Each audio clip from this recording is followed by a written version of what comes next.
Okay, the State Board will come to order, and we will begin with the salute of the flag.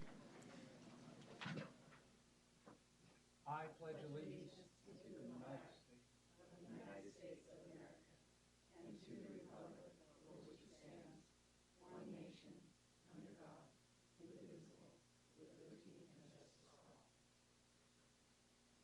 Okay. I will begin with some announcements and ceremonies, and then proceed with the state superintendent on the board election. I think it says it's on. So I will. So first we'll begin with announcements, and then we'll take up out of order the SBE priorities item number 12, because we need to have an election for the board before we proceed further. So let me start with my announcements. I know that all of you saw the governor released the 2015 budget proposal, and it has very good news for education. Given the strong revenue growth, the administration proposes another infusion of funds for Common Core, career tech, adult education, and technology infrastructure, among other things, including Prop 39 and some improvements in teacher preparation. So we're going to have some resources to work with, and our good luck is holding out. And we're making much faster progress on the targets for the local control funding formula than was envisioned when the law passed. So we're considerably ahead on that area.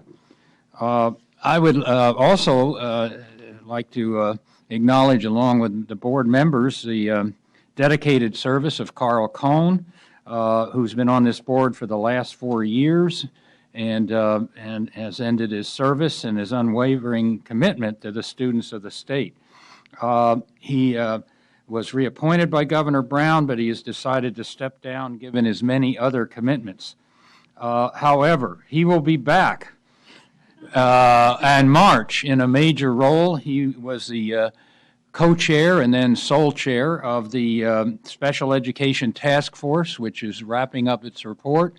This is quite a report in terms of its depth and its big changes in terms of special education. So Carl, as chair, will present the task force report to the board in the spring, and we'll be back, and we can work with him then, and all talk with him again, and celebrate his accomplishments on the board.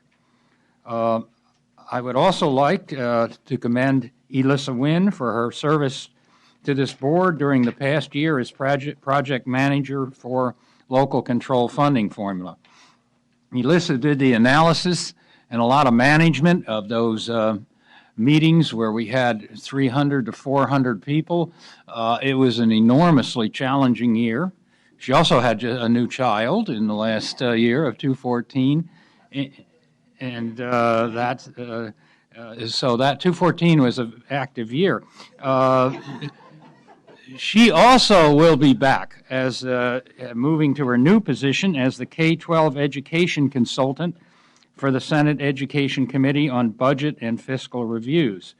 So if anybody has any comments to share about Elissa, I also want her to come up and accept a certificate of appreciation from the State Board. Come on up, Elissa.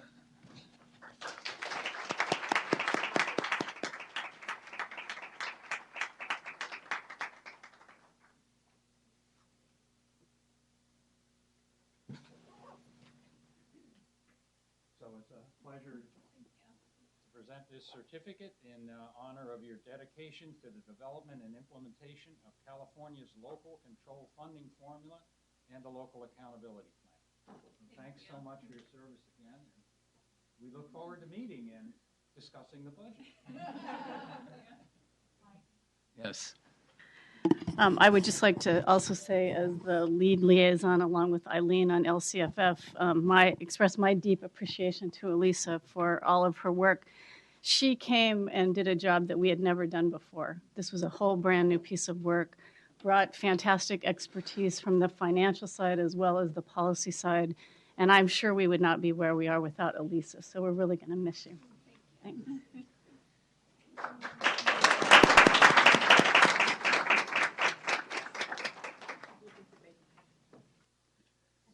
So we have one leaving and one coming. I would like to welcome somebody we've known and worked with over the years to to our latest addition to the State Board Education Office, who will begin next Tuesday. Kristen Wright. Is Kristen here? Would you please stand up? And yes, thank you. We all. And so Kristen will replace Beth Rice as the Education Programs Consultant focused on special education and other educational issues.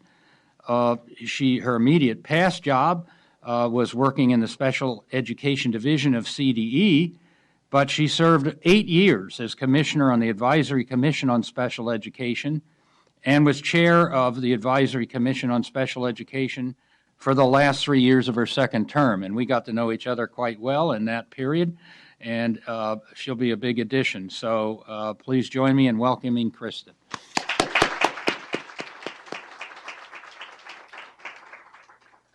Now I have the usual announcements. There's one public hearing item on our agenda. That's item 7, the petition for the establishment of the charter school that was denied by the San Francisco Unified School District and the San Francisco County Office of Education. As I indicated before, we will start with item 12 this morning to vote on SBE officers for president and vice president, and also approve the minutes and the screening commission's recommendations. And then we'll move back to our regular order with item 1. Item 12 has an addendum related to the SBE Screening Committee recommendations for several of our advisory groups. There are copies of this out in the lobby. The consent calendar, there's a handout on the table listing the regular consent items. Those are items 14 through 21. The proposed waiver consent items include W1 through W15. Any member wishing to remove items from a consent calendar should advise our executive director by noon today, since this is a one-day meeting. Board members, you've gotten your electronic folders. There's been some additions to that, so you may need to look at that this morning. We have a fully electronic agenda that is available to the public. Speakers, if you wish to address us, please sign on the table outside. Item 13 is a general public comment item during which members may provide comments on items that are not specifically listed on the board's agenda. For today's meeting, we will be limiting speakers to 2 minutes per speaker. If you want to give materials to the board, please give them to Amy Bubico, who's down there, who's raised her hand. 25 copies, if you have them, would be appreciated. Speakers, please introduce yourself and identify who you represent prior to speaking. The TV monitors are also available, and we have an overflow room if we need it. And board members, you need to recuse yourself before any discussion on the items begin. So those are my usual announcements. And now we need to hold an election for the position of president and vice president for 215. We do this every year at the first meeting. The bylaws require that the state superintendent preside over this election of the president and such other business as the state board may direct. I'll turn the gavel over now to State Superintendent of Public Instruction, Tom Torlakson, and we haven't had a chance really to acknowledge the re-election. We've all spoken to you, but so we will begin with that and your successful election, and I know you must feel great gratitude and relief. Thank you, President Kirsten. Glad to be here, and thanks for all the good wishes. And this important function is pursuant to Article 4 of the State Board's bylaws. Our first duty is to call for nominations, and we'll have a motion on the nominations. 6 votes are necessary to elect the officer of president and vice president. And at this time, I'll open up for nominations from the floor. I would like to nominate Mr. Mike Hurst, Dr. Mike Hurst. Okay, Member Molina makes a nomination. Are there any other nominations for the office of president? comments? There'll be a motion after we get all the nominations. I'll close nominations. I see no one else rising. Terrific. You can second it, and do we have a third, Bruce? Okay, great. I sense some consensus coming together here. So nominations are closed. At this time, I'll entertain a motion to elect Mr. Kurst, current President Kurst, to the office again for another year. I move that we elect Mike Kurst as president of the State Board for the coming year. Member Strauss makes the motion. Is there a second to the motion? I will second. And Mr. Holliday seconds. Are there any comments from the public? This is a motion. I see no comments from the public. All in favor of the motion signify by saying aye and raising your hand. We'll do it double duty. And aye. Any opposed? That's unanimous. Mike, you're it for another great year, and thanks for your leadership this past year. It's been incredibly successful, and let's do it again. Thank you.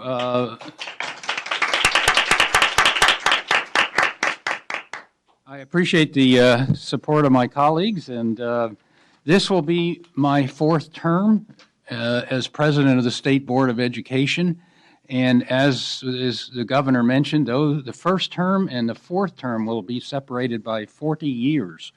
And so I'm not sure that will ever happen again in the annals of state boards, but given our term limits, it seems unlikely. So again, I appreciate it. And we're now ready for the nominations for the vice president of the State Board of Education.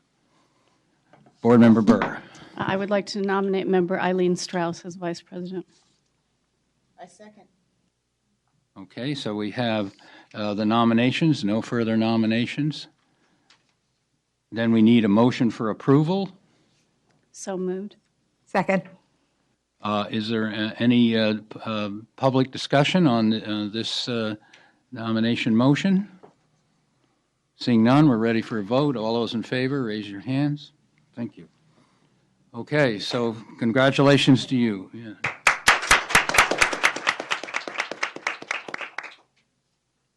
So while we're on SBE agenda items, item 2, I think it would be good if we approve the preliminary report of the minutes for the November 13-14 meeting.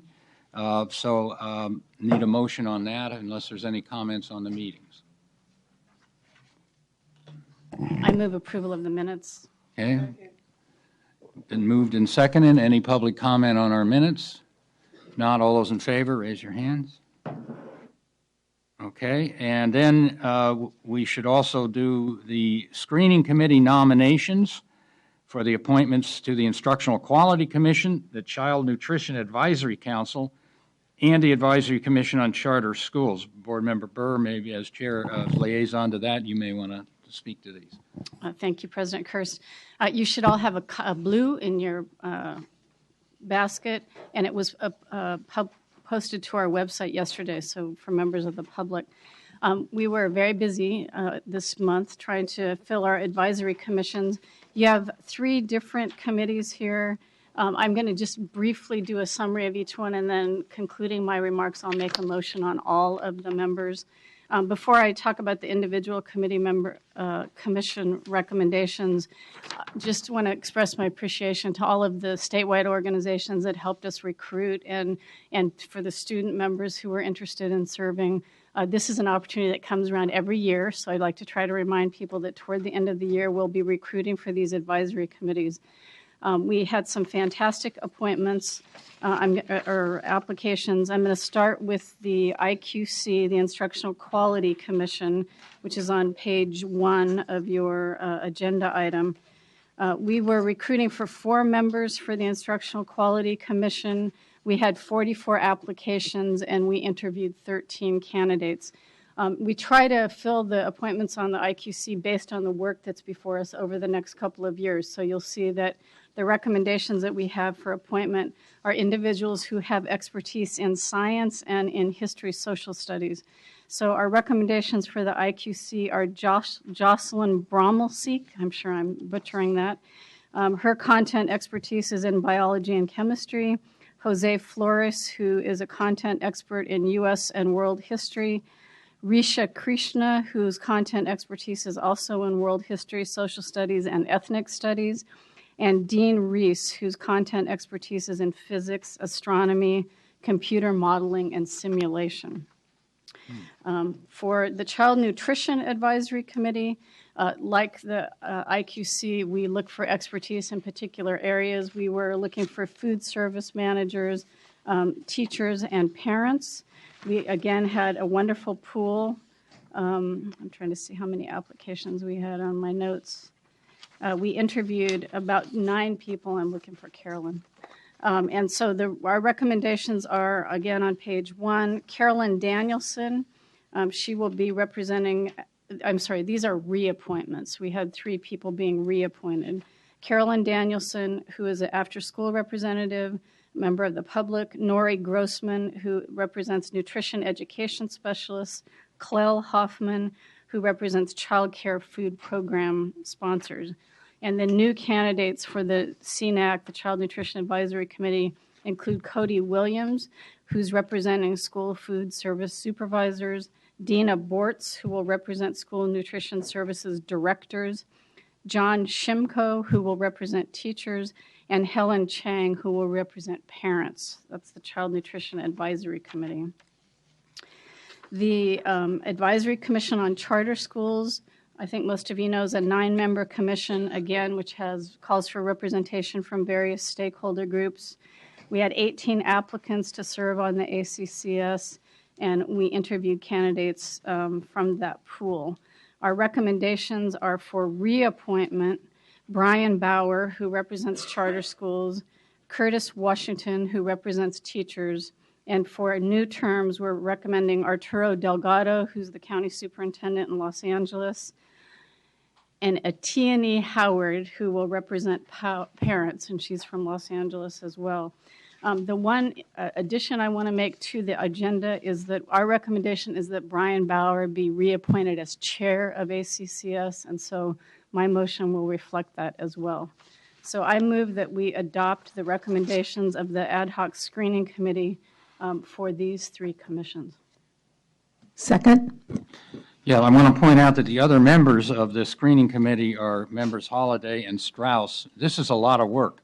I think Thursday we interviewed 21 people, I think, and Friday a whole long more. But I would just support what Member Burr said. This is an amazing pool of candidates of people from all over the state from a variety of backgrounds, and all of us who participated were so enthusiastic about food service ideas and nutrition and just wonderful commitment to the curriculum instruction. I think we're very, very fortunate that people volunteered to do this. And President Kurz, I have failed to acknowledge the help of Board Member Williams, who helped us on ACCS, and also Board Member Sandoval, who helped us on CNAC. So we try to pull in the liaisons on the interviews for those and the screening for those specific committees. So sorry about that. Thank you for your help.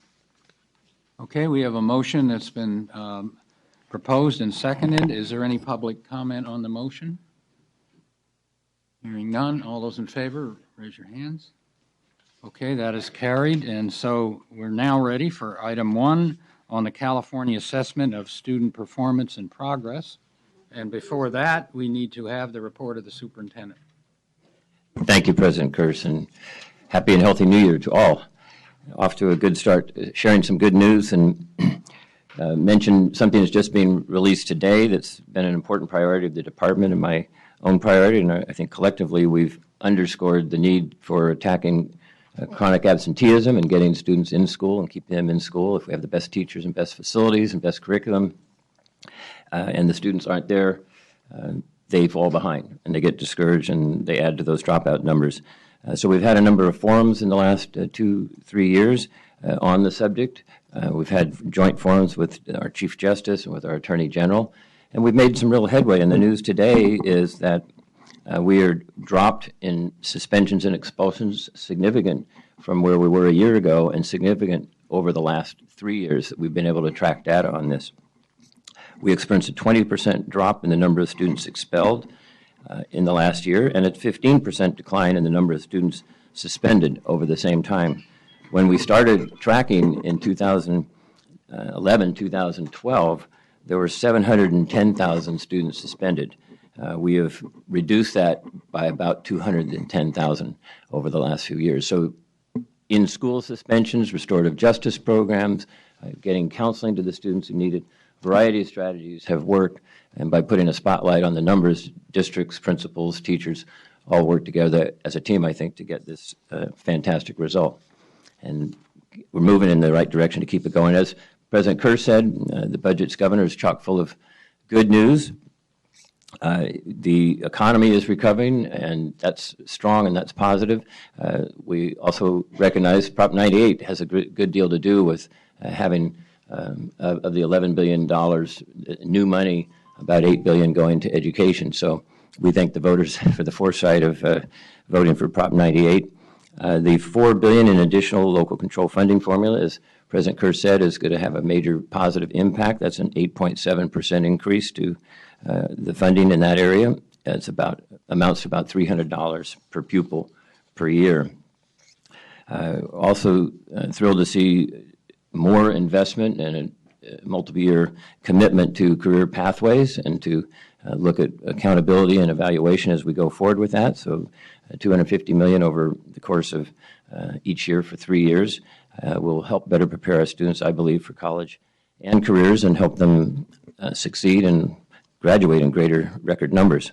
The $1 billion to help school districts and charter schools and county offices, again, is a big additional. There's flexibility. There's some direction in the budget to have that money help in implementing the LCAPs and help in implementing the new state standards. I'm, by the way, referring less to Common Core these days and more to our rigorous state standards that are globally competitive. Common Core, of course, covers two mighty important subjects, math and English language arts, but doesn't include the new science standards and doesn't include the English language development standards. So I'm finding as I talk that people understand California, high and rigorous new state standards, and are embracing them and still needing an education campaign to get out there and explain exactly what we're doing and the benefit of it, but it's in the right direction. The $100 million that's in the budget for technology is a major significant boost. The $27 million that was in the budget last year, we just released reports this week of how that money is being distributed between 227 schools. It's brought 63,000 additional students into the internet and into the connection to the rich learning opportunities through computers and the internet. So that $100 million will go a long way. $500 million for adult education was a promise and kept well by the governor to address the needs in that area for job preparation. And then as we look at that, the $10 million for teacher preparation I think is very important, and for working on the efforts we're doing together with my chief deputy, with Mike Kirst, with Linda Darling-Hammond. We're looking at the new accountability system and how best to proceed. I know we'll have a robust discussion about that today and in the months coming up ahead. Two areas where I think I'm going to spend some time doing a little homework and working with you all, with the Education Coalition, with the governor, is still looking at the needs of early learning and preschool. There's a sustaining commitment in the budget for the seats that are there, but we're still not restored to the level we previously were. And of course, we need some facilities, and the governor's budget touches on that, but it leaves open for us to define how do we get the dollars to make the facilities improvements. As I travel around the state, I see a lot of serious conditions that some are on the border of unhealthy conditions in the schools, unsafe conditions, and we need some money back in that school construction pot. So with that, it's overall tremendous good news to start the new year, and wish us well all together working on that. I'm going to end by saying we'll welcome any of your input and any of the public's input. We're going to do an update of the blueprint for great schools, look at the priorities we addressed well, which ones we want to go back and go deeper or wider, and look at new priorities afresh. So a committee of 22 Californians who are passionate about education, skilled and knowledgeable in education, will be helping us through this effort over the next 3 months.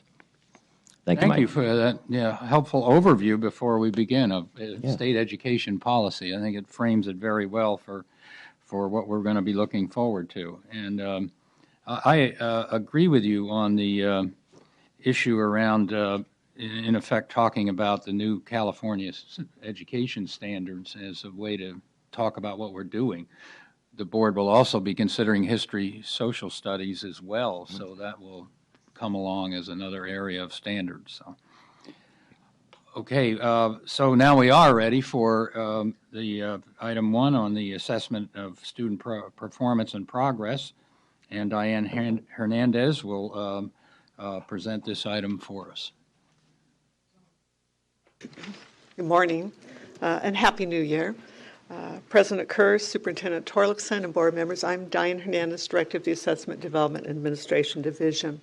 Item 1 is intended to be informational, and we recommend no action at this time, but of course the board will decide if action is indeed necessary.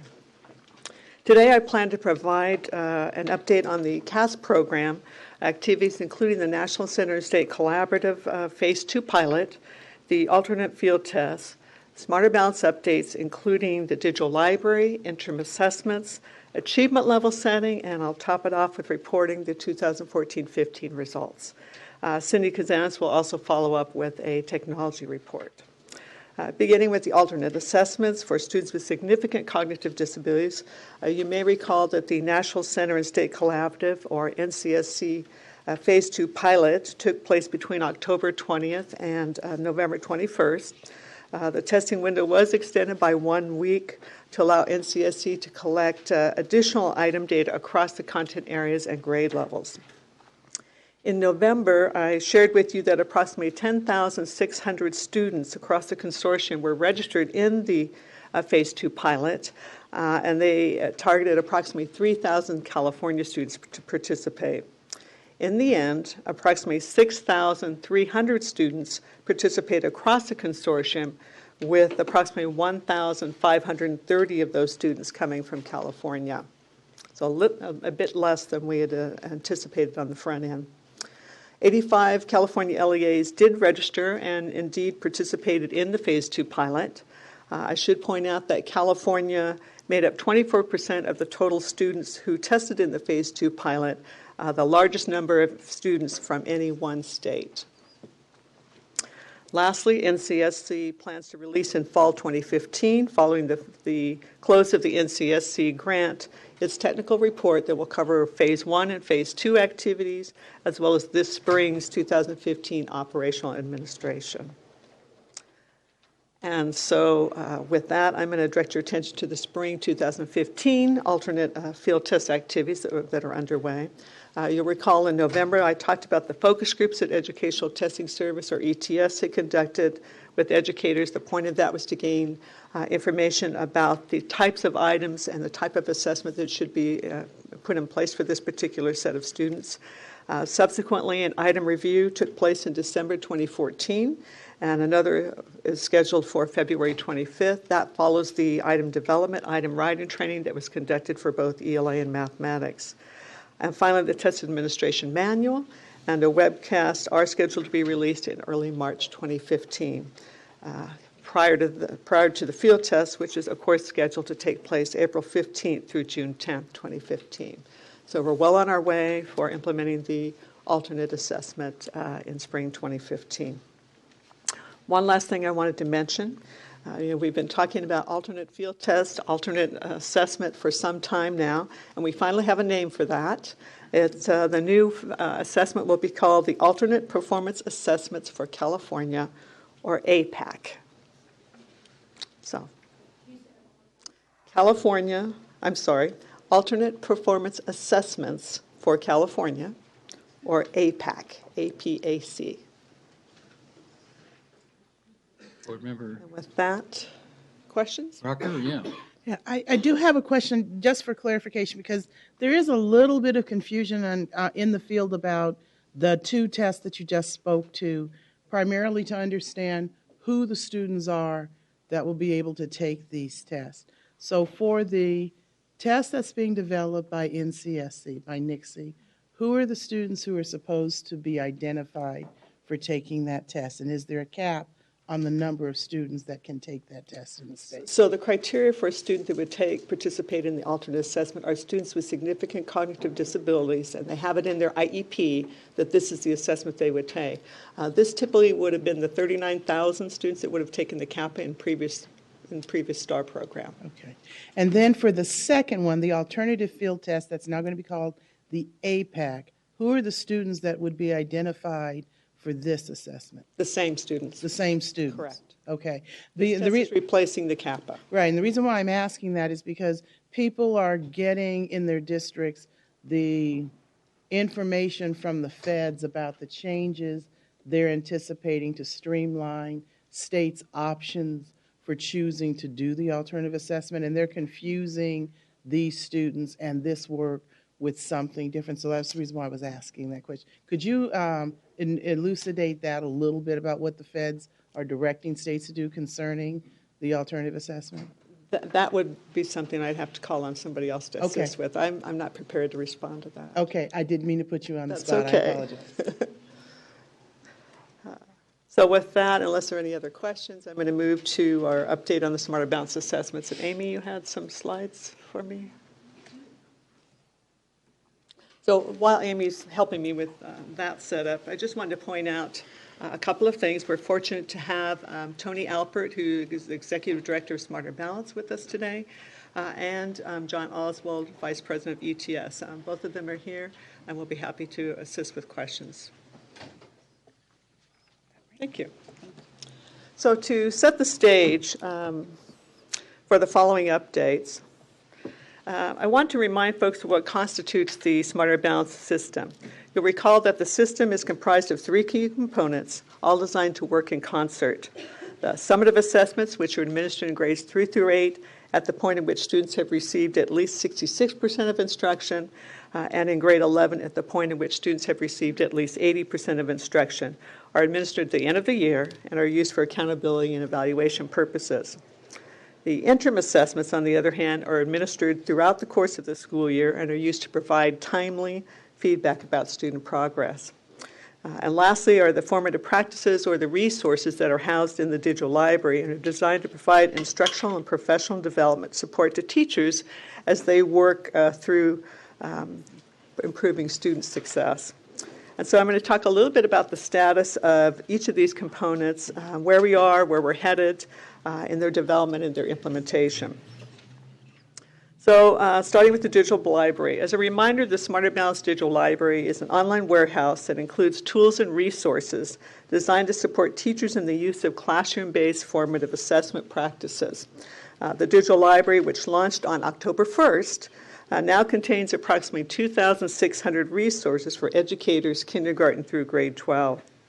This includes over 100 new instructional modules that were added last December, or late December, for English language arts, mathematics, assessment literacy, and reporting results. These modules provide opportunities for digital library users to learn more about the balanced assessment system, how to implement the Common Core state standards using formative assessment practices. All of the modules are about 15 minutes in length and include interactive activities, and most of them even include an animated or live video within them. You'll recall at the November meeting I indicated that approximately 109,000 educators had been uploaded to the digital library by LEA coordinators. Since then, after following the November meeting and your request for additional assistance or information, the CDE staff has identified approximately 600 LEA coordinators who had not registered their sites or educators within their LEA. We provided this information to ETS, who has been conducting a call campaign on our behalf with these identified LEA coordinators, asking them why haven't they uploaded their files and offering any assistance that they might need. So as of yesterday, ETS had contacted 325 of those LEA coordinators and is continuing the calling. Thus far, two things have kind of risen to the top in terms of major concerns for them. One has been difficulty uploading the template for users in schools, though we have provided a user guide. We provided a cheat sheet that explains the file layout, and we've offered a lot of one-on-one assistance. So there's still some work around just how to upload the file and understand what to do with that. Secondly, some of the things that responders questioned was, why do they need to use the digital library? They are in the midst of teaching new standards, in some cases teaching both Common Core state standards and next generation science standards, and they're questioning the value of that.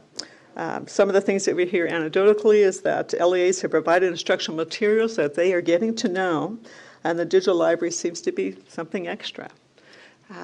Just a personal story, talking with a friend of mine who teaches 8th grade math and science to 110 kids, said the same thing. She's getting to know her math content, her instructional materials that her LEA has provided, and is working through that and is working to implement next generation science standards, and is aware of the digital library but hasn't had the time to access it in the past 3 months that it's been available. So as of yesterday, January 13th, approximately 165 educators are now registered in the digital library, and of course the numbers continue to grow each day.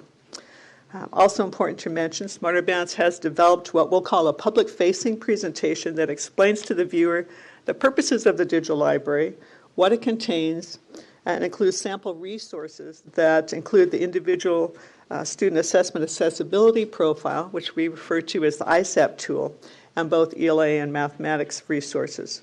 I should point out that the ISAP tool is designed to help teachers plan the supports, the tools and the accommodations that a student might need during testing.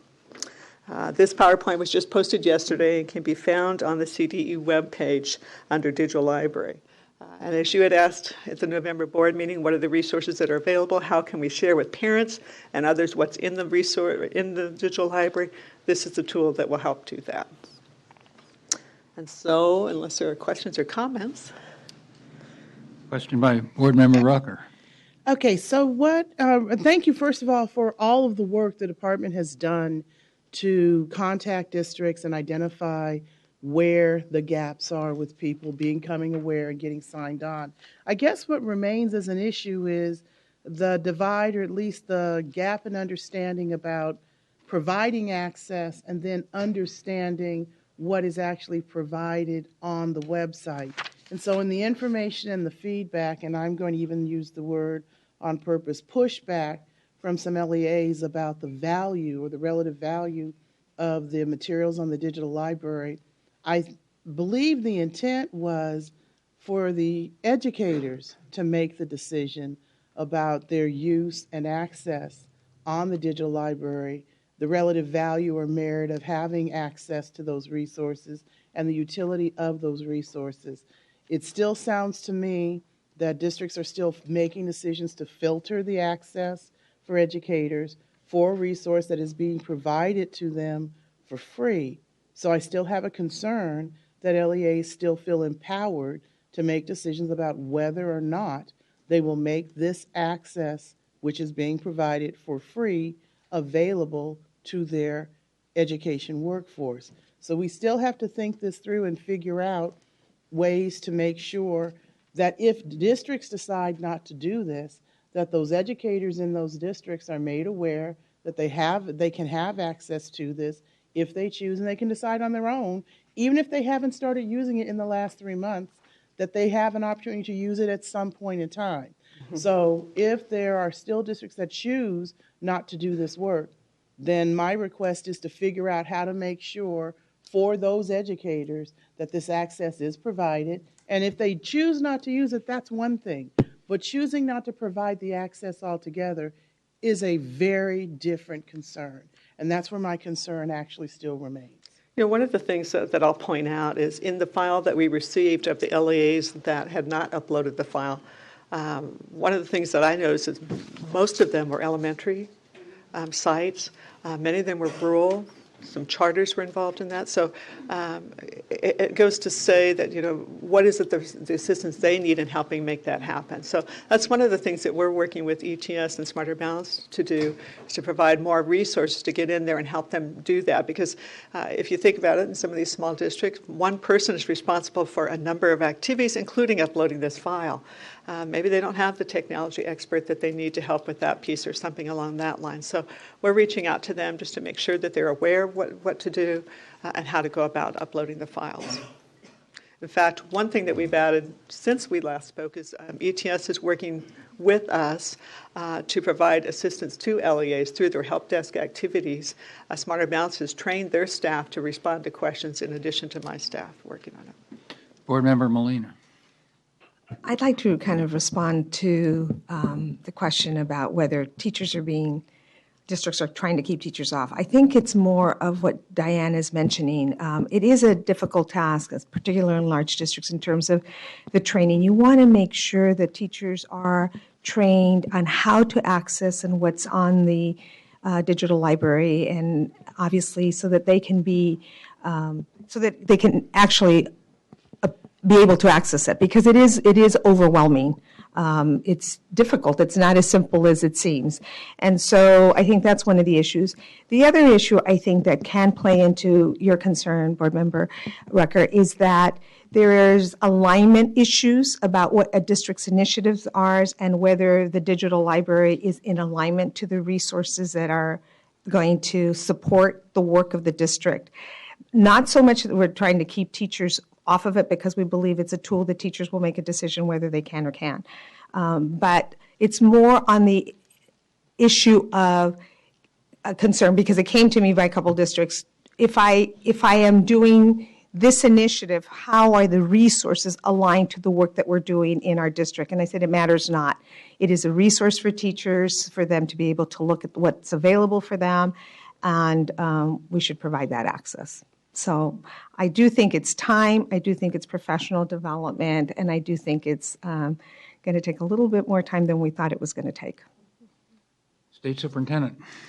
Well, thank you, and I see the concern, and I think you stated well, and Diane stated well, the challenge. Checking, I just see Ken Young out here, Superintendent from Riverside District. To what degree have we interacted with CESA and with AXA to help, encourage, support, connect resources? Don't know, Ken, if you wanted to respond on the spot, but something that we could take back and pursue further in terms of how to more quickly go through all the hurdles necessary to make the material available.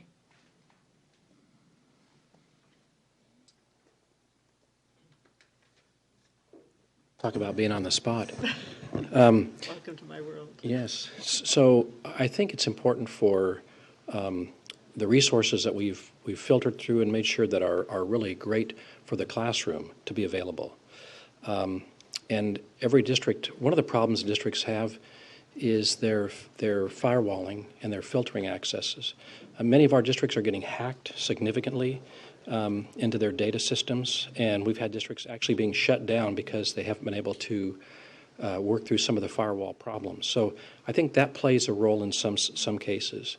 I think as districts evaluate the content that's available, then they can help kind of guide the application of those materials. And I think districts are in different places on doing that. So I think that's kind of the feedback that I would provide right now. Thank you. Great. Thanks, Ken. Board Member Burr.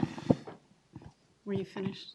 I'll just say that we'll follow up more formally, and I know we've had some interface interaction with CESA and AXA, but we'll do that more formally and see if we can provide additional resources. Well, I just wanted to say first to Diane and also to our partners at Smarter Balanced and ETS how much I appreciate your follow-up, because I know we had quite a long conversation about this in November, and the fact that you went out and got on it and had them call districts, I think, is really fantastic. So really appreciate your work in that regard. There's sort of two things I want to build on what Superintendent Torlakson said, and we've talked about this with the assessment division as well as our partners, that to me this is a little bit like the field of dreams. If you build it, they will come. Well, guess what? They got a lot of other things they're doing in the outfield that they have to figure out before they get up to bat. So we really do have to work on communication and professional development. And I also think communication around what this is and what it isn't, and how it fits into this brand new assessment system that features a lot of things we've been hoping for years. It's not just summative, so I really appreciate the first chart, and I think we may talk a little bit more about that as we get into the annual reporting. But the fact that there is, and you mentioned the substantial new money proposed in the budget for this kind of work, I hope districts will think about professional development writ large. It's, you have to obviously work on instruction in the classroom, but this is such an integral piece, the assessment with the instruction. And I'll just say, before, just to kind of cut to the chase, because there's so much unknown about this assessment and how it's going to work, I just want to plead caution, just as we do with LCFF. It's going to take a long time to implement before any kind of consequences are put on it. I think we have to be very, very thoughtful about that and how it's being implemented and how much time it's going to take. But mostly just thanks, Diana. I really appreciate your work. Board Member Strauss. And I just want to follow up, and we've all been talking so much about wanting to roll this out thoughtfully and carefully and really have the impact that we want. And we know, as a member Burr said, there's so much going on out in the field right now, and I always tell people it's like such an exciting time, much better than it was, say, 5 years ago, with resources and focus on teaching and learning.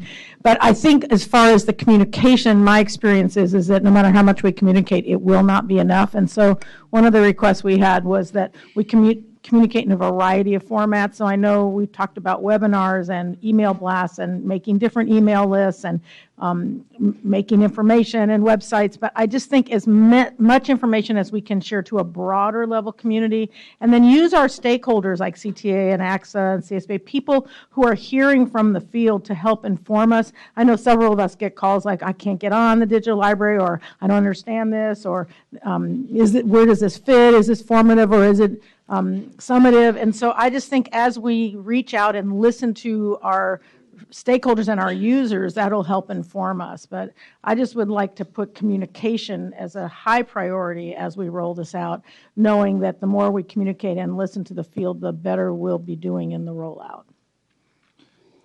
Board Member Rucker. Okay, so first of all, I do want to thank the superintendent from Riverside who was willing to allow himself to be put on the spot. I really do appreciate that. I think just by our interpersonal eye-to-eye contact, we've become really good friends, so I hope you will appreciate the next question I'm about to ask. Given what it is I've heard about, okay, so there's this thing called the elephant in the room, and a lot of times people use that term of art incorrectly, as if it's something we need to ignore and talk around. It really is about that this is a problem of such epic proportion, it's sucking up all the space and the oxygen in the room. So, and depending on which side of the elephant you're standing on, you only have a very small perspective of the whole problem. And so that's what I just heard here. Depending on which end of the elephant you're looking at, you have a different set of needs or priorities concerning the implementation of the digital library. If you're standing on the business end of the elephant, you have a desire to look for, and I'm going to leave it to your imagination to decide where the business end is. You are under a great deal of pressure as the classroom teacher to do the work of implementing the curriculum, of finding resources to help you figure out what it is you're supposed to do. And ultimately, right now, the only person who is accountable for the outcomes of your work is you. So my question is, as the districts struggle to figure out how they're going to balance their professional development priorities, how they're going to figure out how content that, frankly, they have not looked at is aligned to what they're trying to do, my question is, if you have a classroom teacher who has made the request to be registered for access to the digital library, are you or are you not going to allow them that access? Well, we have had a couple of teachers contact us directly because they weren't aware of what the process was, not necessarily that they didn't know their LAA would or would not allow them to access it, but they just wanted to know more about it. So we explained to them what the digital library is, how it fits in the process. We share our website with them, and we generally direct them back to their coordinator, give them the contact information, and have them work through that, because it is the coordinator that uploads the file for that. I got that, but the question was not for you. My question is, for any superintendent who has the concerns that Dr. Molina has enumerated, if you have teachers who are ready and willing and making the request to be granted access to the digital library, are you or are you not going to grant that request? We have not to this point, and maybe because this is a bigger issue than just California's digital library, so maybe this is a good time to hand off to my dear friend, Tony Alpert. Yeah. No, I don't need to hear from Tony. I need to know if a superintendent gets a request from one of their employees that they want access to the digital library and the district thinks they're not ready to go forward with it, are they or are they not going to give those teachers that honor that request? Board That's Member a simple Molina question. wants to add to this, I think. I think the question is not whether we're going to deny access. I don't think you're. It is a question of that because that's what the issue was in November and it's still happening. So it is the issue. But and perhaps we need to research this further, but I think the issue is you don't want to provide a service without providing professional development and how to use it. I got Giving access and just letting it go for a teacher just to pick up and go with it and run with it, it can be dangerous. I think this is where we fail over and over again, that we don't take the time to thoughtfully think about how we're going to implement a new tool, how we're going to use this new resource. And you really do want to take the time to professionally develop. And as we've heard around the room, there are a lot of things on districts and teachers' plates right now. So I think we need to be thoughtful before. I understand your question. Is it a clear cut, do we or do not provide access? I think LEA should have the opportunity to set up the professional development in order for teachers to be successful in using the tool, because it is not a simple tool. Mm-hmm. It takes many, many clicks to get in it. I've gotten into it, and let me tell you, a teacher could become very frustrated. So rather than have the system fail, I think we should provide the opportunities for districts to take the time to spend time learning about the tool and working with their teachers and providing the professional development so that we can be successful with the tool. I'm not for giving a directive to LEAs at this point in time that they must do it within this window of time. We need to be flexible. And that was not what was behind my question. My question would be, I guess it goes back then to the communication. So if a request is made and districts are not ready, beyond saying simply no, is there a way to make sure that there's a conversation about all the things you just said? Because frankly, when a teacher has made a request, the answer is simply no. None of the thoughtful response or thoughtful conversation or dialogue and back and forth and give and take in a conversation has been evident in conversations where teachers are saying they have been denied access. The word is I have been denied access or the district doesn't want to do it, not well, we're still figuring out how we're going to do it or how we're going to provide you support. So maybe what the communication issue needs to be is we're never going to do it. Maybe directing or giving guidance on how to have this conversation if you're not ready to go forward with it. That might be a better way to manage this in the field, because the perception for many teachers who are not on yet is that this is access and information they are simply being denied. So again, this is a perception issue. It's about which side of the elephant you're standing on. And so we have to figure out how to have everybody, instead of talking about their piece of the puzzle or their piece of the pie or their priority about what they want to access, how to package this whole thing to understand, as you said, in a thoughtful, holistic way, how we're going to move forward and what the next steps can be. Maybe that would probably be the most useful guidance that the board can ask for, because I'm not asking a question with the intent of directing or mandating the next time we meet, I want to know we've got 200%. But at some point in time, I do want to know, for districts that haven't done this, what their plan is and what is the plan they have communicated then to their education workforce. State Superintendent. Well, one thing we'll do is I'll follow up and have a meeting with SACES and AXA representatives, and a couple of board members could join. I would welcome Ms. Rucker to join, and maybe a more complete explanation could also lead to the district and the school board looking at how they can provide the resources and what those resources would amount to. So I welcome others to join, and we'll have a meeting report back in the March board in terms of additional ways we can provide that access. That would work for me. Okay. You want to comment? Yes. Carrick Ashley, Interim Deputy Superintendent. So you took away some of my comments, Member Rucker. But I will say some of this is about communication, and we need to chunk out these folks who aren't having access. one, are these the smaller school districts that just haven't been communicated with enough about what is available and what training might be available to help them? Two, are there some that are having the technology issues to access it? So that's a different issue. Third, are there districts out there, as long as there is a plan in place to get them there, as you were mentioning, then that's fine. I think it's the fourth group that we're probably we're concerned about those that aren't getting information, but we're also concerned about those in that fourth category that don't have a plan and right now aren't providing access, and to see what we can do with those. Since the question you've asked, Diane, is not an answer that she can give, since she's not a superintendent, and you've already put Ken Young on the spot once, he has acquiesced to be put on the spot again to come up and make comments. So I'm going to ask him to do that. Okay, I have just an informational question, not related to this discussion. If we're going to continue further with this, Ken. So we happen to have in the room. Identify yourself. I'm sorry, Ken Young, Riverside County Superintendent of Schools. Thank you. In the room here today, we have a district superintendent and assistant superintendent of educational services. And I think it might be helpful to have David Nabrowski, who's the Assistant Superintendent of Educational Services, just touch on this lightly. I know that you've kind of now gone into a direction how you'd like to handle it, but David might be able to share a couple of thoughts relative to this particular question. So, David? Thank you. Sure.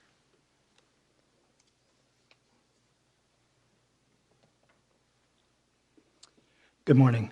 I think in our district, Harupa, many of the things you've mentioned are exactly what's happening in terms of, if you build it, they will come, but there's so many other things going on in the outfield right now that it's just, the attention hasn't been turned towards the digital library yet, other than in sort of an exploratory way.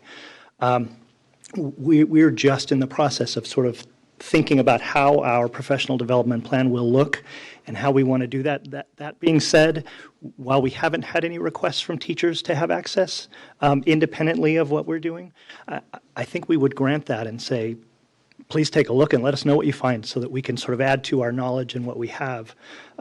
But it's going to be a great resource, and I think I've spent a little bit of time looking at it, and you know, some of my staff have as well. But it's just, there just are a lot of things happening at the same time. Okay, any further question? My question was really about the capacity of the system in these terms. At some presentations, it's been mentioned that the digital library not only has assessment potential, but it contains help for how to actually reteach something that, you know, assessments are showing that the students are not getting. Yet in your three purposes and all during this discussion, it's all about assessment. So can you clarify what this is? Because your three goals were, this is strictly, in the first slide, was this is strictly an assessment system, and that confuses me. So I need to clarify. So going back to this particular chart, you know, as we said, we have the summative assessment. It's important to remember that these are done in concert. What's on my screen? I don't know. So just going back to the three components of the Smarter Balance Assessment, it's important to remember that these are done in concert. So if you think back years ago when we did instruction, when I was back in the classroom, it was always, you did, you know, kind of a pre-test, you determined what the student knew about the particular concept you were teaching, you gauged their understanding in the beginning, then you did your instruction, then you did ongoing or monitoring of their understanding of the content, and then you followed up on the back end with the summative assessment, or end of year, or post-test, as you would say. This is based on the same premise, and that you're going to start out at the beginning of the year, you're going to engage with students, you're going to introduce a topic, you're going to measure what they know on the front end, you're going to have instruction around that. That's where the digital library comes in, as you know where they are on the concept. Now you're going to use these resources to help instruct that and measure their understanding as you go throughout the time.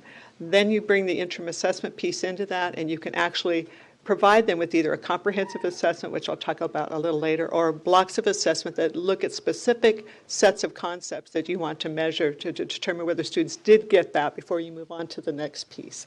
And then, of course, there's the summative assessment on the end. But all of these are designed to be used in concert with each other and to support the instruction that a teacher would use in the classroom. Okay, thank you.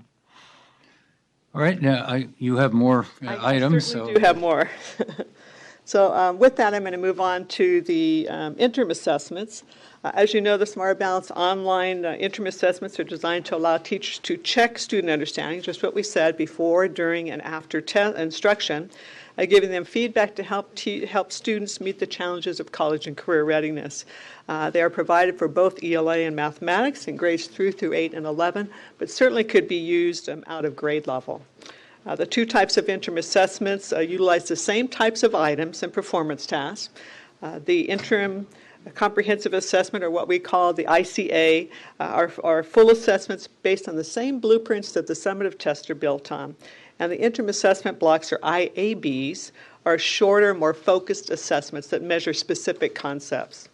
I realize that the item that's in front of you states that the interim assessments will be made available January 15th and 17th. Initially, that's what we had planned, to roll out the comprehensive assessment on the 15th, and then the item blocks on the 27th. However, in an effort to test the system more thoroughly and coordinate the release with planning, all of the things that you've talked about earlier about communication and getting information about this, we've decided to push the release back to the end of January, where all of the materials, all of the assessments will be made available. This will coordinate with not only will this coordinate the release, but it'll also coordinate with the planned training that we have prepared. So again, we're going to release the interim assessments at the end of the month. Leading up to that release, we'll present a webcast on January 15th that will walk participants through the purposes and the uses of the interim assessments, how they'll use them in their LEA, in their classroom. And later in the month, we'll host another webcast that will walk participants through the technical side of the interim assessments, the steps necessary to set up, administer, score, report the interim assessments. So the department is finalizing these efforts with Smarter Balance and ETS, and more information will certainly come this week. I also want to take just a moment to talk about the scoring of the interim assessments. ETS is going to take care of scoring the machine side, doing the machine scoring of the interim assessments. But if you'll recall, in education code, it requires that LEAs participate in the scoring of the constructive response performance task of the interim assessments. And so for the interim assessments, both the formats will need to be hand-scored.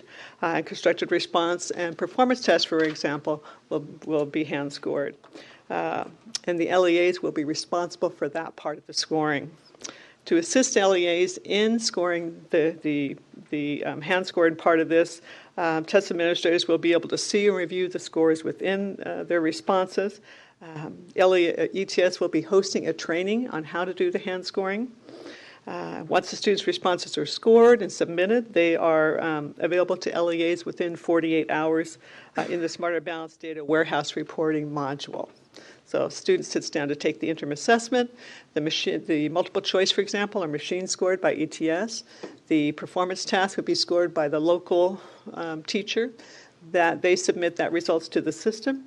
The two scores are combined, and the results are made available within 48 hours. So let's talk a little bit about what the results consist of. The interim comprehensive assessment will be consistent with the summative assessment in that it will provide an overall scale score, an achievement level, and a claim score per content area and subject. This claim score is probably what's newest to you. The claim score provides additional information about student achievement at a more refined level, and it will consist of 3 classifications. So the score for a claim would be a student would score at, either above standard, at or near standard, or below standard. The interim block assessment will provide only that one score, at standard, near standard, below standard, or I'm sorry, above standard. And one thing I wanted to point out, lastly, because this is the first year of the interims, will be available, and they're being made available shortly before we start testing in March. The department is encouraging LEAs to spend this year familiarizing educators and students with the interim assessments, thinking about how to integrate them into instruction, developing the process for scoring, and providing what Member Molina said about in terms of professional development around this. Remember that the January 15th webcast will cover many of the steps in helping LEAs prepare for interim assessments. So, questions? So are those webcasts held so people can get them if they don't get them at the right time that it's? Yes, they so can they're access always it after? archived. Okay, that's what I meant. Board Member Rucker. Can you explain, you used several terms of art in talking about what will be contained in the score report. Can you explain what a claim is and what exactly is the narrative information that would be written in the report about the claim? So if I'll give you an example. If you think back to the STAR program, we provided results in terms of an overall scale score. A student received a performance level, and they received reporting cluster data. Remember, we had a score that was based on just a small set of standards.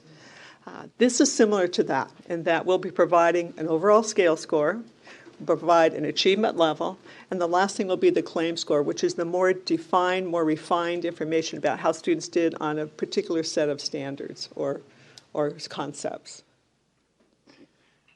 Okay. Board Member Molina? I'm sorry. I just need further clarification. I want to make sure I understood what you just said in regards to the scoring of the interim assessment. Did I hear you say that the teacher will score the constructed and the performance task, will be submitted back to ETS? They'll go into the system into and the do system, that. and then within 48 hours, they will receive the results. So, Combined score. and it'll be based on the rubric. They'll provide the rubric, and Right. All of the materials for hand scoring, the rubrics, all of that will be provided to them through this system.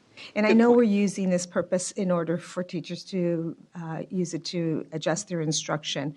Have we thought at all about inter-rater reliability between how a teacher is hand scoring? Because, let me rephrase that. The rubric is, it's general, it's not explicit, and so you have teachers who are struggling with rubrics. So I'm wondering the validity between across the state how we're scoring these assessments. And then in the end, I understand that teachers are going to be scoring the SBAC assessment as well. So have we thought about that, or how are we communicating that? You know, I think maybe that's something that Tony might want to speak to in terms of the reliability.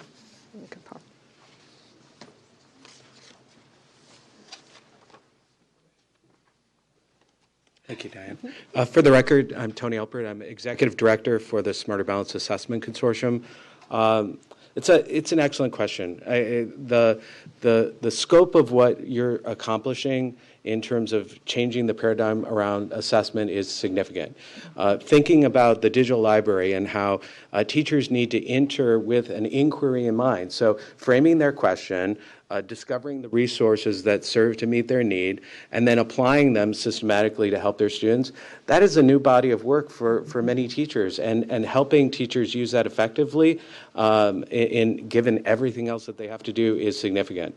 So then simultaneously, then we're asking to change the measurement paradigm for the interim and the summative assessment. So we're adding a significant amount of opportunities for students to apply their knowledge and skills, and asking teachers to use a consistent rubric that helps to build consensus among everyone about what does it mean for a student to reach the expected level of performance on relatively small areas of content. That is a huge body of work too. So your question is of utmost paramount. And so when we think about what a long-term implementation strategy, I think Diane framed it well, that we have to start out slowly. And teachers are going to be using the system. They're going to be administering the system, the assessment. They're going to be comparing the results of that to their judgment based on their classroom-based assessments and their formative practices, and determining to what extent that's consistent. And then they may reconsider how they evaluated the constructed responses based on the rubric. So there's that internal check that teachers are going to go through, I expect.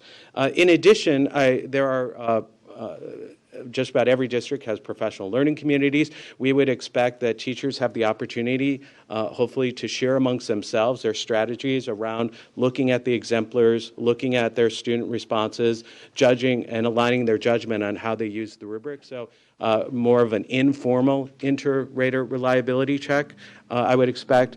We didn't yet build in the capacity, but for the hand scoring system to have an explicit inter-rater reliability option. That is, two educators to rate the same body of student work. But we do expect that those types of enhancements in the application will be coming later. So our principal focus on the constructed response scoring initially was allowing the teacher to engage in that evaluation of her students' work in a non-secure assessment, which in and of itself is a dramatic change. And then as we're implementing it over time, I think we can start looking at to what extent is their judgment consistent with other teachers, and building in facilities that will help identify that and describe that relationship. Have you considered providing anchor papers? There are exemplars built into the process. So teachers would not just simply look at the rubric and have to apply it outside of context.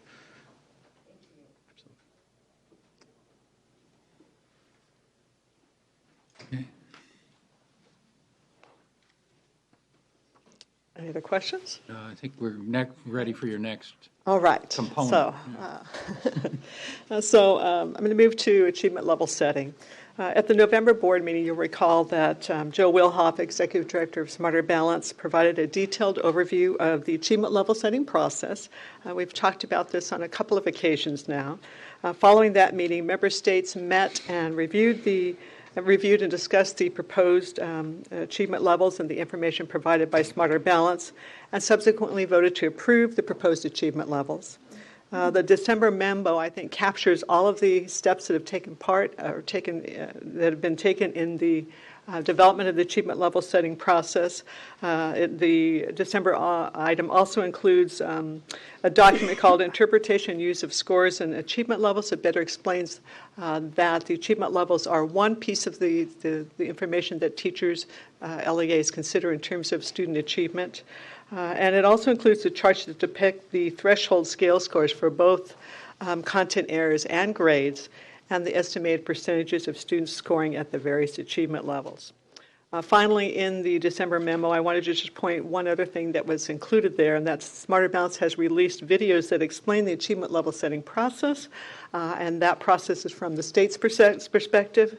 And in fact, there is a California version of that, and if you'd like to see that video, you can go on the CDE CAS webpage under Smarter Balance and find that there. So just a short recap on all of the things that we've been doing around achievement level setting. Okay. Moving on. Okay. My last topic this morning is about reporting CASP results, summative results for 2014-15. As you know, the goal is to provide LEAs, parents, and students results as soon as possible. To that end, student summative results will be available to LEAs electronically within 4 weeks of students completing that particular test, that content area, through the CAS contractor or ETS's test operation and management system, what we refer to as TOMS, or on the Smarter Balance online reporting system, or ORS. Because California has mandated reporting requirements that are not provided in the Smarter Balance online reporting system, LAs will have access to both the contractor ETS system and Smarter Balance's system. I should point out a couple of things. One, if an LEA tests at the front end of the testing cycle, which will likely receive results within a couple of weeks, but for the majority of LEAs, their testing tends to be right in that 1 month window, April, May.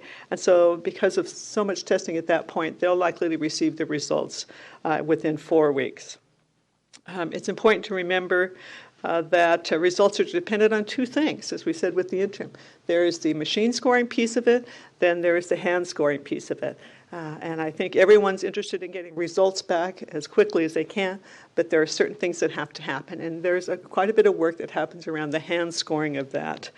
So both the hand scoring and the machine scoring must be completed before we can provide student scores. So on the short end, those LEAs that are out on the ends of the assessment cycle, either on the front end or the back end, are probably going to get their results closer to 2 weeks. And those that are testing at the peak of testing will likely get their results back electronically within 4 weeks. Additionally, ETS will provide the usual individual student reports, which include test results for Smarter Bounce and the non-Smarter Bounce assessments. Recall that students in grades 5, 8, and 10 are also taking science assessments. So their report will include ELA, Smarter Balance, ELA Mathematics, and then science if they took that course as well. LEAs will receive paper versions of the reports within 8 weeks. Remember, we have to get through all of the testing before we can produce those.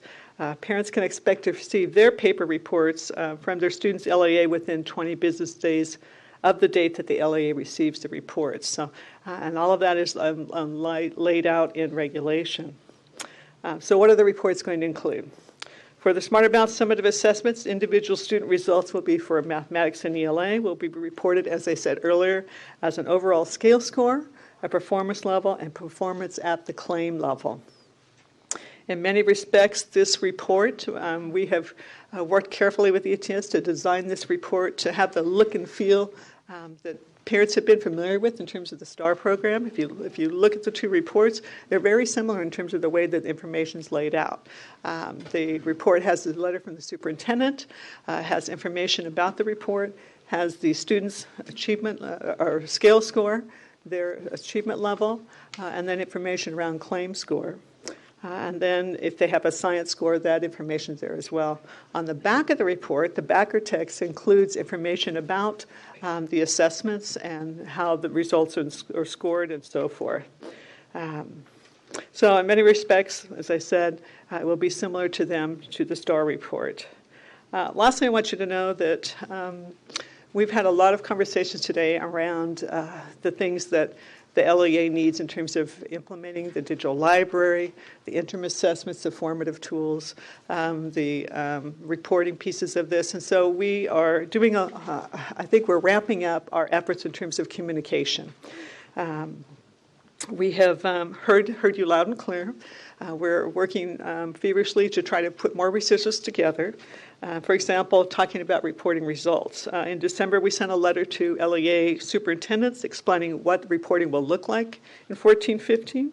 We're working with our communications contractor, San Joaquin County Education, to produce an LEA assistance packet. If you're familiar at all with the past, we've done STAR and Casey assistance packets that include template letters that a LEA could use, different kinds of resources and brochures that a LEA can use to explain to parents what Smarter Balance is about, what the components of the system are, what reporting is going to look like, and what can the parent expect. So we're working through that with them.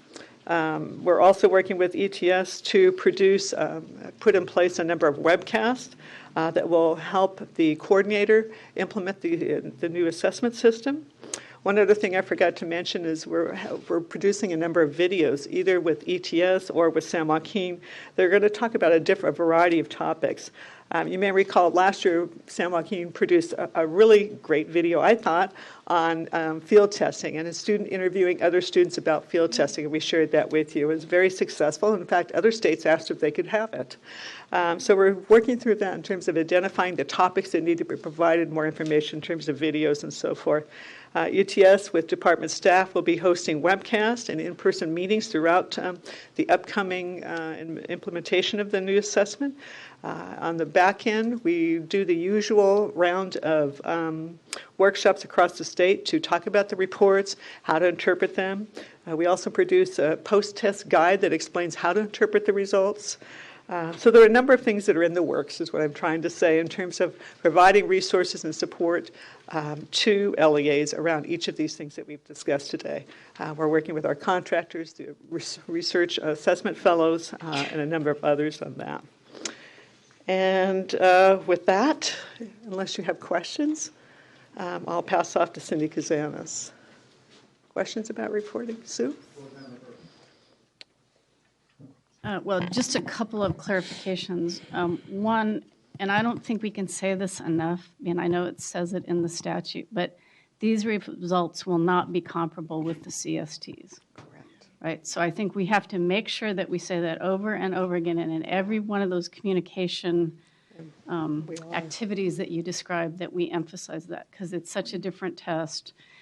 And so that's my number one thing. Secondly is I really appreciate you sort of clarifying about the reporting results, and I want to call people's attention back to the interim. We had a big conversation about interim.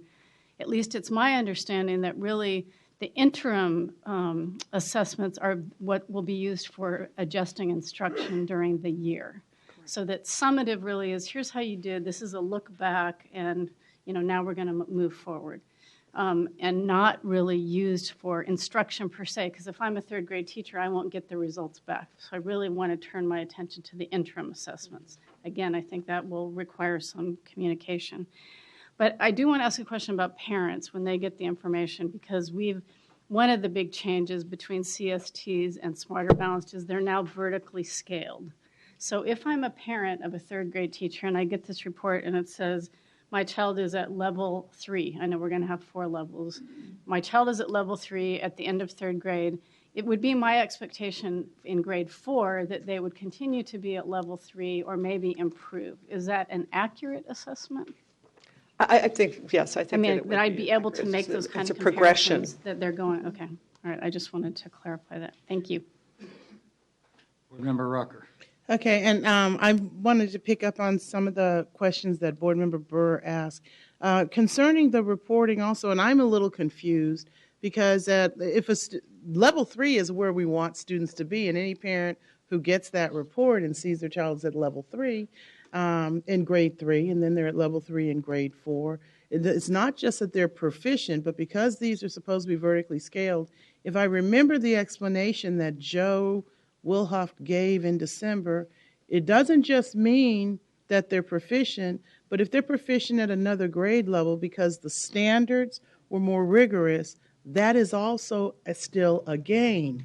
So what does it mean when a student is at level 1 in grade 3, and when they are given the test in grade 4, they are still at level 1? Does that mean there wasn't a gain made, or does it mean something different? Yeah, I think that's a good question. I think there would have to be more information around that. We would need to be able to look at other pieces of information about that particular student. There are a lot of things that would have to factor into that. So that's the reason why I'm asking the question, because given the explanation you gave about, and the description of what's in the student's score report, a parent who gets a score report that says your child's at level 3, that's a report card they want to get, and they'll be even happier if it's at level 4. But when you receive a score report that shows at level 1, and in each successive year it's level 1 or level 2, unless they understand that there's still growth in that information, and if the generic report doesn't explain to parents how to understand the difference in the information reported from year to year, parents are going to get a score report that contains information that frankly won't be very helpful to them to understand, especially if their child is not proficient. So that's one question. Yeah, let's just hold on that one question. Yeah. This brings back the memo of interpretation that was sent out with the levels, that scale scores, much better breakdowns. This focus on just levels, and I'm not hearing enough from you about getting beyond levels, and that, I think we're on the wrong track with that, this over-focus on levels. That's where I was going. Thank you. And so, I could be improving on a scale score and still be somewhere in level. I move from the bottom of a level 1 to the top. This idea that there's these magic levels and everything, is them is, I think, something we need to get away from. Thank you. That's where I was going, so I don't have another question. You took care of it for me. Well, okay. Member Holliday. Have you seen an example of the paper score sheet that would end up in a parent's hands? And have you shown it to a random parent? Say, do you understand this? Does this make sense? Funny you should ask. And Rich Zeiger had a good discussion yesterday as we looked at a draft. And so I'll let Rich start with that. I think we need to be doing a little more work around this issue. We were examining some of these yesterday, and it is one of the downsides, as you correctly identified, with this sort of cutting the world into four pieces, is the real strong presumption that a parent may not be able to easily recognize what is happening with their child because we just have these sort of four. So we need to do a little more work and see, it has to do with not so much changing the actual facts of it, but how it's presented to people so that it actually provides the information that is useful to a parent when they see these reports. And I'm not sure we've quite got that yet. And so we'll be working with you to try to work on that. And I think Board President Kirst is right. We probably want to emphasize the scale scoring issues over the proficiency levels, which in fact speaks more directly to this question of improvement on the part of each student. And so I think we're going to try to move that direction. Your point about what does it show, and let's be blunt about this, with the new scores, the way those look, everything's going to look like it's been shifted to the left on those scales, at least in the initial years, because we're shifting to this new system.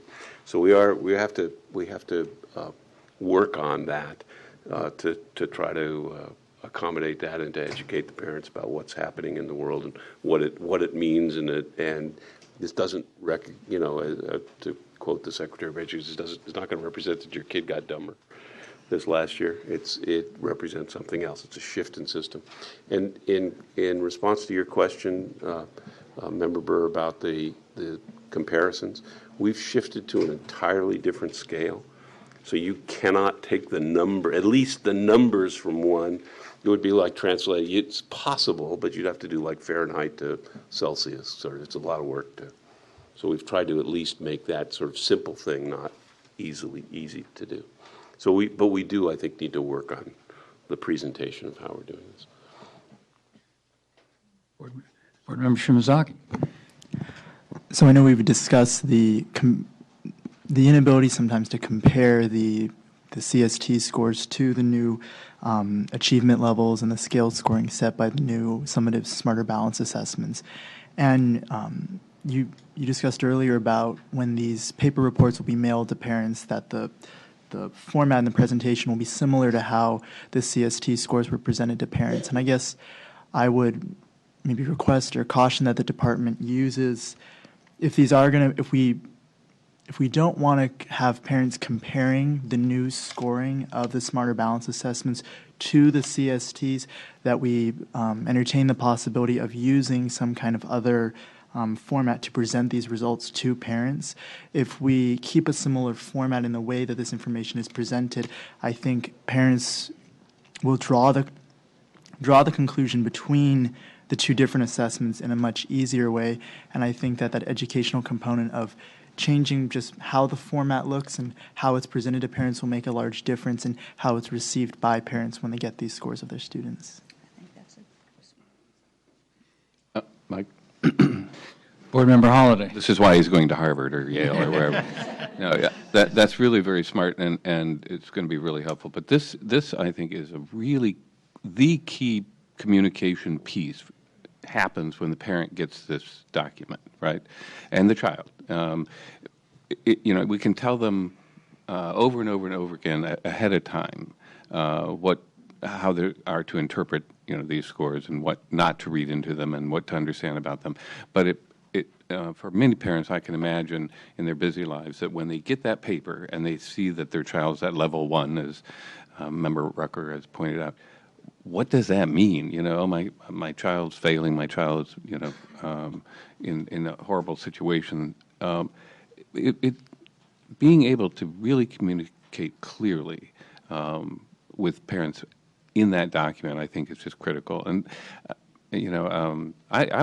I don't know about the rest of the board, but I would very much like to see that ahead of time, if possible. I just think it would be very helpful. Board Member Williams. Just as one parent who looked pretty seriously at all of the reports that I got, and I'm most recently supporting a couple of young men down in Chula Vista as an advisor to their family on their test reports and their academic progress. I have a preference, which is you talked about not so much liking the categories. I think showing the growth and the scale is really important, but I also think the categories provide the context. The levels provide the context for that growth. I wouldn't want to just know that some growth has been made over the previous year without knowing where it fits into the bell curve of everybody else's growth and where they are. I think both are important. I got lost on the bell curve, but go ahead. Yeah. Yeah. Okay. So, I got lost in the bell curve, and that's the reason why I need to ask another question.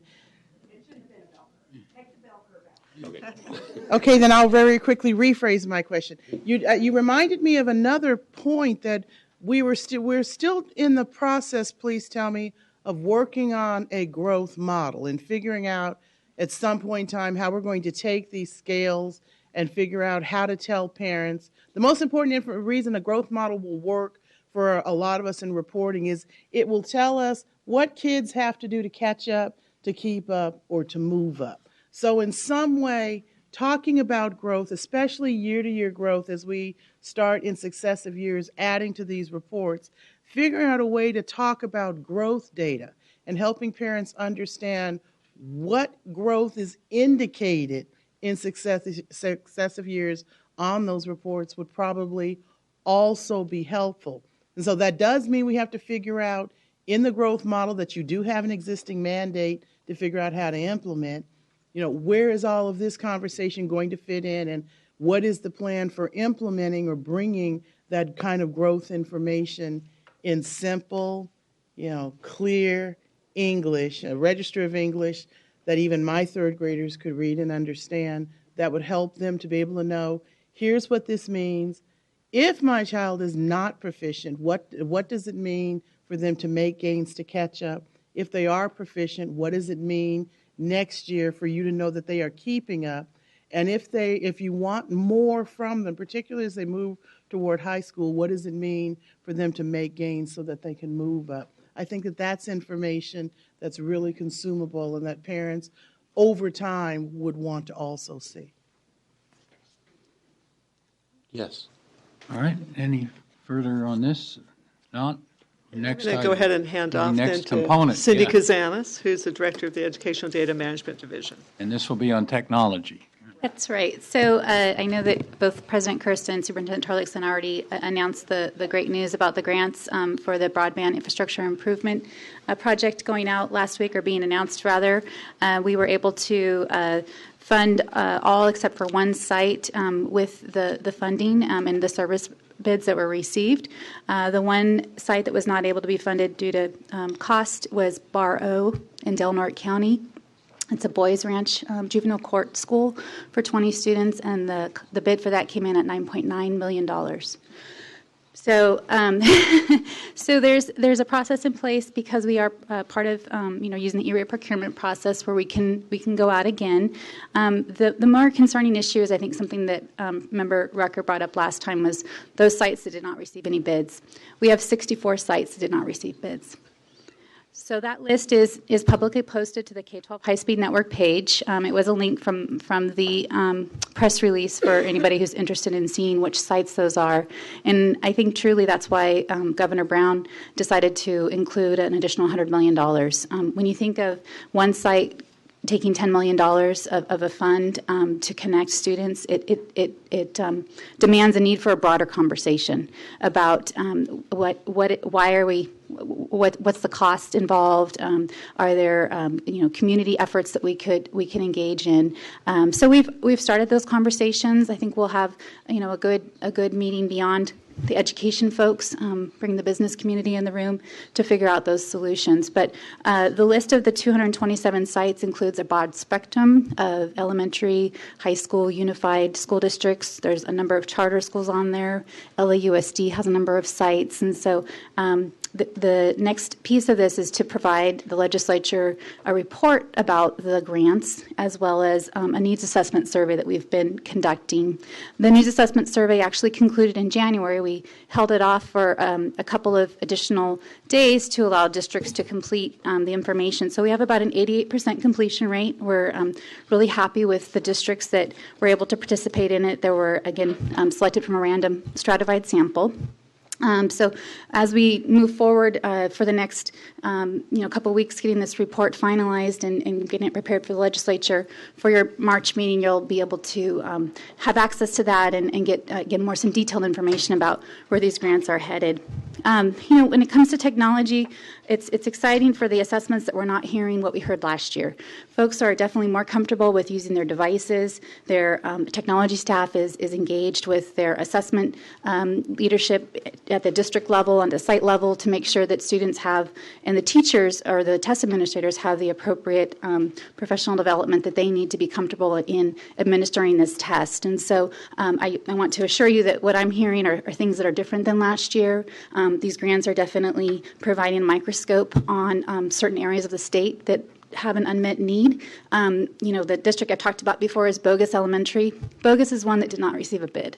So we're still going to have those kinds of districts. Bogus is in the top of the state, and they'll if they change their name. But it's so memorable. If anything, I think this is just a really exciting program to be working on. We've had great collaboration. Superintendent Torlakson has been talking about this for his entire, tenure in this position. But the governor's office and Department of Finance and the state board have been very supportive of it. So we couldn't have done this without them, and I'm real excited about the next steps in the process. Question, Board Member Rocker? All right, so for those LEAs that right now have no connectivity, does that mean when we do the operational assessment this spring, they'll be taking the paper and pencil assessment? It's not an automatic. So we did make them aware that they had that option. We had several districts. We split the list into priority 1 and priority 2. So those were not able to test. Cox Bar, Coffee Creek are some that told us during the field test they weren't going to be able to test because of technology concerns. There are others that shut down communications. Mm-hmm. And for Bar O, as an example, they told me that for their 5 11th graders last year, they tested them individually, so one at a time. Wow. So they are districts. What I hear from districts around the state is they are willing to make those kind of extraordinary efforts to make sure their students have access to the computer adaptive test come this spring. We are not seeing that in the numbers for. The paper pencil tests do not reflect the 60. It reflects more like 30 sites with less than 2,000 students actually taking paper pencil. So they know it's an option, but what I'm seeing is they're using it as an option of last resort. They are really going and being very creative with their solutions to make sure their students have access to the test. Okay, and so for those who do end up having to use the paper and pencil this year, I would really like to know that we keep up with and monitor what changes for them by the time we give the assessment again next spring. Has the opportunity for the wiring contracts been extended or some other options been explored? And if this becomes an intractable issue for those places that are really struggling to use the paper and pencil as a last resort, when we get to that moment when the paper and pencil assessments are supposed to no longer be available, how are we, is there some group that's doing some Plan B thinking now so that we're not surprised like my 2 brothers are every year that Christmas suddenly got here? Definitely. And I know that we talked about in November that we were starting to explore temporary solutions for those sites, which means they're not permanent solutions. They wouldn't be a fiber option, but it would be a satellite option or a cellular option, which is not ideal, but there is access. And so that is really the next steps. Now that we have real data that we can analyze and we can have conversations, now that the process has officially completed on the service provider, the E-rate procurement process, we can start to have those discussions. And I think that we'll find out over the next couple of months, especially with those conversations, who's going to be in the position you're talking about. And I hope that we don't be in that. I hope that we're not in a position, 2 to 3 years from now when the paper pencil tests are expected to end. And I do have a question about the one site that you said the contract came back for you said $1 billion with a B? Million. $9.9 million, so Okay. $10 million Okay. for I just 20 wanted- students. Yeah, so M, not a B. Yes, Thank million. you. Million. I had to ask. Okay. Okay, State Superintendent. Thank you, President Kirsten. I'd like Cindy to repeat a couple of numbers because I think they're an indicator of how far we've come from a year ago, because there's a lot of doubt, a lot of gaps, and digital divide was looming as we were entering into the testing period, as well as the need for ongoing use of technology for good, engaging, quality instruction. By the way, the 9 million site, I don't think they've gone forward. Is that correct? And actually, we did talk to the county. It wasn't a good investment ratio. Yeah, so it wasn't funded, yeah. So to speak. You're right. So that Del Norte is looking at other means of serving those 20 students, but it's important to see the magnitude of the cost in some regions of the state. So Cindy's done a great job spearheading this effort, and we've come a long way since a year ago. The numbers, just repeat the numbers, out of 10,000 schools, out of 6.2 million students, how many will be paper, pencil? You mentioned something like 20 to 30 Exactly. schools and a couple of thousand students out of the big student body of the whole state. Sure. Out of the 3.2 million expected students to take the summative assessment, we'd have approximately 2,000 taking paper pencil. So that, again, is a significant change from a year ago. And just to make the point, and we're going to continue to work with AXA, the School Board Association, with CESESA, the $1 billion that's in the budget is for, it's discretionary, but there's an indicator, invest in implementing your smarter balance and the new standards, and that includes more internet connecting device and capacity. So that $1 billion, supplemented by what many districts are doing, they're going to their voters for local measures, and they may have a series of capital improvements, but for instance, in Inglewood, they did something like $90 million in going to their voters, but $10 million of that was for technology. So the public is very much favorable towards seeing this kind of investment. Board Member Holliday. Congratulations, and to the department. This really is a huge leap forward for California, and it's about time. And it's driven by the computer-assisted adaptive test, yes, but the ongoing use of technology in the classroom and connectivity to the internet is a very, very important thing, and it's so nice to hear how many communities, districts, and schools have come up to speed. I think it's a huge leap forward for California.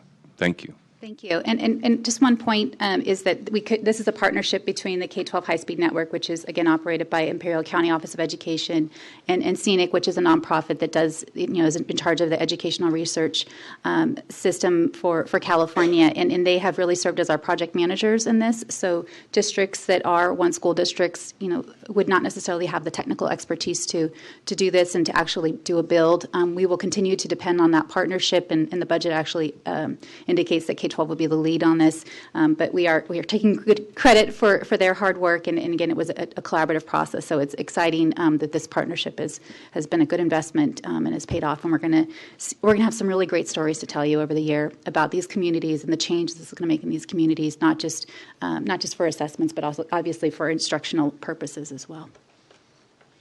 Okay. We're now ready for item 2 on the accountability workbook. Executive Director is... Pardon? Oh, public comment on this item. Yes. Thank you. We have 4 speakers for public comment.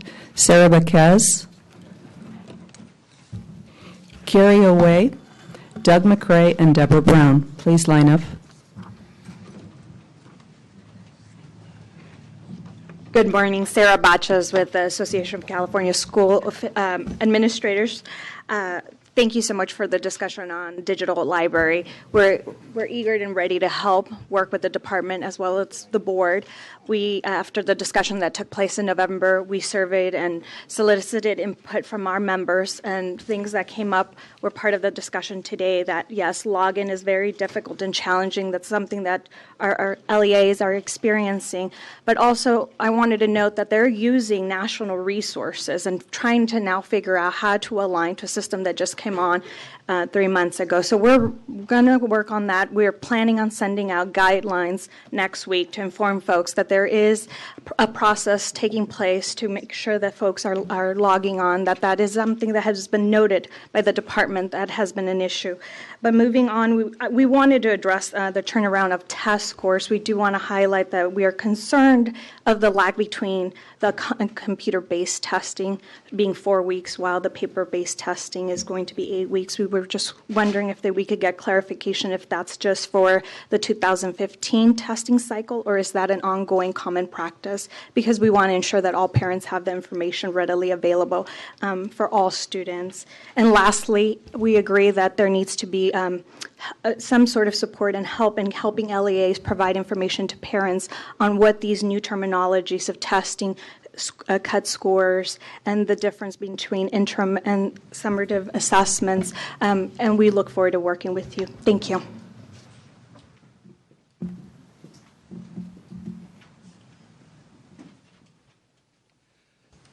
Good morning, President Kirst, Superintendent Torlakson. My name is Doug McRae. I'm a retired test publisher from Monterey. First, I want to support the AXA request, and as I see this morning, LAUSD request, also for delaying the 2015 Smarter Balanced scores for use for API purposes. In addition, I'd ask the State Board to delay release of 2015 Smarter Balanced individual student and aggregate scores until valid achievement thresholds can be confirmed by the 2015 Census Administration data. I submitted a handout to your electronic red folder on Friday to support these requests. I have a few copies here. And to document the lack of validity for the 2015 Smarter Balanced scores, including recent Smarter Balanced disaggregated data that shows major concerns for the validity of scores for students with disabilities and English learners. This morning, President Kirst was quoted in the online version of the Sacramento Bee, essentially confirming the lack of instructional validity for the Smarter Balanced scores, not only for 2015, but perhaps all the way till 2019. These quotes illustrate how profoundly backward California has gone about implementing the Common Core, implementing summative assessments to measure the results of instruction before instruction is reasonably in place. I think the discussion so far today has also documented that. To conclude, I support the AXA and the LAUSD requests for a PSAA technical design group review. I'd also request a delay for release of all 2015 scores until validity issues are vetted. I'd be happy to answer any questions. Thank you.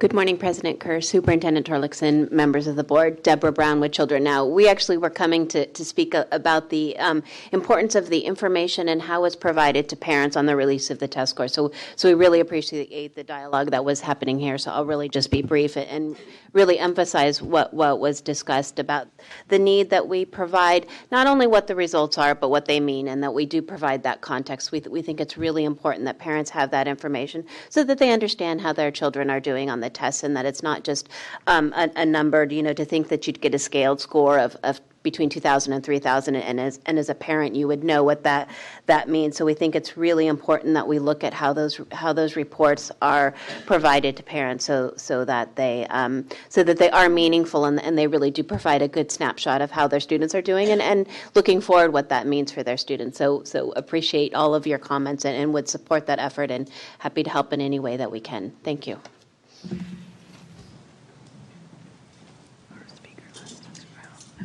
Good morning, Sarah Lillis with EdVoice. We just wanted to touch on two pieces. We appreciate the robust conversation about the digital library. And as you know, EdVoice has been very concerned about making sure that it really does fulfill both the statutory intent and its important role in the comprehensive assessment system. And we appreciate the real focus on making sure there's access and support and how it's rolled out. But on top of that, we have some concern. We get a little tripped up over just the confidence of the formative tools themselves in meeting the legislative intent, as well as the overall purpose in the assessment system. And so we just wonder sort of what the role of, we're still unclear on what the role of the vendor and the professional psychometricians are in developing the formative assessment tools themselves. Are they just gathering and reviewing, or are they actually developing some of those tools in terms of not only our confidence in those tools, but making sure that the districts and the teachers themselves have confidence in those tools as well. And we also really appreciate the conversation about reporting on the data, both to parents. We think it's critically important that parents are getting these scores, scale scores, and understanding what they mean. We also generally think that it's critically important that the scale scores are reported regardless of how they're used in accountability. And appreciate the effort to make sure this turnaround is faster, and that parents, teachers, and schools are getting this information as quickly as they can. Thank you.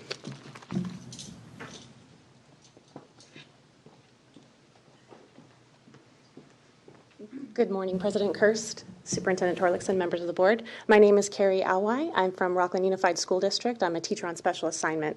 And I would like to talk to you a little bit about my personal experience with the digital library, and hope that if you do have any questions, that you will ask me, and that if I can be of service to anyone else in terms of rolling this out to teachers and having them have access, that you will call on me to do so. In Rockland, we have decided that there is very much a delicate balance between rolling it out and giving them just carte blanche, and giving them training in order to utilize what's there. So I do appreciate those comments earlier. There is a very delicate balance. And so what we have tried to do is take our teacher leaders, make them mentors by giving them the first access in our rollout. They then are the teacher models at their sites. They have then the trainer of trainer models. They are training those teachers at their sites on the digital library. We also have a lesson study group. I'm not sure if you're familiar with that process, but looking at data and how much of the lesson is actually impacting our students the way that we want it to. We have been using the digital library in that rollout of lesson study as well, using some of those formative tools to give teachers the real-time feedback that we need in order to prepare them to teach our students those new rigorous standards. We also really appreciate the opportunity to have our students use those tools. Speaking from experience last year with the testing model and our students who used that or were part of that process, they were very overwhelmed. And having these practices, the formative assessments, those interim assessments that will be coming online soon, really is good for students. Their anxiety level will come down. They will be able. Thank you.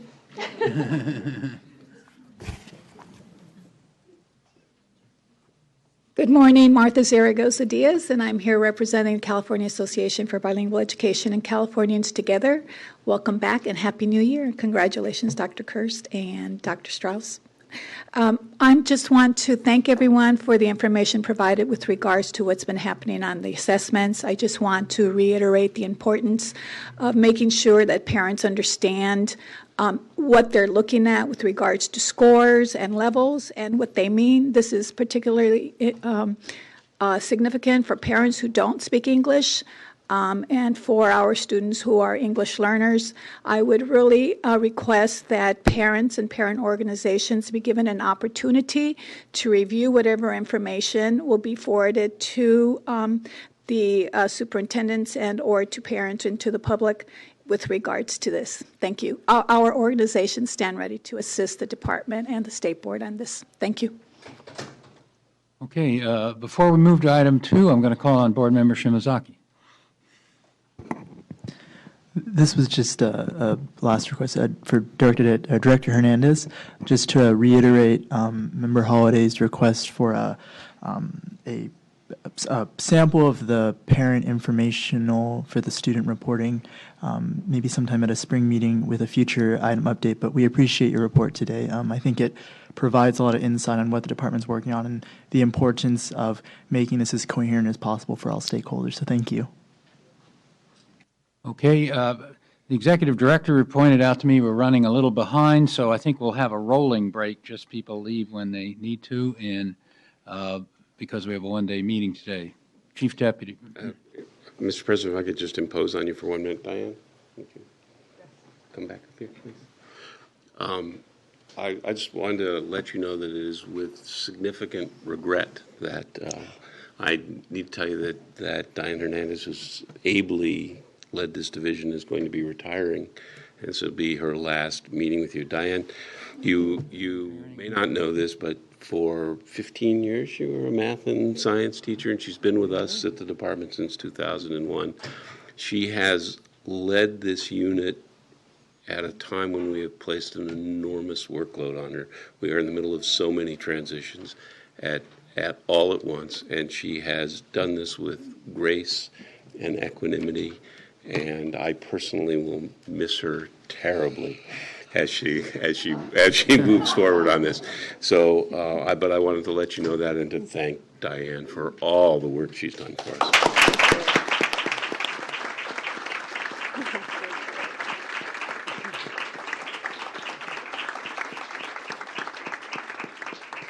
And you know that I did this by myself.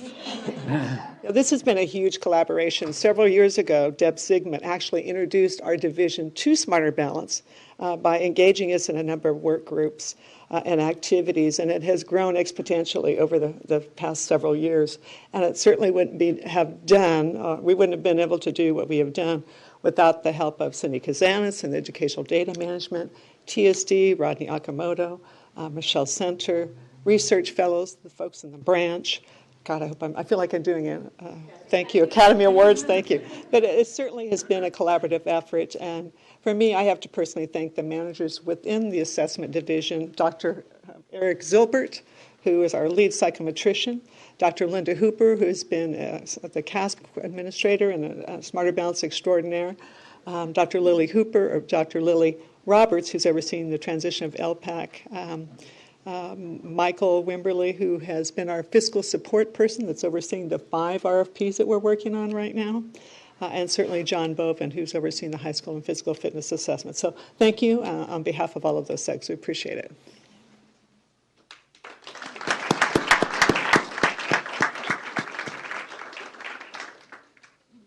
Okay, I guess we're now ready for item 2. Jenny Singh. Good morning, President Kearse, Superintendent Torlakson, and State Board members. My name is Jenny Singh, and I am the Acting Interim Director of the Analysis, Measurement, and Accountability Reporting Division. I will be presenting both items 2 and 3. Item 2 is focused on the federal accountability system, and item 3 will be on the state accountability system. So for this item, it is an action item on the proposed amendments to the Federal Accountability Workbook. Since 2014, the Board has approved annual amendments which impact the calculation of the Federal Adequate Yearly Progress Accountability Reports, referred to as AYP reports. The CDE is proposing 7 amendments for the 2015 AYP reporting. 4 of the amendments are a direct result of the implementation of Smarter Balance. 1 amendment is the result of the 2015 Spring Alternate Assessment Field Test, and the other 2 are technical amendments. Most of the proposed amendments will be considered standard by the U.S. Department of Education. However, there is at least 1 amendment where it will require the U.S. Department of Education to think outside the box a little bit for accountability purposes. I'm going to briefly go through each amendment. The amendments are in order by critical workbook element, so please feel free to ask questions throughout if you'd like. Amendment 1, I'm not sure if you know this, but the Elementary and Secondary Education Act, ESEA, requires that all schools receive an AYP report. This includes schools with grade configurations that do not assess students. So in order to make AYP determinations for these schools, we use a process called pair and share. Schools that are comprised of grades that are not assessed provide the department with the names of their feeder schools, up to 3, and with the percentages of the students that traditionally go to those feeder schools. We take that information and we take the second grade assessment results from those feeder schools and make an AYP determination for these schools. So because the Smarter Balance assessment results are now based starting grade 3, we need to change our workbook amendment, our workbook to reflect that we're using grade 3 assessments rather than grade 2 assessments for this pair and share process. Amendment 2 is requesting that the Smarter Balance results in ELA and math replace the California Standards Test to calculate AYP for grades 3 through 8. Amendment 3 aligns the board's decision to request a double testing waiver from the ED for all students who are eligible to take the alternate assessment so that they can participate in the field test. The amendment is requesting to suspend the inclusion of the alternate assessment in AYP reporting for 2015 only. This will only affect a very small portion of those scores included, approximately 1%. Amendment 4. So this amendment, as you know, for 2015, schools and districts must meet a percent proficient target of 100%, in addition to meeting the participation rate and the additional indicator. The way districts and schools can meet a proficiency target, another alternative way to do it is through safe harbor. The safe harbor is applied when districts and schools reduce the number of students below proficient by 10% from the prior year. So as a result, if they meet safe harbor, they meet the proficiency target, even if they haven't reached the 100% goal. However, the department is really unable to calculate safe harbor this year, and the reason for that is by law, we are not allowed to compare the Smarter Balance results to the CST results. So in order to avoid all schools and districts failing AYP, we are proposing that for 1 year, schools and districts receive a bye. And we're doing this in a way that we're asking that we base the AYP determination on the participation rate, and for high schools on the additional indicator of the high school graduation rate, and then for elementary schools on the new additional indicator of attendance. We would still report the proficiency on the reports. We just wouldn't use that information to make the AYP determination. In mid-November, we did speak with staff members at the U.S. Department of Education, and we outlined our request. She listened very carefully and said that she needed to take the information back to her team. They have not gotten back to us with a response to this, but they have indicated that they're still thinking about it.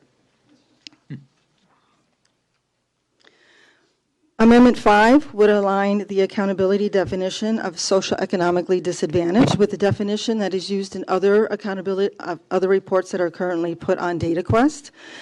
Currently, the socioeconomically disadvantaged group are those students who are eligible for free induced lunch or whose parents' education level is less than a high school diploma. That's what we use for accountability purposes.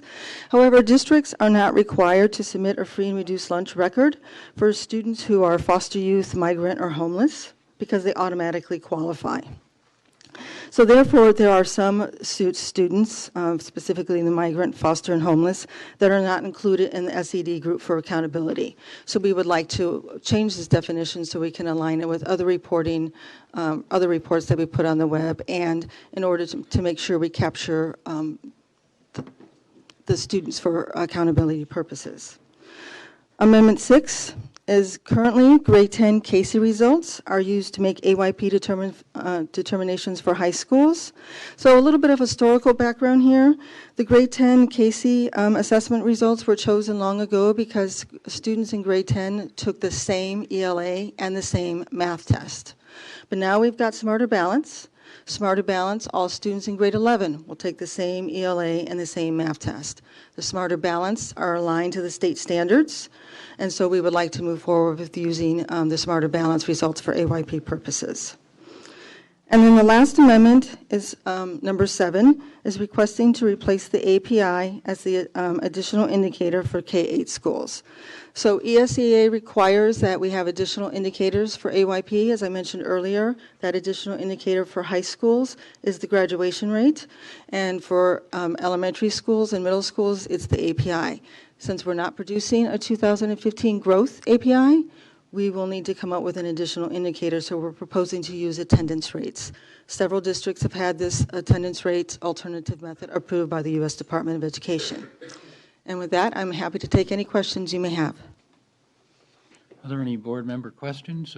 I just wanted to point out before we take questions that the use of the Smarter Balanced grade 11 exams instead of the California High School exit exam in Amendment 6, and the attendance rates for elementary and middle schools, as you noted in in Amendment 7, indicates that we're moving away from the API and the idea of a single accountability measure, and that we're, this is a step towards developing an innovative accountability system that includes multiple measures of student, school, and district success.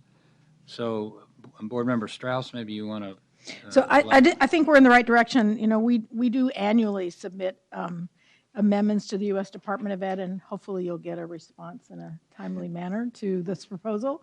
But I think it's consistent with our changes that we're making, that we're trying to address issues of teachers, students, parents, and districts, and that also that we've been talking a lot, and we'll continue, I know, today and in the future meetings about the purpose of accountability, and that we should have continuous improvement, and we should be using multiple measures. So I support the direction. I also personally, Jenny, you've just done such an amazing job, just to publicly, she staffs also PSAA and all the research around accountability, and just as one board member, I just want to thank you for just your commitment and the quality of the work that you do to support these issues. Thank you very much. So I know we need to comply with federal requirements, and we don't want to hamper our implementation of LCFF in the process. So I really support the direction with this. Thank you. Okay, are there other board member comments? I'm sure there's public comments, so we'll take public comment first then. Sherry Griffith, Roger Yoho, Robbie Sumner, Hetty Chang, Brett Strong, Heidi Holmblad, and Terry Burns. Please line up. Good morning, board members and Superintendent Torlakson. Sherry Griffith with the Association of California School Administrators. We very much, too, appreciate the opportunity for the state to look at our system in California as we transition. And we know that there are so many moving parts. We do have some concerns in the field, and I just wanted to share those with you. All of the technical proposed items are supported by our membership. We do, however, have some concerns with item 6, and that relates more to the broader question of whether California will continue to have an exit exam, and is that a benchmark or a foundation for the state of California. We have used it up to this point, so when you do change out a significant portion of your accountability at the federal level, that kind of changes that baseline in a significant way. We are not against using the 11th grade SBAC for a future federal accountability system. We're just wondering if we should wait at least 1 year while the policymakers in Sacramento determine whether we have an exit exam, because that needs to be taken into account. In terms of where the federal government is going, we know that hearings are beginning this next week on testing and accountability, and we do see and are encouraged by the movement towards potentially reauthorization of ESEA. So we want to have the state take that into account before we make radical shifts in our own system. So we just caution on item 6, but support the other items.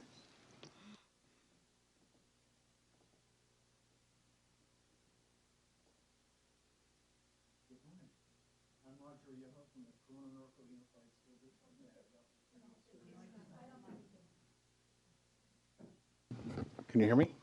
Yes. Okay, good. I'm Roger Yoho from Corona Norco Unified School District. I have the opportunity of serving the district as the assessment and accountability person. We are very appreciative of the department's recommendations to you and fully support them. And in fact, we just really want to thank the superintendent and chief deputy superintendent and Carrick Ashley and Jenny Singh for their wonderful job trying to help us through that transition from going from an old assessment system to a new assessment system, and holding us still accountable for what we need to be accountable for, but doing it in a really reasonable fashion. So we fully support and hope that you will support their recommendations to you. Thank you. Hi, good morning. It's a pleasure to see you. My name's Hetty Chang. I'm the Director of Attendance Works. We're a national initiative based here, though, in California, but we help districts, states, and communities throughout the country address chronic absence. I appreciate that you're considering looking at attendance as an additional measure as part of AYP, but I want to suggest that you might consider, instead of using average attendance, you actually use chronic absence as a measure. And I make this recommendation for several reasons. First, chronic absence, defined as missing 10% or more of school, is a key metric for helping to target intervention and action because it tells you how many kids are missing so much school they're academically at risk. Average daily attendance only tells you how many kids are showing up to school each day. Average daily attendance can mask chronic absence, and even schools with high levels of chronic absence, of average daily attendance, say 95%, can have as many as 20% of their kids chronically absent. There are states across the country who I'm working with who are actually shifting from average daily attendance to looking at chronic absence as a metric because it is a better metric for informing school improvement efforts.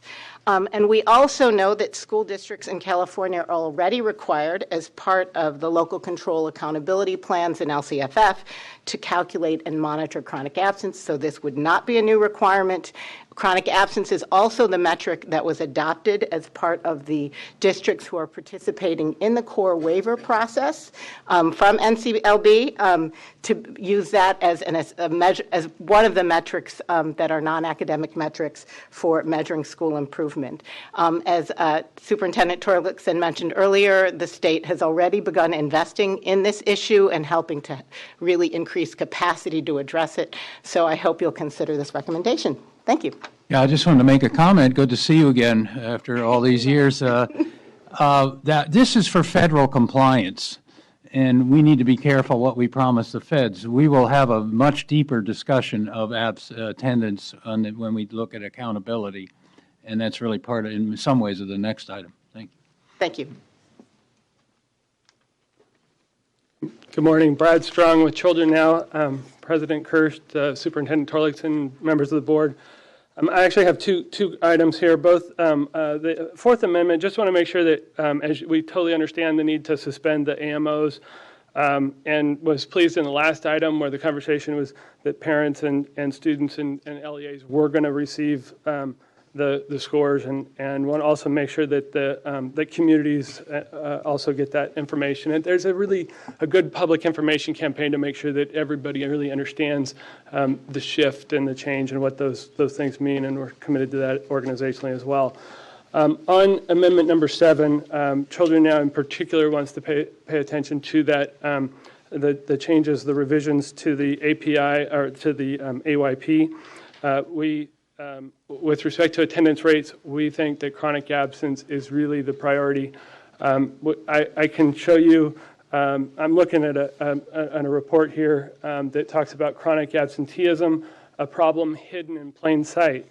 And even a school that has 200 students with 95% attendance can have 30% of their students that could be missing nearly a month of school. So 95% attendance, you can have 30% of your students missing a month of school. And I also have a slide here that has 6 schools in Oakland, all 95% attendance. The attendance rates, the chronic absenteeism rates vary from 5.8% to 17.3%. So when if we look at ADA alone, you're just 95% ADA. But the chronic absenteeism varies from 5.8% to 17%. So that, the problem hidden in plain sight, I think, is an appropriate description if we're not paying attention to chronic absenteeism. So we would urge that this revision to the workbook be changed, and certainly with respect to state accountability, we hope you'll look at Time. chronic absenteeism. Thank you.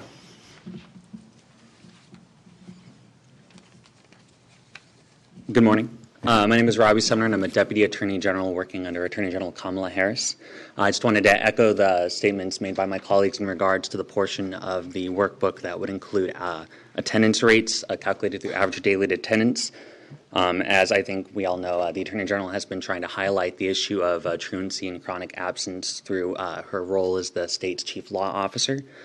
Through our research, which we released in School on Track, and we've appreciated the partnership with the superintendent in all of our truancy initiatives, we really can just verify the fact that chronic absence rates are, one of the best indicators of these groups of vulnerable students that need to be addressed with specific intervention strategies. And the types of students that are often left out and masked by using ADA instead as the metric can include some of the at-risk LCFF identified groups such as foster youth, low-income English learners. So I just wanted to echo the sentiments of my colleagues, which I think were very well put, and urge you to consider, to the extent that you can while remaining in compliance, chronic absence.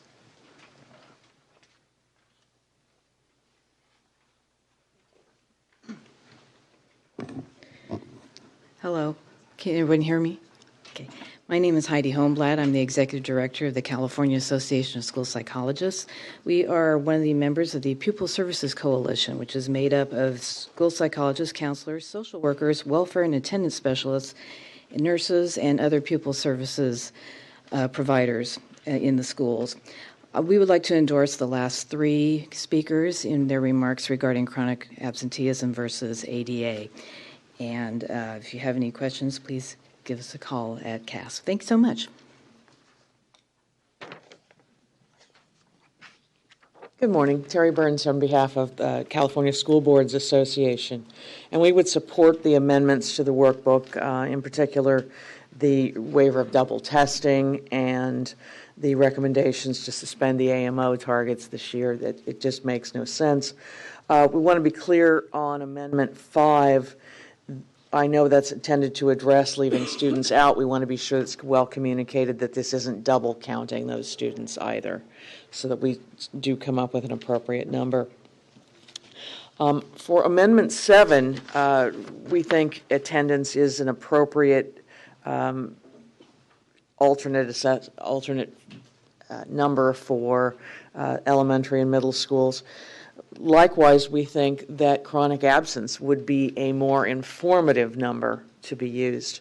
But either would concur, but we do want to get into the longer conversation of chronic absence as we move forward. Thank you. State Superintendent. Had a lot of input on chronic absenteeism today. That's good. Just checking with our staff, just to clarify, a lot of consensus around all the elements that you've outlined for the change in the workbook. What would it take to address chronic absenteeism now, or is it something that needs to be, that could be, revisited if we have to submit by a certain deadline, and just giving any thought to that more rich indicator versus attendance? As you know, we don't collect individual student level data, so we would have to collect that information from LEAs. We have been talking about chronic absenteeism at the PSA Advisory Committee, as we're talking about developing a new state accountability system.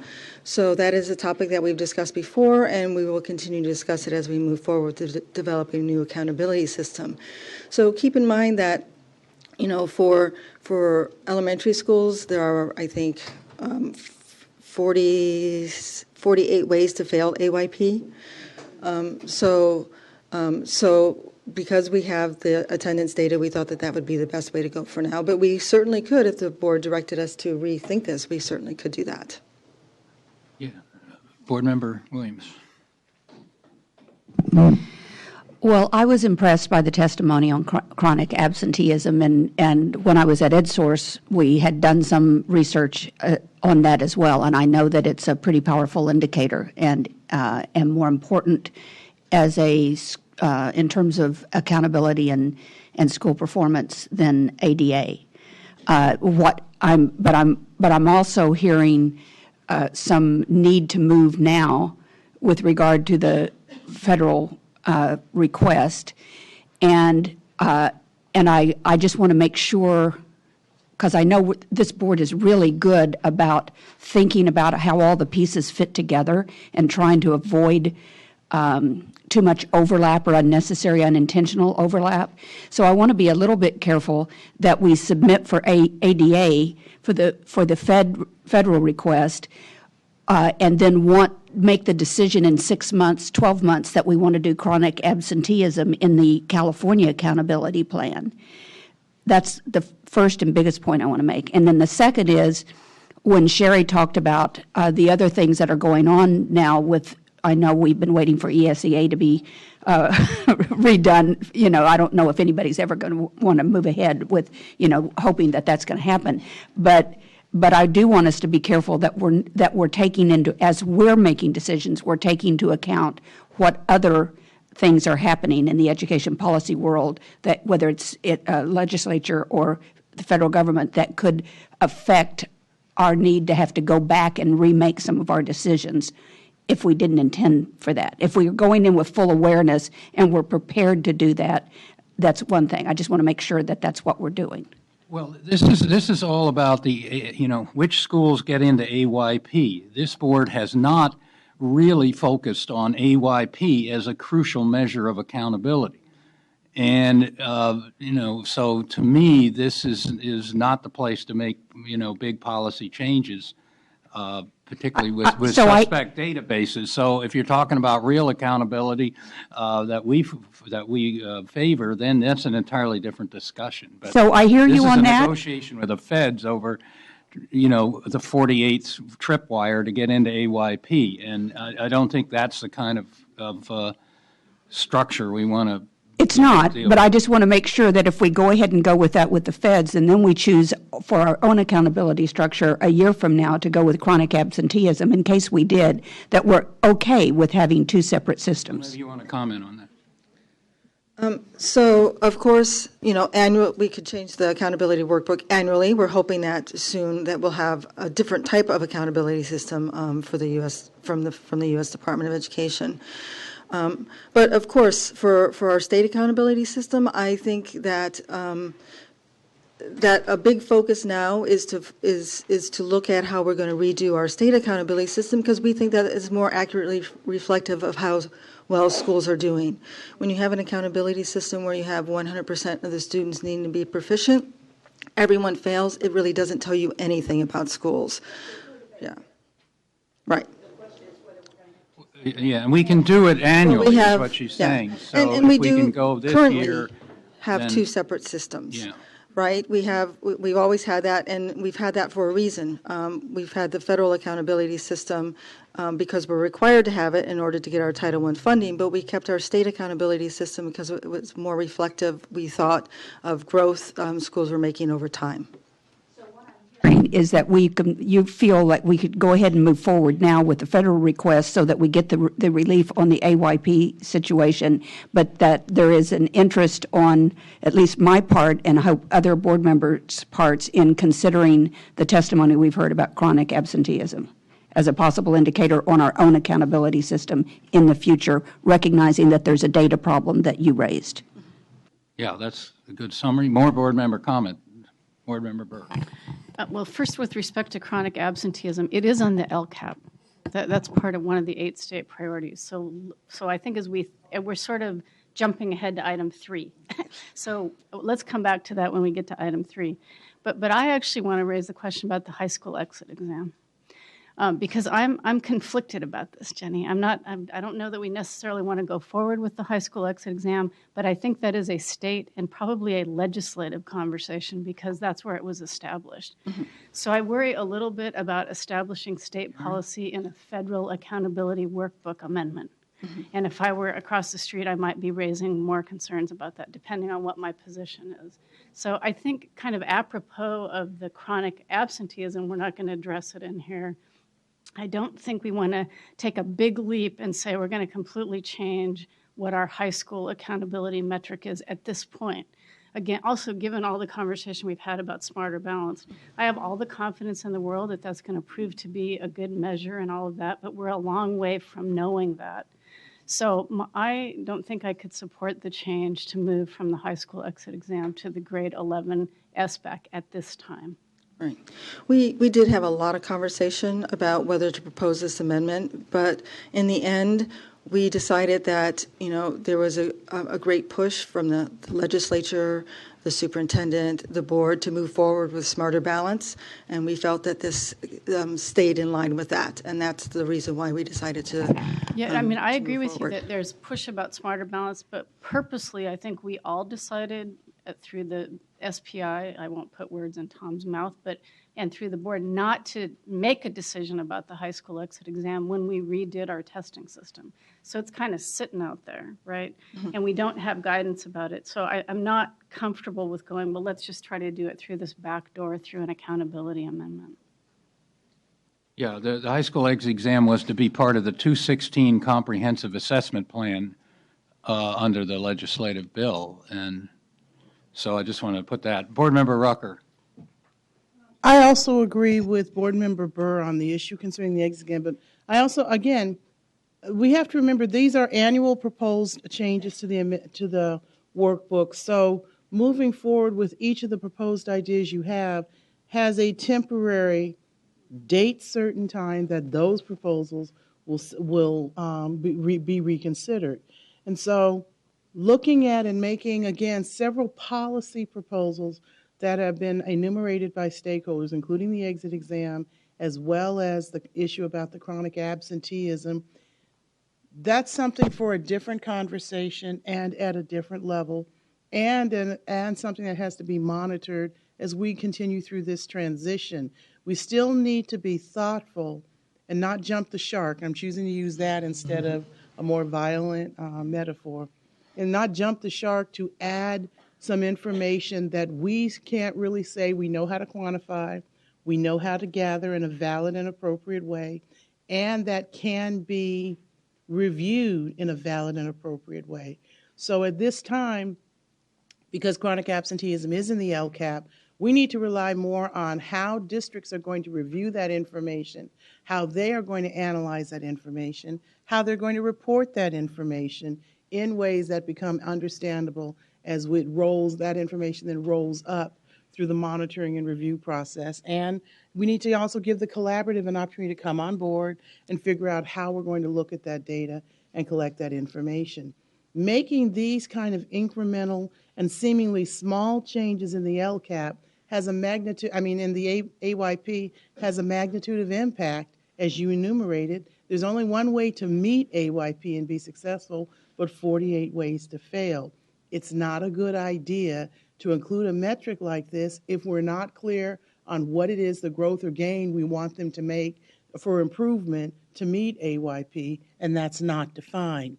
As it relates to the Casey, given the fact that we already know that there will be a precipitous number of students at grade 11 who will not be proficient on the SBAC, why would we implement that metric today when we are still trying to figure out how to explain to ourselves and the rest of the world what that's going to mean? So I agree with Board Member Burr that making the change on the Casey right now is probably something we should rethink. But having said that, I do not question the board's authority to make that decision. As a state education agency, the board is authorized to make determinations about the elements in the AYP. That's not necessarily, making those determinations are not necessarily a legislative issue at this level because we are the state education agency. But I do think, again, before we jump the shark on replacing one exam that people understand what it means and what those results are, with another exam that's going to lead to the apples and oranges comparison that we said we're trying to avoid right now. So I think that that's probably, for me, the bigger issue, not just the fact that we may have a huge failure rate, but we are forcing a comparison By replacing one exam with the other, we're forcing a comparison about the conversation on the definition of proficiency that's enumerated by the outcome of the KC results and the student outcomes on the grade 11. So for that reason, I also have a concern about replacing the KC. Yeah, let's have some comments on the Casey Right. issue. Carrick Ashley, Interim Deputy Superintendent. So remember, taking all these into account together, the recommendation is to replace the Smarter Balance grade 11, or use that as a replacement for Casey, for a couple of different reasons. But we're also recommending that it's participation rates that are used to make determinations for AYP, not the actual results from the Smarter Balance assessment. So keeping those together. The other reason, I think Jenny may have said this already, is that we are trying to send the message that we are moving toward Common Core state standards for everyone, which is why we stopped CSTs. We do know that the high school exit exam is only about 25% aligned, those items, to the Common Core. And I'm not sure that Casey would now pass peer review in terms of an assessment from the federal standpoint. But the point is, again, not using the results, we will be back here a year from now to talk about.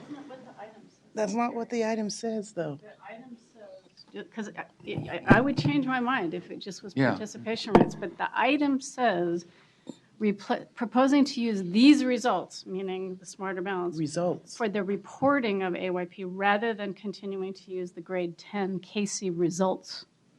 Okay, so I'm sorry, let me clarify that. We would report the results of the Smarter Balance grade 11 assessment, but we would not use those in making the AYP determination. So we're going to put the results out there for parents to see. We're just not going to, because we want the U.S. Department to know that we're not trying to hide the accountability system. We do want to put those results out there so parents can see where the school is at, so the school can see where they're at in regards to Safe Harbor for the next year. But we're not going to use it to make an AYP determination. We will use the number of test takers, which should be very high, is what yes. Number of test takers. There probably won't be much change on that. Right, test takers and graduation rates. All right, so Board Member Rucker, now we have some clarification. So as I understand from everything that I have been told and what we have heard concerning Smarter Balance, for federal accountability purposes, level 3 is the results that the feds will pay attention to on the Smarter Balance assessment. So the level 3 results that we anticipate will be reported is that 44 or 45% of our students in grade 11 will be proficient. Yeah, let me add to this question, because my understanding is that there is no determination about what is proficient on the Smarter Balance. The levels do not talk about proficient. I'm and sorry. I don't know what the federal government is going to say about proficient. And personally, I have questions about where we ought to set proficient. And it may not relate exactly to those levels. I agree with you, but the problem is Smarter Balanced has stated that for purposes of federal accountability, they don't control state policy. They cannot enforce that. That's not something. Right, so I think well, let's get Tony Alpert up here. Is he still here? No? Well, it's not about whether Smarter No, I think this is important to clarify. I agree. Trying to argue with you. I'm just trying to clarify who's running the show. But again, let me finish the sentence. We are running the show because Tony Alpert is going to come up here and tell you that Smarter Balance will let the member states make a determination about where they place the level 3 cut score. California has a different problem. Carrick, your turn. So let me try to articulate a couple of different things here. First, what Smarter Balance was required to do by the federal government when they got their grant was to come up with one level of their test that is equivalent to what has been considered proficient in the past. They don't call it proficient. Matter of fact, there's not names to them now, which is why we're all referring to the numbers. They're also required to come up with one level above that, which is level 4, and they're also required to come up with 2 levels below that, which is how we ended up with 4. In the past, we've had 5 levels. Could have had 5 levels this time through, or 6 levels through, but they stuck to the 4 levels. So that being said, we will be reporting to the feds. I'm sorry, I shouldn't refer to the Department of Education. The students that would land in each of those levels.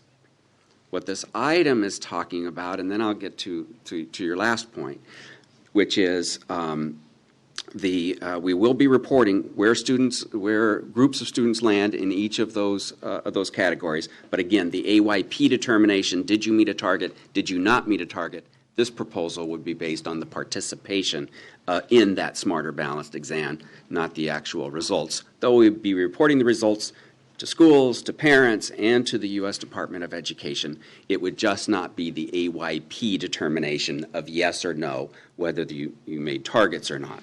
What Member Rucker is referring to here at the end is that when Joe Wilhoff came here in November and gave a very long, detailed presentation about these level settings, and as you may recall, that was just prior to them being approved down in San Diego, which happened, I believe, the next evening. He was asked the question in here in November, and I'm going to do the best to remember it, but he was asked, can a state change what those what those achievement level settings are? Can they change them? And the answer that Joe Wilhoff gave was from a Smarter Balance viewpoint, because they work with multiple states. There are multiple states that have different criteria or approval processes, whether it be done by the superintendent or the State Board of Education or the legislature. And so he was saying, yes, these are Smarter Balance. These are the Smarter Balance achievement level settings. But states have different processes to stamp their approval on it.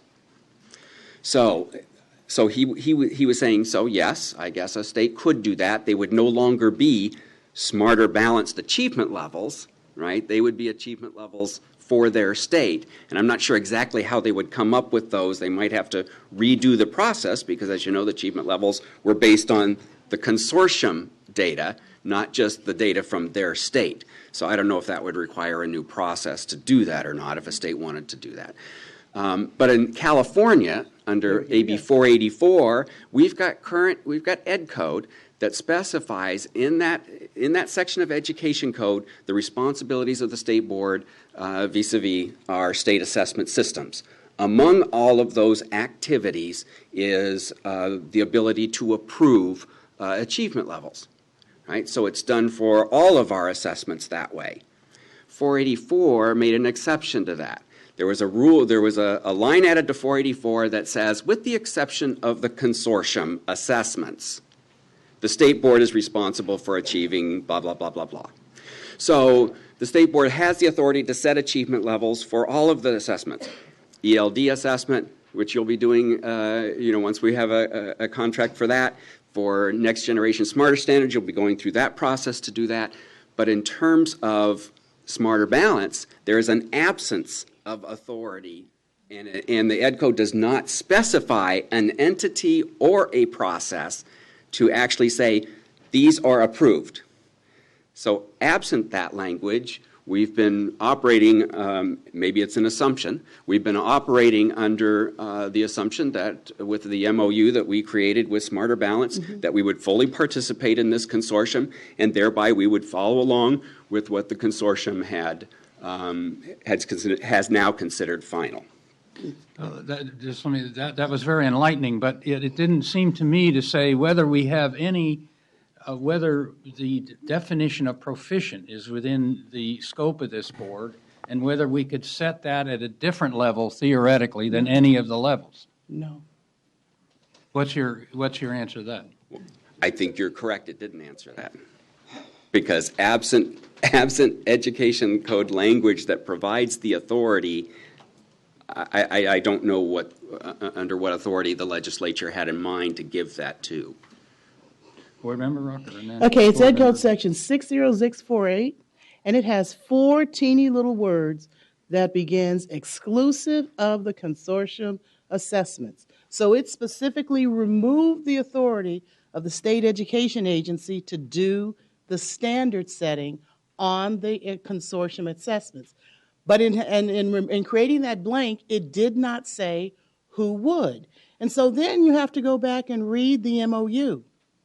The MOU that we signed said that the state, as a governing state, will support the recommendation.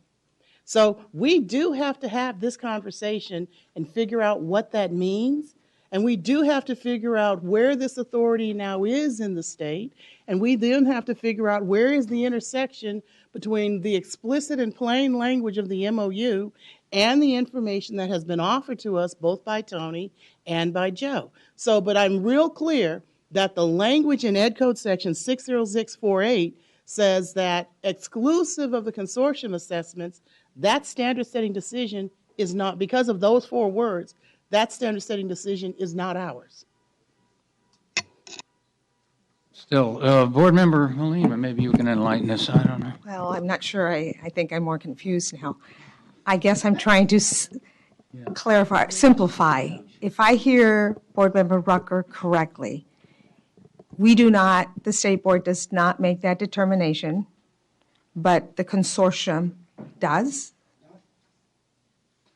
No, what the Education Code did was removed the authority for that, for the Smarter Balanced Assessment. Removed in the same statute that gives you the authority to provide level setting for all the other assessments, it says, except for excluding the consortium assessments. Yeah, let me just, the executive director is pointing out to me that this discussion is in item 3 and not item 2. I've been trying to detach this all along from the federal government. And we should resume in item 3. But our counsel has pointed out that under Bagley-Keene, this item is not publicly noticed in item 2. So our advice of counsel is that if we could possibly hold this over to item 3, that would make us more in compliance with. And I think that's the right place to put it. I don't think this is a federal item at this point. Well, the only thing that makes it a federal item is what we're going to report. And so I'm concerned about reporting the results, and that is in this item. So maybe we need to table this item and move to item 3 and have that conversation and come back to this. Because this amendment is asking us to report these results and replace the Casey outcomes with results from the grade 11 SBAC. So we need to then table this and go to item 3 and have this conversation. At least, I'm sorry, I'm out of order in making the statement the way I said. I would like to ask you to consider tabling this. Okay. So that we can have the discussion. Helpful suggestion, in my view. Board Member So I have Strauss 2 questions. First, what's your timeline of when you need to submit this? Traditionally, we submit our amendments to the U.S. Department of Education in February, but we've had a discussion with them, and they've indicated that if we need to take a little more time, we could do so, and they would allow us to do that. So then with that, could we then table it, have you go back and edit? Because I would propose that we remove Amendment 6. Because we haven't made that decision yet. And so would it be better to table it, have you go back and edit it so it reflects correctly what you've been saying about what you're proposing, take out the issue of replacing Casey with Smarter Balance and bring us back a draft at the March meeting, which we could then take action on? Would that be okay for your timing? We could certainly do that. I mean, my other proposal would be that I propose that we do that with removing of the number 6 now. Right. So. Yeah, with several, Board Member Holliday and Board Member Shimasaki. Moving the reporting to the grade 11 Smarter Balance test away from Cassie, it does not necessarily mean that we are sending a message that we are making a decision about Cassie today. In the future, it doesn't. Either way, it doesn't. I don't think that's a reason not to push forward on these amendments. If it's possible to clarify in item 6 that what is being reported is participation rates, I would be happy to move that and move forward on it today, so that we don't hold these good people up with all the work they have to do.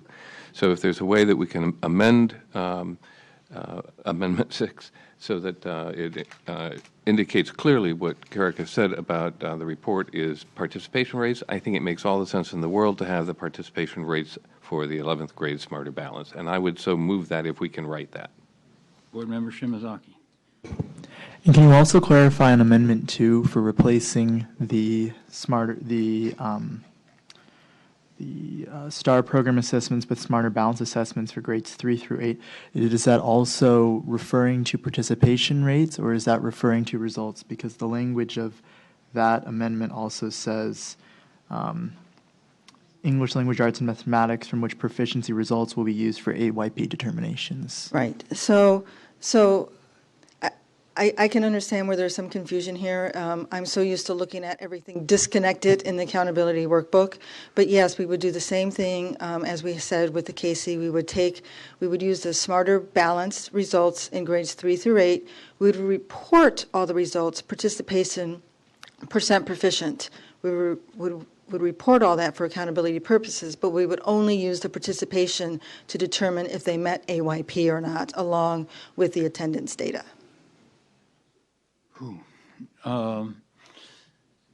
Board Member Williams.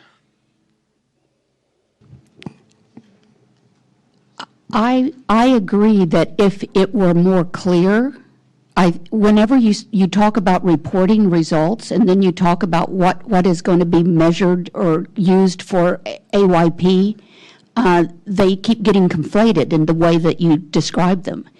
And so if what you really mean is that only participation rates in Smarter Balance will be used by AYP, and that the public will get copies of the performance, the student results, but only the department will use participation rates, then I could support that because it in fact incentivizes schools to participate in Smarter Balance, which is when Carrick was talking, that was part of what I heard as the motivation for doing it.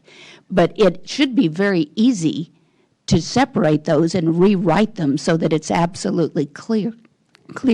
What I don't know is whether or not this whole item has to come back again in March to do that, or if there's enough support if it were more clearly written and separated, which would not eliminate Casey, would not make a decision about Casey, would not use student performance results on Smarter Balance for AYP, would only use Smarter Balance participation rates.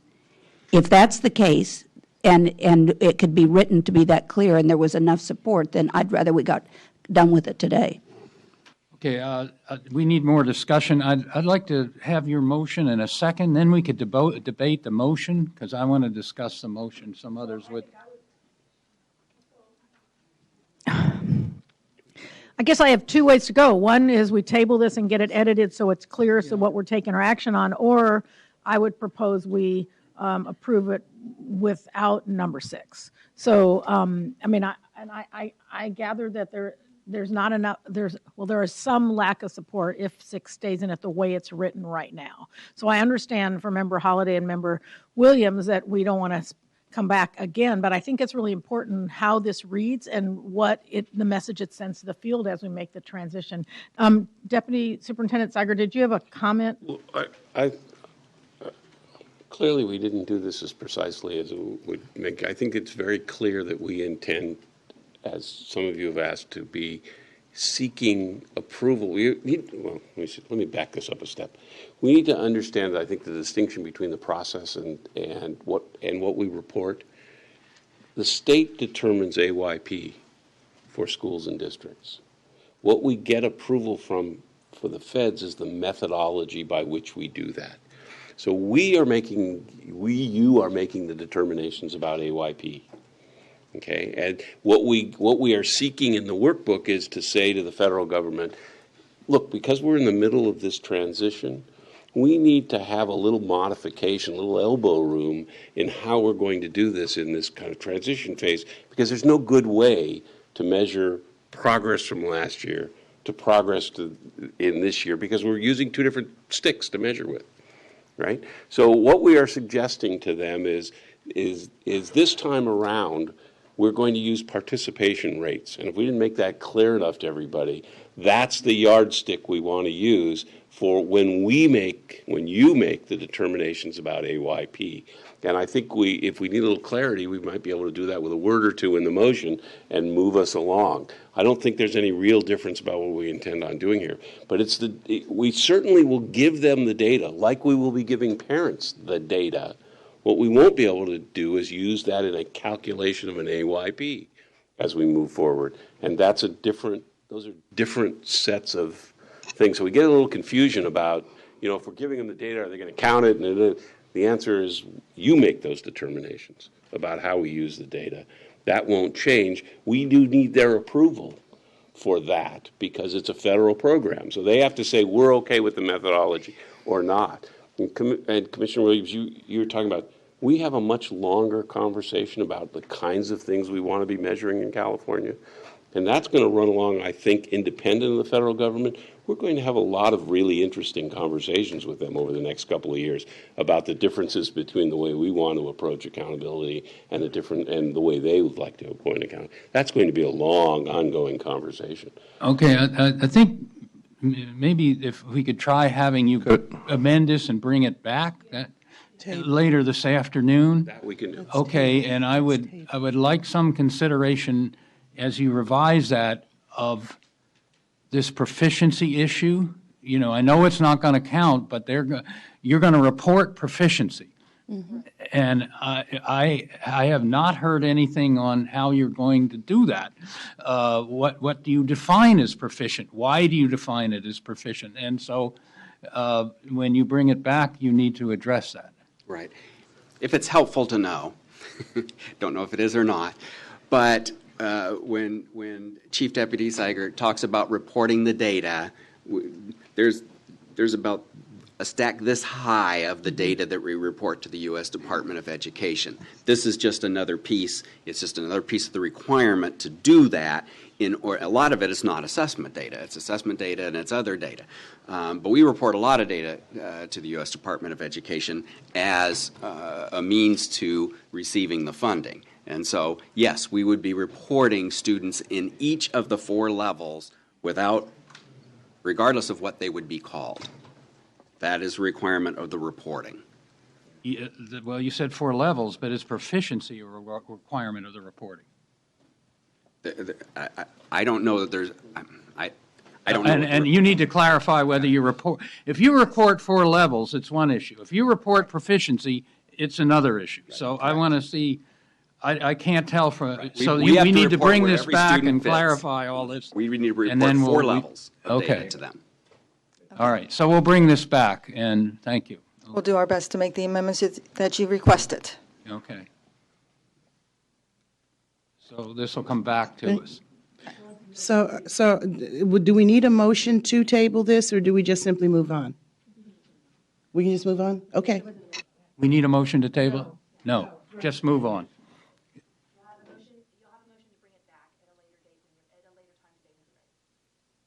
So we can do this process now and then later have a motion.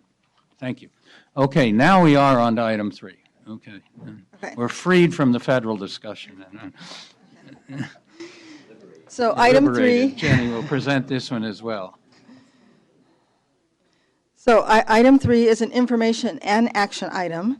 So this item really does contain a lot of information on the activities of the department, the technical design group, and the PSAA advisory committee, and their work on how we have been implementing the requirements of Senate Bill 1458.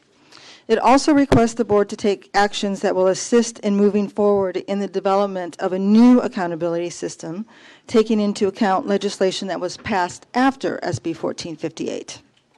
Okay? I really thought it might be a good idea to give you a little brief history about the state accountability system. So not everyone here will remember that that the Public Schools Accountability Act was enacted in 1999 before the No Child Left Behind legislation was passed. And when that legislation was passed, it contained 3 components. One component was a high-stakes accountability system that set specific targets for schools, and we use the API for that, right? Then we have a system of rewards for meeting those targets, and that was the Governor's Performance Awards Program. That only lasted 2 years. We only sent out money 2 years for that program.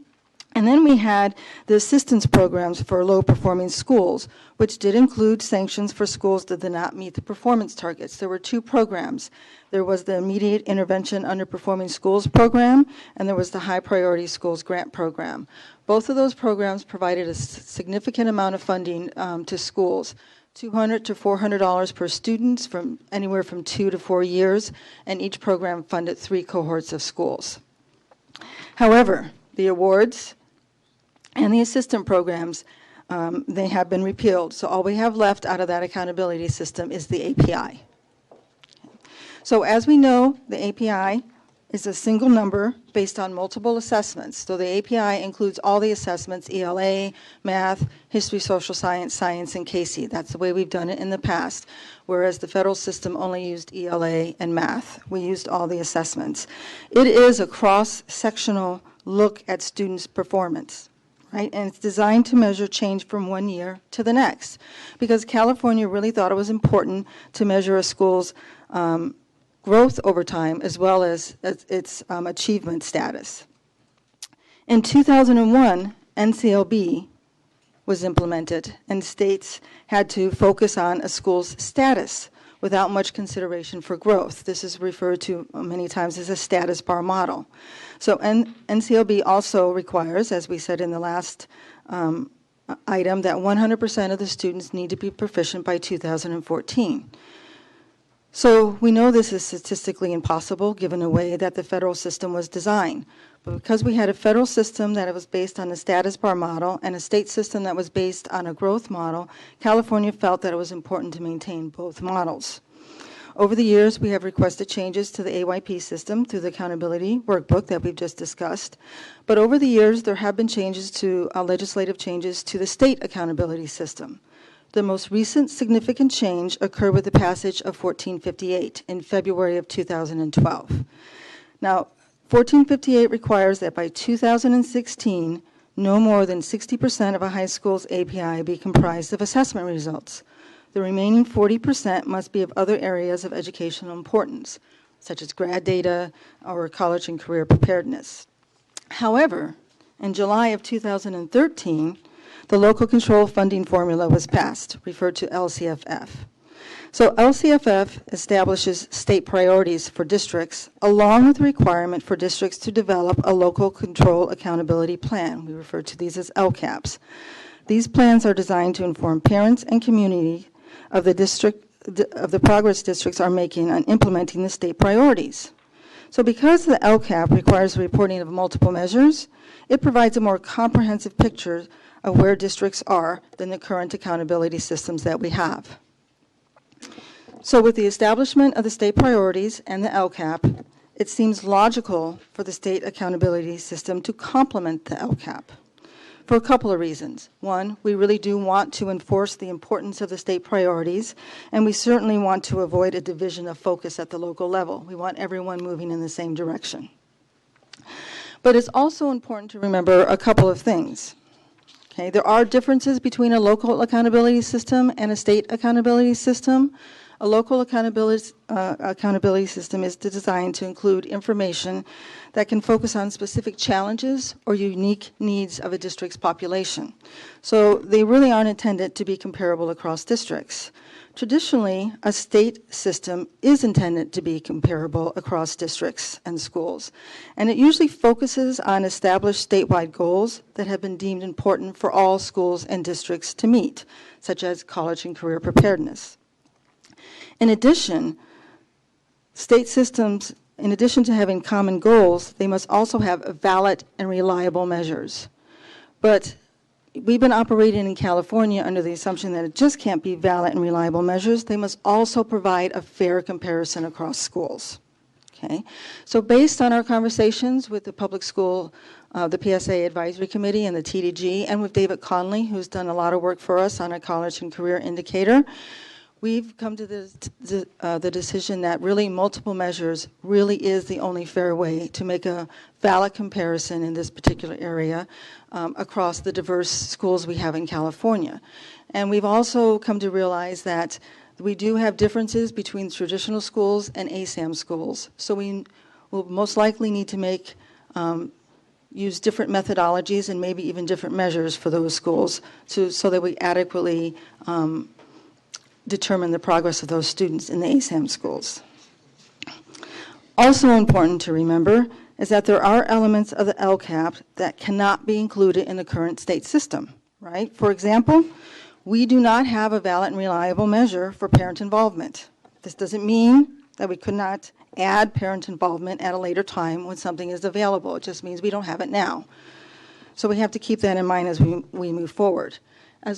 As mentioned earlier, the API actually is a system that requires us to use multiple measures. Unfortunately, it requires us to take those multiple measures and roll it up into one number.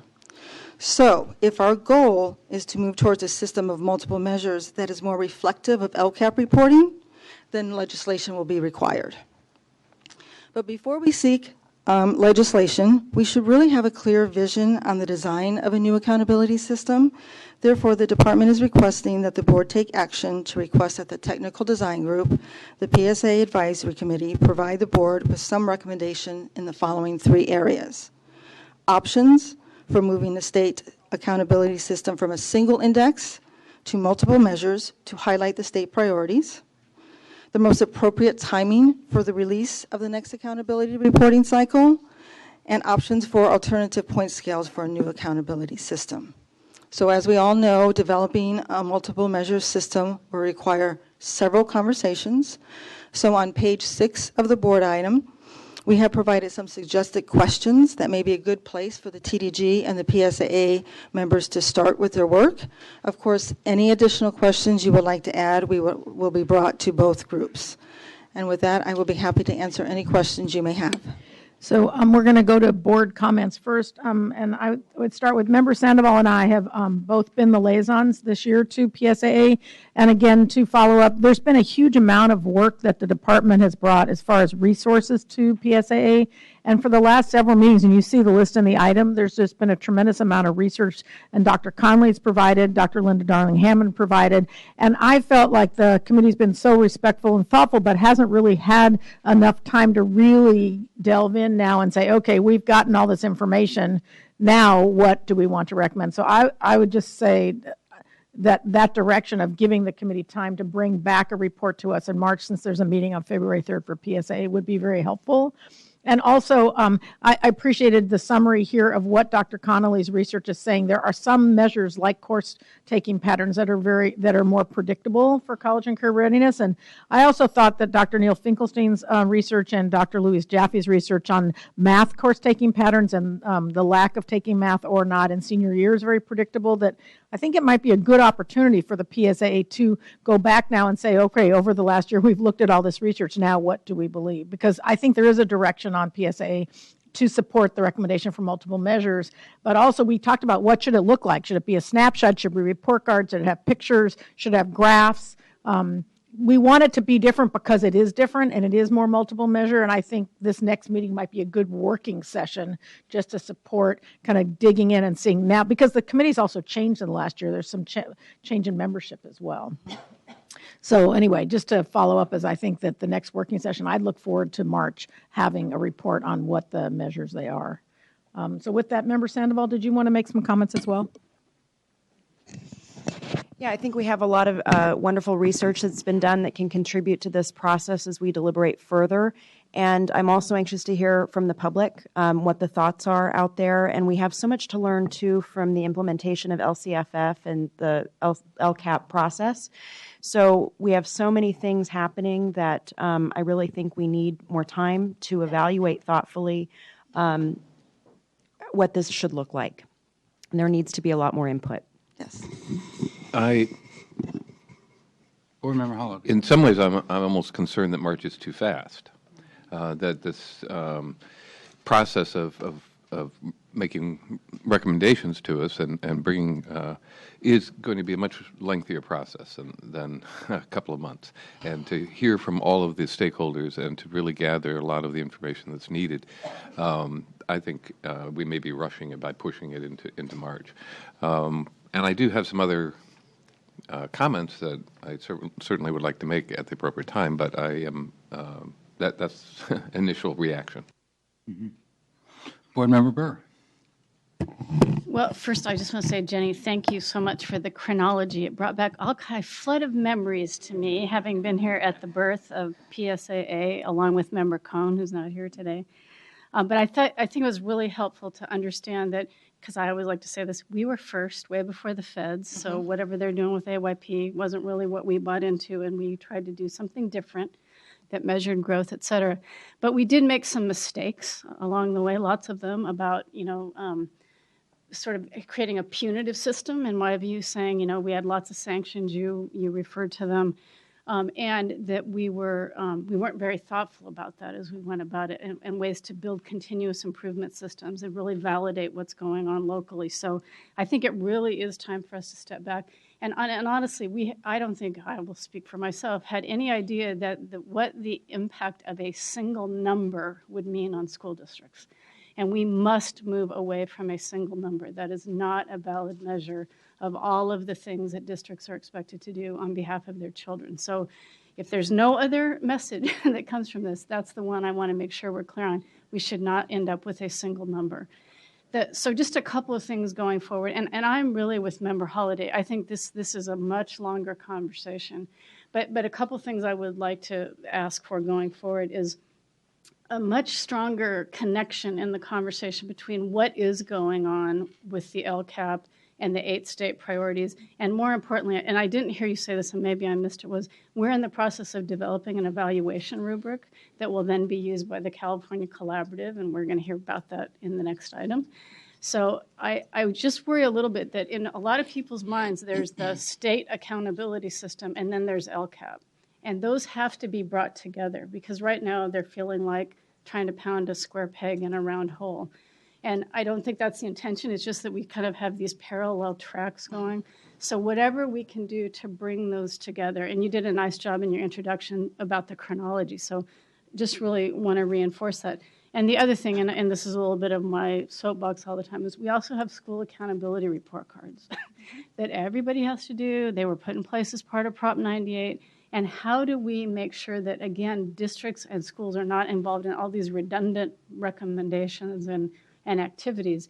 And I think finally, again, the way I look at the accountability system is we have an accountability system, and it will have components that are local and it will have components that are state. Mm-hmm. And our decisions will be about how do we set those relative priorities, and what does that mean when you make a judgment about a district, whether it's at the local level or the state level. Thanks. So, Board Member Rucker, then we have to decide when we want to hear the public testimony as well. Go ahead. Okay, so Board Member Burr knows I adore her completely, but I want to congratulate you on your uncanny knack for understatement to say we made a few mistakes in creating our original accountability system.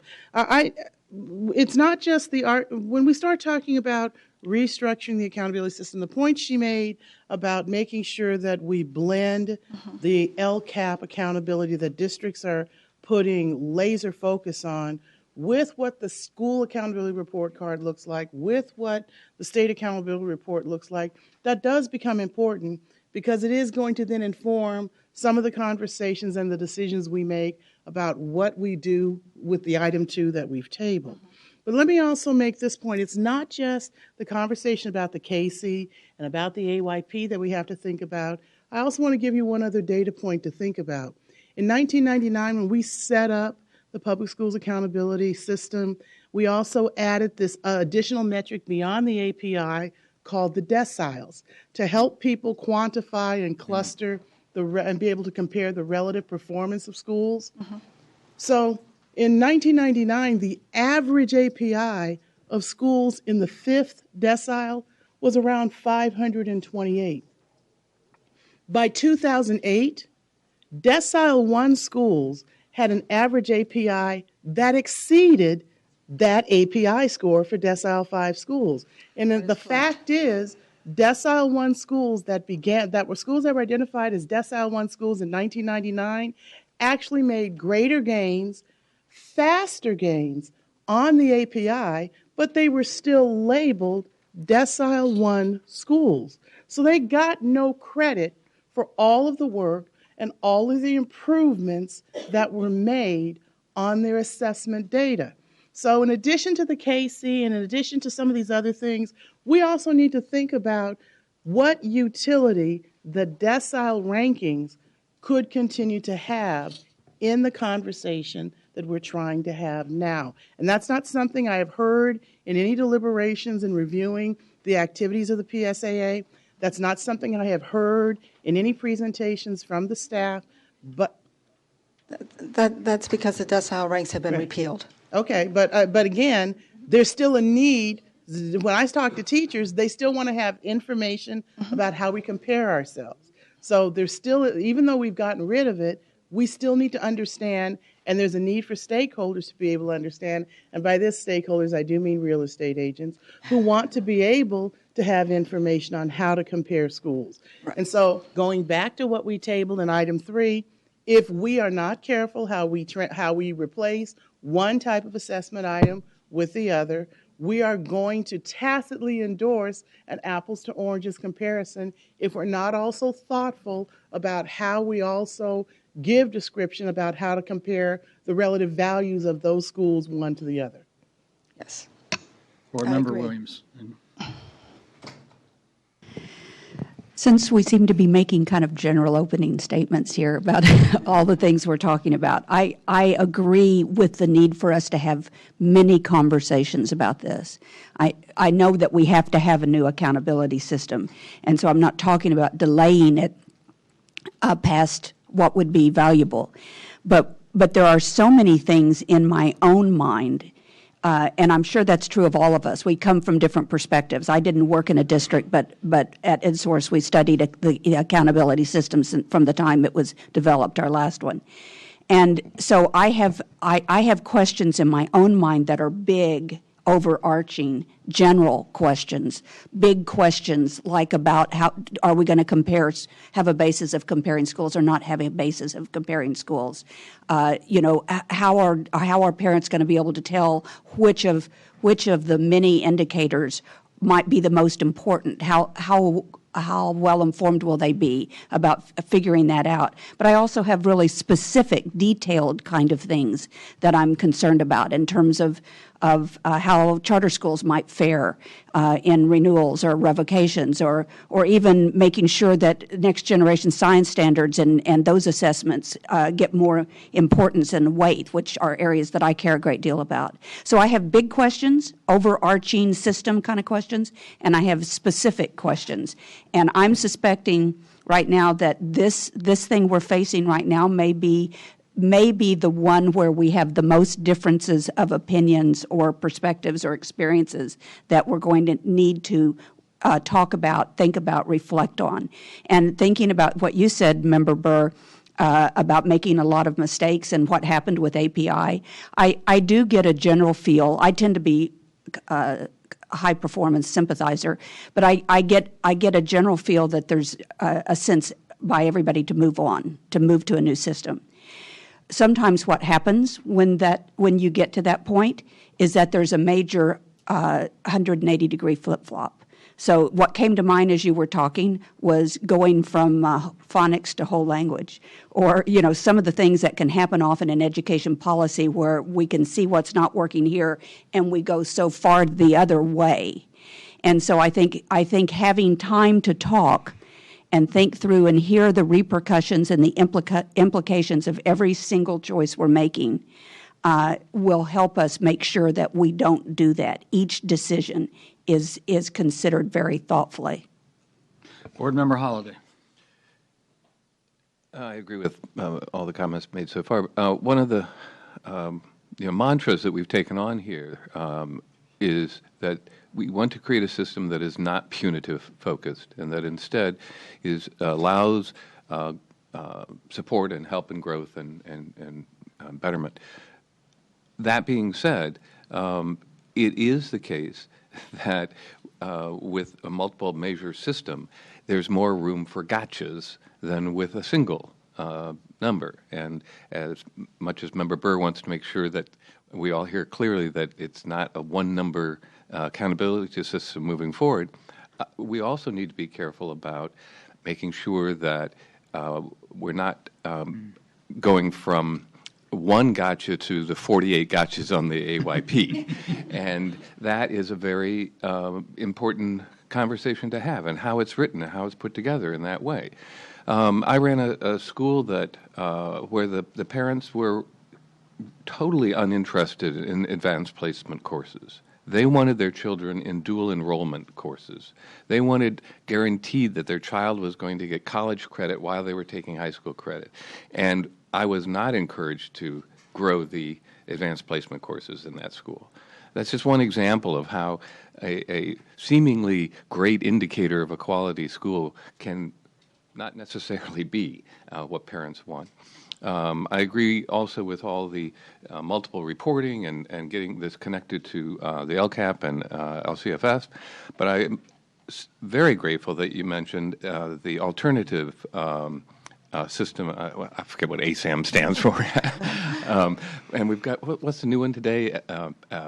APAC? Okay, I'll work on it. But this, you know, as we become more innovative with how we help our most struggling students, we must be very careful about how we impose upon them expectations which may not be appropriate for really diverse and alternative schools. And in this process of figuring out an accountability system statewide, we may have to readjust that ASAM content in a dramatic way so that that fits in line much better. So,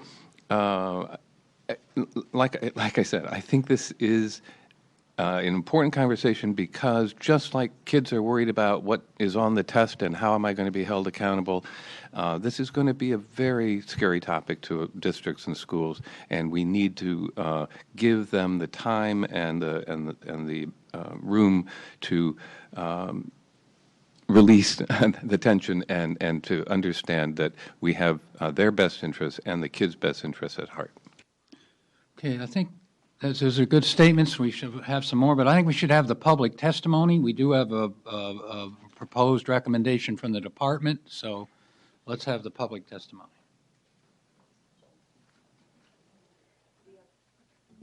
We have 13 speakers for this item.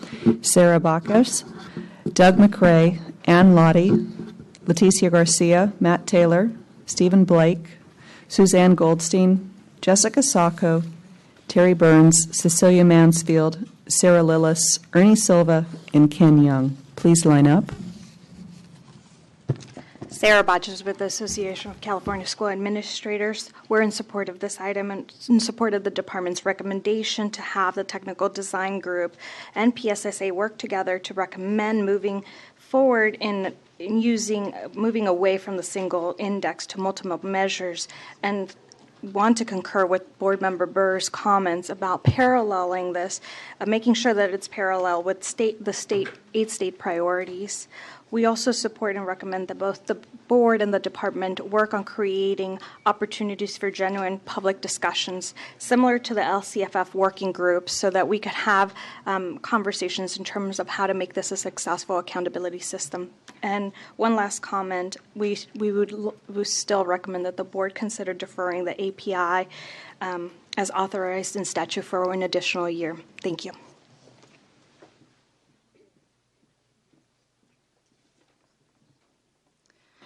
Good afternoon. My name is Anna Lottie, and I'm the Northern California State Director for AVID Center.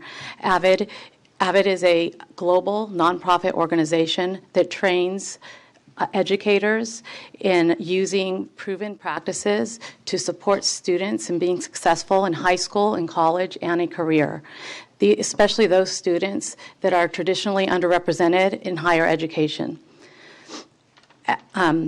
As California moves forward in creating a new, moving forward in, as California moves from an accountability act that is based on student performance and moves towards adopting a accountability system that aligns with the post-secondary and college readiness areas that the states are focusing on with Common Core, we would like to encourage your support of the staff's recommendations to adopt a system using multiple indicators. AVID recently had the opportunity to present to the Public School Accountability Act Advisory Committee, and during that presentation, we supported their ideas of using multiple indicators in order to measure student outcomes. AVID has used the National Student Clearinghouse to be able to collect external data, which has been one of the factors that people have asked us about. And so I wanted to share with you that during that presentation, we did share that our 2010 AVID seniors have persisted into college at a 92 percentile. These are the exact students that are targeted for additional support and services through the new local. Sorry, I'm fumbling here. Local control funding formula. Your EL students, your low socioeconomic students. We look forward to partnering with the PSAA, the CE staff, and with the state board. Thank you. Oh, and I also have these packets that I'll leave here for you guys.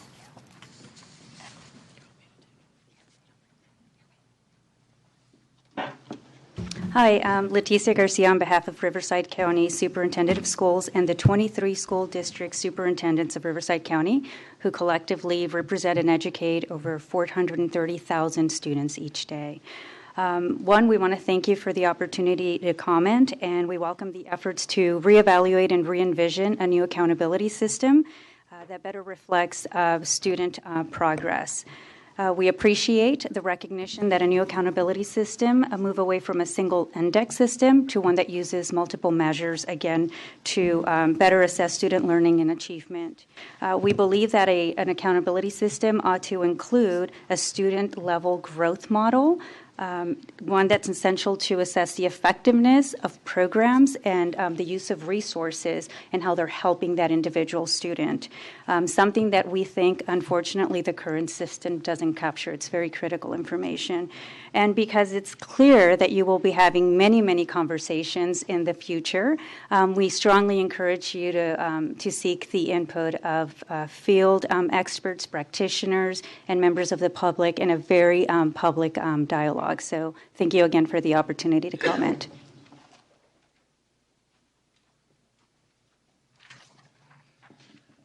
Good morning. I'm Doug McRae, retired educational measurement specialist from Monterey. Reviewing the work of the PSAA over the past several years, as well as the evolution of the LCAP this last year, I have to say I do not find sufficient progress toward developing a new system of accountability for California schools that would yield a long-term stable accountability system. First, I have to point to the lack of documented validity, reliability, and fairness for the new Smarter Balanced achievement measures. If these base achievement measures do not have the established validity, reliability, and fairness, then no matter how one dresses up a new accountability system with other indicators now being discussed, you will not have a quality system. Second, I'd point to the David Conley report on the documentation of how difficult it is to come up with valid, reliable, fair indicators to supplement the base achievement measures. The Conley report is well done, reflecting current state of the art, but it does not succeed in adding solid indicators for an enhanced accountability system as specified by Education Code. Dare I might say the political, college, and career-ready rhetoric on this topic exceeds the real-world capacity to deliver. Perhaps it's not unlike the political "no child left behind" rhetoric exceeded the real-world capacity to deliver 12 years ago. Thank you.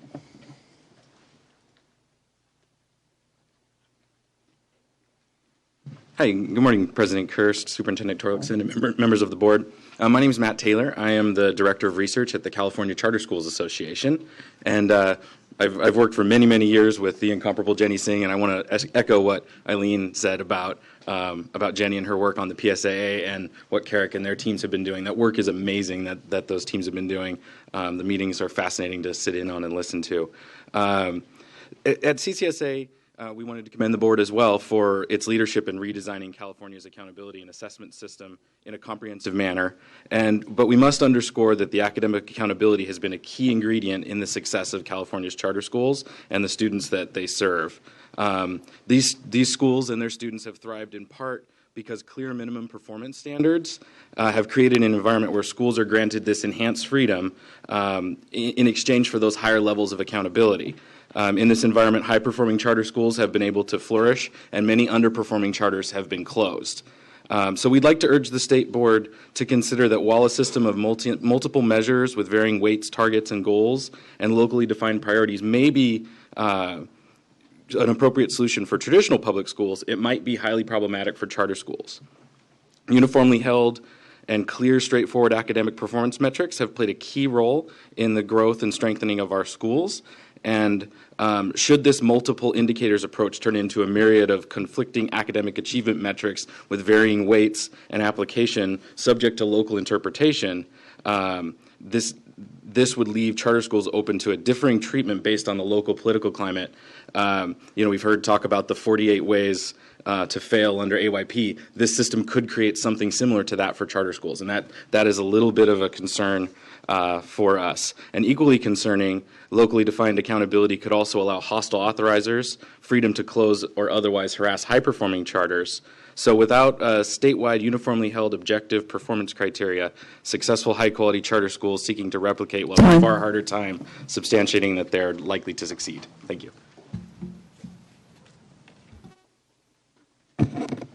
Good morning. Stephen Blake representing Children Now. This is a most promising start to this conversation about a revised approach to accountability. Under this administration, we've seen some extraordinary reforms come into place in California, and many more are still ahead as we watch the development of assessments and this most promising approach to the development of a California collaborative and other portions of a support structure that can come in place.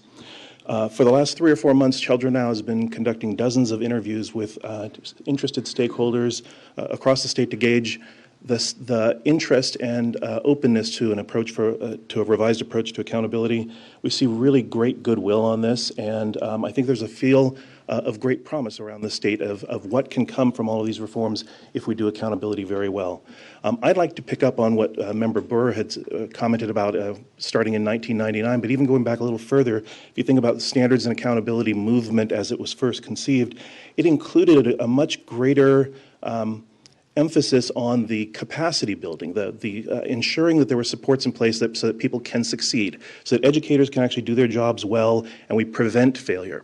In fact, what we ended up implementing was a system that was focused on measurements and rewards and sanctions, the rewards going away very quickly, and we ended up with something that most people do perceive as being punitive and limited. There is a great opportunity right now for this board to take leadership in building a system that supports educators and students being successful, that prevents failure. We would encourage you to work very closely with the collaborative, with county offices, the California Collaborative for Educational Excellence, but also with collaboratives of districts that are working to help one another. We think there can be many, many mechanisms out there to support one another and guarantee that that student success and educator success can occur. We also would actually ask you to think very carefully about how you can emphasize coherence. This board has 4 agenda items today related to accountability. This afternoon, the CTC task force takes on standards. Next week, the Senate Education Committee and your collaborative meets shortly. Somebody needs to make sure that with the best goodwill, things don't go awry and that this all remains a coherent whole. Thank you so much.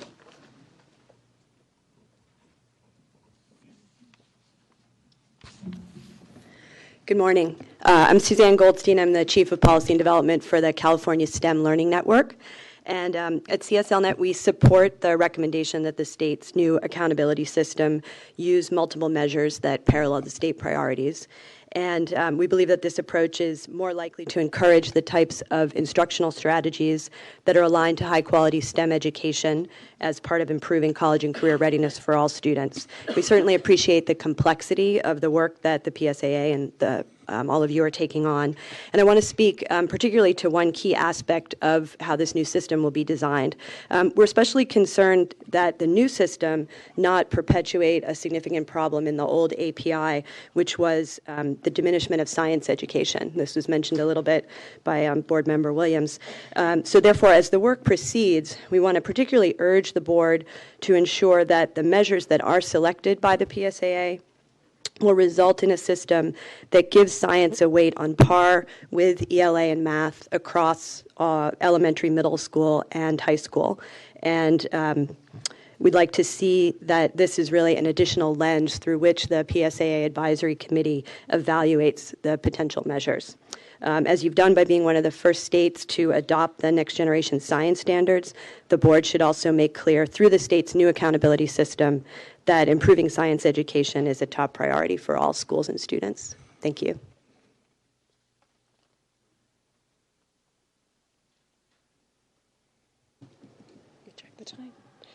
Almost good afternoon. My name is Jessica Sacco. I'm the Executive Director of the California Science Teachers Association. President Kearse, members of the board, it's a pleasure to be here today. I want to echo the comments of Suzanne and Stefan. This is a lot of great work that's going on right now, and the State Board has shown a great deal of leadership on this issue. CSTA is very hopeful and optimistic about the potential for the new accountability system for California to be developed in a way that would support all students' access to a broad and full curriculum that includes science. The next generation science standards that were adopted by the State Board in 2013 require that students engage in science at all grades to be successful in meeting those standards. It's now time for the State Board to take the critical step of developing an accountability system that fully supports those standards. There are many changes that are being considered, and it is during this moment of change and transition that the state must take steps to move from a system that has been narrowly focused on ELA and math and towards a broader system that offers accountability measures that support equitable access for all students to a high-quality science education starting in kindergarten. We look forward to working with the board and the PSAA on this matter as the process continues in its development. Thank you.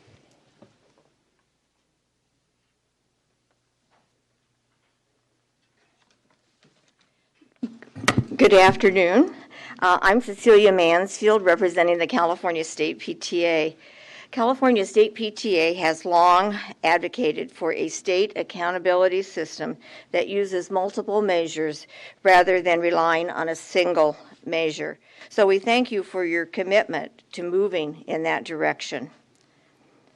The questions posed by staff on page 6 of item 3 regarding the development of a new accountability system are profound, and it is our hope that the board would proceed thoughtfully and in a way that widens the conversation to include stakeholders, perhaps convening a group similar to what was done when we embarked on implementing LCFF. We think there's great value in reaching out for purposes of dialogue and input around these questions and broadening that conversation, and we look forward to going forward. Thank you.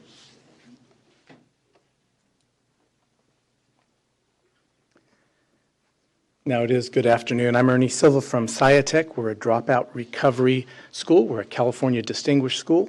And I'm here to let you know that we are very encouraged by the work that you're undertaking. For too long, we've allowed the fear of the soft bigotry of lowered expectations to lead to the palpable bigotry of standardization, and that's been very harmful to the re-engaged students that we serve. Students who are typically 4 or more years below grade levels, students who are very low income, students who come from what the recent Tufts University research calls toxic environments. The idea of having a rigorous but relevant accountability system, particularly when we start to look at alternative schools, is really critical to us. We're really excited about the idea of discussion of multiple measures, growth models, one-year graduation rate. And lastly, I want to mention that there is yet another piece of data that's out there. The National Opportunity Youth Collaborative has begun collecting these are researchers from Colorado, detailed performance data from 60 schools, 8 states. They've identified 2,300 schools from 23 states that have alternative accountability data available. Their mission is to, by type of student and school mission, so dropout recovery might be different than pregnant and parenting, identify the range of alternative metrics that are being used so that we can have an evidence base for developing cut scores, if you will, for determining who's doing the right work and who's doing it the right way in use of alternative accountability measures, something that would be really, really useful over the year or two that it's going to take us to get to a final decision about those schools. So thank you, and keep up the good work. We appreciate it.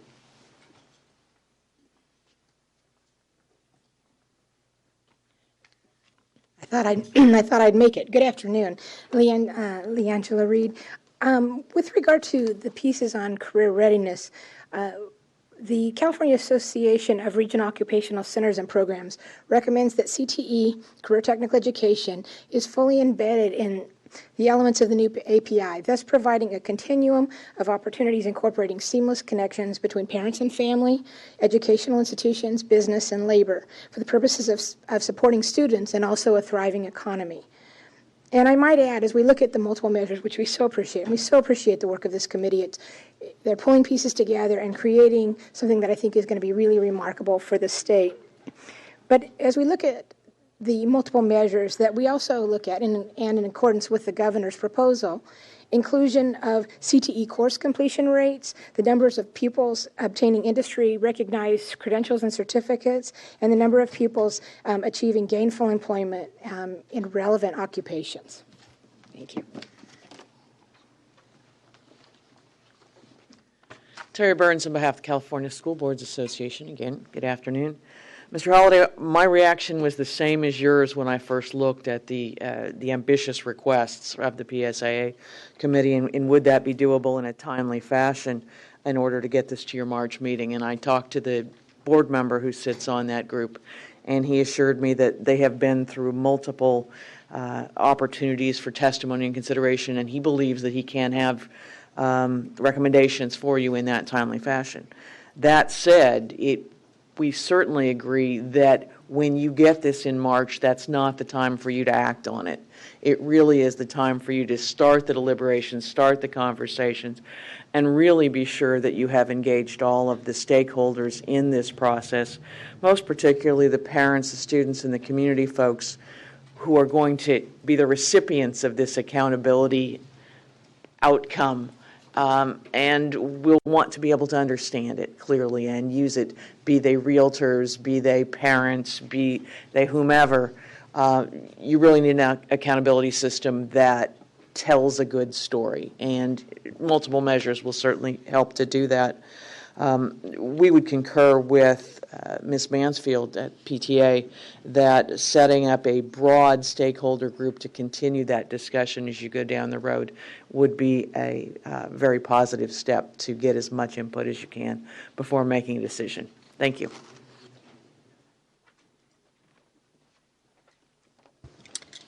Good afternoon, Sarah Lillis with EdVoice, and we also echo the thoughts that we would love to have a more robust stakeholder input process on this, like the really thoughtful process that we had on LCFF, but we're very encouraged by the conversation so far and thinking about this in a really comprehensive and thoughtful way.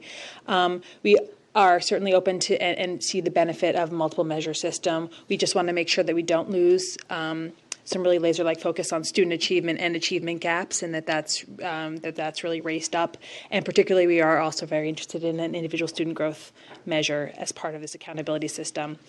We also very much appreciate the conversation about making sure that we're looking at this in concert with the LCAP and the evaluation rubrics and the collaborative and the SARC, and thinking more about a comprehensive accountability and improvement system for the state. And so I think when we're looking at some of the questions on page 6, I think while they are very provocative and important and the kind of key questions, I think there are very clear signals that have been sent from the legislature and from the governor on a number of these things as it comes to the statute related to the evaluation rubrics that was recently passed, where we're saying we are setting state performance goals and improvement goals. And so I think as we are having these conversations about the accountability system, I think there are clear messages that have already been sent about the recently passed legislation on LCAP and the evaluation rubric. So we look forward to continuing to work with you on this and appreciate the conversation. Thank you.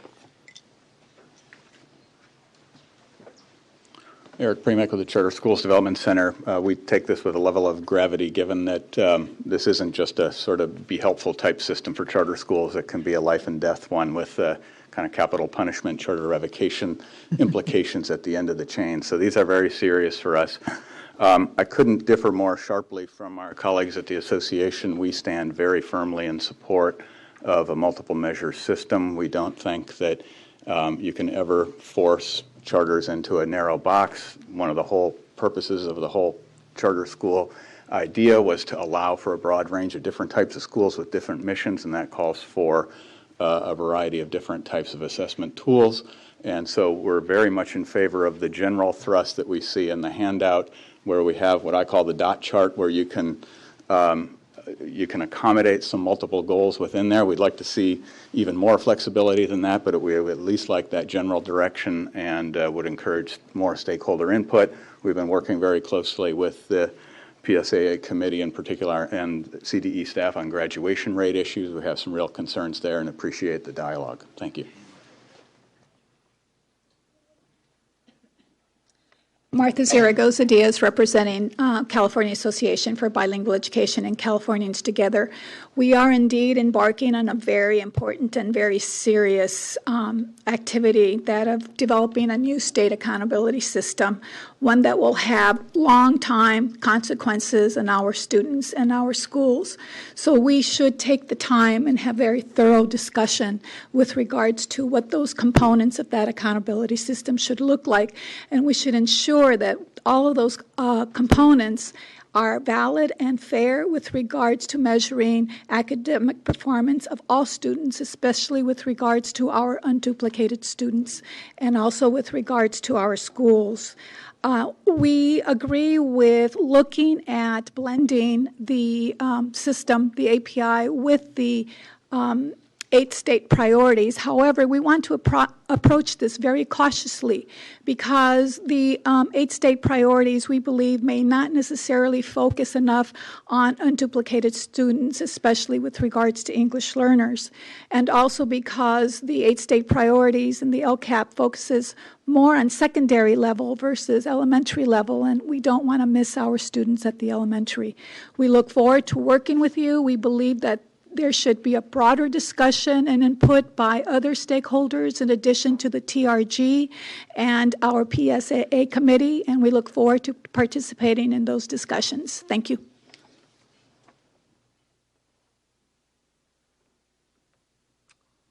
Good afternoon, President Hurst, Superintendent Torlakson, and members of the board.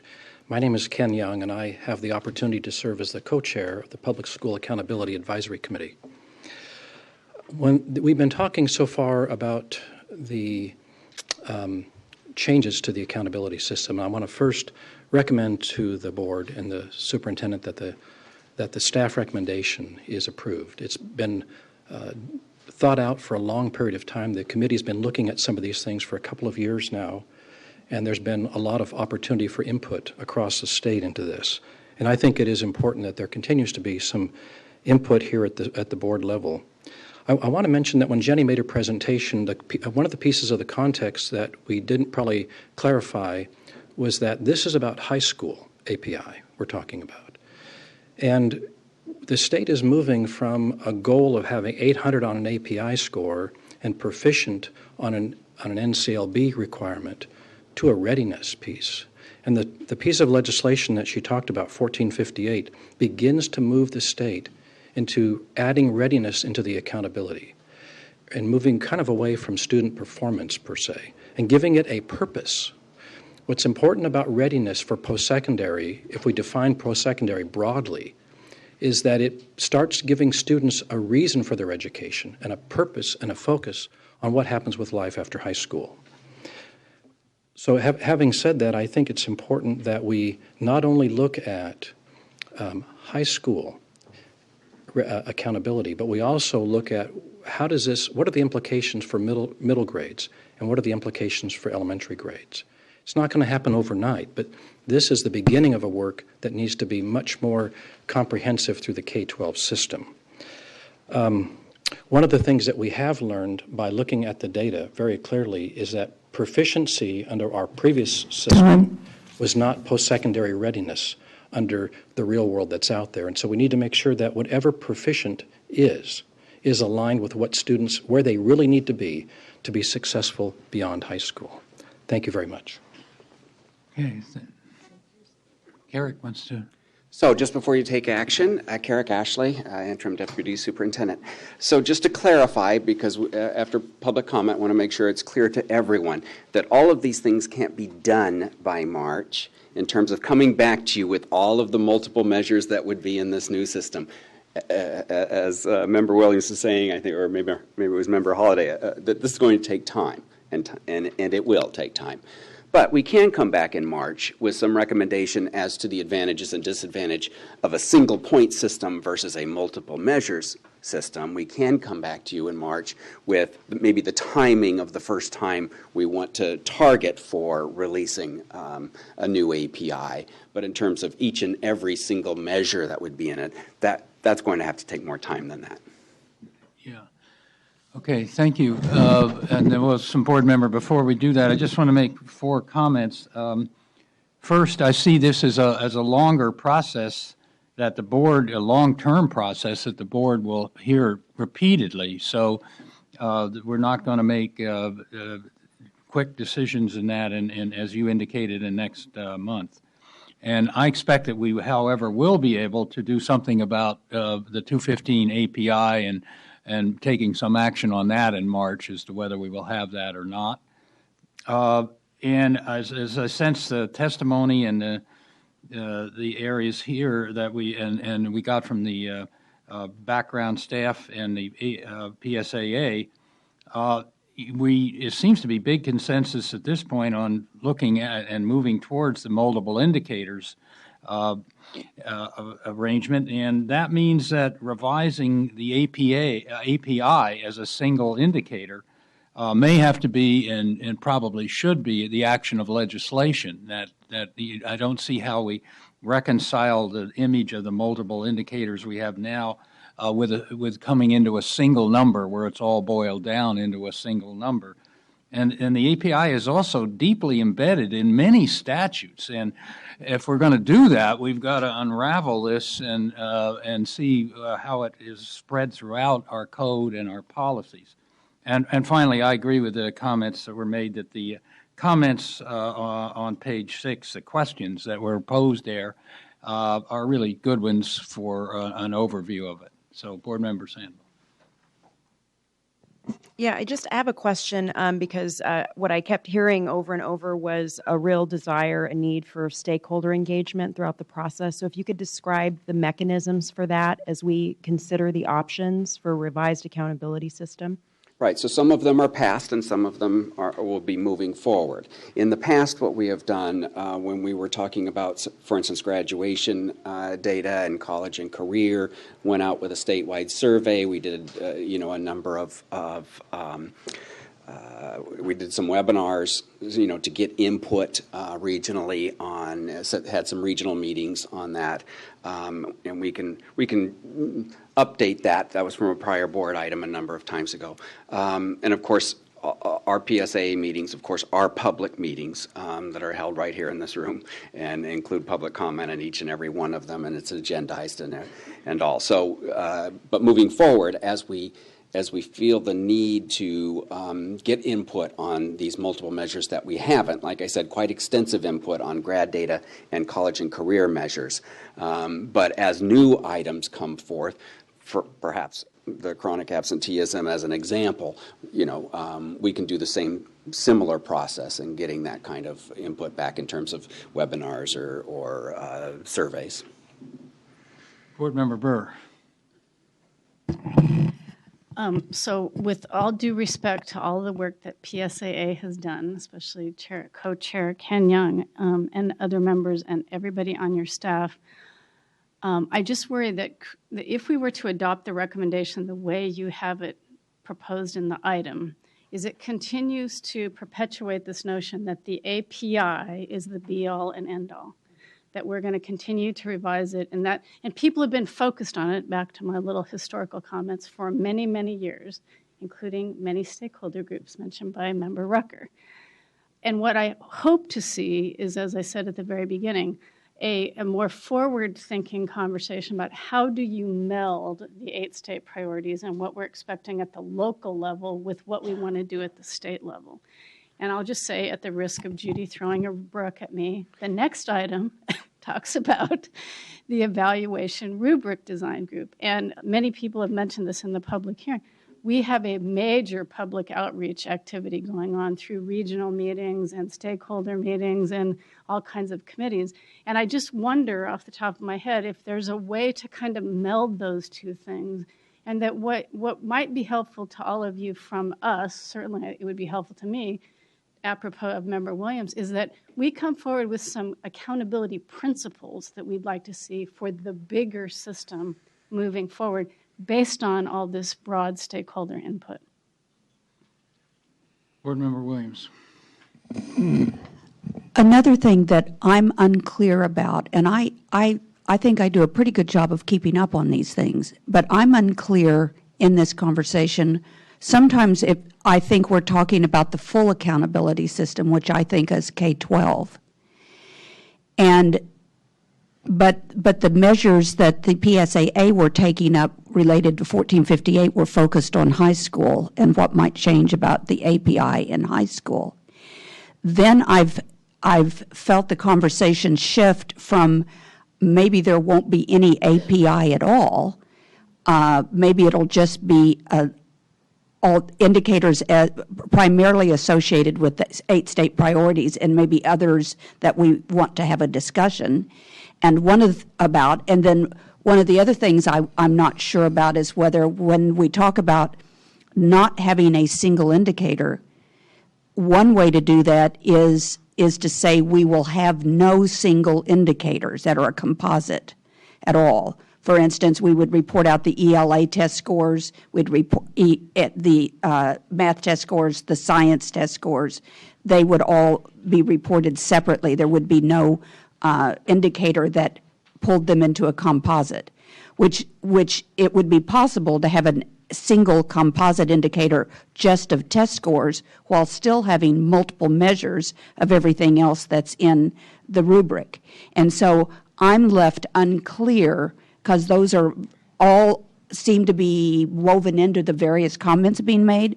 I'm left unclear about what it is that if we vote on this recommendation, what it is that's going to be brought before us in March from PSAA, and how all these other questions will get sorted out, if that's a part of what's coming in March or not.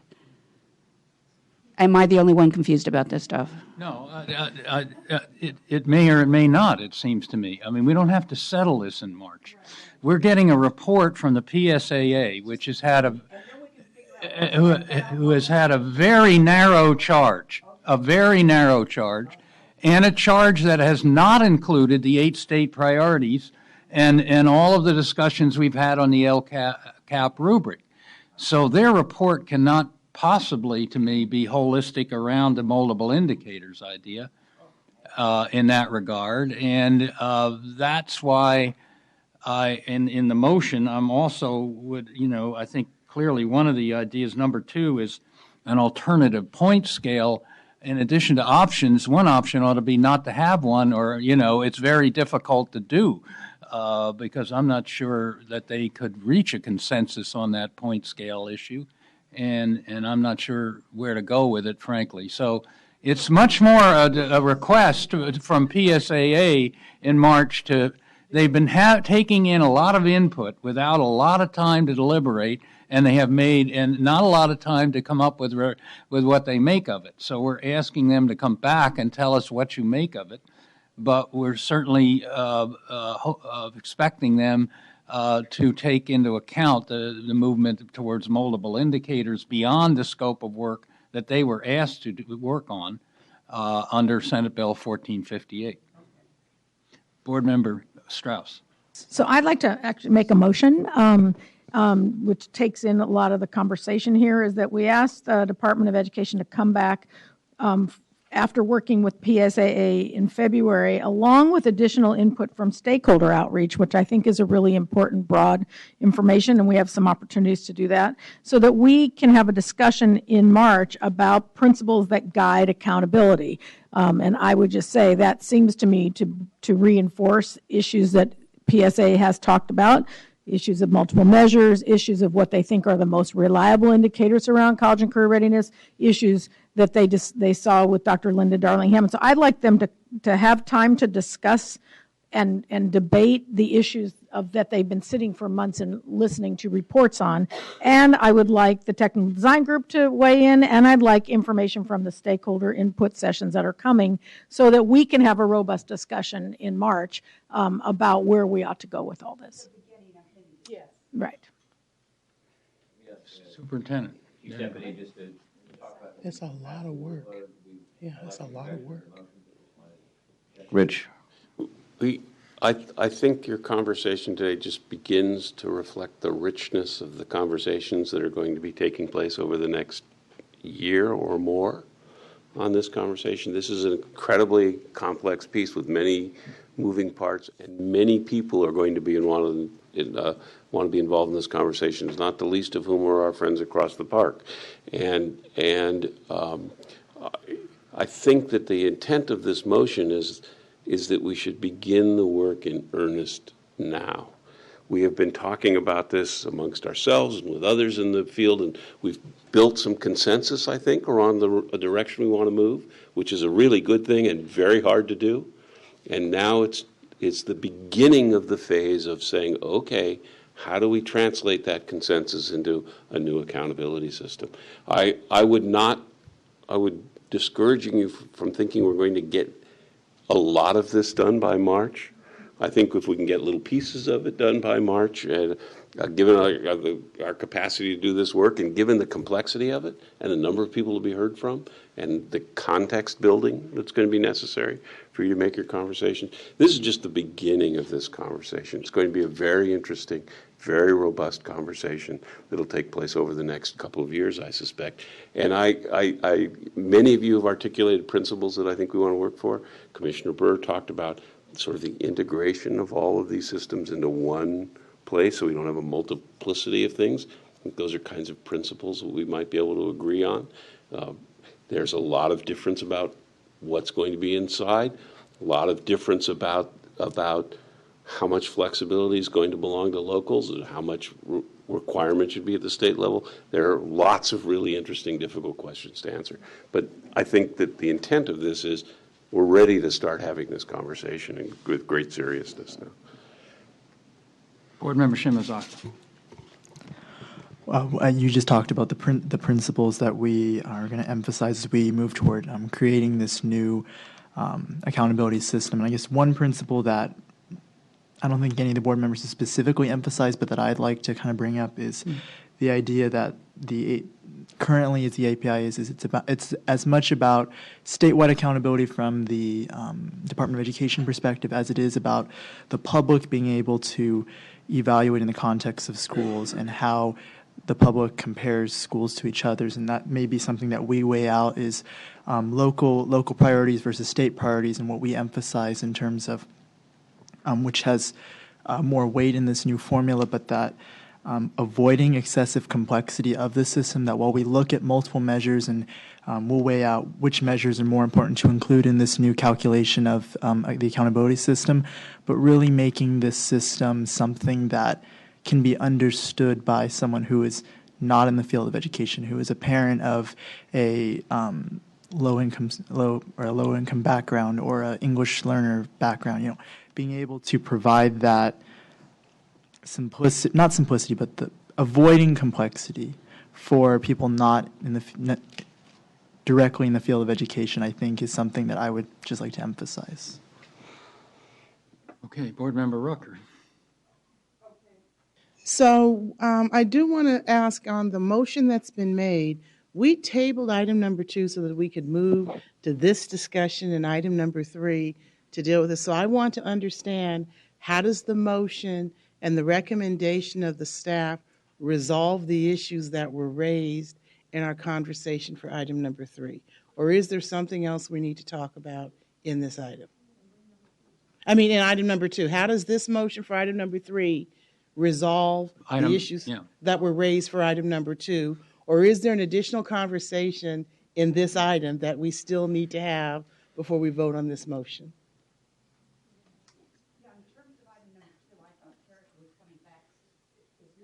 Revised motion. It's not going to address that bigger. Be informed by, it's separate, and it'd be informed by this. That's what I'm asking. So how does this motion concerning the staff recommendation, are we giving them clear guidance in this motion about what to do to address what was tabled for item number 2? We did, Okay. yeah. I just want to be clear. Yeah, do we have a second on the motion? There was a, there's a second on the motion? Member Burr, Member Holliday. I'm sorry, did you second it? Member Burr, second. I'm happy to second this as well, or third it now, or fourth it.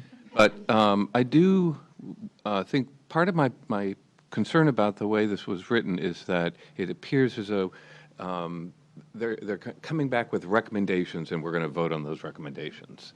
And that's not the way this now appears to be happening. Instead, they're bringing back, in essence, a starting point. We've got to put something on the table to begin the conversation. But it's more of a framework. It's more of an outline, perhaps, than it is a detailed vote on this kind of approach.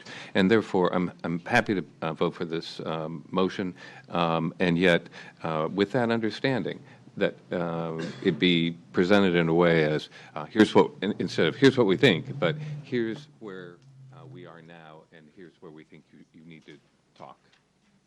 Go from there. Does that make sense? Yeah.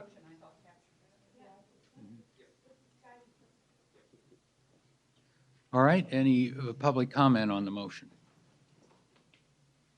If not, all those in favor, raise your hands. That's approved. Thank you.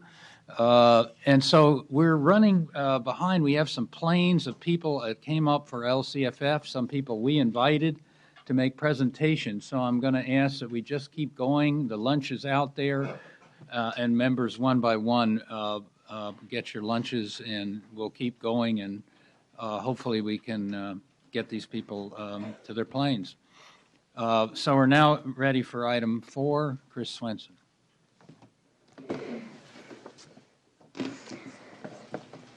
Good afternoon, President Kirst, Superintendent Torlakson, members of the board. I'm Chris Swenson, Director of the Local Agency Systems Support Office. Item 4 is one of a series of regular information items to demonstrate progress and highlight resources as LCFF is implemented. No specific action is recommended. Please note that presenters participating in this item were selected to convey an experience or to feature a prospective resource. Neither the CDE nor the SBE intends the inclusion of these presentations as an endorsement of a specific process or organization. And before I get into the meat of the item, I would like to announce that last week, the Office of Administrative Law approved the spending regulations and the LCAP template that you adopted in November.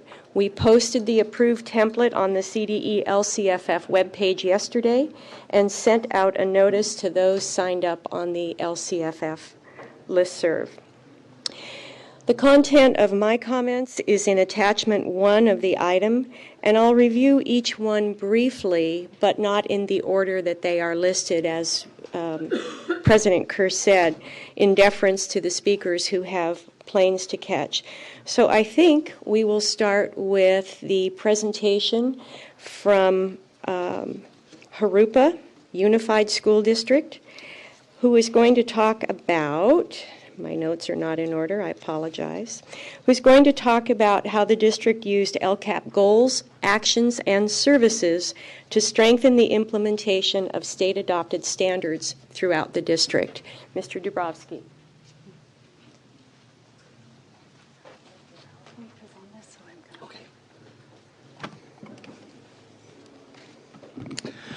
President Kirst, members of the board, I appreciate you taking the time to hear our story. And what I'd like to do today is just give you a little a little bit of the journey we've had with the development and implementation of Common Core state standards, and then as we also how that reflects our LCAP development and implementation as well. So my name is Dave Dabrowski. I'm the Assistant Superintendent of Education Services for Jurupa Unified. We are a unified district in western Riverside County. We have 16 elementary, 3 middle, and 3 high schools under the direction of a fabulous superintendent, Mr. Elliot Duchan. Our unduplicated count of students is roughly 80%, our students who are English learners, foster youth, or socioeconomically disadvantaged. And at our schools, that ranges from a low of about 50% to a high of about 96%. So as we began the journey of Common Core and began looking at what was going to happen and how we were going to make this effective change, we took a look at the culture and what was going on in our district. And at that time, we had we'd gone through several years of system-wide elementary professional development. So our teachers were very skilled in instructional strategies, but at the same time they were frustrated with what they saw as prescriptive instructional minutes and guidelines and materials that they were or were not able to use, and just kind of a feeling of they wanted more of a voice and they wanted to be heard a little better. And at the same time we had kind of a different situation in our secondary schools. We had less things going on. It was very involved at the elementary, less at the secondary, and we set about to really unify that and create a really system-wide approach to the change and implementation of Common Core. So we spent a great deal of time looking at our culture and what needed to happen, and in the end we came to the conclusion that the big change, the paradigm shift of Common Core state standards would enable us to build in collaboration structures and really start to spend the time with our teachers and move together with them and then improve the culture and ultimately have a great outcome for our students. We looked at the structures that we had. We had our Education Services Committee of our district office folks. We created a secondary math committee because we saw the shift in math to be so grand that we wanted a group of expert teachers who could be well informed and guide us in that process. And then we looked at how we would work with teachers to plan our transition. And in the end, we developed a Common Core steering committee that was basically intended as the centerpiece of our plan for the transition. We gathered teachers from all grades, all subjects, all schools, some of our principals and leadership, and began to talk about our function and what we might do as a steering committee. This is in fall of 2011. We planned and administered a district-wide orientation training with help from the Riverside County Office of Education so that all 900 of our fabulous teachers would recognize that this was our focus for the next several years and our major initiative. We then set and had a planning retreat in October where we spent 2 days really looking at the instructional shifts, gauging where we were as a district, and developing teacher-initiated plans for the things we need, the actions we needed to take to be successful as we made the transition. And out of that came some key elements, one of them being that we needed clarity. We needed to know exactly where we were headed, what our vision was. There needed to be a structure and a framework for it. We couldn't leave it up to sites. It had to be a system-wide initiative with support and responsiveness on our part. We needed it to be comprehensive and that there was some equity at access, meaning regardless of the funding available to a particular school or the capacity at that particular school, we wanted to ensure that all of our students would have the access to the best that the Common Core standards had to offer. And we recognized it was going to take a lot of time on the part of our teachers, our principals, our schools, and there was going to be a grand need for professional development. So out of that grew our plan, and the plan had 4 cornerstones. One was the development of priority standards in order to give teachers the permission and the authority to decide when to really go deep and develop deep understanding for our students.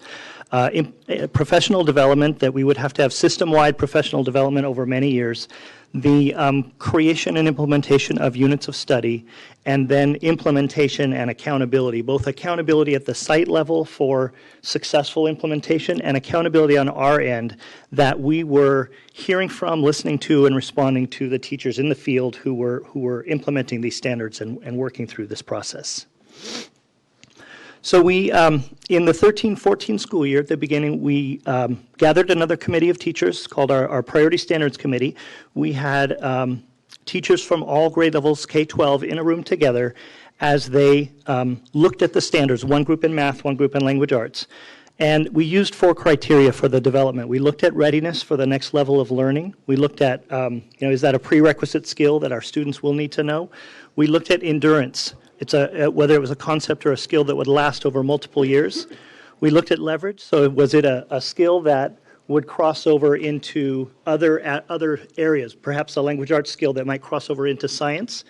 And then we looked at what we knew at that time about the Smarter Balance assessment and how those decisions that we didn't know a lot yet at that time, but what we did know, we applied that. So we established this committee and we aligned these standards. We came up with a list of vertically articulated priority standards K-12, which was a fabulous process as the kindergarten teachers talked about their standards in geometry and the geometry and algebra 2 teachers questioned them and we really developed standards, priority standards that lasted from K to 12 that really would dovetail together. We provided those to our schools and with some professional development asked all of our teachers to comment on them and then publicize them and made them our permanent standards, priority standards. And then we had some training as well about what the difference was between a priority and a supporting standard and how all the standards are important and yet what the differences were between the two. We then went out and found another group of teachers, K-12, and asked them to begin the work of creating units of study for us to implement this year. And so during the last school year, we had teachers who committed to working 2 days a month outside of their classroom as well as multiple days during the summer to create these units of study. And we used a process called rigorous curriculum design with some facilitation from the Center for Leadership and Learning to develop those. We selected teachers who had the willingness to spend that much time outside of their classroom working on something that would provide great benefit to us down the road. We looked at teachers who were content experts and who would be seen by their colleagues as quality instructors who are doing quality work. And we began that process. And that took place over the 13-14 school year as a whole and through into last summer. In these units of studies, what they contained ultimately was the teachers started by taking the standards themselves and prioritizing them, unwrapping them, deciding on the depth of knowledge. I didn't say that. And then pacing them out over the school year into units that lasted anywhere from 4 to 6 weeks. For each of those units, they developed big ideas and essential questions. So the overarching thoughts that would govern that instructional time period. They then developed assessments at the pre and the post level, as well as some engaging performance tasks that students would engage in during the instruction of that unit. And then they began looking for and implementing resources, trying some of them out, piloting them in their classrooms, and that work continued throughout the year. And during that time, we spent a lot of time in professional development with our teachers. Essentially, each month they would spend 2 days, and one day would be facilitated and would be a lot of professional development. The next day would be a work day. And we spent a lot of time with Hattie's research from Visible Learning, talking about effect sizes and the most important strategies that would help our students during this process to be included in the units of study. And then that brought us to about the time where we were developing our LCAP in the era of LCFF. And as we began our process of working with our stakeholders, working with our parents, working with our teachers, working with our students, we saw pretty apparently that this major work that we were doing in the area of Common Core state standards fit perfectly within the template and the guidelines for the LCAP. And so we ended up with this sort of as our overarching goal, being that every student learning in every classroom every day. And as you can see in those 6 sort of areas for work in the LCAP development, they all fit perfectly well within our Common Core journey in terms of high quality instruction and curriculum, professional learning, assessment. As I mentioned, we developed assessments for each of our units, K-12, so there are, that involved completely revamping our local assessment system and assessment department. So that was a major initiative. A safe and orderly school environment and academic behavior interventions, and then lastly, parent, student, and community engagement. So as you can see, our Common Core journey was greatly aided by the development of LCAP because it validated and sort of confirmed all the things that we were doing as a district in the area of instruction and Common Core standards. So in May, we rolled out those units of study as about the time we were finishing up our local control accountability plan. We trained all of our teachers in the template and the materials that were there and had our developers, our teachers, do that training. We then trained again in August, had a few days of training for our teachers system-wide to ensure that they were ready to go, and began the process of implementation with this school year. And looking at monitoring and shifting the role of the committee, the Units of Study Committee, to one of gathering feedback from our teachers in the field who are implementing these units of study, and then considering that feedback and looking at changes and improvements along the way. We also began hiring coaches to support the work, and we changed our elementary report card into a standards-based reporting process. And then set about really communicating effectively to parents what was going on and what was happening in our district.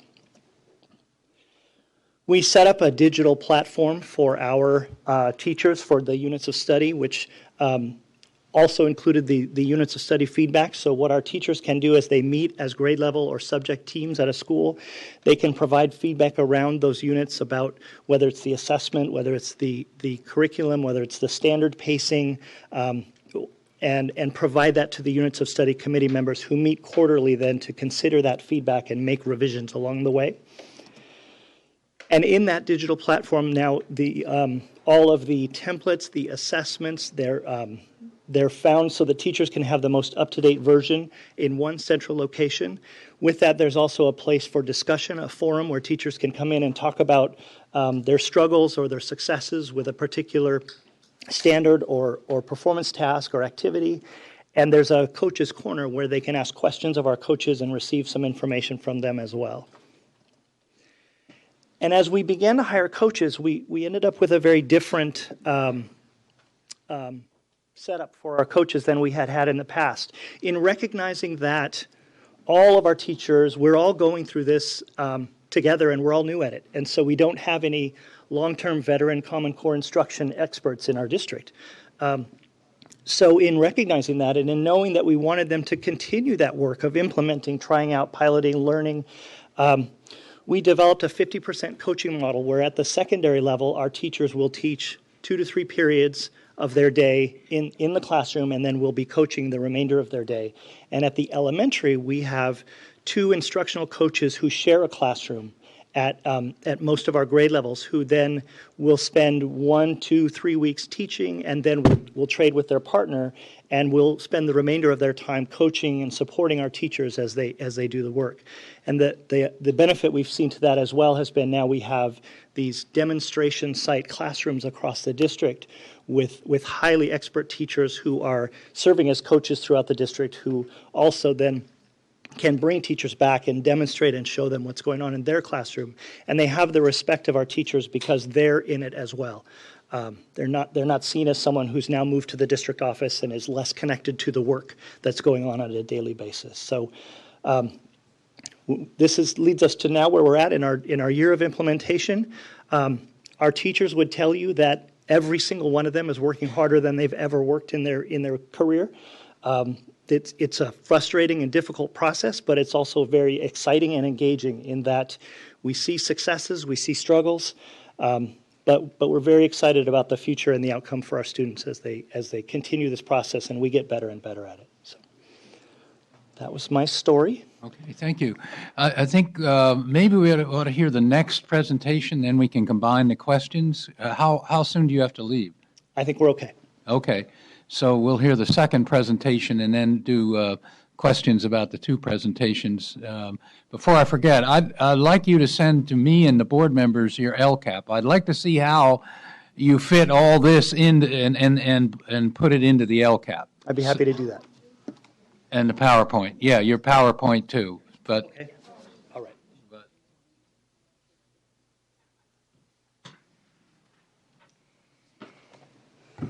Next, I'll focus on English learners in the context of the LCFF and a little bit of background before we bring up the next presenter. In the 13-14 school year, there were more than 1.4 million ELs in California public schools. That number equals 23% of total enrollment for that year. And of the 1.4 million ELs, more than 1.2 million of them, or 87%, were also designated as socioeconomically disadvantaged. 73% of the state's ELs that year were enrolled in grades K-6. More than 2.6 million children, speak a language other than English in their homes, representing approximately 43% of the state's public school enrollment. And although EL data is collected from more than 60 language groups, the most commonly spoken language other than English is Spanish.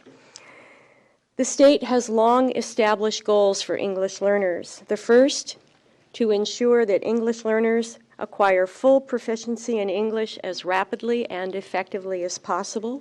And the second, to ensure that ELs, within a reasonable period of time, achieve the same rigorous grade-level academic standards that are expected of all students.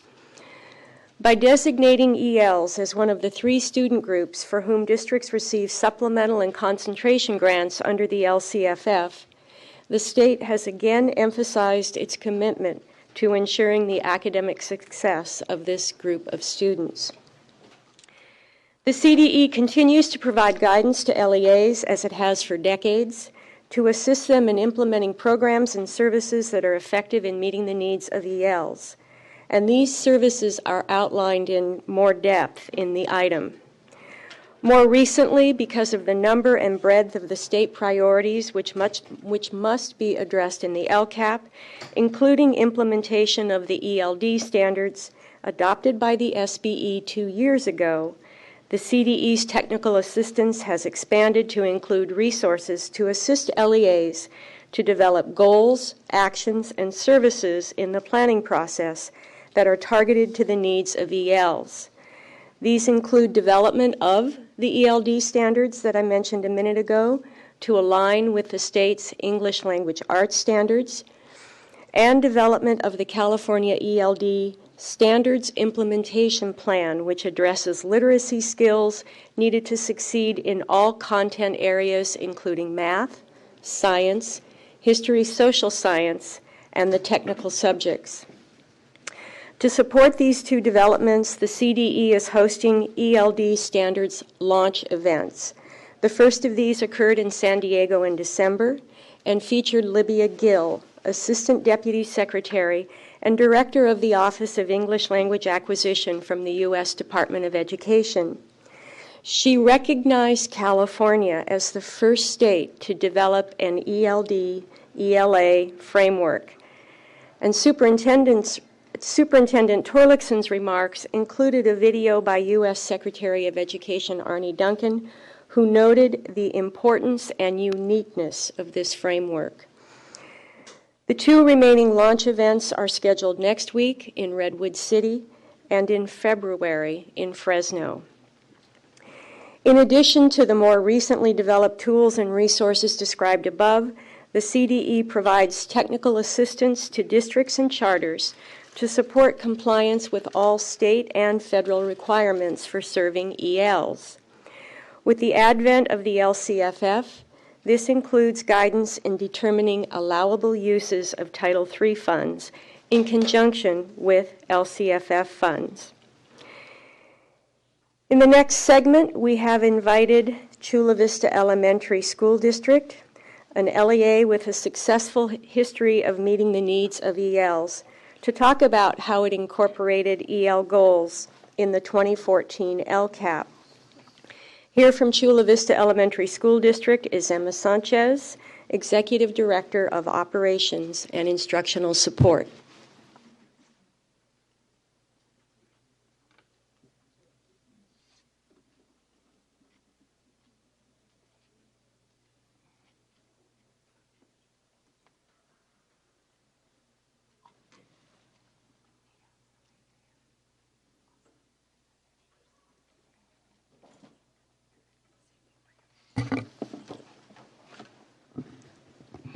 Good afternoon, President Kirst, board members, ladies and gentlemen.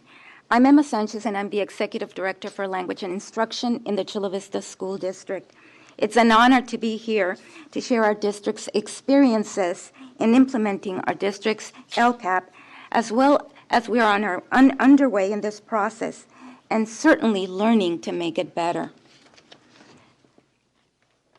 Just to give you a brief portrait of who we are, Chula Vista Elementary School District is located approximately 8 miles from the Mexican border with Tijuana.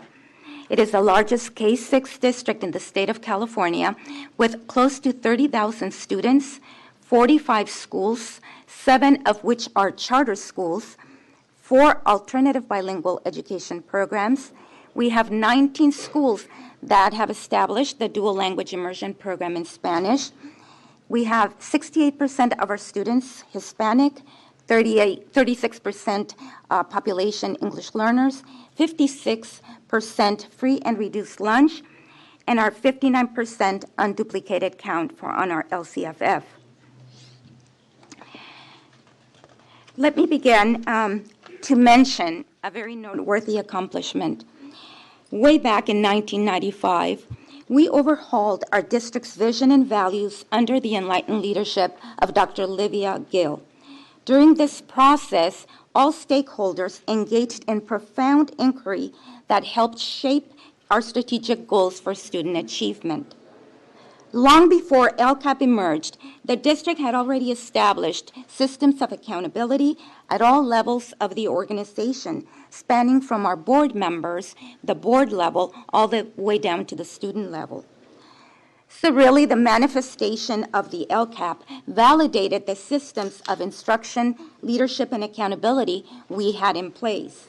Now, our LCAP plan has been instrumental in assisting us to refine these processes. Our district's goals since then have been closing that achievement gap and integrating 21st century technologies.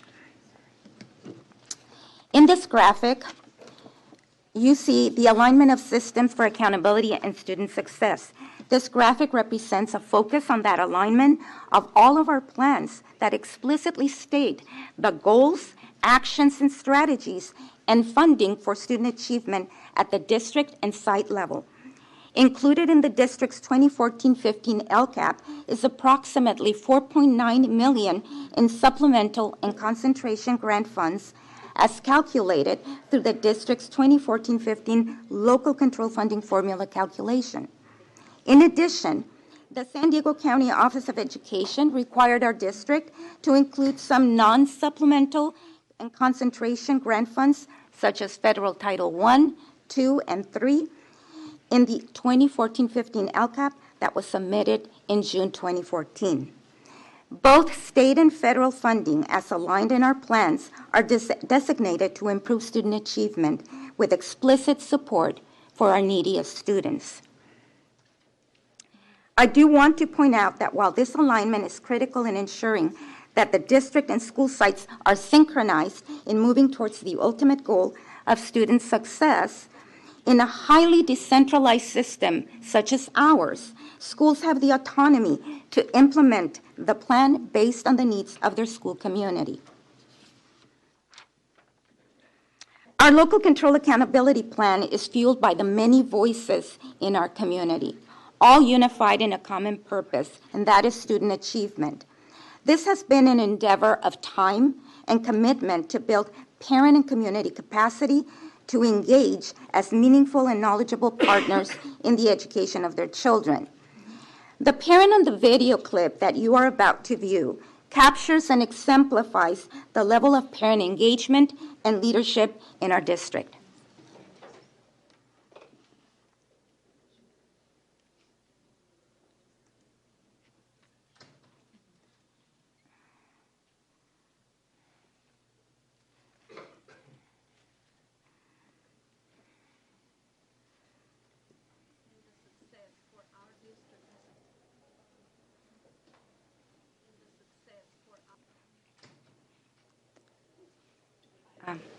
It's not working.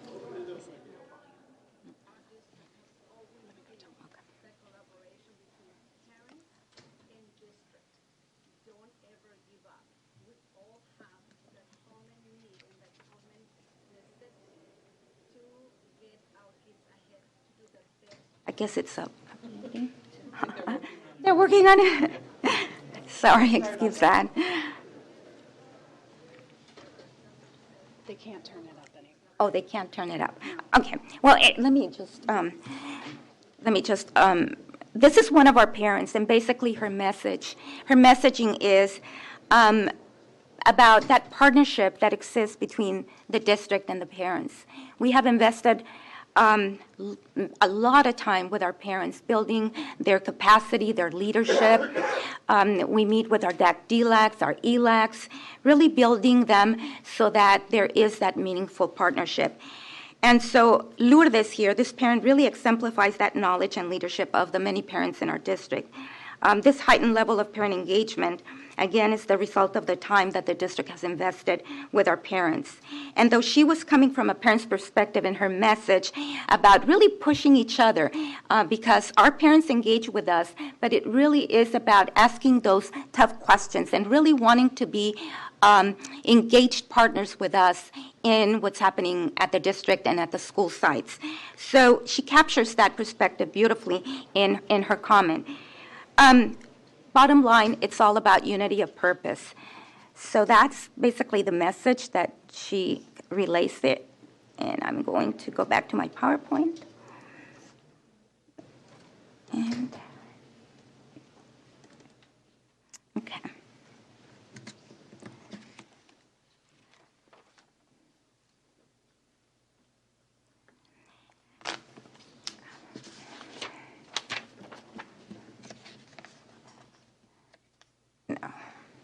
So when we talk about pupil outcomes and student achievement for all, our data and research-based practices drive those pupil outcomes.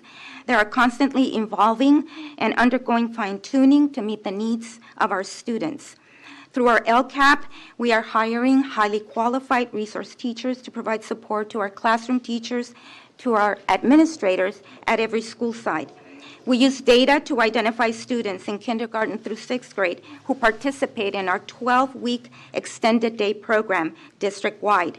This intervention program aims to accelerate language and literacy and mathematics. Long-term English learners participate in this program as well.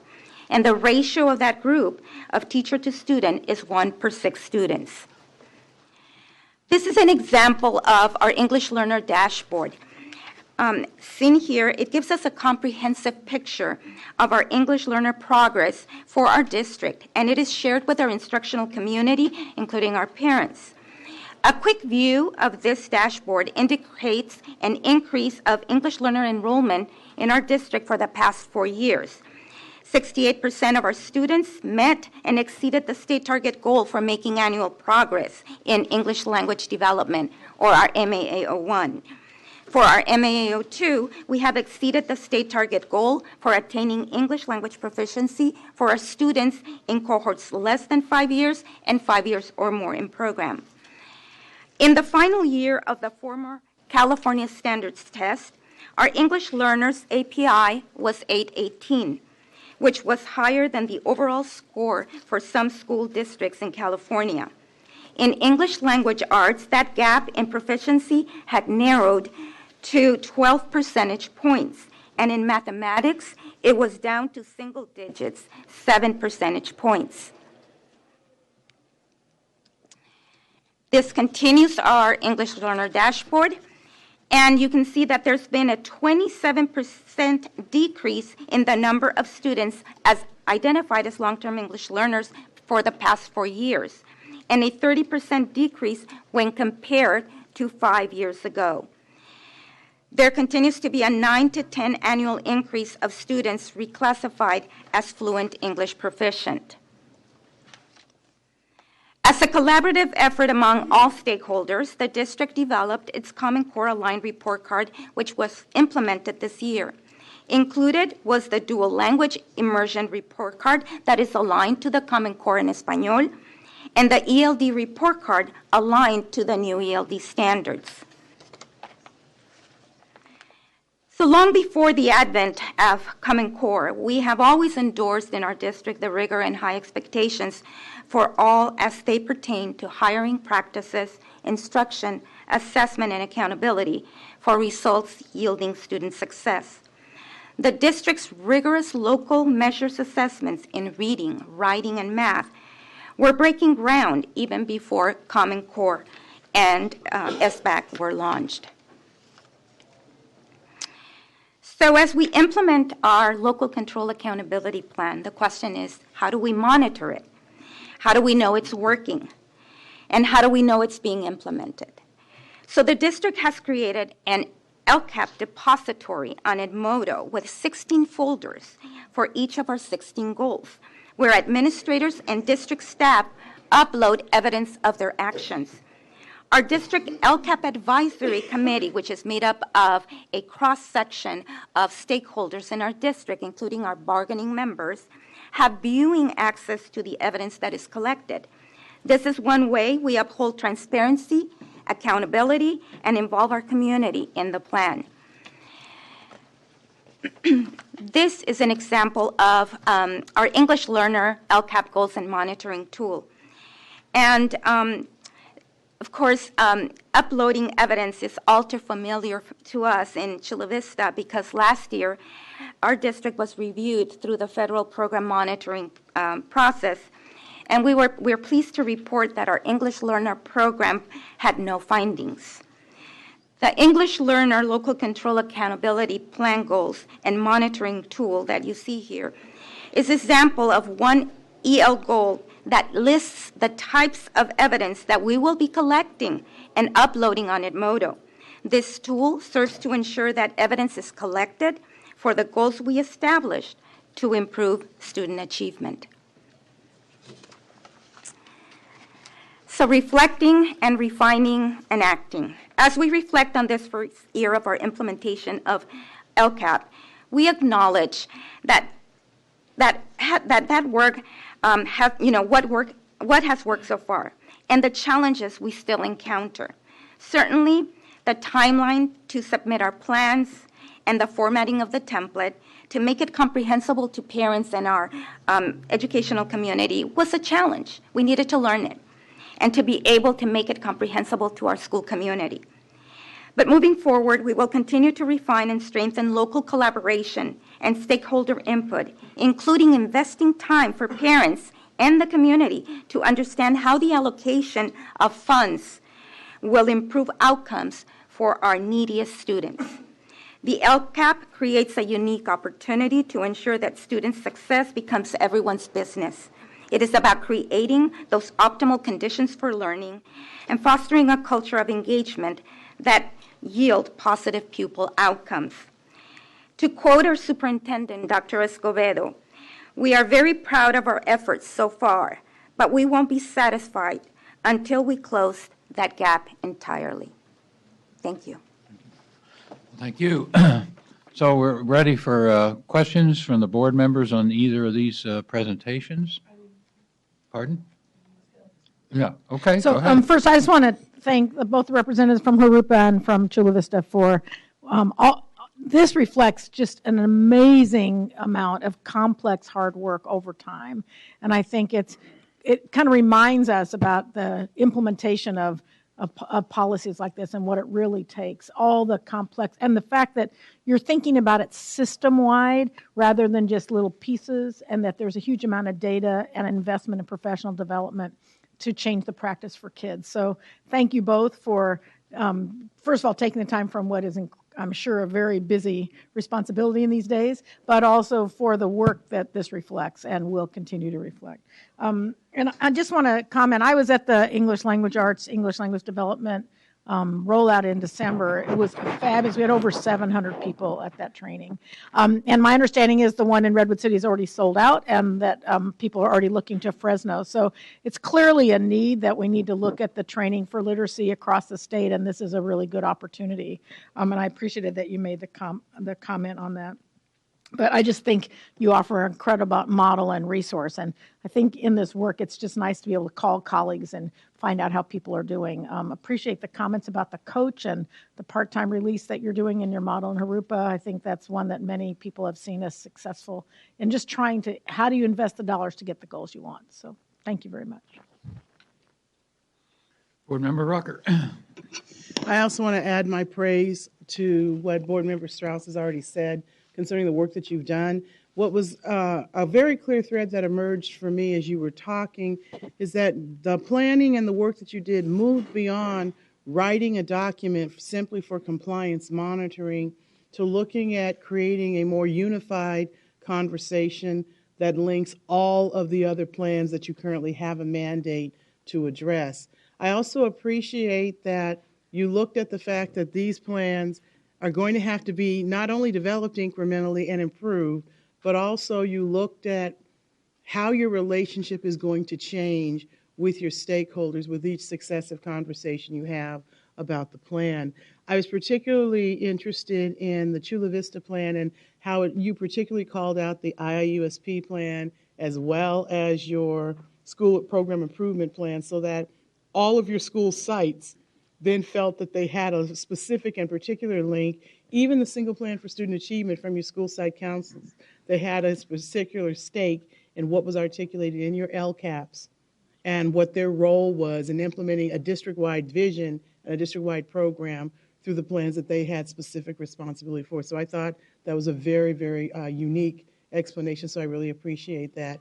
And I appreciate also from the other school program, you sat here and listened today about all these other things that are happening and going on, and you gave us some insight on just a small smidget on what it is you're trying to do to try to address those concerns. What I really appreciate is the calm, thoughtful way that you explained how you are keeping all of these moving pieces in place.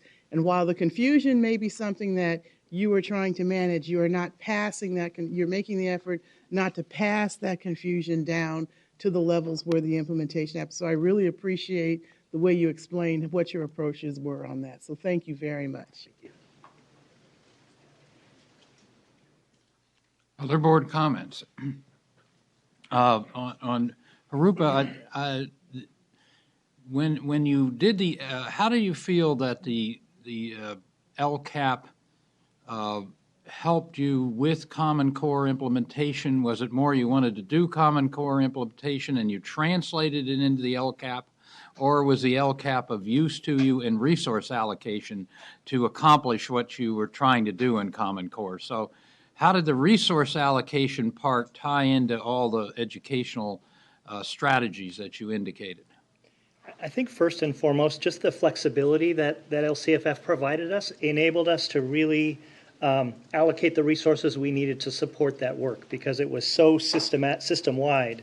It really took a lot of resources, professional development and staffing and things that needed to happen. And so I think firstly just the ability to allocate the resources for where they were needed most based on our needs. And then I think the work was already ongoing, so as we built our LCAP, that work folded right into the LCAP because it was already in place and it was already seen as our greatest instructional priority. So, good. Okay. Any other board comments? Not. Thank you. And this was very illuminating and helpful.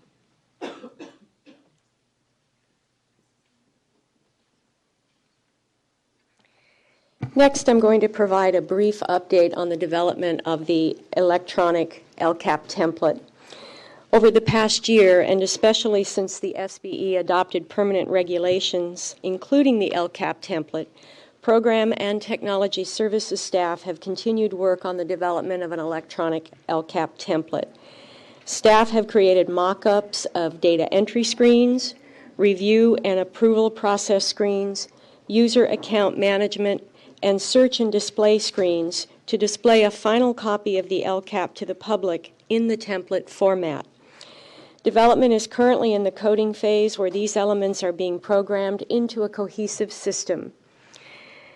As discussed previously, the next phase of development is field testing the template with a select number of LEAs before making it available to all LEAs. The field test version of the template is projected to be available by May 2015, in time to be used for submission of the 2015 LCAP and the review and approval process for those LEAs that are selected as field test participants. We are beginning work on a plan to identify field test participants and anticipate the selection of LEAs will be complete by mid-March, and that certainly will be able to update you at the March meeting. Next, I'm going to move to a discussion about the California Healthy Kids Survey, which is a nationally recognized comprehensive data collection system for assessing student perceptions of school climate, social emotional health and learning, and campus safety. It is an anonymous, confidential survey of youth resiliency, protective factors, and risk behaviors that enables schools and communities to collect and analyze data regarding local youth health risks and behaviors, school connectedness, protective factors, and school violence. The survey is part of a comprehensive data-driven decision-making process for improving school climate and the school learning environment, and is a companion tool to the California School Climate Survey for staff and the California School Parent Survey for parents. To avoid any misunderstanding, California Ed Code does require that parent consent be granted before students may respond to surveys asking about personal beliefs or practices that include health behaviors and risks. The local school board must consult with parents and formally adopt a consent policy before the administration can be administered. The survey can be administered. With the requirement that LEAs develop an LCAP to address the 8 state priorities, we believe many LEAs are beginning to use the survey to establish baseline data and/or to measure progress on several of the priorities. Among these are school climate, pupil engagement, parent involvement, and academic achievement. And here to provide more information about the California Healthy Kids Survey, including some of the insights that the data can provide, is Gordon Jackson, Director of the Coordinated Student Support Division.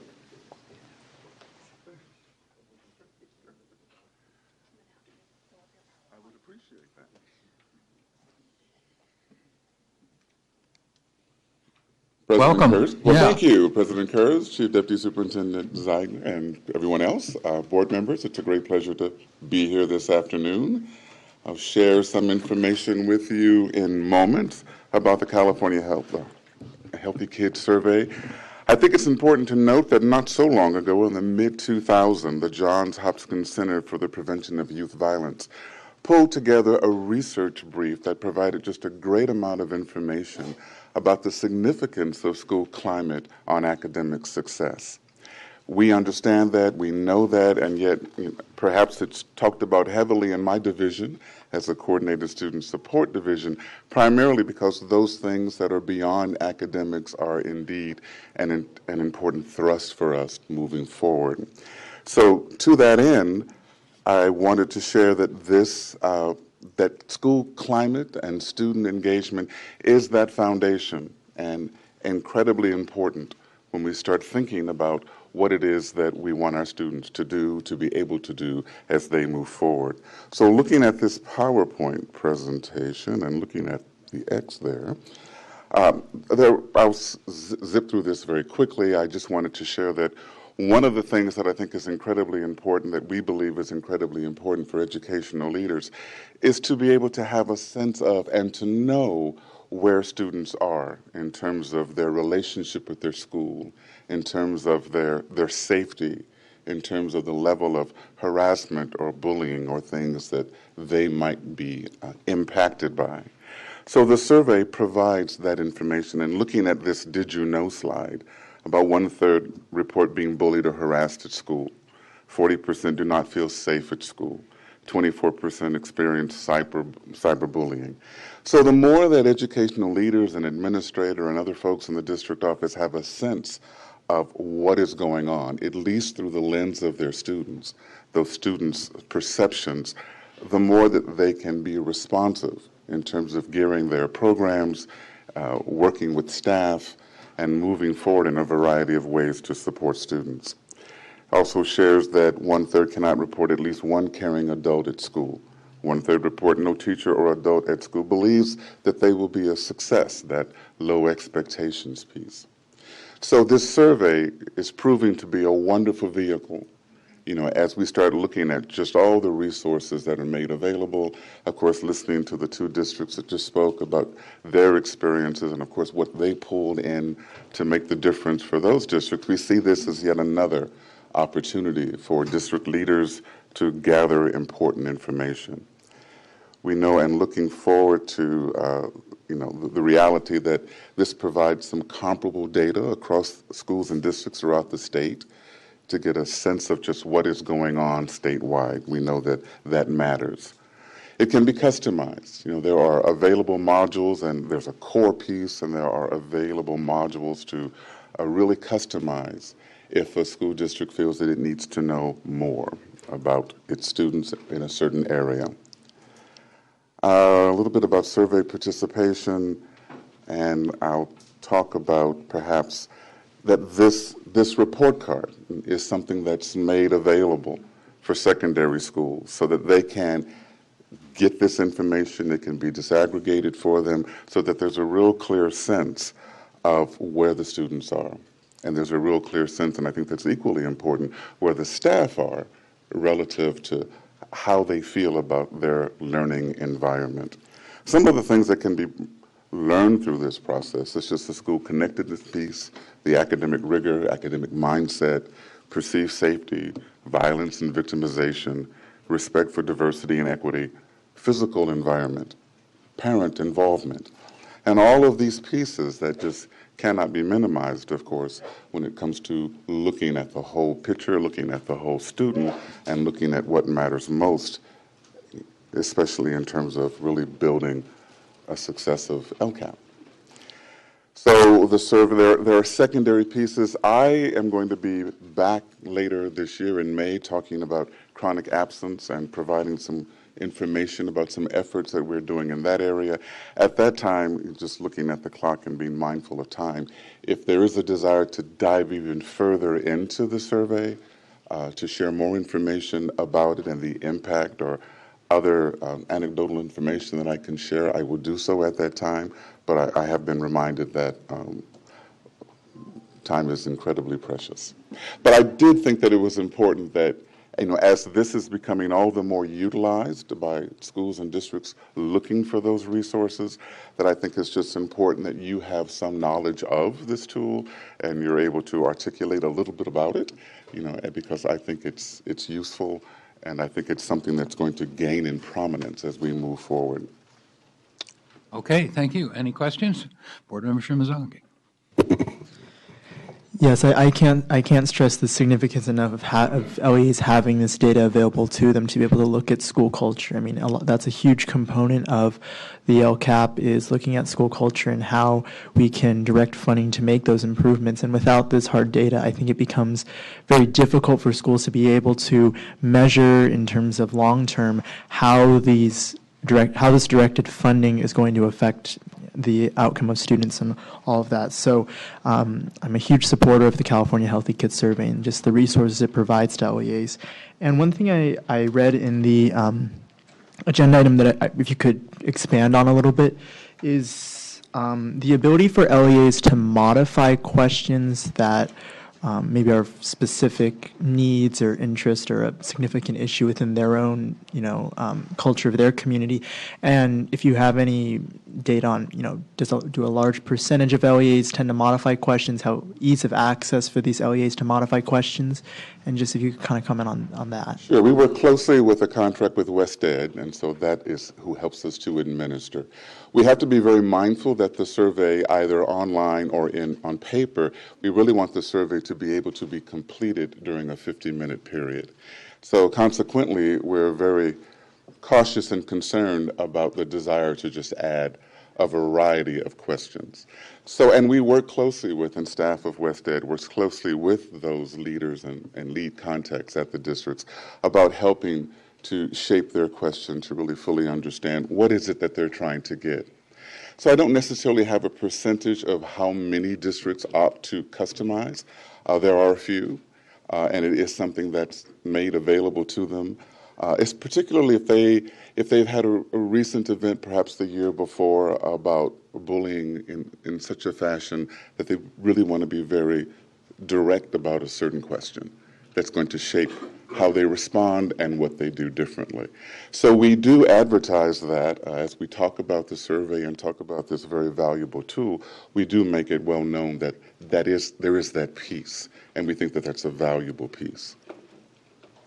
And one more follow-up. Are there alternatives to the California Healthy Kids surveys that LEAs can use in terms of resources provided by the department for measuring or researching school culture at an individual LEA basis?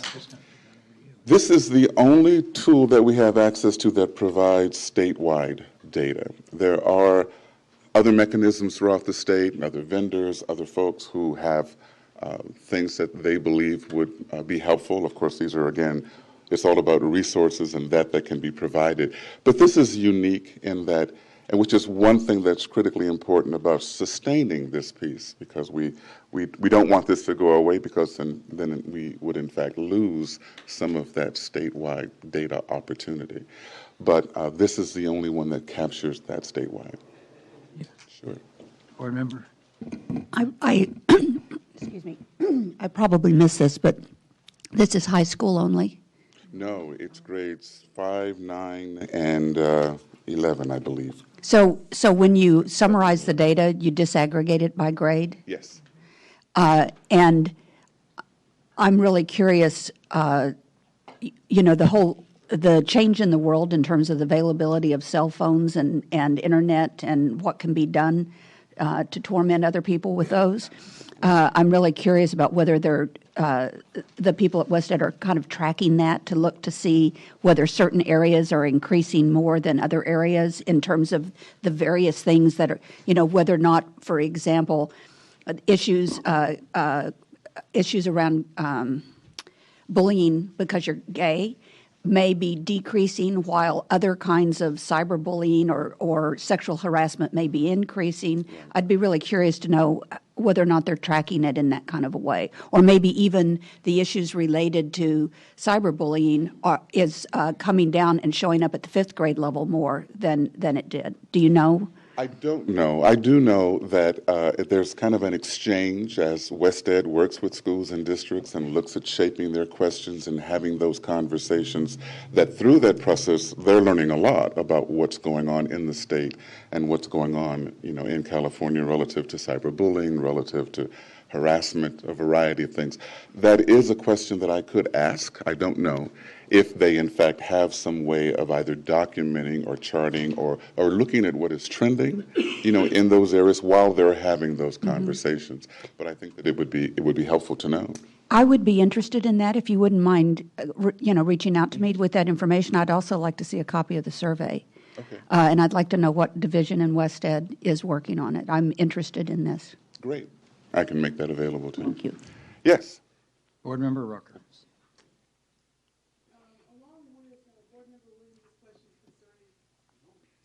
Along with Board Member Williams' questions concerning what kind of information we can get from the students about the types of bullying or their types of experiences on these topics, my question is more about how the LEA then turns around and uses this information. What is actually reported or developed in their plans. And let me give you a specific example.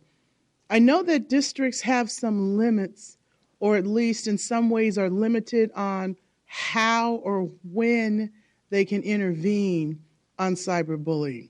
For example, if a student comes to school and complains to the principal that somebody's Instagram webpage contains some information that's embarrassing or harassing, and it's being passed around to other students on their Instagram web pages, there are some legal restrictions on exactly what is the conversation the district can do. It's clearly bullying. It's clearly spilling over in some ways into conversations that happen at the school. But how does this information and the surveys guide districts on ways or inform in some ways what districts do in addressing some of these problems? Or do we see a way that the plans can be developed to help districts develop that or use this information in that way? I believe if it's the pleasure of the board to know more information, to the point that I would come back with, I think, information much like the other districts provided with those individuals who have ready access and are using the survey to then provide. So what does this become in our decision making, right, at the school or in the district? I would be That would happy be to great. come back and Thank provide you. That would be great. Yeah, I just want to tie the last two items together. In the accountability planning, there'll be a lot of talk about local indicators of accountability, not just statewide indicators, that locals can supplement accountability with things they think are important. So I urge you in your work to combine, not just have a statewide perspective, but how this can work in the localities that choose to use this. So I very much hope we can have a mixture of state-generated and then locally added on accountability items. This seems to me to be in that area. And so I think you need to talk with Carrick and others about how to cross-rough this kind of work. This is going forward, but it's really a changing landscape I think you'll see in the future with these kinds of items. Will do. Great. All right. Thank you. Okay. Okay. Chris, we need to take a break now for the state superintendent's. May I make one comment? Yeah. Another piece that's in the item, and we labored over whether or not we should bring this to you, is the funding for the survey is uncertain. And so that's one of Gordon's passions, is making sure the survey can continue. But we want to make you aware that we think the resource is valuable, but we can't predict what its future will be. And just one quick response to you, Board Member Rucker. I heard a little tidbit this morning about Oakland and the changes that have happened for them since they've begun to implement the restorative justice. And your question made me think of it. When you see there's a problem, you may not have legal authority to intervene and stop something, but the schools can take a teaching approach sometimes to try to prevent the behavior from happening in the first place. And there would certainly be no prohibition. That's what I was hoping you would say. Oh, you'll have to ask Chris. Chris, question for you? You said that the survey may be facing funding uncertainty? It is facing funding uncertainty, but as I said, Gordon is pursuing alternate Who funds means. it now? Who funds it now? Oh, boy. Individual districts. They do. It's extremely complicated. Okay, well, this is a day that we don't need, a long, complicated answer, but I would be interested in knowing, so maybe we can talk afterwards. It's very complicated. Okay. We are committed to keeping it going, but I don't know that we're going to be able to do that indefinitely, barring some assistance. All right, I'd like to hear about it. Yeah, we will provide this in an information item to the board and post it on our site. Okay, I'm now going to turn it over to, we're not done with this item, but we want to temporarily put it in abeyance because we have some students who are here, and I'm going to turn it over to the superintendent to conduct the ceremony. Thank you very much, and we're honored to have students here. Dina, would you come up to the mic to introduce the program? Annually, we choose outstanding students who have great leadership potential, have shown great academic success and community involvement, and they vie for position to represent us in Washington and taking a very enlightening and important trip there. We have Benjamin Omar Beltran from Nevada City, Nevada County. We have Dakota Kicking Bear Brown from Amador County, from Jackson. And we have Claire Liu from Palo Alto and Dustin Chang from Fremont. And so these are outstanding students. Dina, could you describe the program and what they had to do to get here? I had a chance to meet them at lunch, and they're just dynamic and give us much hope for the future and the leadership they'll provide. Good afternoon, Superintendent Torlakson, President Kirsten, board members. My name is Dina Fong, and I'm the United States Senate Youth Coordinator for the California Department of Education. The United States Senate Youth Program is sponsored by the United States Senate and funded and administered by the William Randolph Hearst Foundation. Now in its 53rd year, the program provides an opportunity to selected students to gain an in-depth view of the Senate and the federal government, as well as provide a foundation for those considering a future in public service on the local, state, or national level. High school juniors and seniors are nominated by their principal to apply for this highly competitive merit-based program. To qualify, students must hold student body office or another elected or appointed position in their communities and show academic interest and aptitude in government history and politics. Our students have gone through a rigorous application process through a selection committee here at the department, with the State Superintendent of Public Instruction making the final selection. The last phase of the program is to formally present the students to you. So these 4 students are among the best of the best in their school, community, and the state. So I present to you our 2015 United States Senate Youth Delegates and Alternates. Our 2 delegates will represent California during an all-expenses-paid trip this March in Washington, D.C., where they will see national government in action and hear from senators, cabinet members, and other officials. They will also receive a $5,000 college scholarship for undergraduate studies with encouragement to study coursework in political science or history. I would like to introduce our first delegate, Benjamin Beltran, a senior from Nevada Union High School in the Nevada Joint Union High School District in Nevada City. He serves as Associated Student Body Secretary and has a weighted grade point average of 4.5. Benjamin founded a club called Impact, Influential Mentors Producing Academic Change for Tomorrow, after mentoring and tutoring a struggling elementary school student. He is a National Hispanic Scholar and involved with the Key Club. He hopes to attend a university such as Stanford or Princeton as an engineering or political science major, and hopes it can shape him into being a better, more experienced leader who can change his community and the nation. Our second delegate is Dakota Kicking Bear Brown, a junior from Argonaut High School in the Amador County Unified School District in Jackson. Dakota serves as student body treasurer and has a weighted grade point average of 4.2. He founded Native Education Raising Dedicated Students. NERDS is the acronym, which helps Native American students who lack credits to graduate on time. He is also active in the campaign to end the use of racist mascots. He hopes to attend Stanford University and major in political science and minor in Native American studies. Someday he would like to serve as a California elected official and then possibly serve in Congress. If Benjamin or Dakota should be unable to participate in Washington Week, then one of our alternates will take their place. Our first alternate is Claire Liu, a senior from Palo Alto Senior High School in the Palo Alto Unified School District with an unweighted grade point average of 3.86. She is president of the Associated Student Body and editor-in-chief of the school newspaper, The Campanile. She has spent more than 400 hours mentoring children whose parents are being assisted by the Envision Shelter Network, a program for the homeless in the Bay Area. Claire would like to study economics or communications and eventually get an MBA and serve as a voice that pushes corporations to develop a stronger conscience toward the nation's issues. Our second alternate is Dustin Chang, a senior at Mission San Jose High School in the Fremont Unified School District in Fremont. Dustin possesses an unweighted grade point average of 4.54 and currently serves as Associated Student Body President. He is a delegate to the Model United Nations and is a 2-term president of the California Association of DECA, a non-for-profit organization that prepares emerging leaders in management, finance, and marketing. Dustin hopes to study government and public policy at Harvard and then earn a law degree, eventually serving in Congress. Please join me in congratulating our 4 outstanding students. And at this time, I'd like to invite Superintendent Torlakson and President Kirst to come and present certificates to each student and take photos.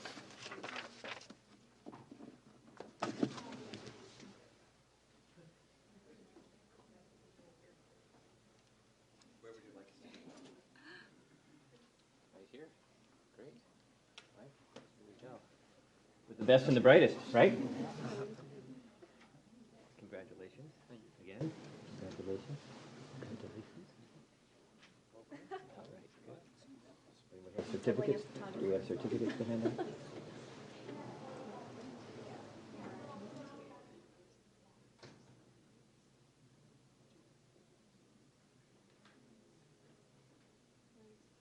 We had proud parents. They're here. Raise your hand if you're a proud parent. Thank you, parents.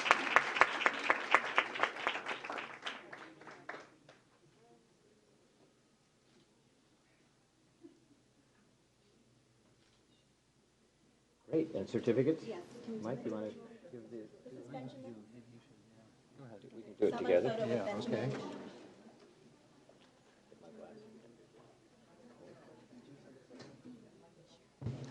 Here we go. We'll co-present this to you. Sure. You got to take us all to hold it up.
Yeah, thanks.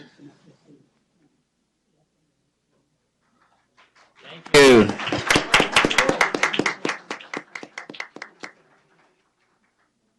Okay, Chris, I think you can resume then, and with components of this item. Would like to introduce, is it off? Other side. Two side? Okay, sorry. For the last segment of this item, I'd like to introduce Janelle Kubinek from West Ed, who will provide an update on the development of the evaluation rubrics. Good afternoon, President Kirst, Superintendent Torlakson, and members of the board. Not only do I have to follow students, which is always a tough act, but I also face the same challenge that I think we have as we're developing these rubrics themselves, which is how can you be brief and complete? So let me attempt. You have a lot of information in your item, so I won't repeat it, but I do think there's many things that bear highlighting. And so I want to provide you with a brief update of where we are with the evaluation rubric development process. And so I'll start with just a reminder. As you recall, statute requires that the state board adopt evaluation rubrics on or before October 1st, 2015. And so as we begin this new year, I think we are looking ahead to not only how do we meet that deadline, but given everything you've talked about this morning, how do we bring these pieces together and keep in mind we are working in a dynamic system pieces are moving. How do we not just think about this as a process to meet a deadline, but as a system that we're developing, and it's going to be dynamic. So how do we create some sense of we can get to a product that we then can make connections as we go. So we've been providing you updates regularly about the evaluation rubric development since actually July of last year. And at the November meeting, we shared with you some updates regarding the stakeholder input that we had been receiving that was focused really on what are the expectations and sense of purpose for the evaluation rubrics. And you heard today, I think several folks in the public comment mentioned the stakeholder engagement or opportunities for stakeholder engagement that we've used. So many folks have been involved with that, and we've used that feedback to work with a small evaluation work group or design group that's been comprised of district, county, and charter educational leaders, educators, and that group has been working hard to come up with a way to take all of this feedback that's provided, as well as your direction that we've received over the course of the last several meetings, to come up with what we're calling at this stage a conceptual draft. Or conceptual example of a rubric that can then go out to further public comment, be refined over the next several months. So I want to go through with you some of the elements of this conceptual example. And the first is just to ground us in some key principles. So key principles that I think very much capture the stakeholder input to date. And so the first is this is a evaluation rubrics that need to align with the design principles of LCFF. So this is meaning remaining student-focused, having a significant attention to equity, supporting the objective of transparency, and then really remembering what LCFF is supporting, that is student performance, so outcomes and elevated performance for students. Now, the second part of the principles is being able to create something that serves as a resource that LEAs are going to find useful to guide reflection and provide helpful ideas to support students. I think it was said earlier in one of the item on accountability, and I think Board Member Rucker, you asked this question, which is, what's the utility of these systems? And I think that's something that, and you look at the second principle, we really have tried to center around, this has to be useful or it's not going to be very beneficial. The next piece is remembering that we're part of a continuous improvement process here. And I think in some ways making a shift in under LCFF to really build a system around thinking about continuous improvement, both at the state level, but also, very importantly, how do we maintain that for student level outcomes? Another element of the principles is to really facilitate reflection that supports local ownership. So this isn't to suggest that there's not a state role, but it is truly a state role to figure out how do you facilitate through what we develop as a system that works for the state, but that really supports local ownership in planning and implementation towards those student level outcomes. The next principle I think is important to call out, and especially in light of what we've been talking about between the differences of local and state accountability systems, and that is that the system for the evaluation rubrics is not there to grade or judge, but be really part of something that provides ways to identify strengths, areas of improvements, and strategies to improve. And in that way, it's not just a rubric that stands alone, but needing additional tools and resources that in combination will support high-quality planning and implementation.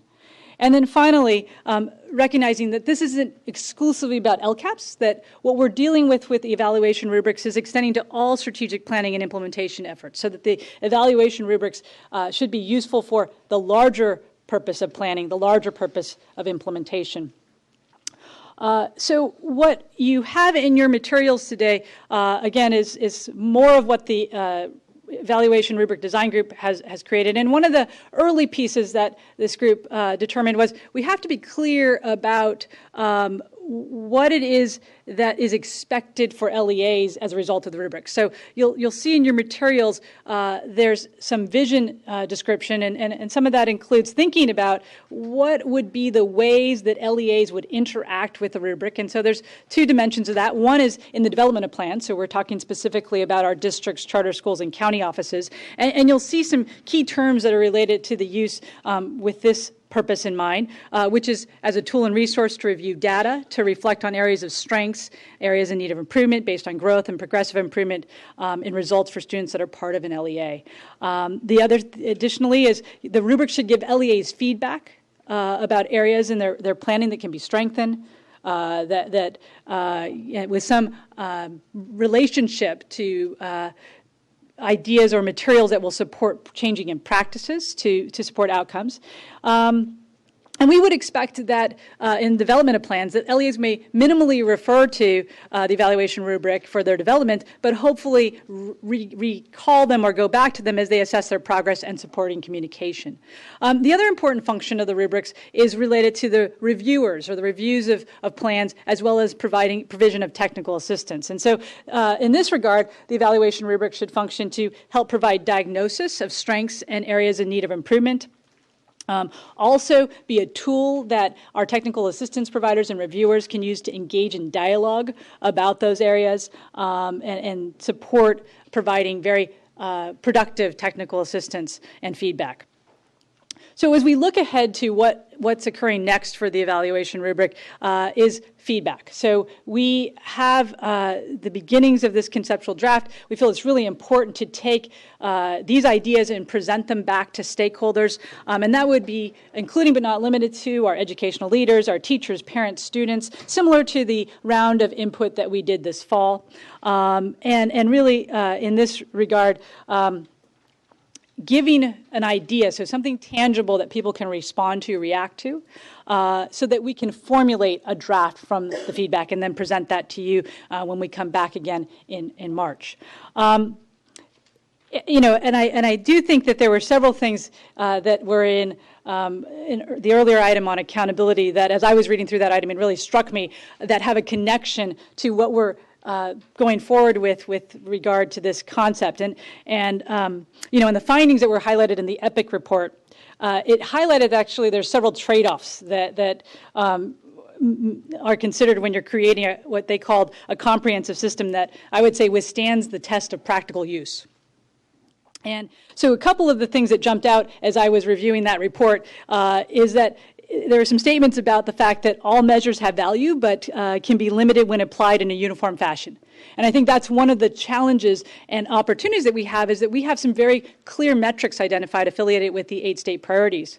How do we put that together in a way that provides value and then at the same time has some consistency and coherence? The other point that was made in the report is there was a note about the challenges with multiple measures, which is avoiding excessive complexity while remaining focused on what's important. And I think these are the exact same challenges that have surfaced, that we've heard as we've engaged with stakeholders, and that the evaluation rubric design group has really wrestled with. So what I'd like to share with you is the conceptual design features that we would like to bring forward and present for broader input, but mindful that in the backdrop we're looking at these trade-offs as we're working on the development activities. So the first design feature that I would like to bring up is that there's strong feeling that this evaluation rubric needs to seem connected and familiar. And so one of the most familiar features, and we've heard this again mentioned several times today already, which is how this is connected to the state and local priorities. And so we're at this point working on a conceptual design that is organized around those same priorities, but not 8, but grouped around the 3 domains that are emerging as commonly recognized organizers. So these are conditions for learning, pupil outcomes, and engagement. We think that'll help because it's familiar, but we also think it creates a strand that can connect the various elements that are developing the system. The second piece in the design features that I think we've really think is important to recognize is that data analysis related to the state priorities for all students, including subgroups, is critical for effective and complete planning. And so, as we look at the evaluation rubrics, it's with this notion that they should facilitate and provide support for comprehensive analysis and transparency with emphasis on growth and sustainability of outcomes for pupils. So that when we look at, as a concept, having the evaluation rubrics, it's having some kind of displays of this data to the depth of subgroups that will help facilitate conversations and evaluations as the rubric is used. And finally, the evaluation rubric should provide formative direction that complements the emerging accountability system. And that the evaluation rubrics in this regard should support inquiry and reflection around practices that align the process for creating and implementing a plan that leads to improved student-level outcomes. So in your item, you can see we've included in attachment 3 some of the conceptual organizing questions that we would like to get feedback from stakeholders regarding as to organizing in 3 areas. And these do resemble, again, track on the LCAP structure. So the first area is needs and goals. And I think, sort of giving you an idea of how data metrics fit into this is a question about were all the relevant data metrics reviewed. So this is looking at, before we jump into what's the result, let's ask ourselves, did we go through a process? And then the second is, and this again aligns to expectations in the legislation for the LCFF and LCAPs, is do the goals actually provide focused attention to areas of need?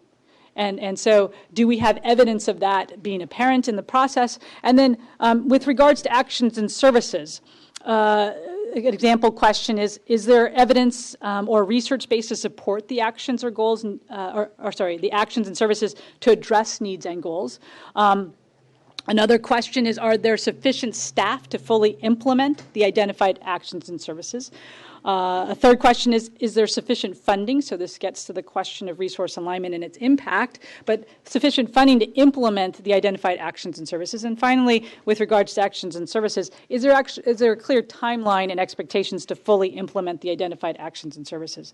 And then finally, because this is what keeps us grounded in terms of one of the major features of LCFF, is outcomes. So is there evidence of student-level outcome improvement, which would be supported by what is the content of the plan, but also through the review and reflection of data that would occur through the rubric process. So as I mentioned already, we're looking forward to further engagement by stakeholders to inform the next stage of development work on the evaluation rubrics. We have already scheduled and will be posting by the end of today notices about regional input sessions that will occur at the end of this month. We have set those to be in 4 locations right now. That includes San Bernardino, Sacramento, Alameda, and Fresno counties. And they would occur between January 23rd and 28th. We're also involved in finalizing a date and scheduling a session for policy stakeholders that would take place in early February. And we're moving forward to, as we move forward in this process, we're needing to keep in mind that, or some reminders, is we really are grounding this in what does the statute require. We're also designing this process to both follow and model the LCFF design principles. So again, those would be the equity, performance, transparency, and supporting local ownership. At this point, I'd like to ask Nancy Brunell to come and comment regarding how this work relates to continuous improvement in the accountability system. Good afternoon, all. I'll be very brief.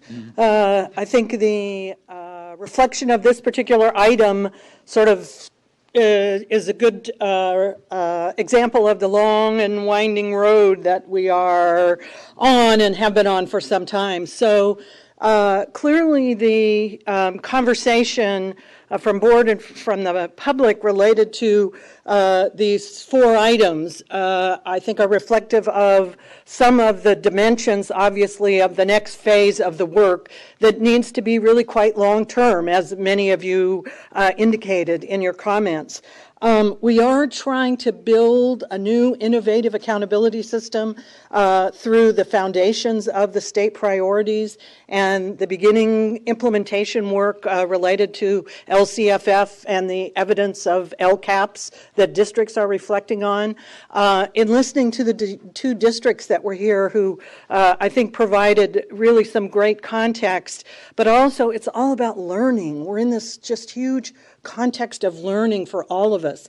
And so appreciating how the puzzle pieces have to all fit together and the coherence making, as Michael Fullen always references, is really, I think, part of the design of where the next few board meetings are going to be taking us in relationship of the decisions that you'll be able to make and trying to really build on this system that focuses on meaningful learning primarily for students, but because of the mode we're in, it requires all of us to be looking through a little different lens of where we've been and where we're heading.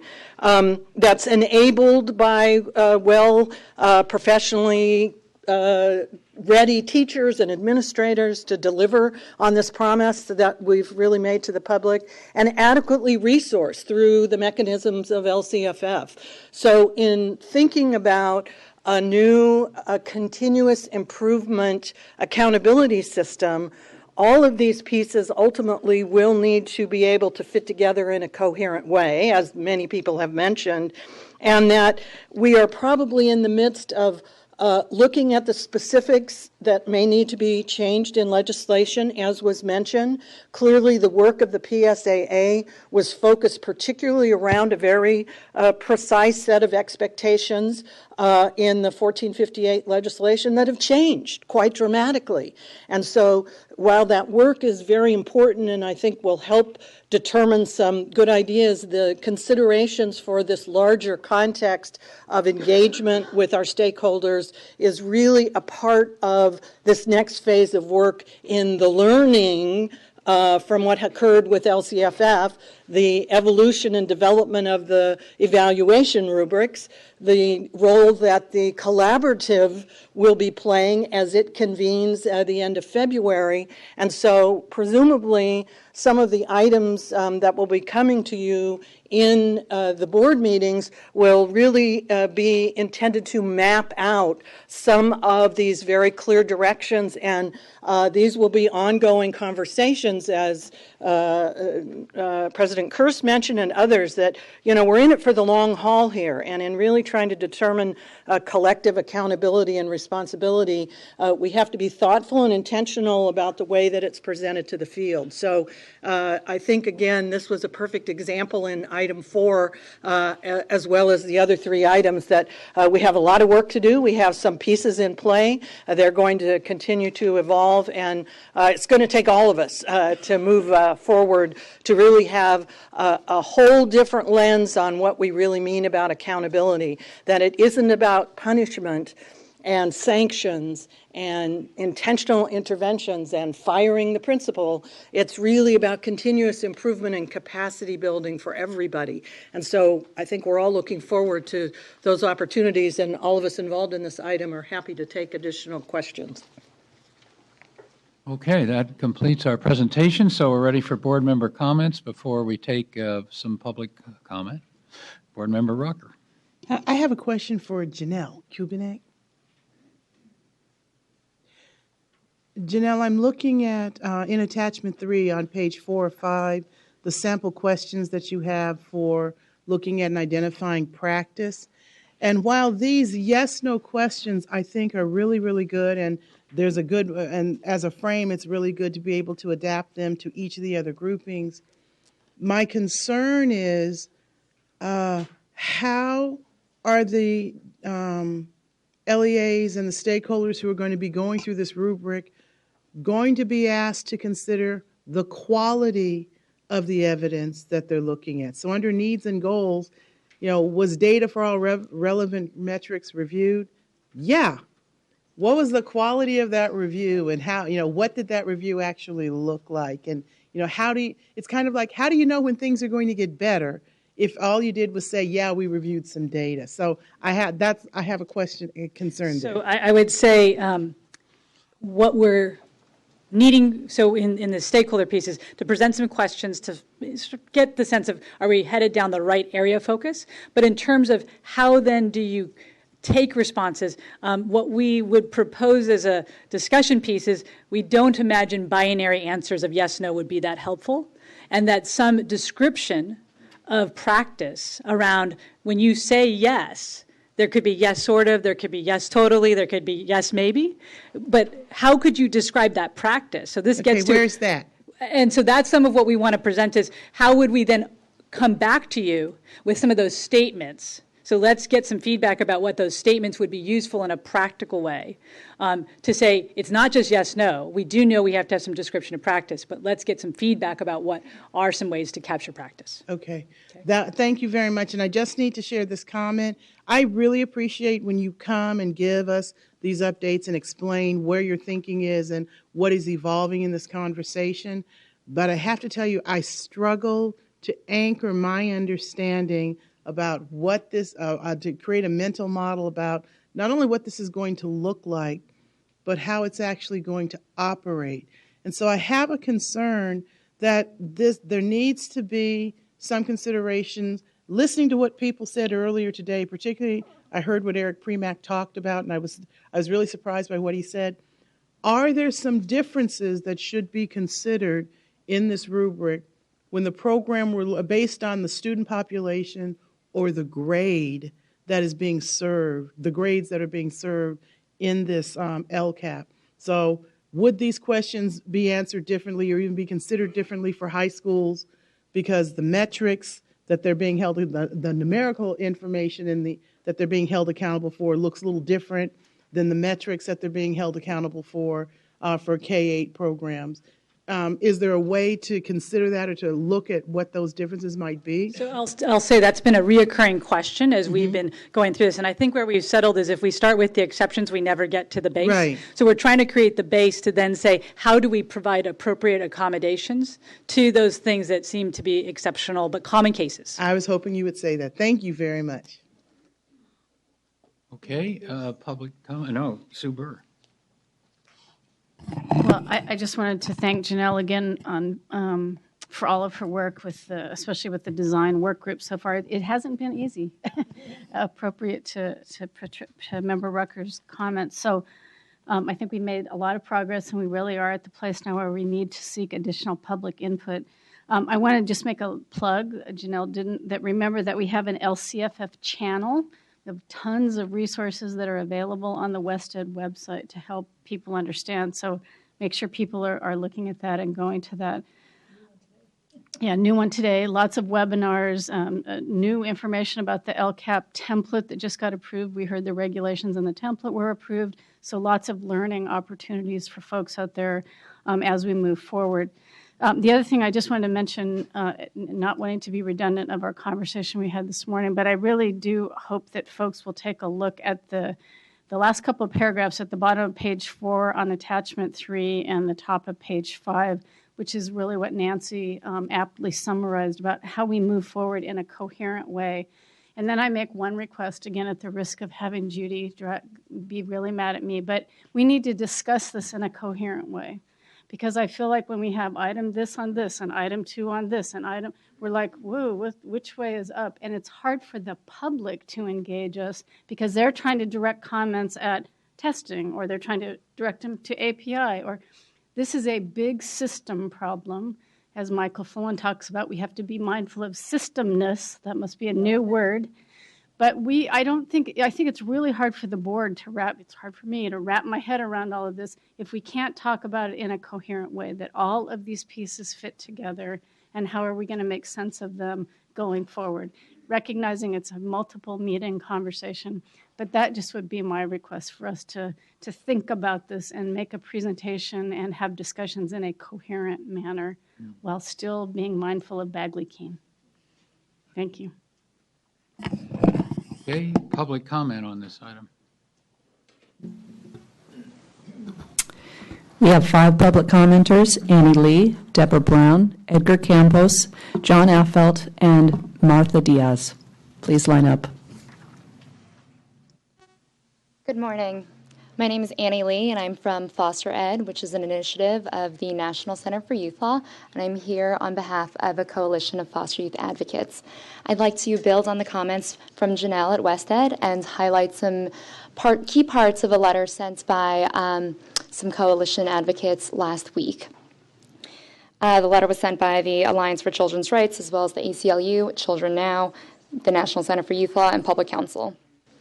We've all been involved with LCFF implementation at the state and local levels to ensure that it serves foster youth as intended. To that end, I'd like to talk specifically about the rubrics, which are an extraordinary opportunity to recognize and assist children in care. Through the evaluation rubrics, LEAs can reflect upon and improve their educational services to foster youth. Specifically, the rubrics should be transparent about outcomes and offer disaggregated data, foster youth-specific data on measures that can include the 8 state priorities as well as local priorities, can inform LEAs as to how effective their actions, services, and expenditures have been in improving foster youth outcomes and closing the foster youth achievement gap.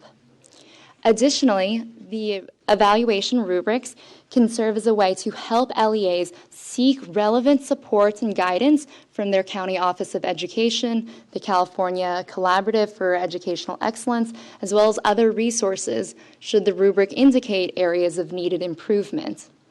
We hope that the rubrics with the disaggregated foster youth data can point LEAs to specific resources that match the areas that they need to improve in. Thank you so much for the opportunity to comment. We thank you for your support for foster youth as well as all children. Thank you.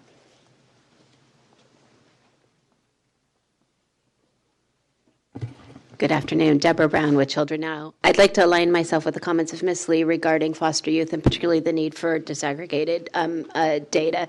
We're going to talk specifically really just about the rubric today. So, we understand that this is a challenging undertaking and that this has not been done to scale anywhere else, so we're sort of charting new territory on this one.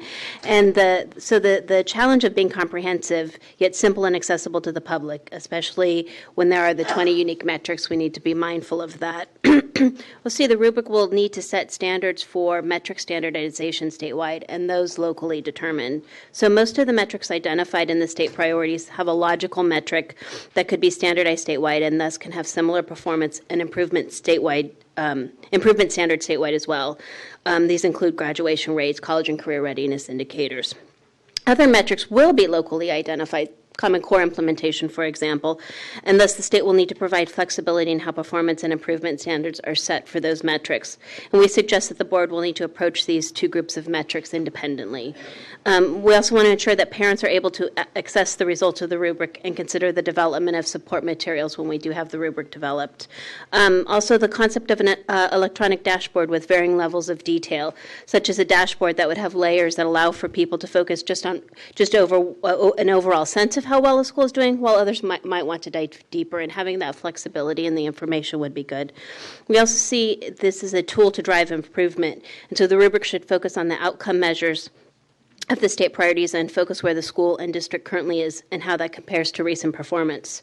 The rubric should support the districts and schools in identifying areas where improvement is needed.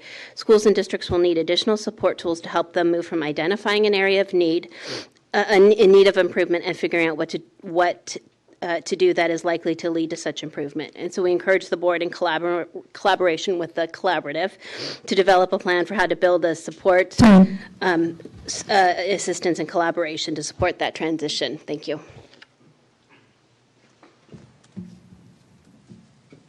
Afternoon, board members, Superintendent Torlakson, President Kirst. Wanted to concur with board member Suber on the coherence piece. Very, very important. Edgar Campos with Californians for Justice, as you may already know, we're part of the LCFF coalition. We also are the lead on the Student Voice Coalition. We don't have our dynamic photo youth with us today, but they did send me here with a message, so I may not be as fun, but here we go. We wanted to make sure to thank the entirety of the State Board of Ed for all the work that we did last year. Definitely, it was certainly a momentous occasion to be able to celebrate, the achievement as community members, as stakeholders, but also as supporters of all the work that you've been doing. So we wanted to make sure to say that we want to continue to be partners, right? As we continue to really see the ground sort of swell up in interest on all these different things that are moving right now. We want to make sure that in our current efforts, as we're trying to keep up with the speculation of what the LCFF rubric will be, that we continue to be a partner that you can rely on to add value, right? And hopefully we can help that become a more strong tool. As far as Californians for Justice, we've attended 6 of the LCFF rubric listening sessions all around the state, and that included our youth, of course. And from those community and policy conversations, we sort of have 3 things really that we want to be able to highlight. One is local community members are eager to see and use the rubric. They're hoping that the rubric will be a tool that's transparent, accessible, that it's understandable to community so that it can help us with accountability efforts. Number 2, with so many different measurements under the 8 state priorities, we want to ensure that the heart of the LCFF, the focus of equity, is not buried under data, but rises to the top. It's an explicit part of our priority for these districts. And our last point is about the process of the rubric and the overall accountability conversations. The students, parents, and community organizations I work with are eager to understand and engage in the state accountability conversations, both the rubric and how the new API piece will sort of coincide. Our students and parents are interested in making sure that we're a resource. So please count on us to be your ears to the ground on Ground Zero at our schools. Thank you.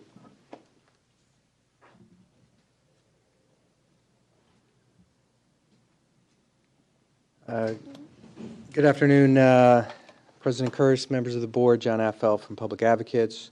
In your materials, you should have received a letter from the LCFF Equity Coalition laying out our design principles and recommended architecture for the rubrics. So I'm just going to touch on a few points. In general, the coalition is fully in support of moving to an accountability system that is about continuous improvement and support and assist rather than test and punish. That said, we want to make a few things clear. Number one, contrary to some of the questions in the item number 3 about should there be statewide standards, it's quite clear that there do need to be.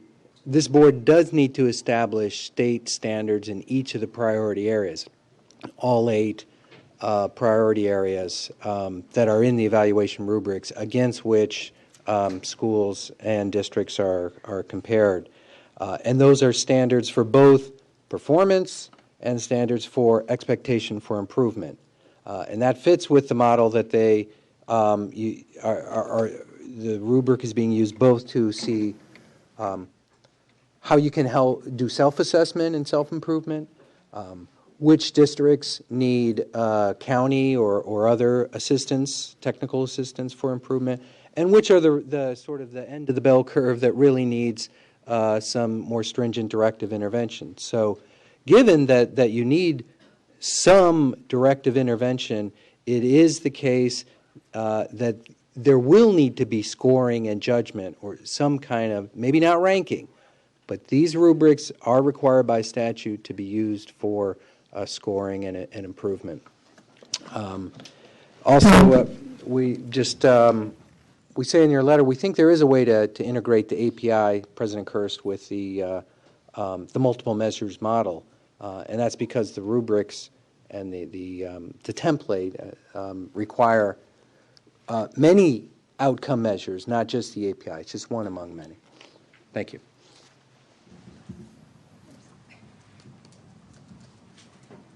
Martha Zaragoza-Diaz for CABE and for Californians Together. First of all, I'd like to say that we appreciate and support, including as a design principle, the addressing of equity, and especially equity focused on closing the achievement gaps.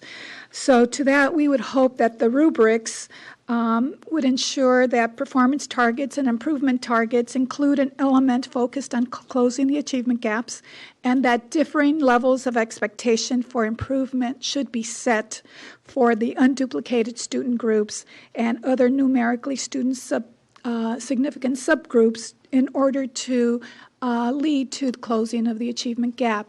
As an example, if a district has, let's say, 25% that they would like to see 25% improvement of their overall students in terms of literacy. Perhaps for English learners, it may not necessarily be 25%, it may be 30%. So we want to make sure that that's reflected, that the needs of the student subgroups are reflected appropriately in the evaluation rubrics. Thank you.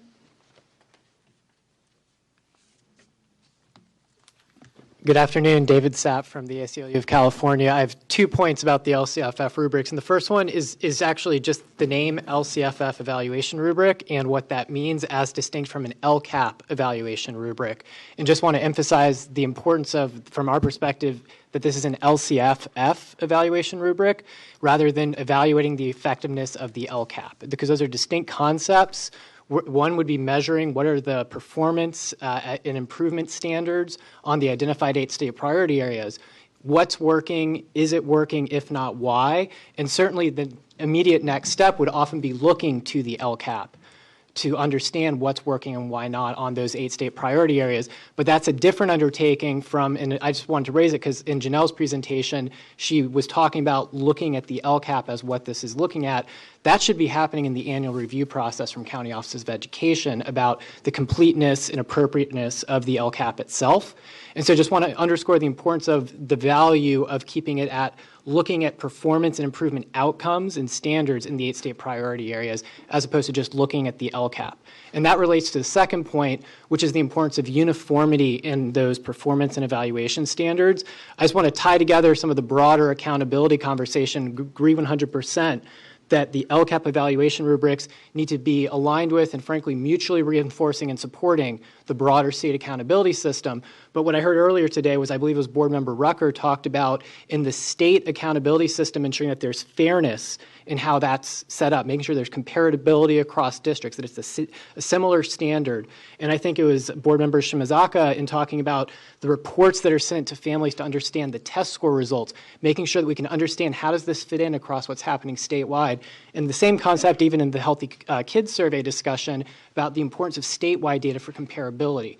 Again, the idea here is that this is an accountability framework built on top of LCFF to help districts identify areas where they can continue to grow and improve. And really practically the only way to do that is to allow a district to look at an objective metric and for us at the state level to be able to look at a uniform standard so that districts can say, are we meeting the standards for performance? Are we meeting the standards for improvement? If not, why not? And I think that that's what the evaluation rubrics really can be as a way to help with that ongoing quality assurance for even for districts that are at the highest levels of performance, what can we continue to improve and grow? So thank you very much for your attention. Look forward to working with you all as this moves forward. Okay, that's the end of the public comment. There's no action item on this item, so I think we're ready to move forward to the next item on item 5. Rich has a comment. Yes, this is getting common. Once again, I want to announce that Chris Swenson, so one more of our folk, is going to be retiring shortly. Chris is, you all have interacted with her enormously over the last 4.5 years. 4.5 years, and she's been helping us all work our way through these Common Core and LCFF issues, and we're going to miss her. I imposed upon her, how long ago was this? About a year and a half. About a year and a half to take on some of this responsibility. She commutes up from San Diego and has been steadfast in her work here. I talk about a calming presence for us all. She's just been wonderful, and I'm going to miss her too as we move forward on this. So, but I want to let you know. Thank you. Appreciate it.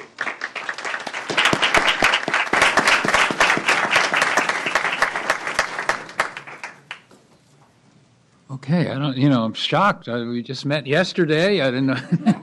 Diane, we met yesterday, and today they're retiring. I'm sort of reeling. We do wish you well, and yeah, right. What did we say yesterday that caused all this? Yeah.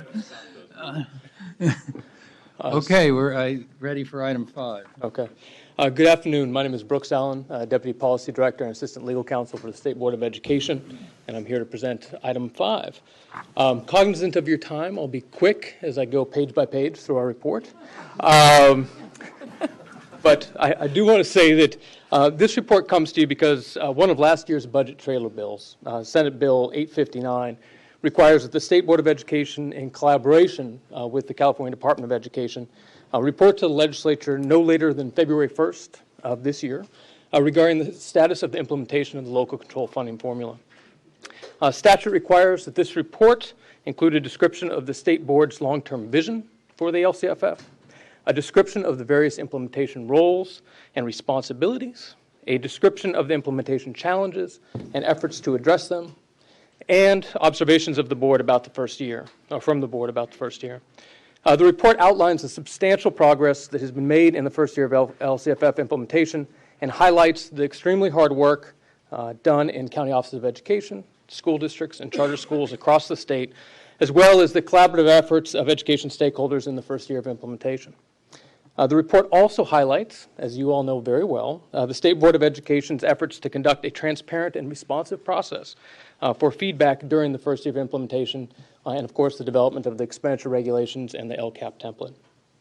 As you've heard in previous public comments in meetings really across this entire past year, but particularly in November, the board has received considerable recognition for its open communication and high level of stakeholder engagement on the LCFF. And moving forward, the report notes that while substantial progress has been made over this first year, it's early, and therefore considerable work remains. And on that point, I would just like to take 2 quick notes and emphasize the fact it was mentioned earlier that the California Collaborative for Educational Excellence will have its first meeting at the end of February. That will actually take place in this room and is scheduled for February 25th. State Superintendent Torlakson as well as Member Burr are both on the collaborative, and it will be here in this room, and the intent is to live webcast that meeting. We anticipate it will likely be mostly an organizational meeting, really in that initial meeting, and talk about kind of the nuts and bolts of getting this thing up and off the ground, but just so folks are aware and the public is aware that is taking place at the end of February. And then, of course, just to note, as many of you know, this is an area that's been touched on across all of today and obviously in previous communications around LCFF of continuing interest, including by legislators across the street. And we have there will be a local control funding formula informational hearing that Senate Education is convening next Wednesday afternoon. Assembly Education members as well as the Budget Subcommittee members will be joining as well. Member Burr, Ms. Swenson, I know Monique Ramos and myself will all be participating in that, as well as District Superintendent, one of the advocates, and some researchers as well. So for those who are interested, there will be a show starting next Thursday, and next Wednesday, and in many ways, really to try to get everybody grounded, because again, you all know this work intimately. We do have obviously a lot of new members, and so part of this is to help them learn, as is related here in this report, about all the great work that you all have done over the past year, and then of course where we are and what events lie ahead. So the staff recommends that the State Board of Education approve the submission of this LCFF implementation report to the legislature. I'm available if there are any questions. All right, thank you. Board member comments, questions? Board member Burr. No, well, just first thanks to Brooks and to Julie and everybody on the staff who helped pull this together. I think it's very well done, accurately captures what our work has been to date. Would call to your attention on page 6 is a very helpful table for people to kind of keep firmly in their mind about what the state priorities are and the related data elements apropos of our conversation today. And I'm ready to make a motion that we approve the report. All right, is it seconded? I second. Second by Board Member Rucker. Public comment. There is no public comment. Okay. There's no further board comment. All those in favor, raise your hands. Okay, that's approved. So we're now on then to item 7. We did item 6, the charter school consideration from San Francisco Unified. And with the board, the staff will present this first, and then we'll have a public hearing.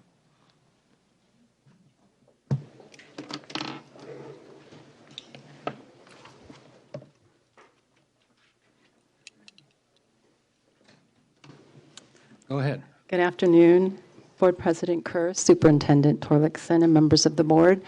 I am Cindy Chan, Interim Director of the Charter Schools Division at the California Department of Education. Item 7 is an appeal by the One Purpose School to establish a new charter school, which was denied by the San Francisco Unified School District on September 23, 2014. San Francisco Unified School District Board of Education acts on behalf of the City and County of San Francisco. Pursuant to California Education Code Section 47605J, petitioners for a charter school that are denied at the local level may petition the State Board of Education for approval. The One Purpose petitioners submitted an appeal to the State Board of Education on October 9th, 2014. CDE staff have reviewed the petition, and CDE recommends that the State Board of Education approve with technical amendments the petition to establish the One Purpose School under the oversight of the State Board of Education for a term of 5 years, effective January 16th, 2015 through June 30th, 2019. The technical amendments are specified in Attachment 1 of Item 2 on the Advisory Commission on Charter Schools December 10th, 2014 meeting notice. The Advisory Commission on Charter Schools considered the One Purpose petition at its December 10th, 2014 meeting, and at that meeting voted unanimously to approve a recommendation to approve the petition. One Purpose is proposing to serve approximately 120 pupils in transitional kindergarten through grade 1 in its first year of operation, 2015-16, with plans to expand to 312 pupils in transitional kindergarten through grade 5 by year 5. One Purpose will be located in the Mission District in San Francisco. CD staff have reviewed the One Purpose appeal documents, which include the petition, attachments and appendices, budget information, educational and demographic data of the surrounding schools, and the agenda and minutes from San Francisco Unified School District regarding the denial of the petition, along with the petitioner's responses to San Francisco Unified School District's staff report. On September 23, 2014, the San Francisco Unified School District, acting on behalf of the County of San Francisco, denied the petition without written findings. CDE staff's analysis is based on the available information provided in this item. A summary of the CDE staff analysis can be found on page 3 of the item, and the CDE staff review report is provided in attachment 1 of item 2 on the Advisory Commission on Charter Schools December 10th, 2014 meeting notice, provides the full CDE analysis of the petition. The CDE finds that the petition provides a reasonable description of the educational program and meets the requirements for a charter petition under Education Code Section 47605. Additionally, the financial plan is fiscally sustainable with a multi-year plan that provides projected increasing positive fund balances and adequate reserves.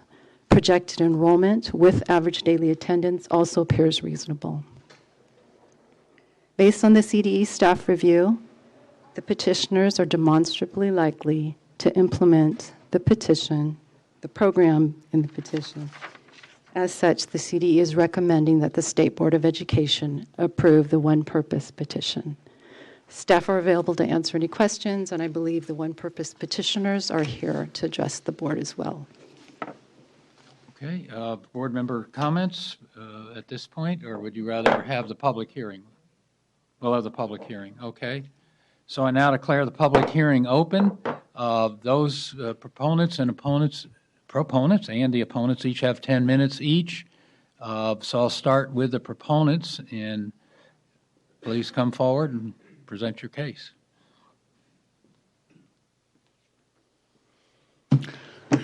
Mr. President, do not know how to operate your computer here to move to our presentation.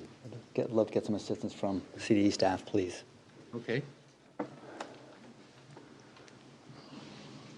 Sorry about that.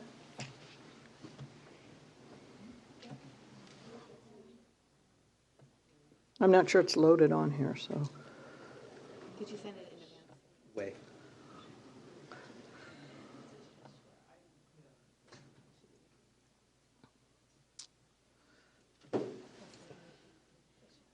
Right.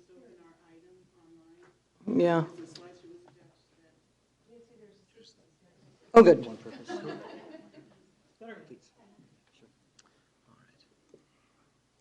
So here we are. Yeah. You're item 7. Item 7.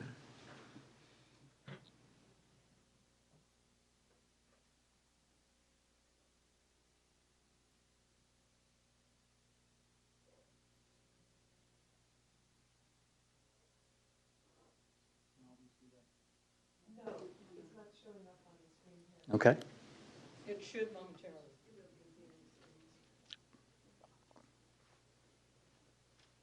There it is. Okay, great. Good afternoon. My name is Daniel McLaughlin, and I am the CEO and founder of the One Purpose School. Thank you so much for taking time in a very busy day to hear our appeal. And I also like to thank the staff from the CDE, particularly Judy Hall, has been phenomenally responsive and helpful to us, and finally the ACCS for voting unanimously to recommend our appeal be granted. I'll be talking about, I also brought my team with me, our principal who will be speaking, our attorney, our business officer as well. So we have a full group here to answer all the questions you might have. I'll be talking about 3 things today: our capacity to deliver, the results that we have achieved in the past, and our educational model. So I'll move right to capacity, if I can work the screen here. Okay, great. This is a bit about my background. You'll see a lot of icons on there. I'm old enough to maybe not be doing this yet again, starting another charter school. But I would point you to 2 icons. One is the green and white Spartan. That stands for the a middle school in Antioch, where I taught. They were the Spartans. I taught there. And then also Envision Education, where I was the co-founder and CEO. We opened 5 high schools serving low-income kids to get to and through college. I found facilities for 5 schools as well as raised about $15 million for the schools that I've worked on. Much more important to the success of any school is the principal. And the One Purpose School principal, who you'll meet momentarily, is fantastic. As you can see by the icons on the screen, he has a superb background from Teach for America to being upper school director at Making Waves, director of instruction at Leadership Public Schools in Richmond, very successful schools. But Antonio brings something else that's really quite special, and that's a particular passion for what he does. You'll see that he graduated from Cornell, and when he graduated from Cornell, he had 2 choices. One was to go to TFA, and one was to go to Citicorp to be an investment banker. His parents thought this was a no-brainer. Unfortunately, Antonio, for his parents, thought it was a no-brainer also and went to TFA. And lucky for us that he did. But he is superbly qualified. The school is not just Antonio and me. We have a fantastic advisory board ranging from academics at places like Stanford and Santa Cruz, researchers at West Ed like Steve Schneider, practitioners, parents, business leaders, the director of the 12th largest hedge fund in the world, and real estate experts. And these folks are all really actively involved in helping us develop the school. I would be remiss if I didn't mention our funders. I will focus just quickly on Next Generation Learning Challenges. They awarded us a $100,000 planning grant. We were there were 8 that were funded in the last round of 90 that applied nationally. We're very proud of being an awardee. And then also not listed on this is the California Department of Education, because when I prepared the slides, we had not yet been awarded a startup grant, and I'm proud to say that we received a perfect score on our startup grant application.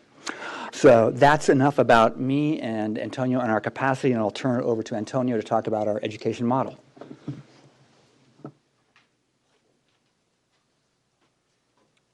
Good afternoon, President, Superintendent, Commissioners. I'm going to speak my name is Antonio. Daniel just spoke a little bit about me. I'm the principal at One Purpose. I'm going to speak briefly about our education model and some of the results that the organizations that Daniel and I have led have had. What you see, the equation that you see on the board is what we believe will equal success at OP and with OP students.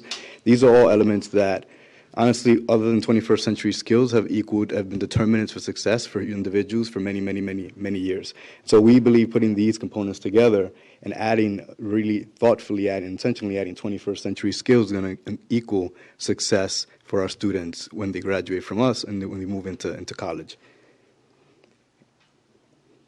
We've put together a number of elements at the school that'll create the foundation, approach, and implement and drive implementation of OP. We are an inquiry-based school that will incorporate STEM into our curriculum. We believe that we're in an ideal place in the Bay Area to incorporate and bring in STEM into our school. We've already had some of the funders and some of the supporters that Daniel mentioned we've been awarded innovation grant. We've received a planning grant from NGOC based on our program. So we're bringing these components together as well as blended learning and technology in order to leverage and make sure that our students get personalized curriculum day in and day out, hour in and hour out, minute in and minute out through our classrooms.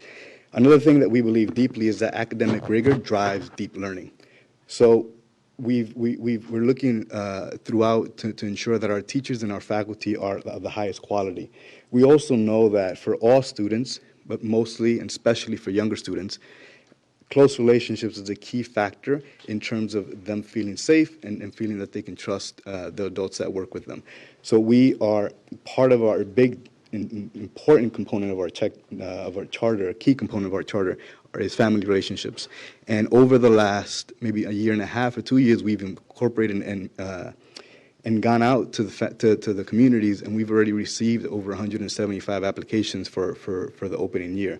A lot of families, they've called us at least a few a week asking for updates and seeing where we're at. Just very interested in being at One Purpose based on the relationships that we've already established with them. We believe in also purposeful teaching of attributes. Some of them you saw in the first slide with the big picture. And we believe that students and student agency and ownership of learning is a key component of students being persistent throughout that first year of throughout school, but definitely throughout that first year of college. And I'll share some results and some data based on some of the schools that we've worked at and how that's played out then. And very importantly, also, we believe that students need to feel safe and families to feel safe and have everything they need in terms of mentally and physically in order to be at school and learn and be able to learn. So we've concluded also wraparound services in our model. Just to share some of the results from some of the schools that Daniel and I have been part of. I was the upper school director at Making Waves Academy, which is a school in Richmond. And during the time I was there, we had 90% students of color, 76% FRL.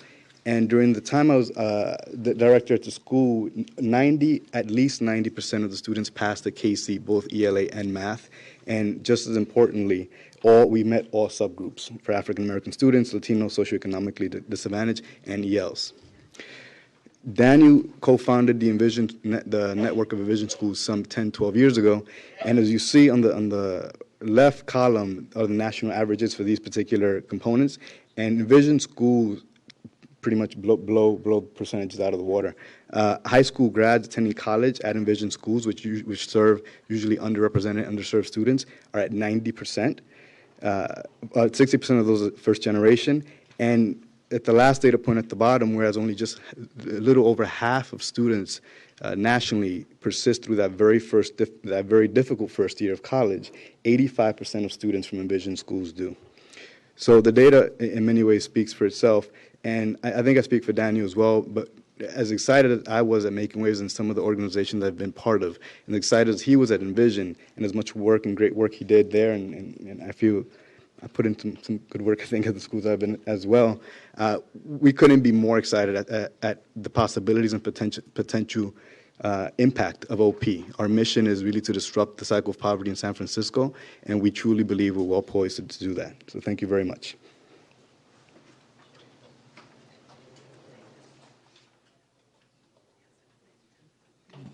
That's it? Yeah. Okay. So there are no further speakers in favor of the CDE recommendation. We'll take 10 minutes for the opponents then.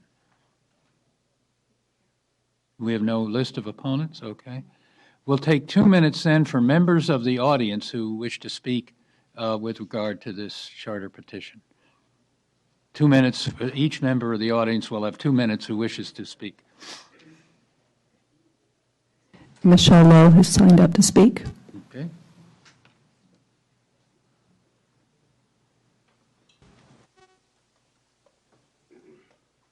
Good afternoon, Michelle Lowe on behalf of the California Charter Schools Association. For brevity's sake, I will just say we support the recommendation of CDE and the Advisory Commission on Charter Schools, and we would ask for you to grant this appeal today. Thank you. Pardon?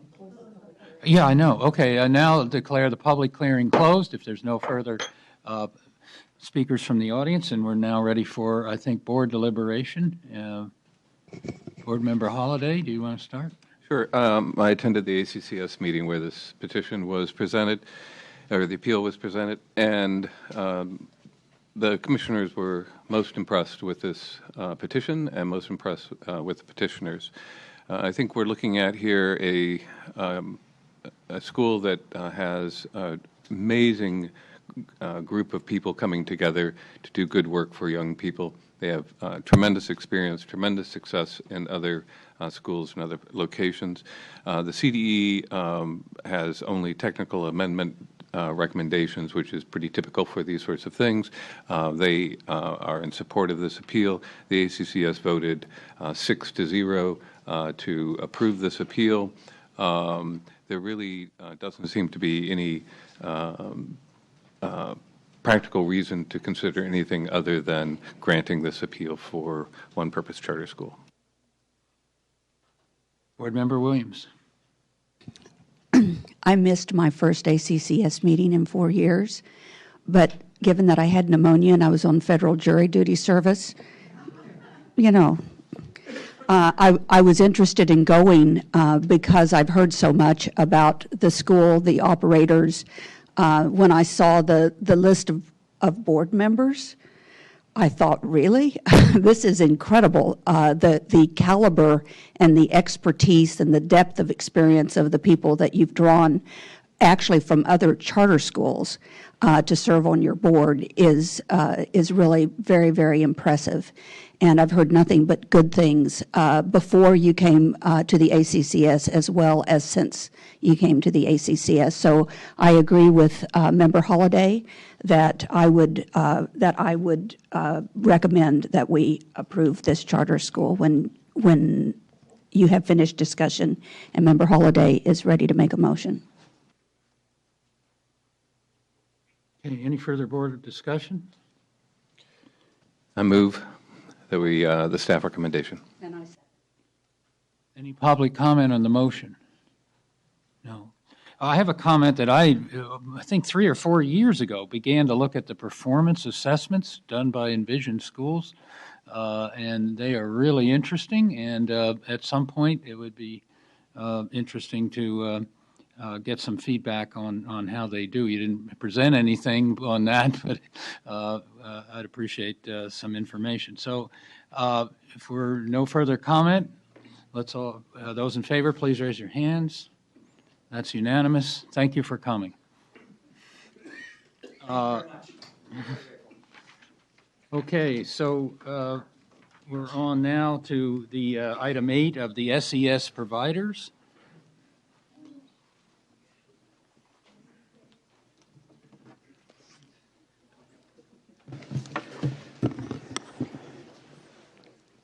Good afternoon, Board President Kearse, Superintendent Torlakson, members of the board. I'm Bob Storelli, Director of the Improvement and Accountability Division.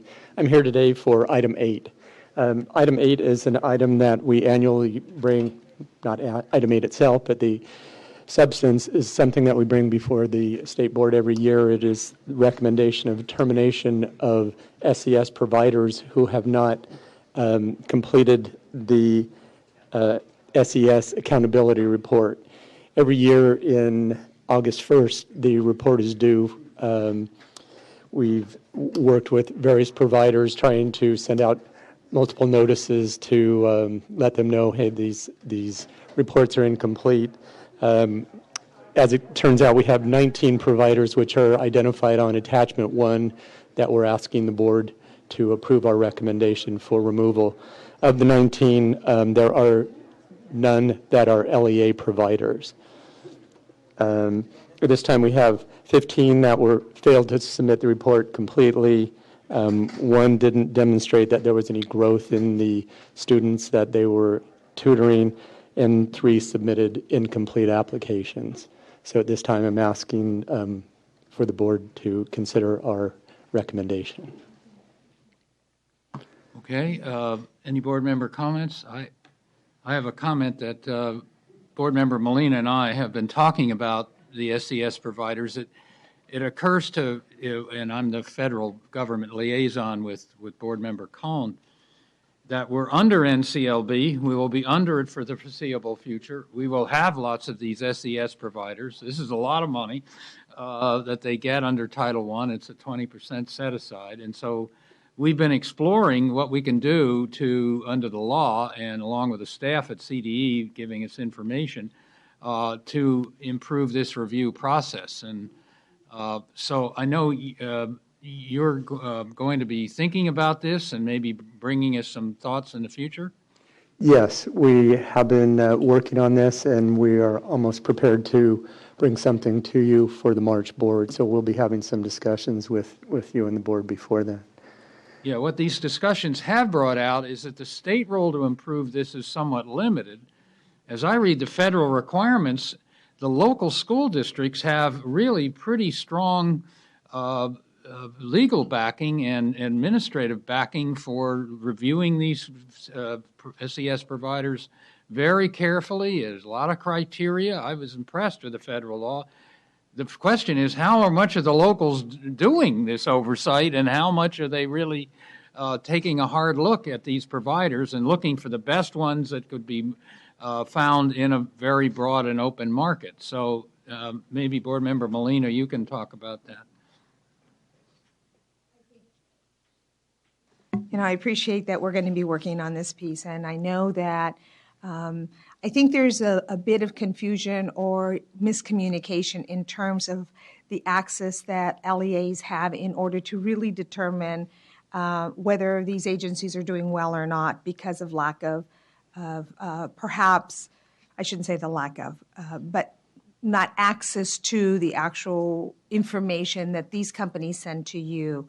So LEAs have set the rules in terms of what they need to do, and LEAs are very clear in terms of expectations. But depending on the type of technical assistance that LEAs receive, will vary in terms of the accountability system that I think we need to think about. In particular, small LEAs that don't have service and technical assistance can't go through the rigorous process that perhaps a larger LEA can do because they're hiring folks to help them do this work.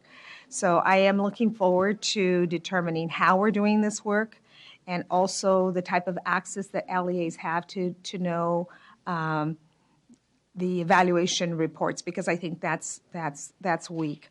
And I do have a question in terms, I mean, it won't be answered in this item perhaps, but also to think about how much technical assistance we actually provide the LEAs. I know we do a lot for the actual SES companies, and we give them lots of leeway, but is that also provided for the LEAs as well? And if so, how much of it? Okay. We will certainly consider all of those factors when we come to talk to the board. Okay. All right, so this is, I just wanted to alert the board that we're on to this issue, and Member Burr has some comments. Well, I just wanted to make sure that it's still true that LEAs can apply to be SES providers. They can. Right, and so that seems like it's also been kind of a broken record for the last 4 years, that to the extent there's a concern about quality and also I think alignment to what the LEA's curriculum is, to make sure that we're continuing to encourage LEAs to apply to be SES providers, if that's can be part of your conversation going forward. Okay, thank you. Thanks. Yeah, and we have pursued this, and I've talked with the department, and it's a difficult process for the locals to do, and that's the main conclusion I got, is that this isn't some easy thing to take this over as a local district. And I don't know, under the federal law, and I don't know whether there's any flexibility we have to make it easier. But that's another thing that makes me uneasy, that the districts don't seem to want to go through the hard business of taking this over. Yet they bring up the issue, if we got a waiver, we could use the SES money flexibly. So, I mean, it's another sort of conundrum in this thing that I've been looking at. But I am impressed that it is difficult to do in that regard. And districts don't seem to think the benefits are worth the costs, because we haven't had nearly as many districts as I thought we would have doing it. Board Member Rucker. Well, this is, being an SES provider, this comes under that category of if it was easy to do, everyone would do it. When we start thinking about all of the mandates that were created under ESEA and all the mistakes that were made, probably this one was probably a good mistake to have made, so that in setting a very rigid bar for evaluating and approving and selecting how to partner with these SES providers, it gave to the local district an opportunity to figure out who to collaborate with in providing assistance to help their students who have the greatest need for education support. But at the same time, it created such a labyrinthine process for LEAs to do this work themselves. That's a byproduct of all of this, and perhaps the feds did that on purpose, since if they were the root cause of the reason why their students needed supplemental education services, if they're going to make the commitment to become a provider, it will help them to understand also what else it means to shore up their own programs. So I think going forward in the conversation, it's a conversation to be had at two levels. The conversations we're learning about ways that we as a state agency can provide the technical assistance that LEAs need to use in brokering their relationship with supplemental providers. But also in the conversations we have on the compliance side of this with the federal government, particularly with the Department of Ed, is to talk about if they are serious about the reauthorization talks, rather than just looking at ways to get the waiver, look at ways to understand what we have learned about this process and maybe use that to inform some of their conversations, not only on the reauthorization, but for any other work under the waiver authority the Secretary has to broadly ease some of that labyrinthine application process for providers, not just for the purpose of granting a waiver so anybody can get the money and have flexibility, but if the goal is to make sure we are more expansive in the type and diversity of providers that are available, that we try to inform the Secretary of other ways to look at this process and use the flexibility of his waiver authority to help ease some of those issues. Yeah, that's an interesting idea. I mean, I don't think we'd get anywhere, and maybe Member Burr wants to, but we could apply for a waiver under the narrow authority of making it easier for SES to take this over. He'd probably deny it because that's the leverage he's using for issuing the broad waivers, but we could draw attention to this question. And I think there's a way to have that conversation, particularly to look at successful LEAs that have done this work, and also looking at successful LEAs that have been able to broker and navigate good partnerships with some SES providers. But also there's some lessons to be learned in offering information on some of the problems LEAs have encountered in developing these relationships, both to approve and to contract with providers. So I think there is a conversation we could look at in crafting, if only thing, crafting the application just to bring to light what those particular issues are. It may make it worth our while to consider it. Okay, we'll put that in the queue of thinking about. All right, is there any public comment on this issue? No, okay. All right, do we have a motion? I move approval of the CDE's recommendation for item 8. All right, any public comment on the motion?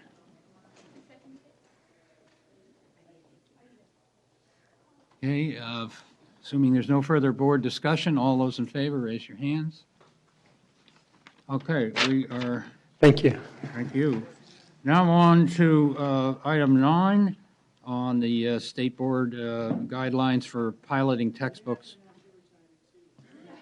and instructional materials. Yeah, that's right. I can't take any more.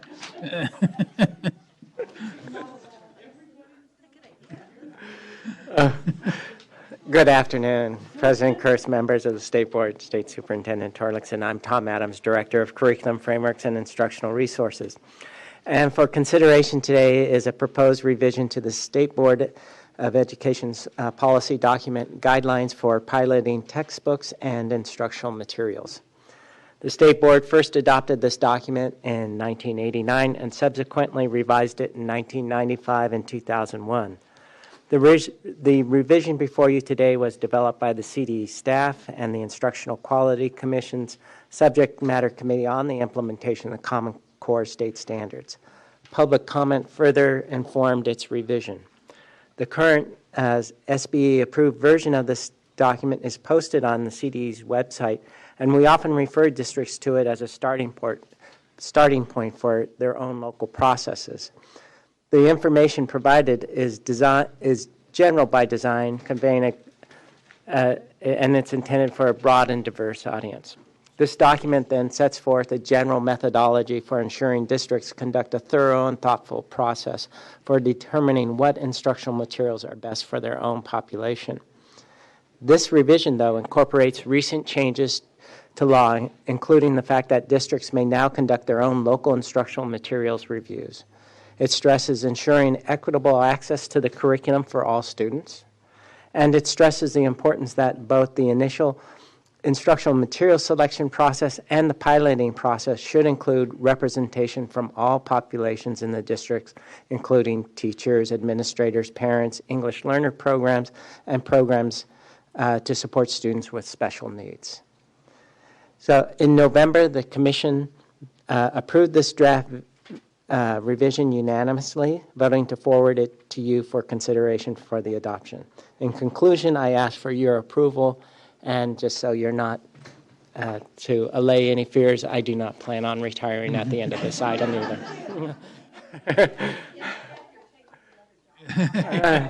No, he's not. Well, thank you for that vote of confidence. But, okay, I have board comments. Board Member Williams. Yes, I have a little tiny edit. I know it was unanimously approved, but I want to bring this to your attention. In the second paragraph, it cites in quotation marks the education code, the exact language, which lists, I think, textbook and ends with and other educational materials. Yes? Right. And then if you go down, there's a second shorter description of instructional materials in paragraph 7. And it says, may include print, technology-based, or a combination of both. So it limits, actually. It's more limiting than what it says above. And as you can imagine, in science education, the instructional materials include quite a bit more than print, technology, or a combination of them, especially with all the practices in NGSS, computer software simulation, not to mention actual hands-on materials making things. So I'm a little bit uncomfortable with the way it's been summarized in that last paragraph when it's been cited explicitly in the above paragraph. Unless I'm wrong about this, but this one does limit it. If I'm, Board Member Rucker. Okay, if I may, because I studied this and we worked with the IQC on this. That when they talked about this extensively, the sentence you're talking about, the language is permissive. That's what the word may is about. So it wasn't intended to be limiting, because the way it was explained or it has been expressed is to make it permissive. So the second point, the second citation that you're looking at does not limit, and it does not change the interpretation of the statute itself. So I don't think that making a change to that is necessary, because it's permissive and gives examples, but it does not limit.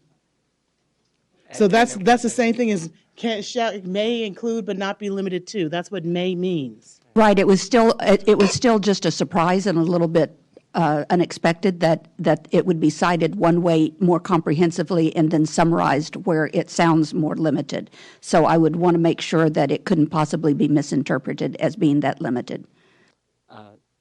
No, I mean, it's intended more, I mean, when you use the term instructional materials, that's a very elastic term.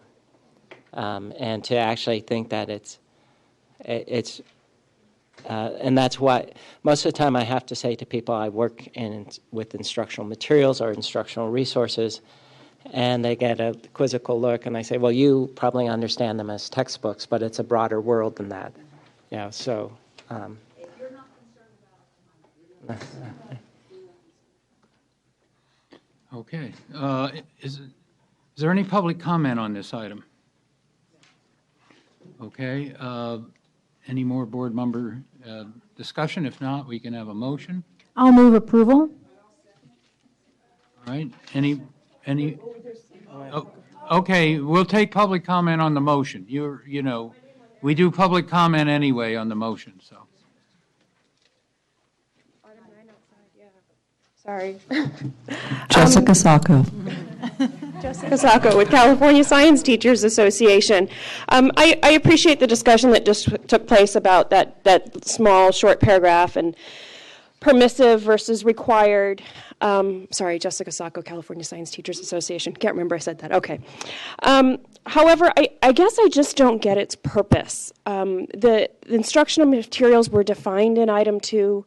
It's a standalone sentence, like 4 paragraphs later. I just don't get why you need it there again. It doesn't seem to serve a purpose of any kind. And so I worry that it's there for reasons that I don't quite understand, and I apologize for missing the discussions at the IQC in November. And I get where the may is. I see that. But I just hope you'll reconsider that. The other part I wanted to just express some concern about, and I understand that these are sort of maybe longer term guidelines, but I guess I just want to make sure we're okay in the section about the bullet that talks about how the committee will consider results from certain assessments to inform their decision-making process about which instruction materials to adopt.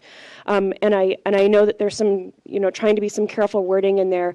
I guess my concerns are really that the science CASP assessments aren't coming online for quite some time, 18-19. Instructional materials are sort of projected more or less for adoption in 17-18. I'm just curious as to what kind of assessments for science might be available that are actually aligned to NGSS that might possibly inform a committee that's trying to make decisions about instructional materials to support NGSS instruction. And so whereas maybe after we have new assessments and after there's been more assessment development taking place to support those, that's an applicable guideline. I guess I'm just worried about before those things are available to teachers and educators to have those NGSS aligned assessment results. I think she understands what I'm saying. Speak to that. Okay, so, this is one of those times where we have to talk about the terms of art of assessment and testing, because those are really 2 different types of activities and 2 different types of things. So in the piloting, remember, because this guide is intended to help districts that are considering piloting material that have been recommended by the state, as well as materials that have not been recommended by the state. Assessment and testing practices would probably be independent of a state testing program. especially for districts that are going to consider piloting material that have not been recommended by the state. So assessment looks like a lot of different things, Right. and the assessment means a lot of different types of indicators, a lot of different types of ways to measure student engagement, a lot of different types of ways to measure teacher utility and ability to use the material, a lot of different types of ways to understand or gauge whether teachers are seeing these materials as being helpful to them to transition to implementing the new standards. If we look at a single unitary metric of the statewide assessment system, do that. if we're what your question supposes is we should be adopting a test first and then looking at the new material to see if the new material will help us make sure the students are ready to take that test.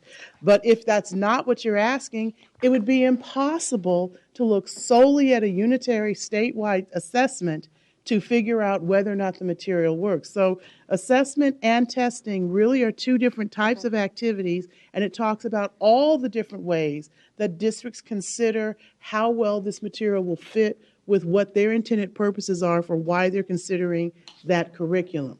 Okay. Testing refers to what you're what's going to happen in adopting a new statewide science test. Okay. So I want to, and so Tom, if I'm overstating, oversimplifying, or even adding, something that maybe the IQC didn't say, please feel free to correct me. But that was the sum of the conversation, because they wanted to make sure not only they created flexibility that would give guidance to districts that are looking at non-state recommended material, but also to help them understand that assessment is more varied and more diverse than just the single test that the state has in existence. Is that helpful? It is. Sorry, I think I'm going to pass out for a second. Are you okay? Yeah, no, we skipped lunch and it's getting to me. Okay. Sorry. right, Thank well, we you can for take that clarification. I appreciate that, and it was not my intent to recommend that we put assessment for instructional materials in any way. I appreciate the order that is being taken, so thank you. Okay, we ready for a motion on this? Yeah, we have a motion on the floor because that was speaking on the motion, so we're done with that. So we're okay, right? We have no further public comment. Okay. We have a motion and it's seconded. There's no further public comment. All those in favor, raise your hands. All right, thank you, that carries. I'd just like to announce my non-retirement. Okay. I think now we're going to take up the waivers because there's people here for the waivers. They are all on consent, except there has been one pulled off, and Member Rucker has recused herself.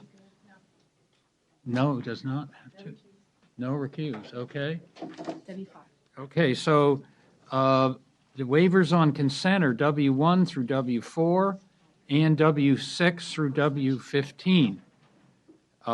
So why, I think we could take a motion on those since they're all on consent and then consider waiver 5. Move approval. Any public comment on these waivers that are on consent?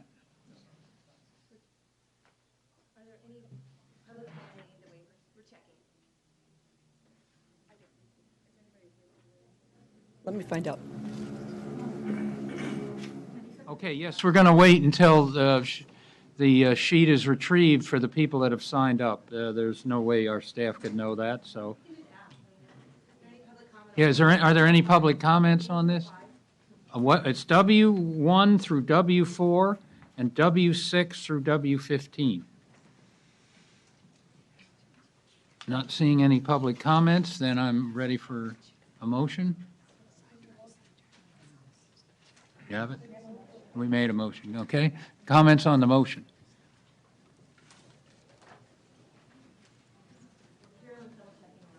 Okay. Well, nobody raised a hand, so I guess we're good to go. All right.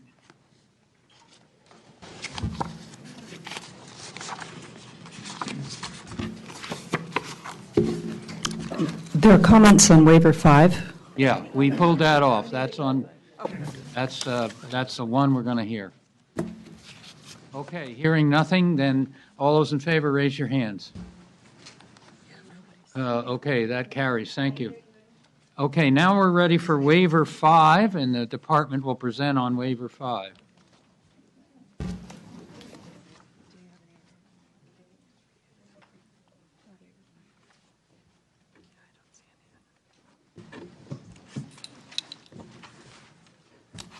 Good afternoon again. I'm Cindy Chan with the Charter Schools Division. So on waiver 5, 5 local educational agencies requested on behalf of their charter schools to waive portions of California Code of Regulations Title V that relates to funding determinations for non-classroom-based charter schools. So the 5 charter schools within this item that are in, I believe, Attachment 1, are all in need of a funding determination for the current fiscal year. And so just because you don't see these items come before you regularly, funding determinations are requested by charter schools that meet certain criteria that deem them to be non-classroom based. And so in order for them to get funding, LCFF funding primarily, for their non-classroom based ADA, the State Board of Education has to approve a funding determination, which is a percentage, and that percentage is applied to the charter schools ADA. For the most part, most of them are typically 100% non-classroom based, so it primarily affects their LCFF funding. So for these 5 charter schools, they missed the deadline, which is in the regulations, and the deadline is February 1 of the year prior to the year in which the funding determination is needed. So the requests have to be prospective. These 5 charter schools should have submitted the request to the department by February 1 of 2014. All 5 submitted them subsequent to that date. And so in order for them to even be considered by the state board for the funding determination, which is a separate item, they must submit a waiver first. And that way it allows them to submit their other request, which will come before you in a separate item at a separate meeting. Yeah, so if the board grants a waiver request, then the funding request can be heard by ACCS and SBE at a later meeting. Correct. So this waiver does not grant any funding. It just allows the late request to be heard. Correct. Okay, so let's have some discussion on this waiver. Board Member Holliday.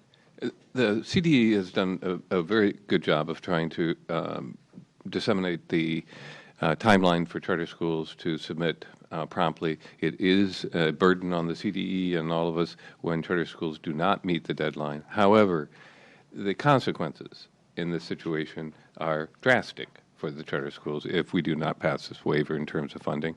And for all sorts of human reasons, charter schools can obviously, as well as any traditional school, miss deadlines from time to time. So I would encourage us to go ahead and approve this waiver, allow the ACCS to hear the funding determination, allow the CDE the chance to recommend a funding determination, and for the process to continue, and not to penalize these schools in a dramatic way for missing the deadline.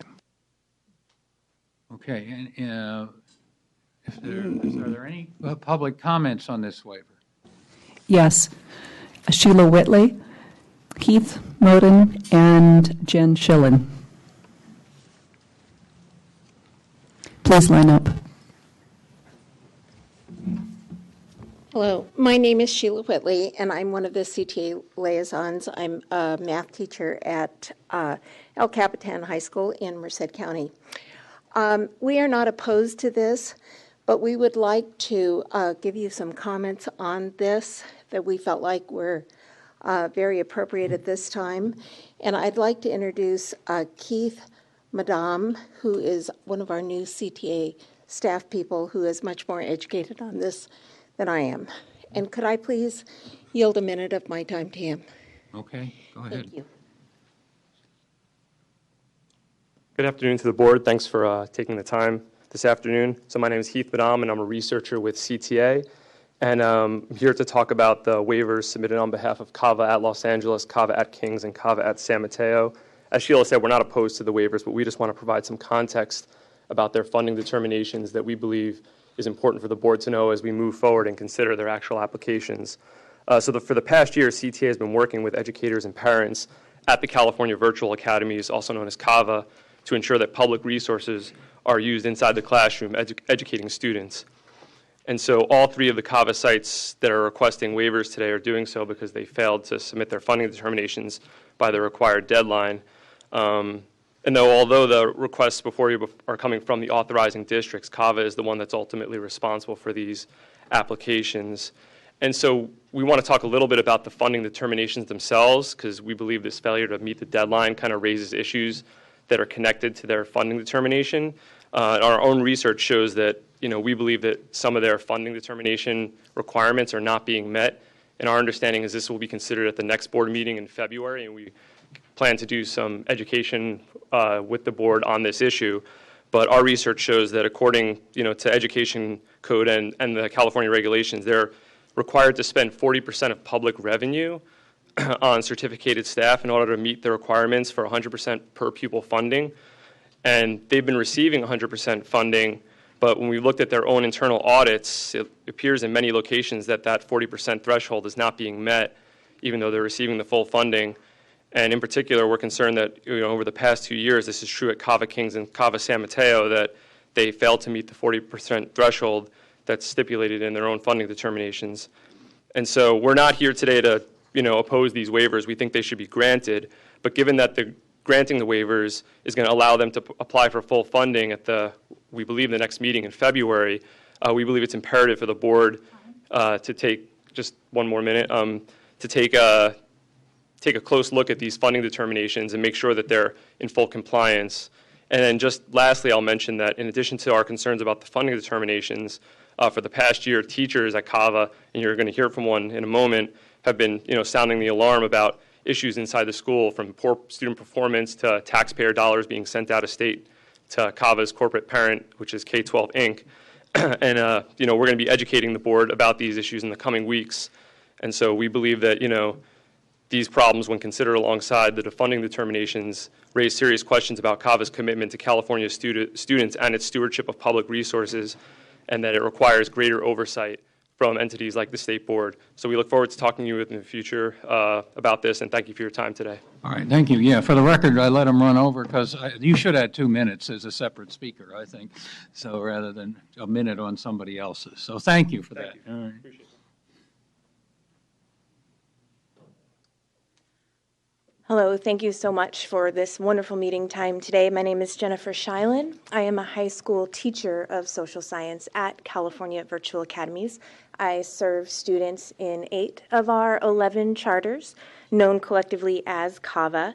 And we have over 700 teachers at our school, and we are located across the state.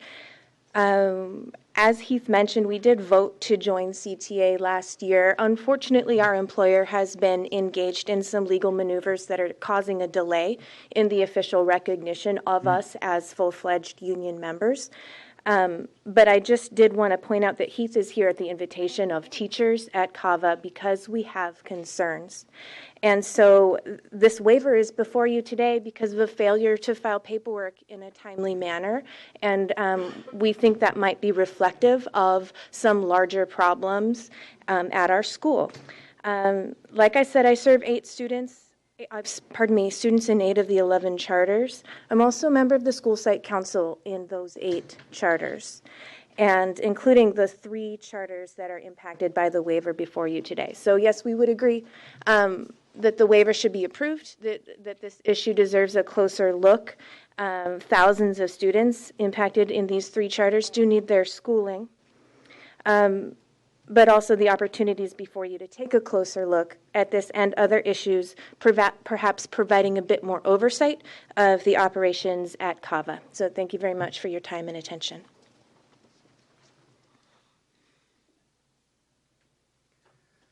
Jeff Rice with the A+ Personalized Learning Network Association. I'm here to speak on behalf of 2 of the schools that are on this waiver request, and that is Mountain Home School Charter and Glacier High School. Mike Cox, the director of the schools, was here earlier but was unable to stay this late.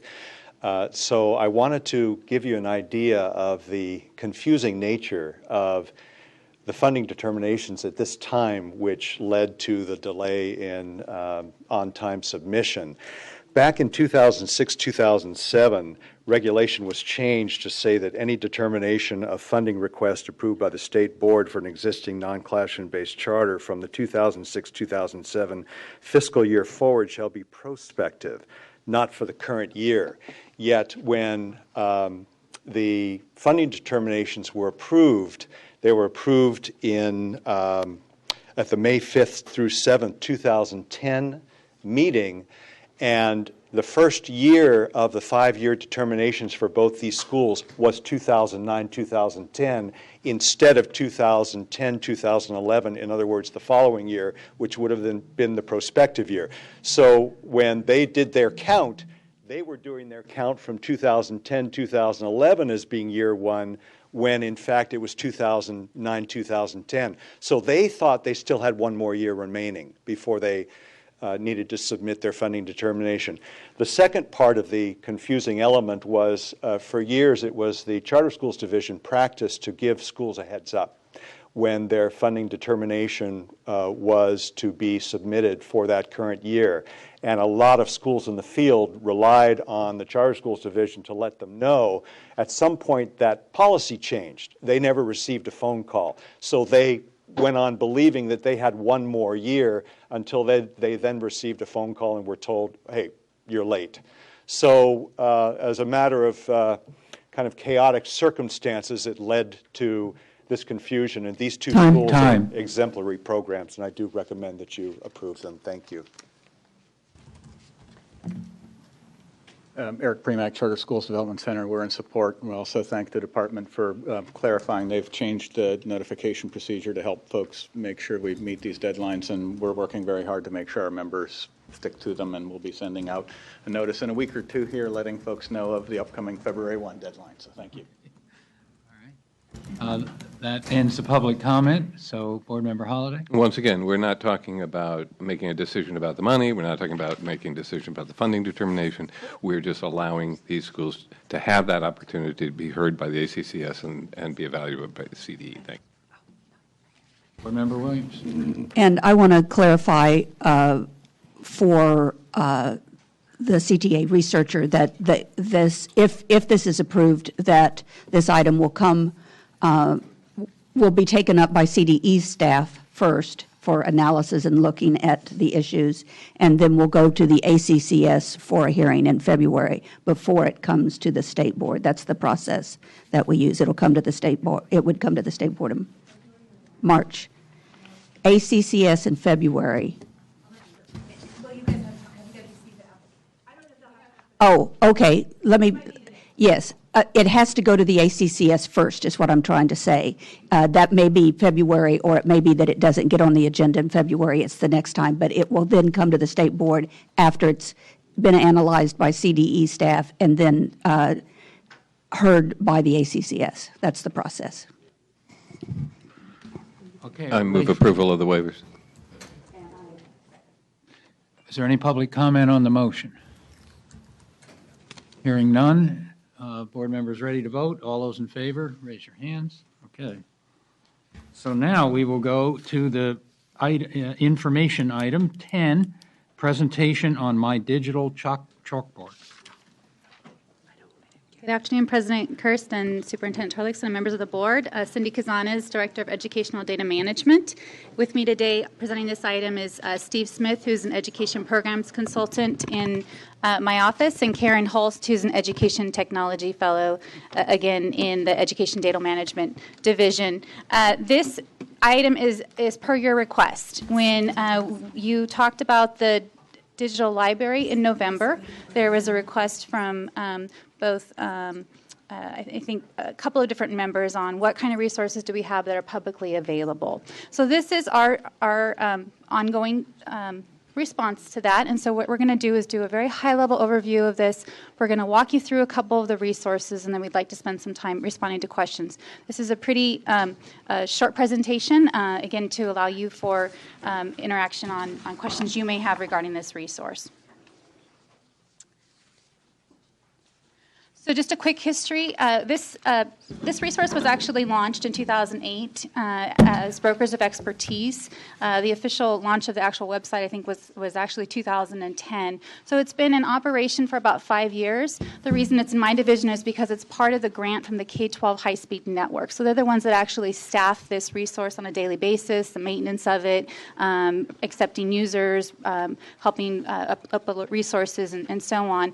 From the department's perspective, we're going to talk a little bit about our communication strategy when it comes to making this available publicly and what we've done with this short-term launch. What we were able to do in cooperation with the CDE Foundation is get a small chunk of money this summer to, and with Karen coming on board as an education technology fellow, was to come on board and look at a short-term solution to this site and rebranding the site, making it more intuitive, just a different look and feel that is more of the 21st century, and an improved user experience was really our short-term goals. And so we were able to relaunch this site. We actually we rebranded it as Digital Chalkboard, and since there's so many digital names around this building, we now have My Digital Chalkboard as our newest rebranding effort in the last month. So some of the materials you may see just may say Digital Chalkboard, but know that we've added My to make it a little more personalized.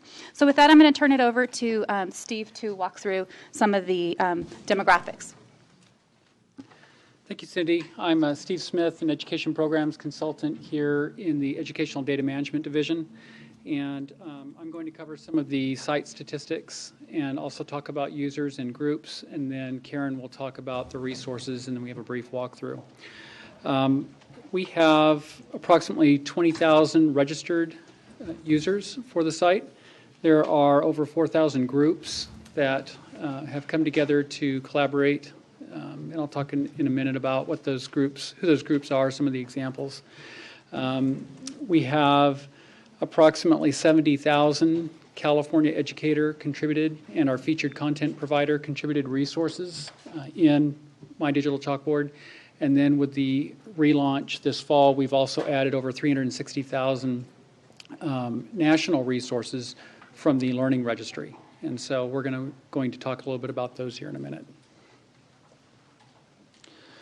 So of the 20,000 educators that are registered users of the Digital Chalkboard, these are basically school board members at districts and county offices of education. They're board members for charter schools. They're teachers and other staff at districts that work with students. They might be administrators that are developing templates or toolkits that help other administrators work more effectively at their districts and at their schools. Access is free to California K-12 educators. We have a process to validate users as they want to sign up for an account. They can create an account on their own and start collaborating immediately. They can join groups. They can post resources. They can look for resources and download them as well. And the system can also be configured to allow them to see information that changes on some of the resources that they posted and on some of the groups that they belong to.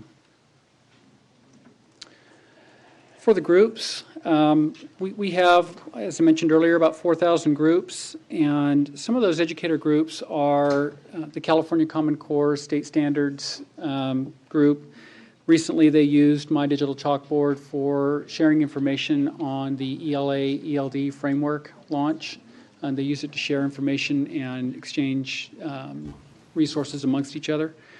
Charter schools groups. A couple of years ago, we used some grant money to build out the charter schools part of My Digital Chalkboard.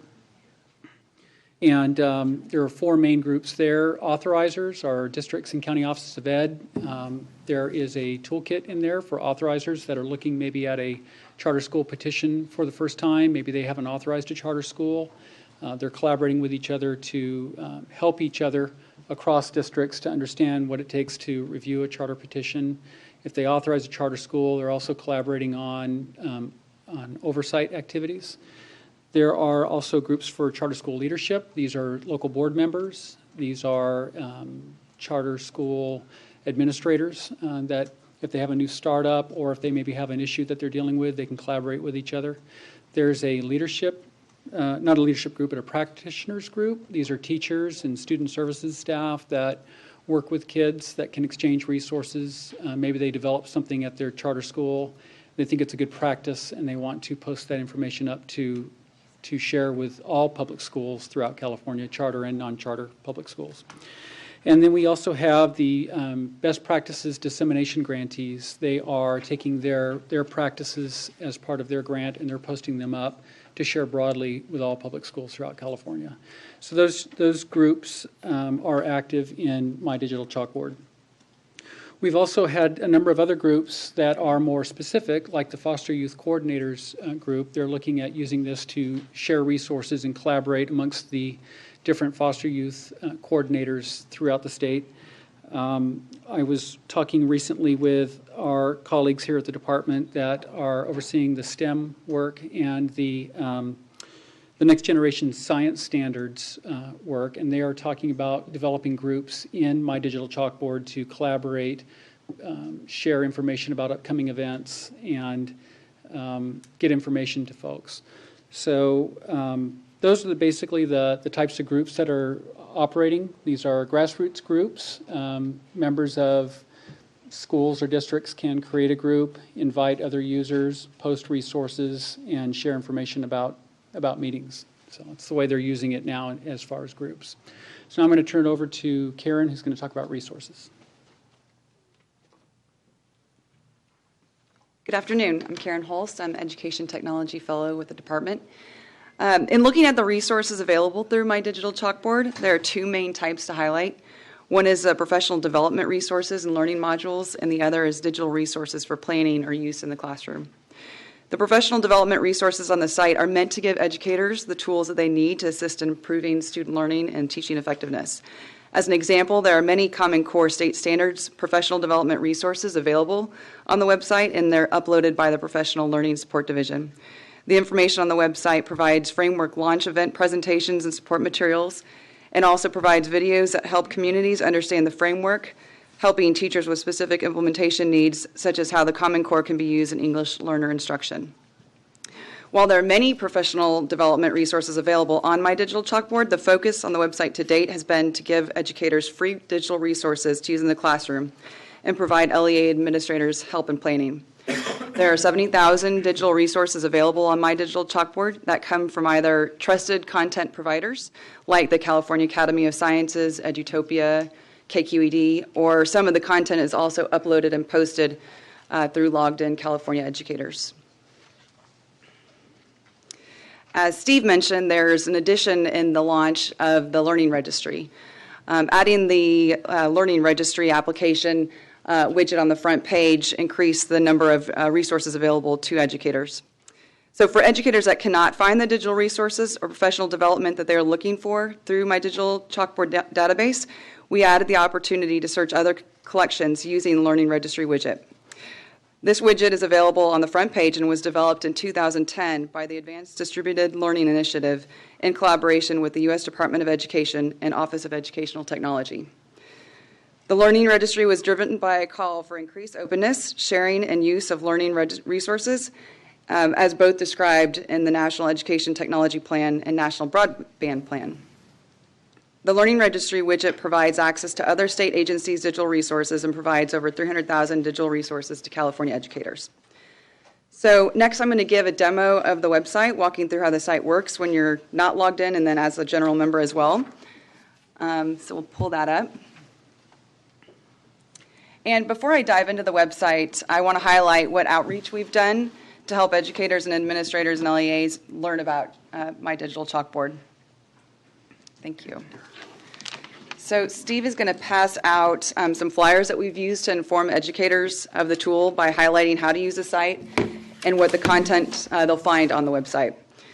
We've done group presentations, including attending a Common Core State Standards Communications campaign meeting to inform leaders of the website. We've also met with multiple private and nonprofit organizations and companies to talk about trends in the digital resource platform space and also to learn about best practices.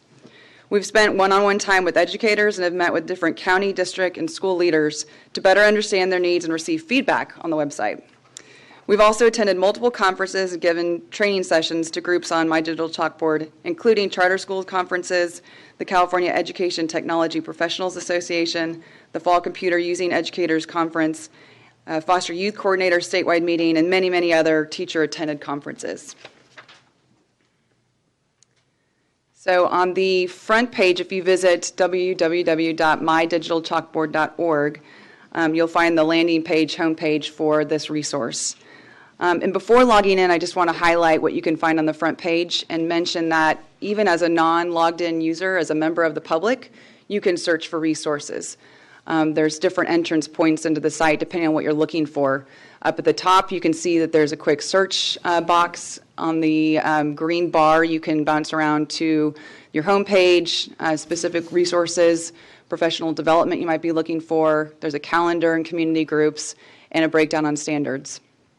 Many educators will enter through one of three entry points, either looking for digital resources, joining a community and collaborating with other educators, or going straight into professional development. And then if you scroll down, you'll also find that there's highlighted community engagement already occurring.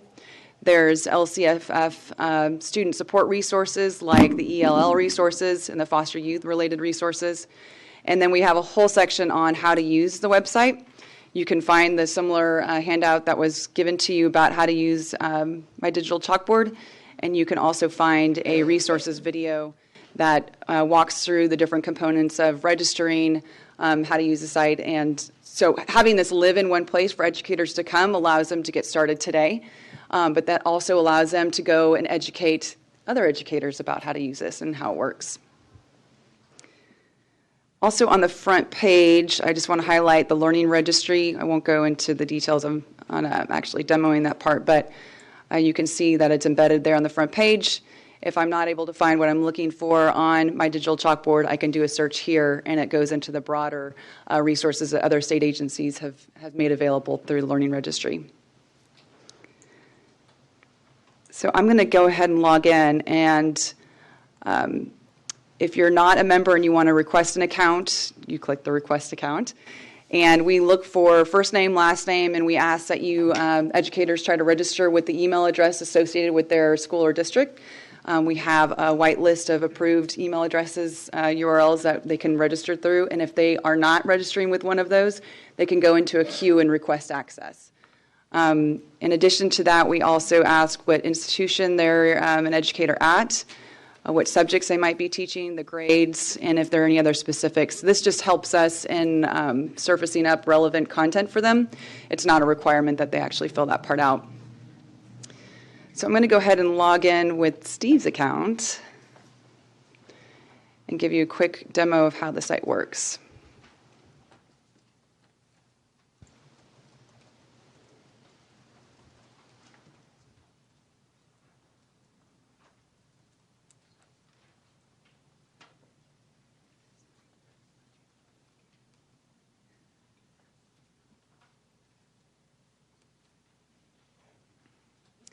So this takes you to his landing page, his homepage. You can see that he's created an account and added his picture, so he's got his friendly, hello, Steve Smith, over there on the left side. You can see a combination of some of the resources that he's been looking at, content and activity that's been going on in the groups that he's already a member of. We also get to highlight some important components that about California Common Core state standards, some best practices in charter schools, all of this being relevant to some of the groups he's joined. If you scroll down, you'll see the new resources that were posted related to the groups that he's within, and some resources that have been added. I can also see which of the groups that I'm a part of, who's online right now, and ping them and ask them questions if I want to. So I'm going to go into one of his groups just to show how the group community works. I'm clicking on the Common Core State Standards group. And you can see there's some activity in there. There's 4 leaders that are part of uploading the content and sharing resources. And there's 213 additional members to hear who's highlighted there in the boxes. Oops. So you can see a list of resources that have been uploaded. There's collections over here on the right. I can click around and start to learn more about what's going on within this group. I can add to the discussion and have conversations with other educators on this topic as well. So on resources, quickly to show you how to search for resources. Let's say that Steve is a 3rd grade math teacher and that he wants to teach a counting lesson and wants to get some additional resources to help him with that. So I can put in the search term counting. I'll select that I'm a math teacher, that I'm 3rd grade. And then I'm going to also select that I just want resources that are matched or aligned to the state standards. So I'll go back up, and with those filters in place, I'll do a search. And it pulls up different resources that align with what I was looking for. So just at a glance, I can see there's some National Science Digital Library content here. I can see the views of each resource. So in the top one, there's 506 views of this particular resource. I can see the grades that this resource is meant for, a brief description, and what type of resource it is. So if I'm looking at this and I'm interested in one of them, I'll click on the count around. I'll get into deeper details on what it is that's available. I can see that there's how many people have used this. I can look at specifically what grades this is a good fit for. I can go down and favorite it if it's something that I use. And I can also find out what standards they're aligned to. So here, in looking at the matching standards, I can click on it and read deeper on what matching standards to the Common Core I can find within this resource. So if I'm an educator, I can either click on this and go to the site and start using it. I can save it as a favorite, mix it within other resources that I'm already using, or I can go back and keep searching. One last component I want to highlight is how to add a resource. So we have content coming from our partners that are, as I highlighted earlier, groups that we know and trust, and we also allow educators that are logged in to upload their own resources. The user would either attach a file or add a URL to their resource. They can put in a quick description. They can share with specific groups. And then in addition, they can also start putting in classification information like the grades, the topics that it covers. They can go into more details on what it is they're posting, submit, and then it gets posted for other educators to find and use and have conversations around. The last component that I wanted to highlight was what the user can add in on their profile. So we already saw that Steve added his picture. There's some groups that he's joined. This is his profile page. You can see that he's got some groups or some people that he's following as well, that he's recently favorited. His subjects and what he's about. So if I want to have conversations with him and collaborate with other educators, that information could be helpful. And then resources that he's shared in the past. So that's the end of the demo. Great. So we are happy to respond to questions regarding this resource. Board Member Strauss. So first of all, I really appreciate the effort to update and make it current and give it a new brand. I think it's full of resources and I think not as well known as it could be. And I think we're facing the same thing we talked about earlier in the meeting with there's so much out there. How do we make it relevant and connected? And I appreciate that you're out at conferences. Are you part of the ELA, ELD rollout? Are you at that? Because that one is so well attended. So I know there's one in Redwood City next week and one in Fresno next month, but because we're getting so much attention and because people are so ready to hear and know what to do with it, it might be not, I don't know if you're part of that, but that'd be an interesting option. And then I just think maybe with our county office role leads when we meet with them, that I think one of the issues, we have a lot of stuff and the communication issues and how we roll it out, how we share with AXA, with CTA, with the charter schools, so that we're just making public what is really out there. So just my thoughts about trying to make it available as people get their hands around it. We were asked to present at the previous ELA, ELD rollout, and I had a presentation session there. It was attended by a number of educators that came, and we handed out those same flyers and encouraged people to sign up and get an account and collaborate with each other. So I would also just add that another piece of our long-term strategy is looking at the metrics. Who's coming to the site? Are they coming to the site more than once? If they're not coming to the site, maybe we need to do some more, look at focus groups. This has been a 5-year rollout, right? So we've been a beta site this entire time, and we need to either grow up or figure out what we're going to do next, right? So Karen's coming to the department for the year has really reinvigorated the interest in this, along with the superintendent's blueprint for technology has been a focus of this as well. So I think that's what we're going to be focusing on next, is this long-term strategy, and we are actively talking to the foundation for additional funding.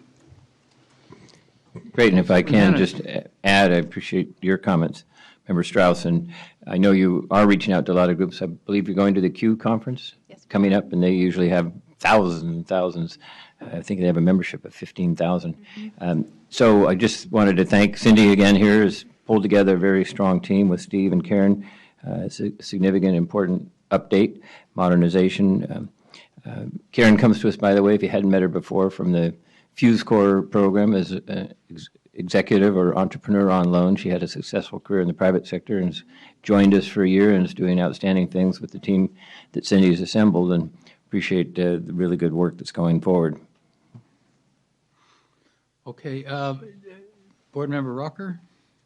Well, and I also want to talk to you a little bit about your marketing strategy. I keep hearing each time we have opportunities for stakeholder comments on the implementation and the updates that we get on a number of information items. I keep hearing from AXA and CSBA and other education stakeholders that they want to be helpful and they'd like to provide resources and provide assistance.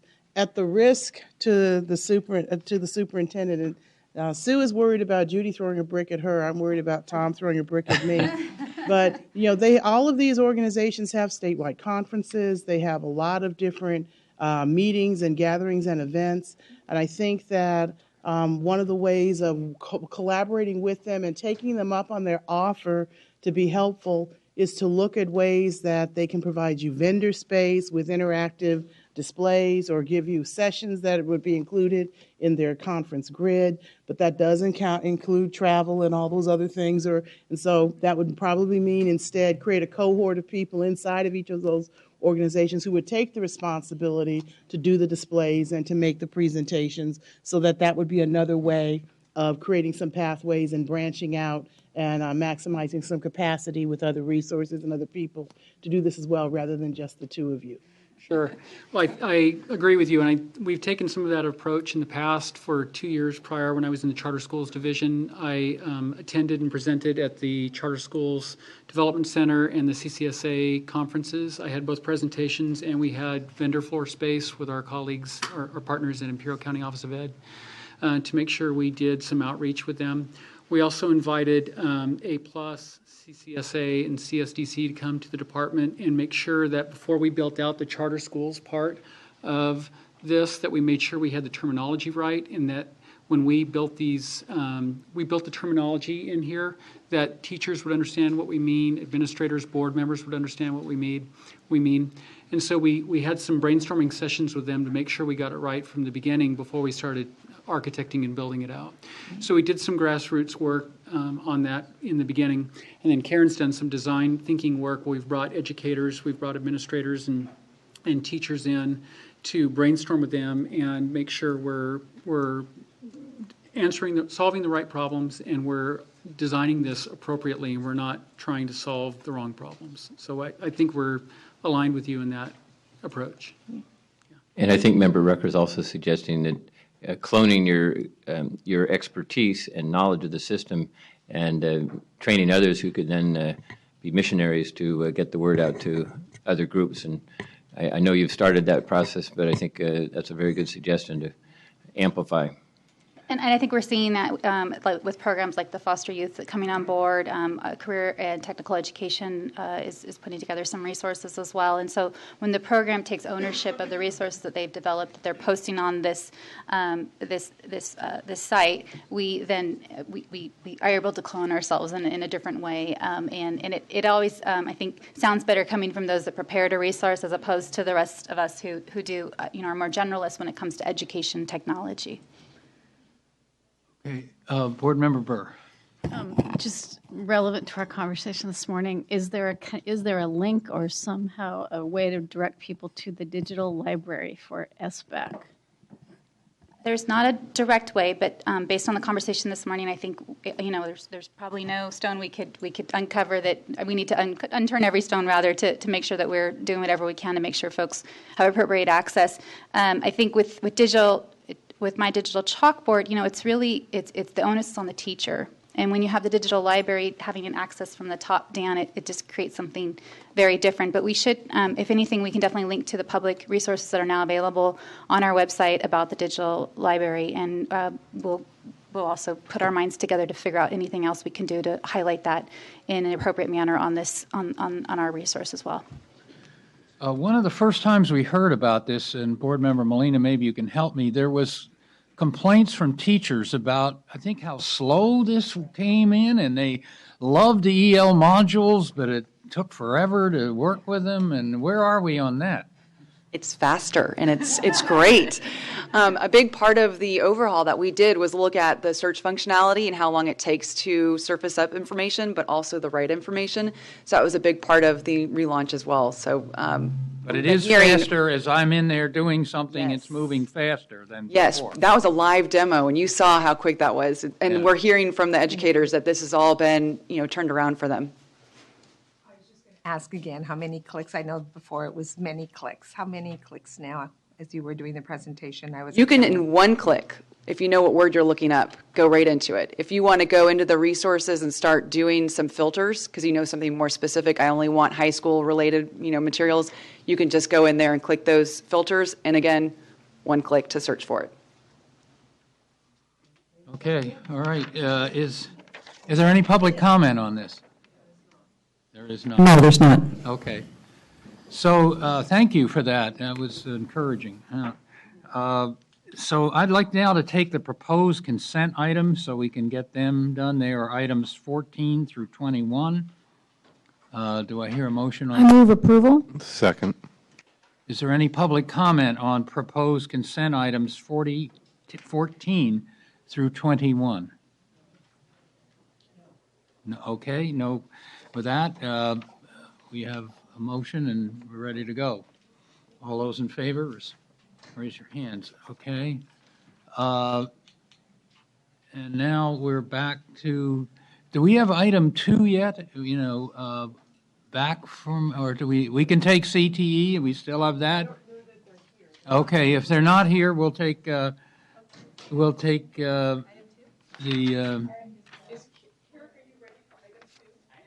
oh, okay. Nancy, we're taking up item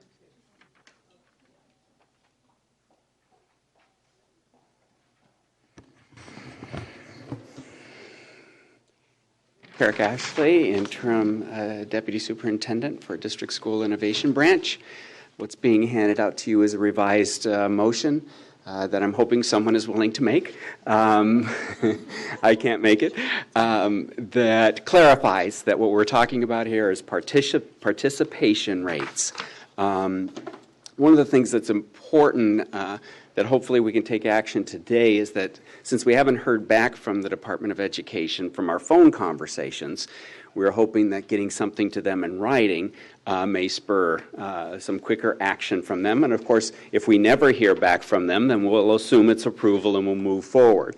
But if they have concerns, that may give us time to then come back to you in March. If they were to say, gee, we can accept A but not B, we would, you need to adjust something, then of course we would bring it back to you. Okay. Mike.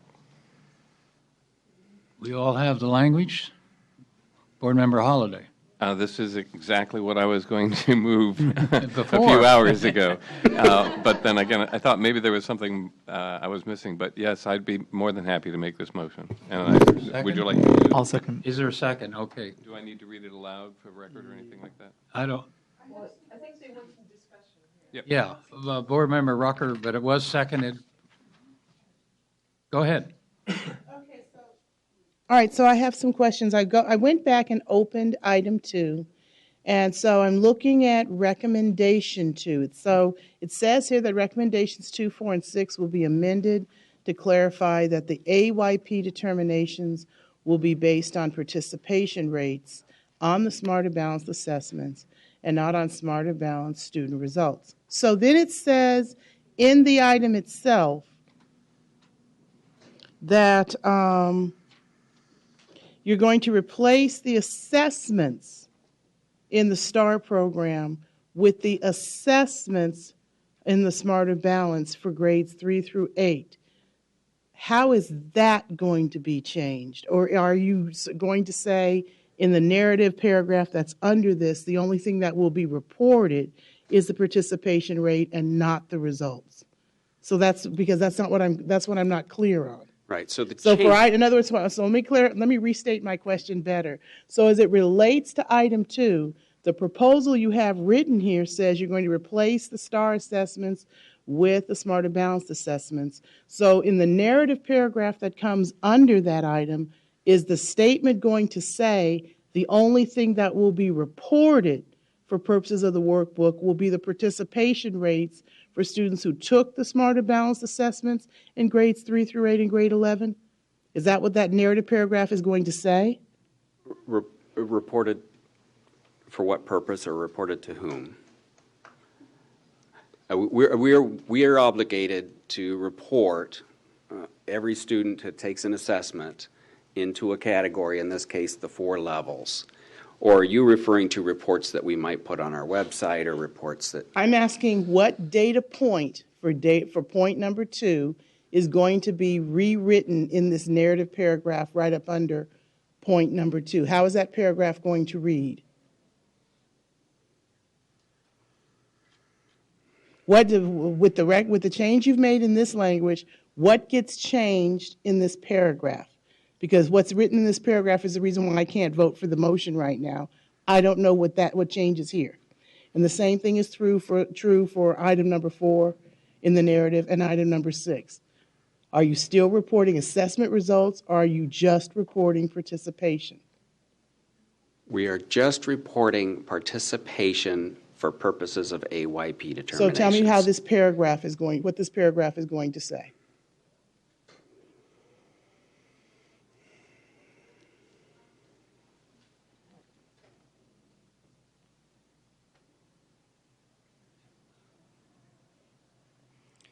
So I would say in the second to the last sentence, it would say from which participation rates will be used for AYP determinations. Okay, so that sentence, the proficiency results will be taken out. Correct. Okay. Then go to item number 4, and I'm asking you the same thing. The answer would be the same. Okay. And then in item number, but there's 2 paragraphs in item number 4, so I want to take those one at a time. So is there anything concerning the AYP, the AMOs and the AYP determinations that would need to be changed related to this, in your opinion, related to this recommendation, in your opinion? No.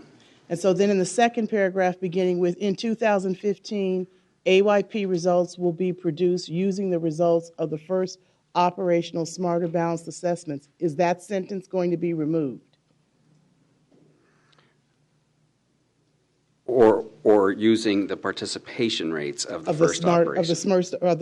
So that sentence is going to be changed to say AYP reports will be produced using information about the participation rates for the first operational Smarter Balanced assessments. Correct. Is that correct? Correct. And then when it goes to the sentence concerning safe harbor, is there any information in those 3 sentences concerning safe harbor that would have to be changed? No, we can't calculate safe harbor. Okay. And then going to item number 6, on the Casey, what will be changed in that narrative? Is item number 6 going to say replace the grade 10 Casey with the grade 11 Smarter Balanced Assessment? Correct. But it's going to actually say replace the grade 10 Casey with information about the participation rates on the grade 11 Smarter Balanced Assessment? That's correct. And then in the paragraph where it says in 2014-15. I'm really sorry about this, but I can't take any requests right now. Did you say that? That was not me. No, you didn't say that, did you? He's a ventriloquist. Yeah, he's a ventriloquist. He's a ventriloquist. And you want to know the really bad part about that is I programmed my phone to call me goddess. Yeah. So. Me too.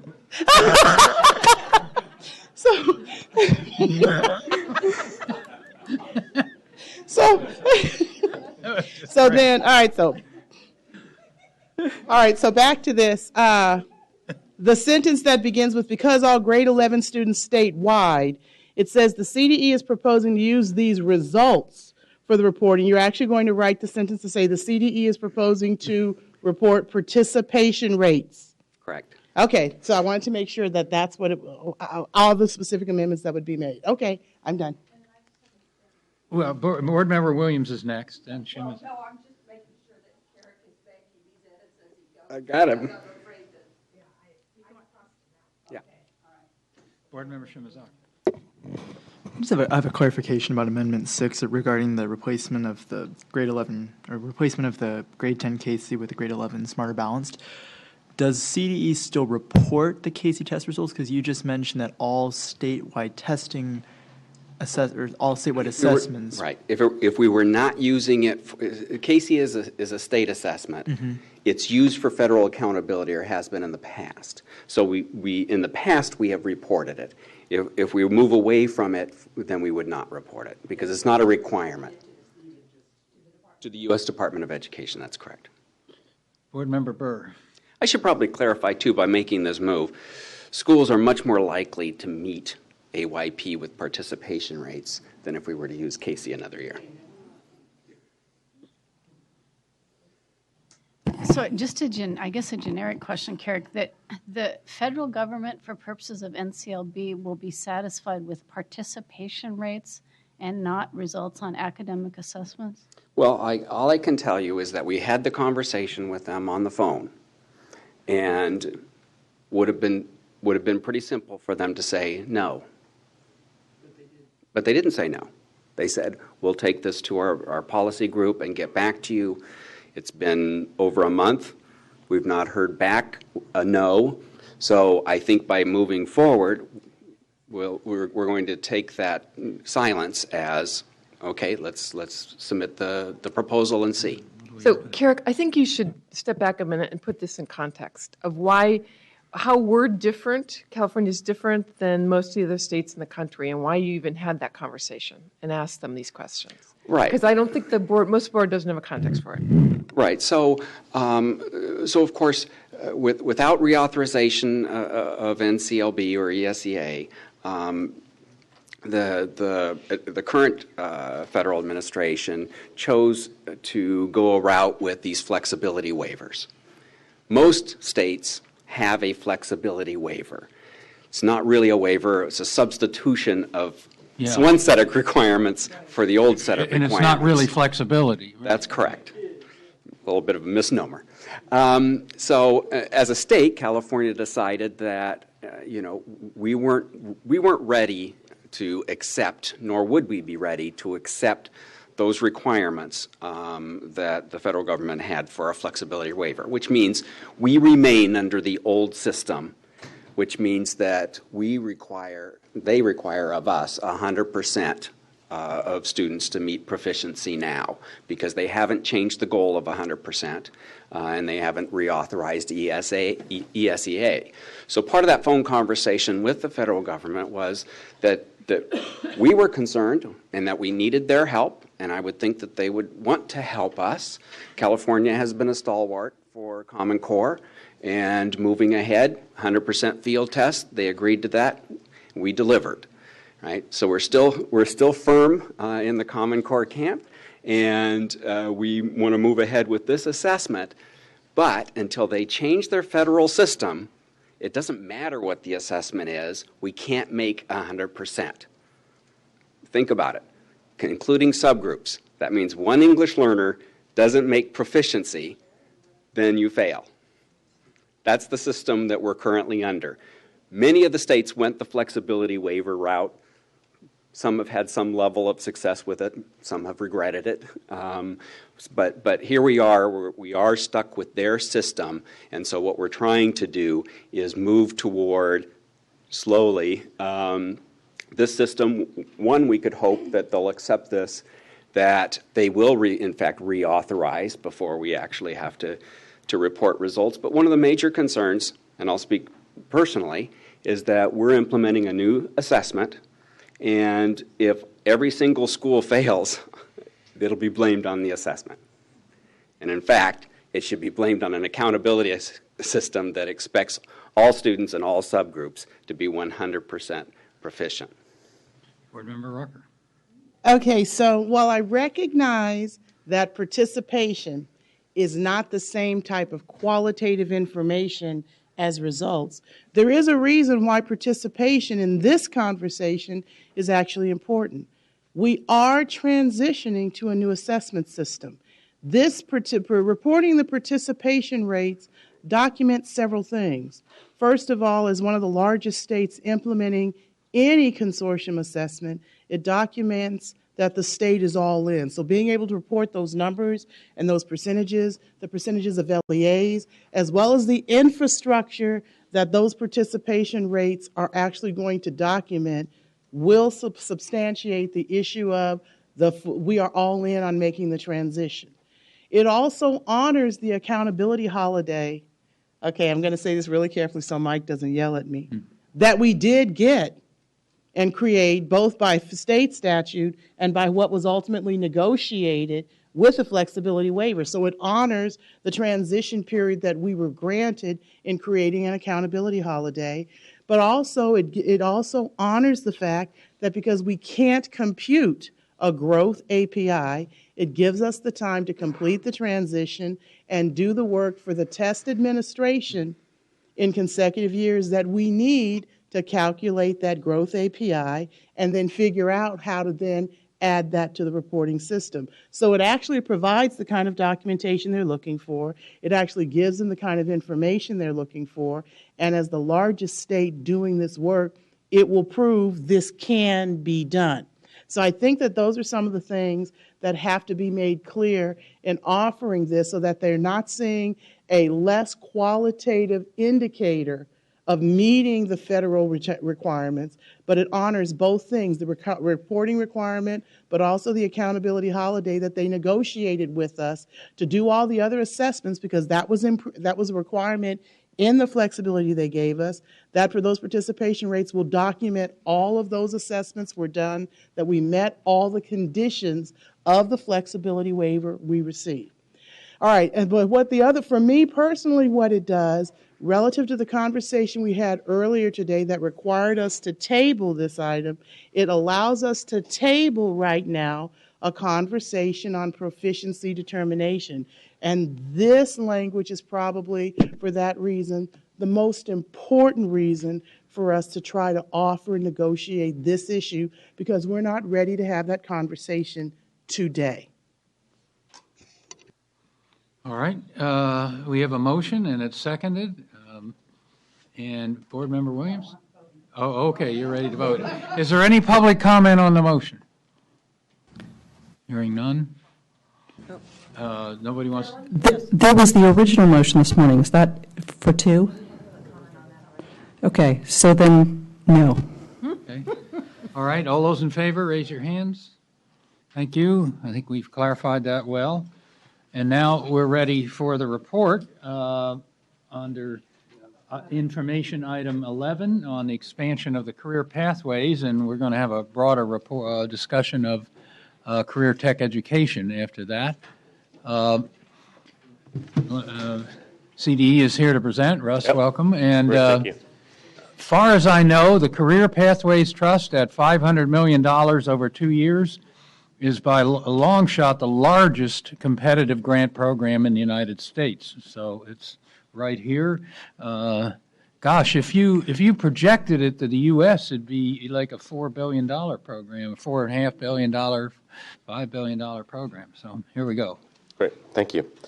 Good afternoon, President Kirst, Superintendent Torlakson, and board members. My name is Russell Weichel.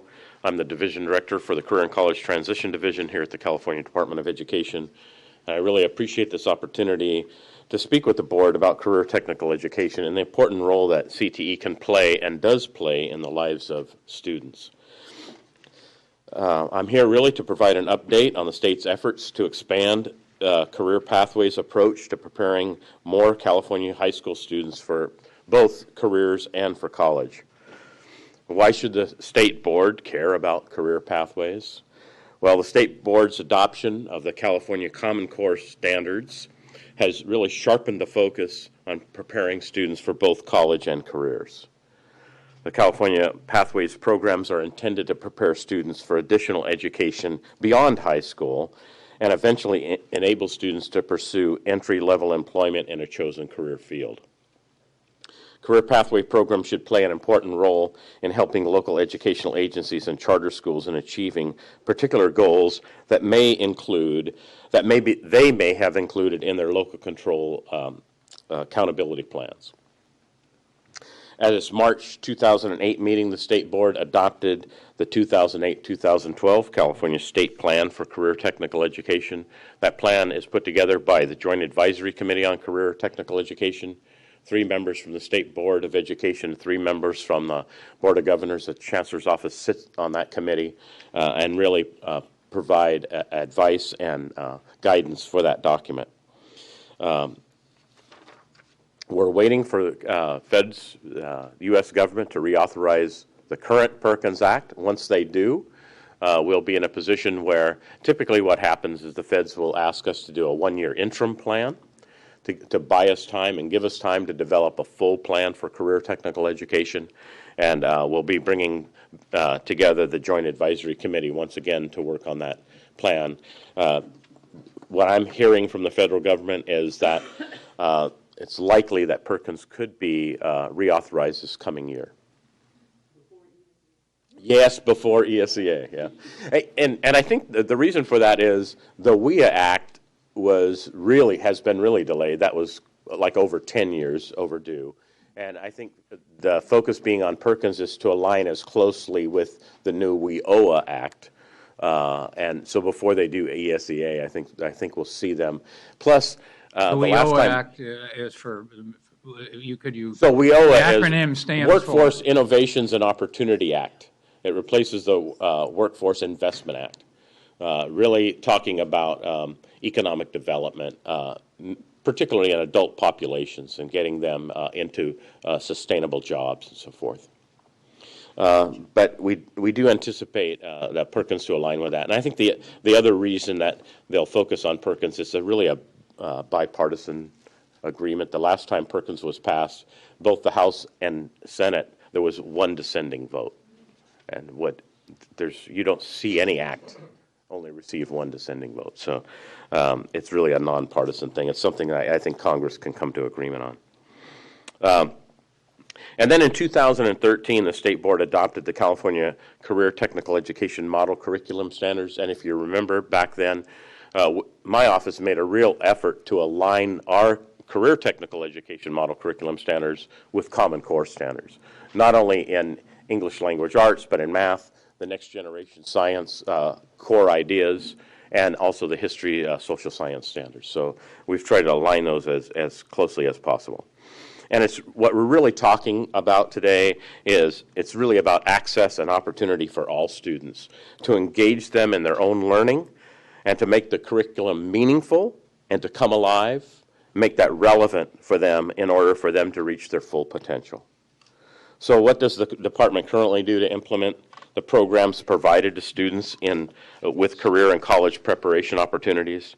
Well, we have the Ag Incentive Grant. That's $4.1 million that goes out annually to ag programs around the state. to really improve the quality of those ag programs. We have Assembly Bill 790, which was the linked learning pilots. Probably the only grant program that I've ever seen where we actually had applicants for no money. Remember when that was passed, there was no money attached to AB 790 at all.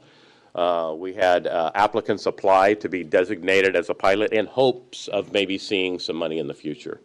We were able to do that this last year, carving some money out of what we called Senate Bill 70 or 10, became Senate Bill 1070, carved some money out of that for those linked learning pilots, and we're able to provide them with some funds to get those consortiums and those efforts off the ground.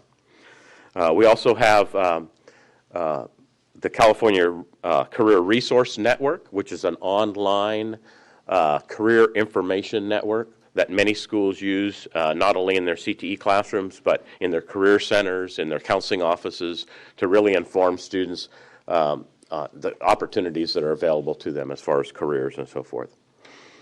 One unique feature of that system is there's something called the California Real Game, and a student can say, well, I want to own this kind of a house and this kind of a car, and this is how big my family is going to be. And basically it tells them, well, then this is how much money you have to do all those things, and these are the jobs that fit in that category. Yeah, you bet. I think my own son does. And then we have the California Partnership Academies that provide a little bit over $30 million in annual state funding to local agencies that run California Partnership Academies. We have the federal Perkins dollars in the amount of about $66 million that helps.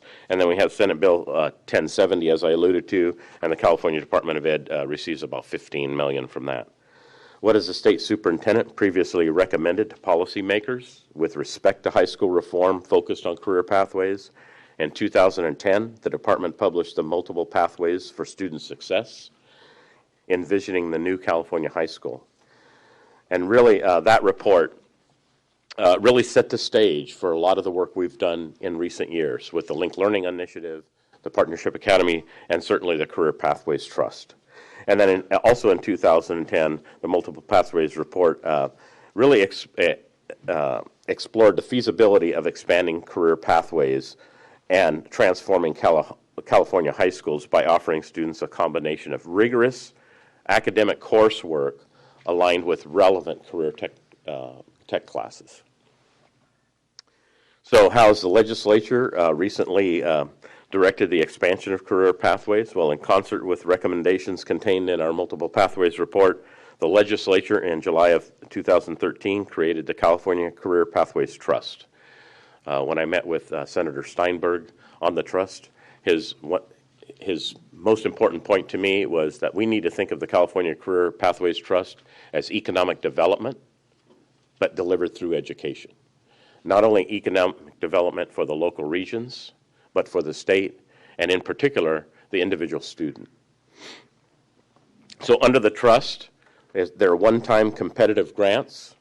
They're made available to school districts, county superintendents of schools, charter schools, and community colleges for the purpose of expanding or establishing career pathways.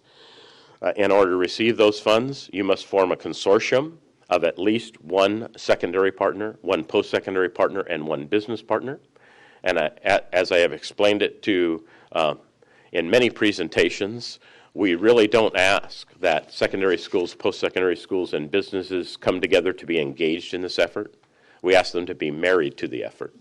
And that's a whole different level of commitment. It's really a different level of commitment that we've ever seen in education at all. And frankly, when we first received information that we were getting the trust, I made phone calls to the Chancellor's Office and the California Workforce Investment Board. We pulled together and developed a management team from all three state agencies. Those three agencies actually developed the application. They were involved in the reading and scoring of applications. And for the $15 million grants, we actually conducted live interviews, and they were both of the other state agencies as well as CDE were involved in the live interviews. So it was really a state agency collaboration like we've never seen before, trying to emulate for the locals what we expect to see of them. The trust really expects grant recipients to offer work-based learning opportunities for students, either through paid or unpaid internships, and providing students with real-world job experience. We're seeing data now on unemployed youth and the opportunities for youth to have some kind of a work experience before they graduate from high school. And I think the data I was looking at recently was back in, I think it was 2001. It was about close to 50% of high school students had some kind of job experience, and now in 2011, it was actually below 25%.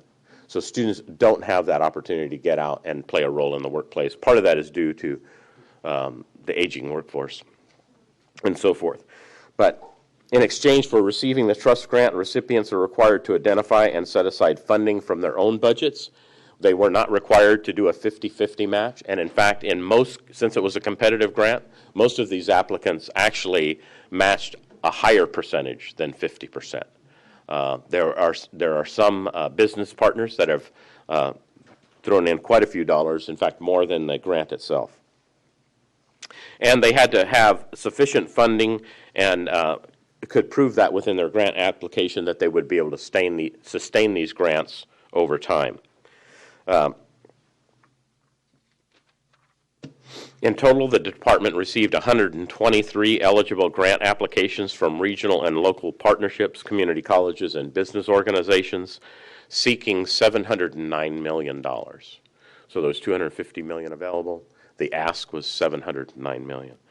On May 30th, 2014, the state superintendent announced the award of $248.3 million in trust grants to 39 fiscal agents serving K-12 and community college districts and representing a variety of consortium around the state. Of the 39 grant awards, 12 were applicants who sought somewhere between $6 million and $1 up to $15 million. And the grants are being paid over a 3-year period beginning this year in 14-15. They'll have funds that they can expend in 15-16, and then 16-17 will be the final year. They can also carry over funds from those that we've distributed over those 3 years to the 17-18 school year. And the way that we did this, knowing that the grants had to be, or the recipients had to sustain these over time, is we gave them 50% of this money in the first year of the grant.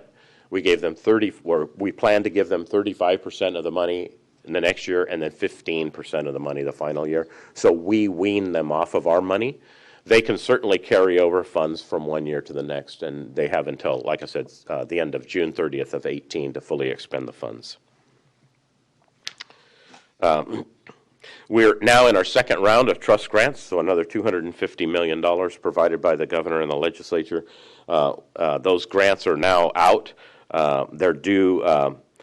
We had developed this year what we call implementation grants. So for the one problem we saw with the first round is not too many rural districts being served. There were some districts that were far ahead as far as forming partnerships than other districts were. So in round two, we developed what we call an implementation grant, allowing those that really are just beginning this effort or in rural areas, giving them some money to bring groups together to talk about this and to actually develop the grant. And those grants are up to $600,000 for them to do that. Those grant applications ended actually January 9th. And then on February 6th of 2015, that's when the grant applications for second round will be due. And because kind of a change in legislative language, those grants will go out over a 2-year period, 15-16 and 16-17.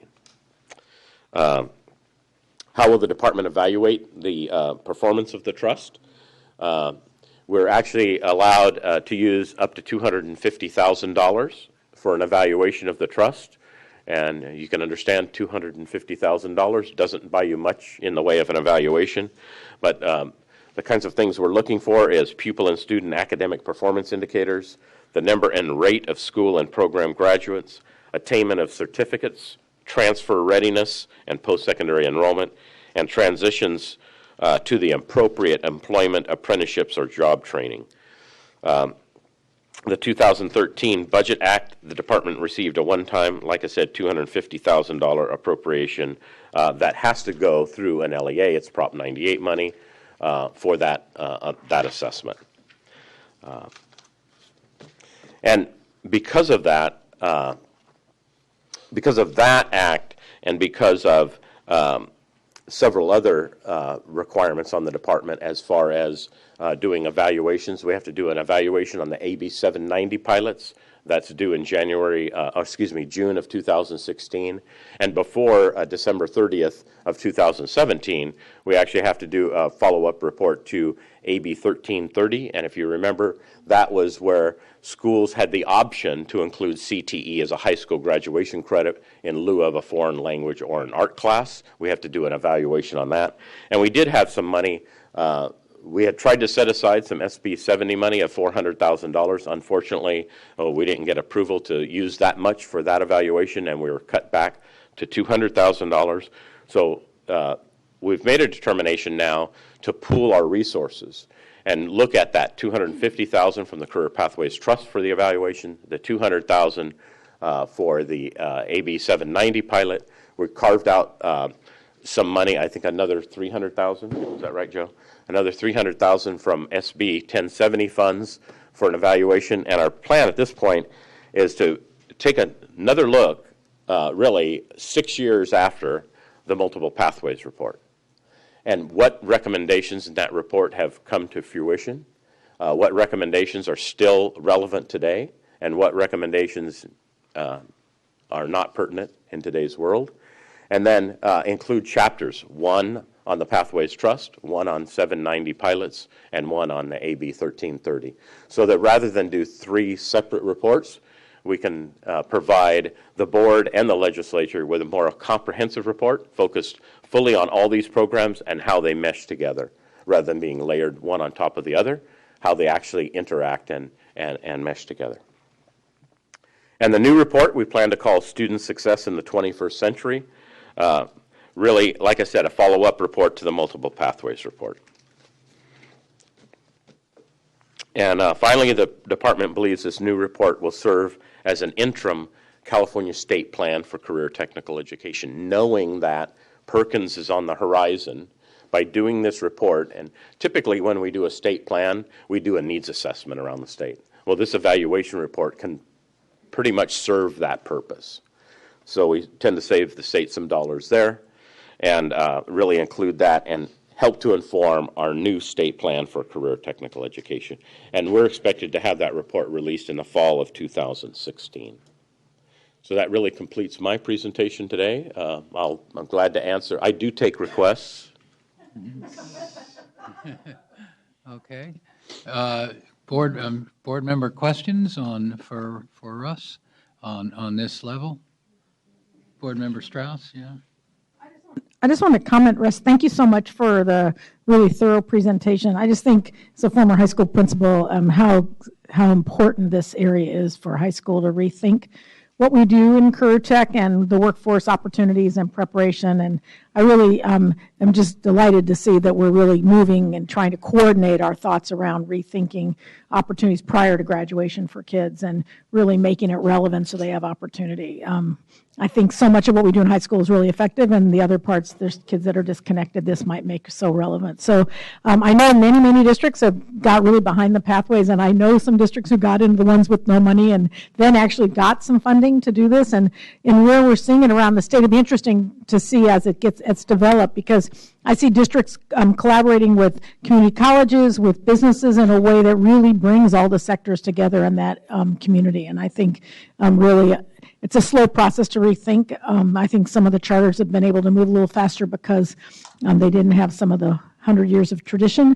But I think between the charters and the traditional schools and the workforce development, it'd be interesting when appropriate for us to see sort of what exciting opportunities are happening for kids in this area. Yeah, Lupita and Joe and I just returned from the Link Learning convening that happened in LA just this last week. First part of this week, actually. In fact, they were still going on today. We got back early for the board meeting. But it was amazing to hear from the teams that received round one money. There's a charter school in the Central Valley that has been working with really depressed farm labor communities. They have business involvement, probably the largest farming conglomerate in the world, Roll Global, who makes wonderful pistachios, pomegranate juice, Fuji water, Telefloral. My wife always reminds me of Telefloral when she can.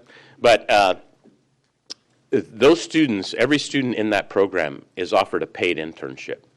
Every student who successfully completes that program receives a $5,000 scholarship for up to 5 years.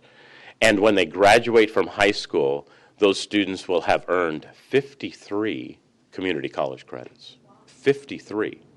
So they've made arrangements with Kern Community College District, State Center Community College District, Lost to offer Hills. those. I think Lost Hills, right? Yeah. Lost Hills, Boy, that is a diverse to offer those. And we're seeing similar things around the state, where true business involvement in our schools. I think business has really realized that this is a good investment for them.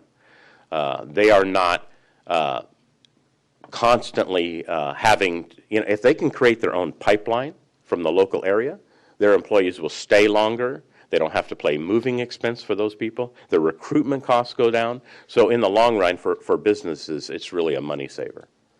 And I think they're starting to realize that. Large groups, SunPower, SMUD, Kaiser Permanente, those are the kind of business partners we're starting to see. PG&E. And of course, PG&E sponsors some of our partnership academies as well. But we're seeing that kind of industry involvement with this trust. If I may, Go ahead, just Superintendent. add that, the team that's been put together in the department's very strong. Russ has been a great leader, and Joe Radding and Lupita, of course, oversees the branch. But it's a win-win-win 4 times, or grand slams, one after the next. The one I went down to visit, we'd been working with Paramount Farms, Linda Resnick, and that's one of the agricultural entities that's getting behind these kids. And these are the kids of campesinos, the farm workers, packing house workers, and she has the vision, and the group that came together, of making sure that those kids have a chance at the higher paying jobs that require college or require additional skills, whether they're running the computers or running the genetic research on new strains of crops that would work better in that environment. So it's a great vision, but around the state we see a number of other entities coming together, and I think that's one of the best aspects of this, is we get the leaders of the regional economy to help get the schools to focus on what their needs are, and there really are jobs at the end of the line of their education. And with learning with a purpose, learning hands-on and learning in the real world, we see these students graduating at much higher rates. The Partnership Academies graduation rates are somewhere between 90 and 95, even a few at 100% graduation and college going rate. So again, it's a very motivating dimension, and I think one of the other points of evaluation, going to the concern that President Kirst has asked, is not only the criteria that was just mentioned, but also the sustainability, because the idea is we create something that then lives on in its own, and we create rich partnerships that business and government entities find important to continue. So thanks for the great work. One of the things that we see at Roll Global, I just found this out at the first of this week, is they've actually just bought some new farmland to build a new school. They're going to leave 20 acres of almonds, and then they're building a packing plant for those and a production plant for the almonds. The students will fully run the production plant, not only but also on the business side of the house. So they teach agribusiness. Mm-hmm. So they'll run the business side of the house, and they will market those products as being student products. Board Member Rucker. Great. So over the long arc of conversations over the past several years that led to the creation and implementation of the round 1 and round 2 of the funds in this trust, Joe Radding and I and a number of other stakeholders have talked about some of the issues that create some problems on the implementation of these grants. So I do have some questions I want to ask, and it's fine with me if you ask Joe to come up and answer some of them, because I'm not really, sure. Because this will be the first time I've ever had a conversation with you about some of these. Okay. The first one is about the liability insurance. For students that are going to leave the school campus and actually go to a work site, where is the responsibility and who is actually paying the liability insurance for these students? That was an issue that was raised, and Some of the conversation talked about creating a waiver so that employers wouldn't have to provide it, and figuring out a waiver for pooling school districts so that the liability insurance would be paid out of a single fund. How was that addressed? I know it's not a requirement to be addressed in the grant, but because we do have these workplace experiences, there is a need for the insurance. So can you tell me how that was addressed? So one of the things we have seen is the establishment of what they call intermediaries. And in some cases, it's a local workforce investment board. In some cases, it's a private entity that's providing that. And what we've seen is that private entity or that intermediary hiring the students, taking on the responsibility of that or liability of those students, and actually issuing a paycheck. So the employers then send money into the intermediary. The intermediary cuts the check as if the student is employed by the intermediary. So we've seen intermediaries step up and do that work, some of that work. Okay. Joe, do you have anything to add?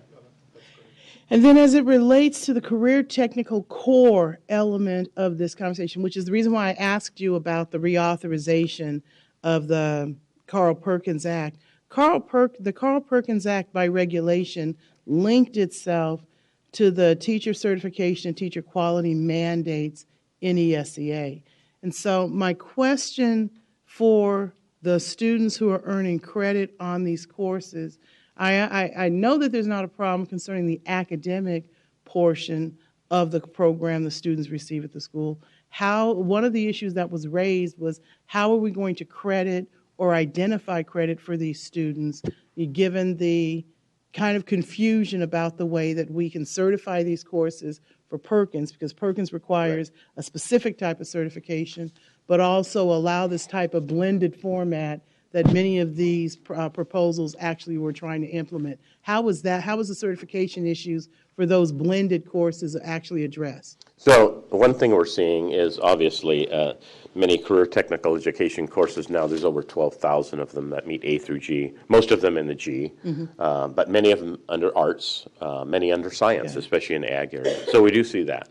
And then the other thing that we're seeing in many of these new consortiums is the fact that a lot of the CTE program, and in fact, the higher level CTE in the junior and senior year is taught by a community college instructor, and those students are actually taking a community college class and earning credits for that community college class.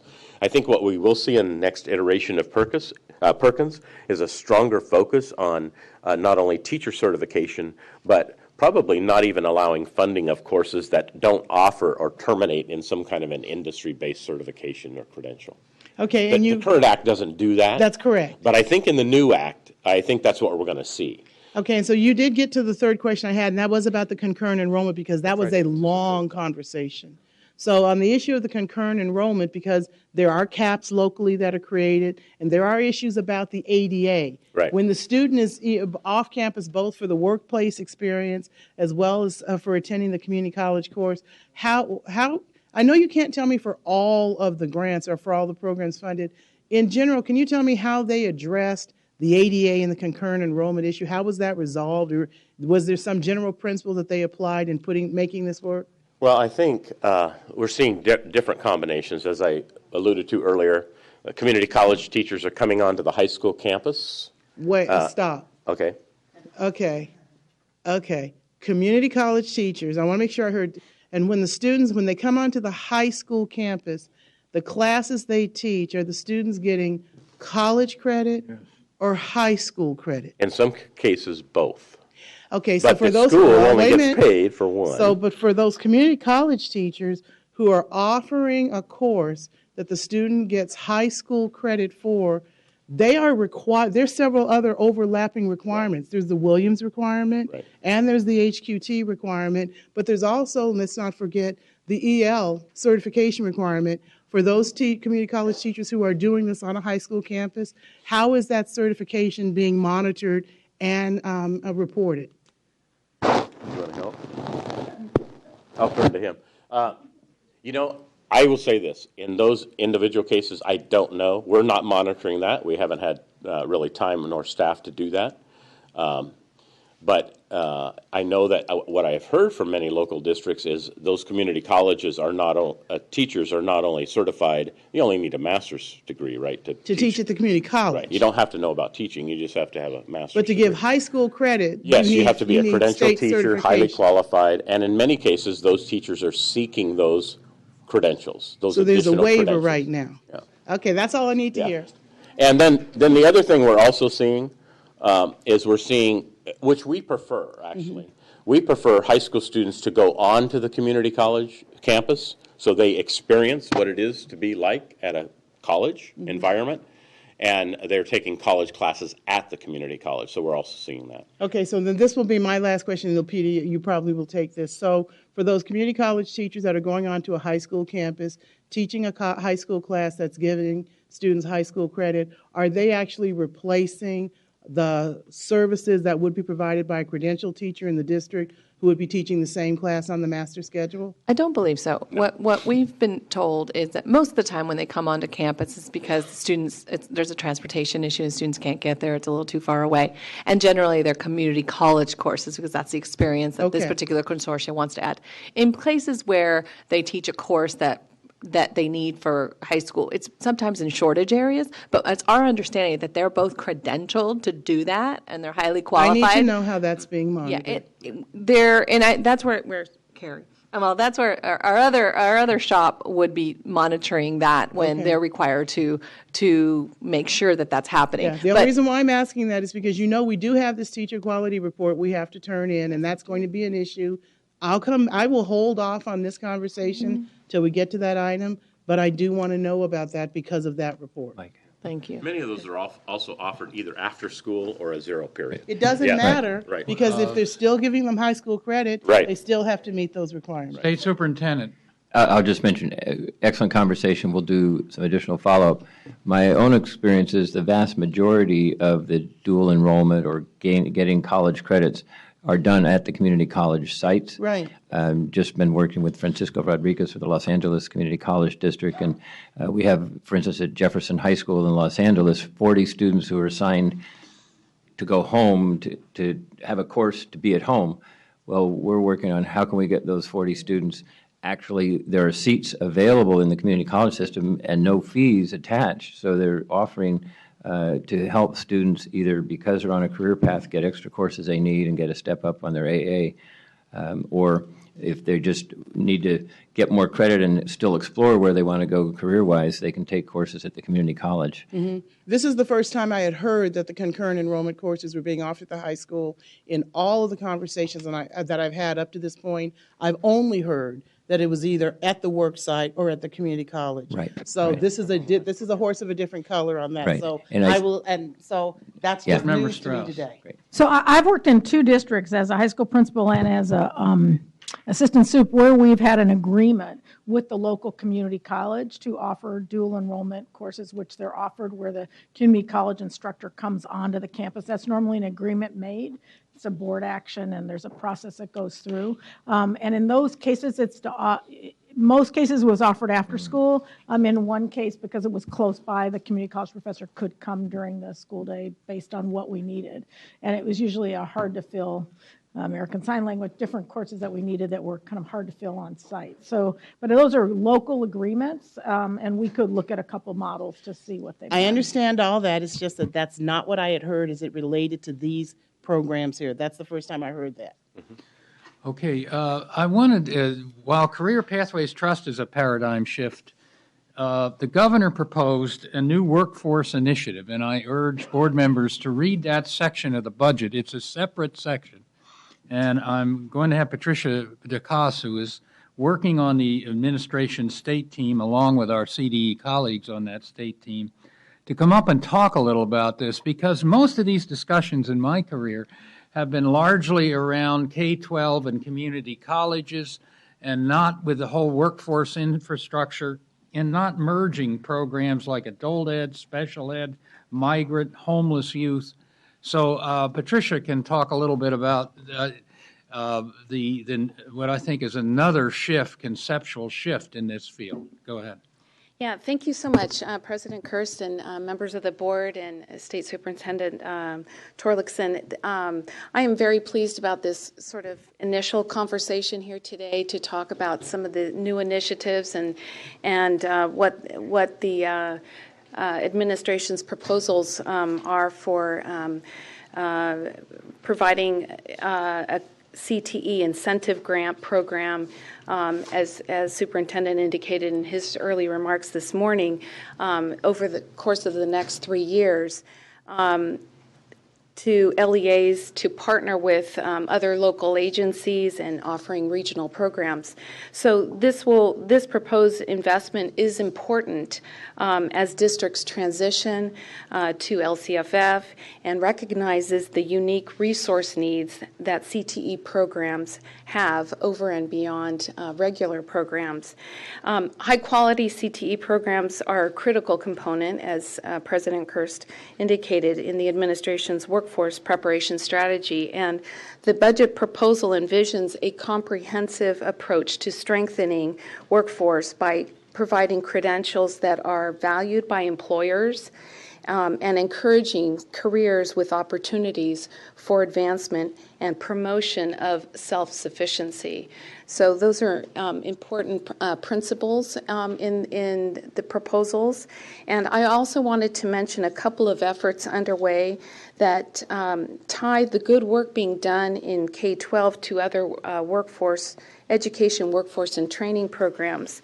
The Brown administration convened a Workforce Innovation Opportunities Act, the WIOA implementation work group, to address in a coordinated fashion the newly reauthorized WIOA. And the work group met for the first time last month and intends to develop a unified state plan that will involve joint planning processes of various programs to allow for ongoing partnerships with other state agencies for workforce training and education. So I've been appointed to serve on the administration state team in addition to CDE, and together we will ensure that all federal K-12 programs affected by these changes in WIOA will be incorporated in the state plan as the state plan takes shape. So these include not only CTE, but also adult education, special education, migrant, homeless youth, and many other areas. So it's very important that we kind of bring this all together and look at this comprehensively. The focus will be on addressing local and regional workforce needs in our state's diverse regional economies, and it is anticipated through an integrated approach we will develop outcomes that are common across federal and state workforce education and training programs. The other initiative that I'd like to mention today is that in November, the California Community College Board of Governors created a task force to improve workforce education and promote job creation in an effort to develop policies and prepare more students for existing jobs and to promote job creation and workforce training. So this task force will be comprised of representatives of the California community colleges, the business community, labor groups, public agencies involved in workforce training, K-12 policy, and community-based organizations.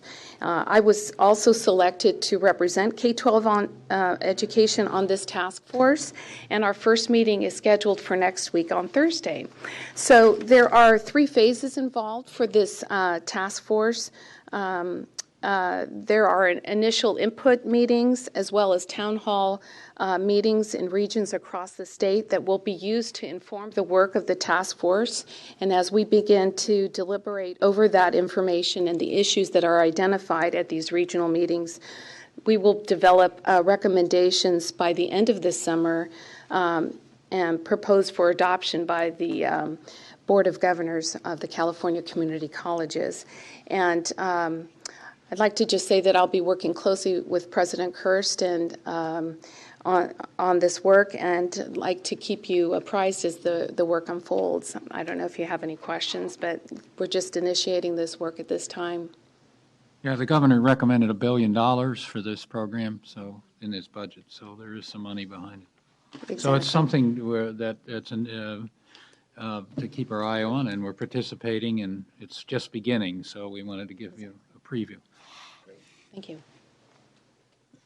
Okay, so now we're down to the back to action item 12, which we did the actions on, the SBE priorities, and then we have the general public comment, and then we'll have executive session after that. So the SBE priorities, we've taken the action items, so I want, do any of the liaisons want to make further comments on these? I talked a little bit about special education, so that's my report. I made that this morning around Board Member Cohen, who was the liaison there. Open it up to other board members. Board Member Rucker. Well, I know that Board Member Strauss is going to talk about the IQC. I always acquiesce to her to give her all right. So Eileen and I are the liaisons to the IQC, and we did participate and attend the last meetings of the IQC in November. It was a very interesting process. As you know, the IQC has now turned their attention to the History Social Science Framework Committee to do the development of crafting a new History Social Science framework. This framework originally was shelved during a previous gubernatorial administration for a whole lot of reasons that have nothing to do with implementing or advancing improvements in curriculum and instruction. And so in picking up this framework and starting again, the original idea was that we could take this framework and update it based on the new mandates that were added and then go forward with that. And so there was an attempt made to take that draft, craft some language, including some intent and some new content, to explain in sending the draft out for public comment how the framework would be improved. So there were close to 700 comments that came back, which made it clear that that plan for updating and moving a timeline to get the framework out was not going to work. And so staff have taken this back, and the IQC is now looking at how to recraft or redirect the work on improving and developing this framework. Doesn't mean we need to start all over and write a new framework, given the whole new conversational shift about instructional literacy and creating literacy linked back to the Common Core, and then also look at all the added new mandates that the legislature has created. Or is there a way that we can recompose the panel of content experts and have a conversation to study the public comments we received and figure out a way to once and for all resolve what seemed to be intractable conversations and disagreements about specific types of content that had been developed in the framework?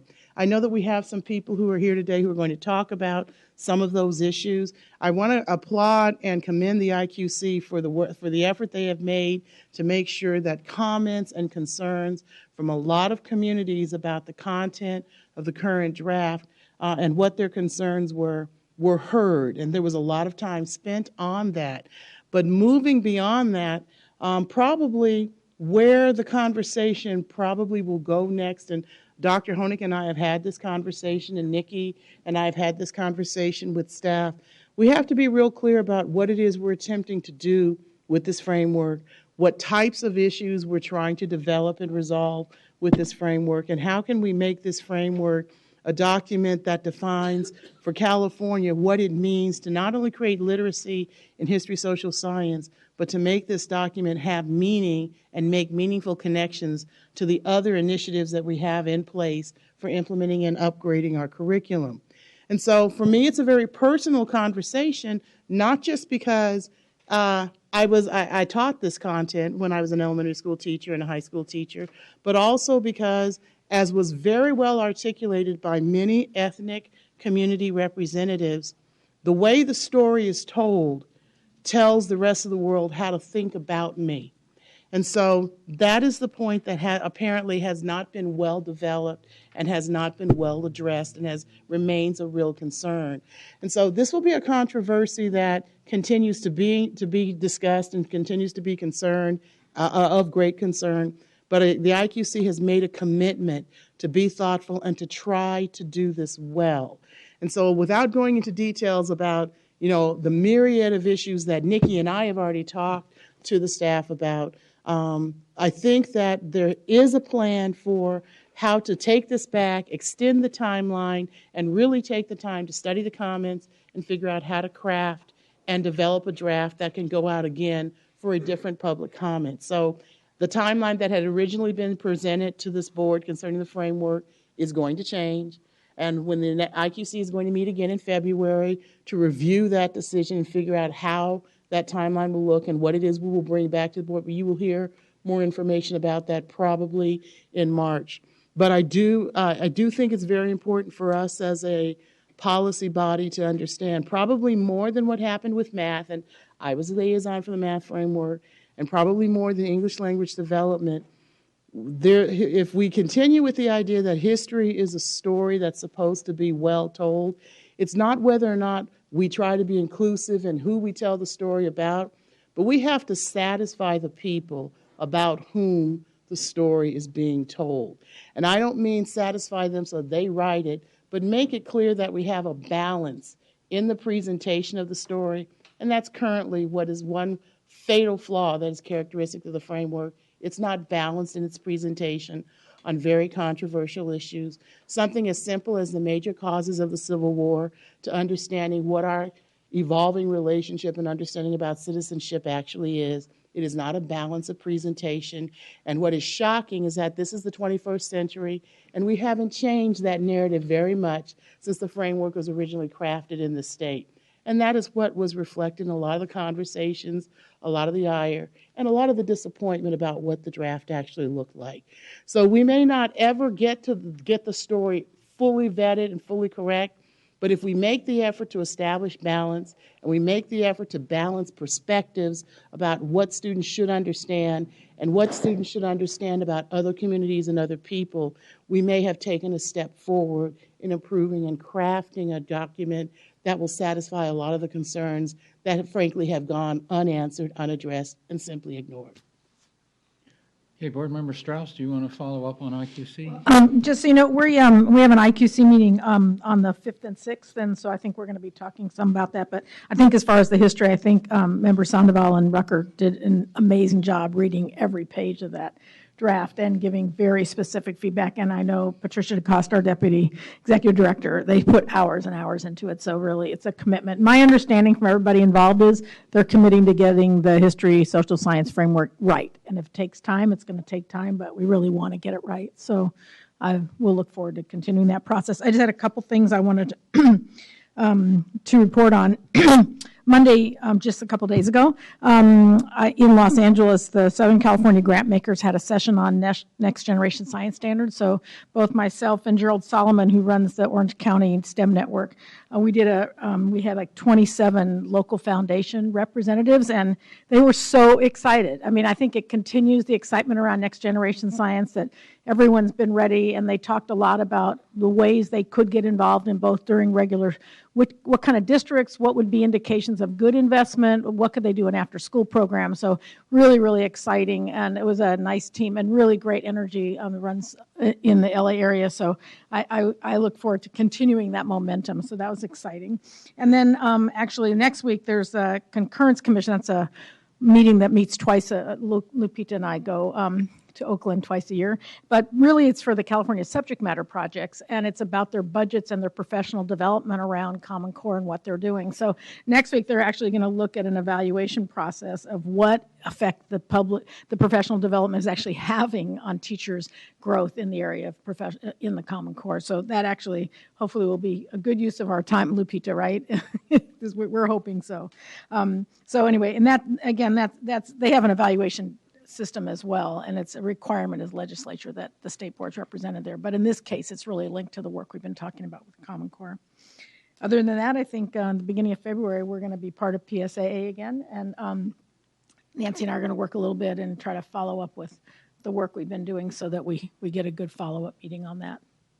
So that ends my report. Board Member Sandoval? Just a few brief reports. The Child Nutrition Advisory Council met on December 15th, and it was a full meeting. I just want to pull out one highlight. The Pew Charitable Trust funded a study that focused on the perspectives of 900 public school parents in California about the new national meal standards, which actually California was ahead nationally and already moving towards standards for meals that are more aligned with current nutritional science.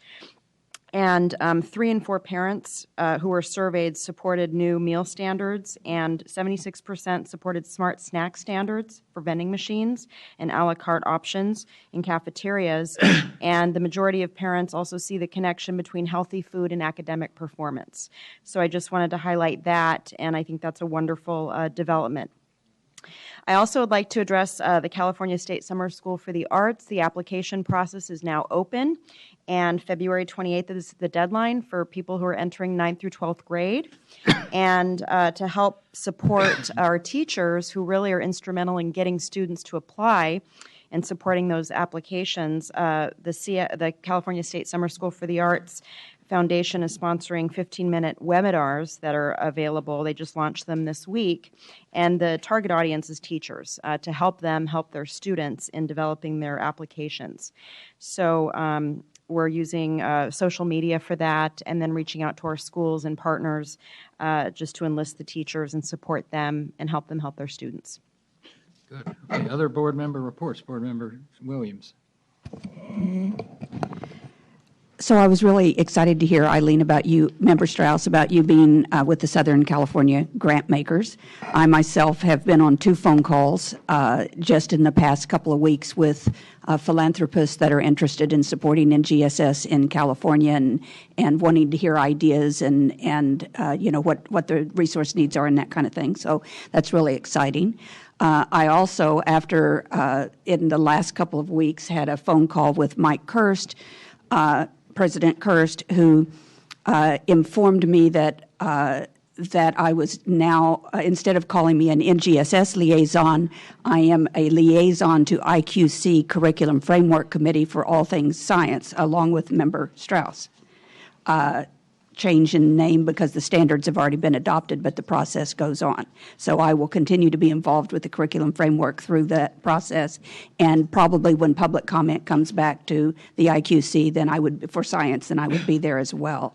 I'm looking forward to attending a meeting in San Francisco along with Member Strauss and the CDE team in February for the National NGSS Network, which will have 16 other state teams there talking about, some of them are talking about adoption and others are talking about implementation and looking to California and what we've done.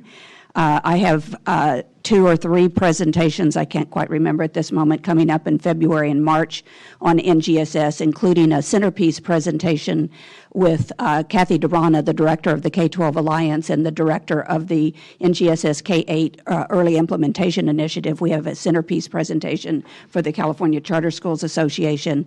I'll also be co-presenting with Stephen Pruitt at the San Diego County science meeting on February 20th, where they're all 47 districts in San Diego County, which seem like an awful lot of districts, are coming together to talk about how they're putting together their NGSS plans. In addition, I want to kind of surprise some of you by saying that I've been working with President Kirst since last May to better understand what the national push is on increasing student access to computer science education in K through 12. And that happened as a result of a letter being sent to the governor asking to meet with him to talk about how important it is for California to do that. And then President Kirst and I started looking into it and studying it and gathering information and going to meetings and talking with people. So I am serving as point on exploration for that, and to that end, yesterday I met with Scott Hill at the College Board to hear about what their plans were with regard to new additions to computer science AP at the high school level and some foundational courses that might lead up to those. And we've also been talking with a variety of other people. So that's an area that I actually am kind of surprised that I've developed a passion about and a real interest, intellectual interest in, as well as a practical interest in its importance, given that I have absolutely no technology background, but that didn't stop me with science.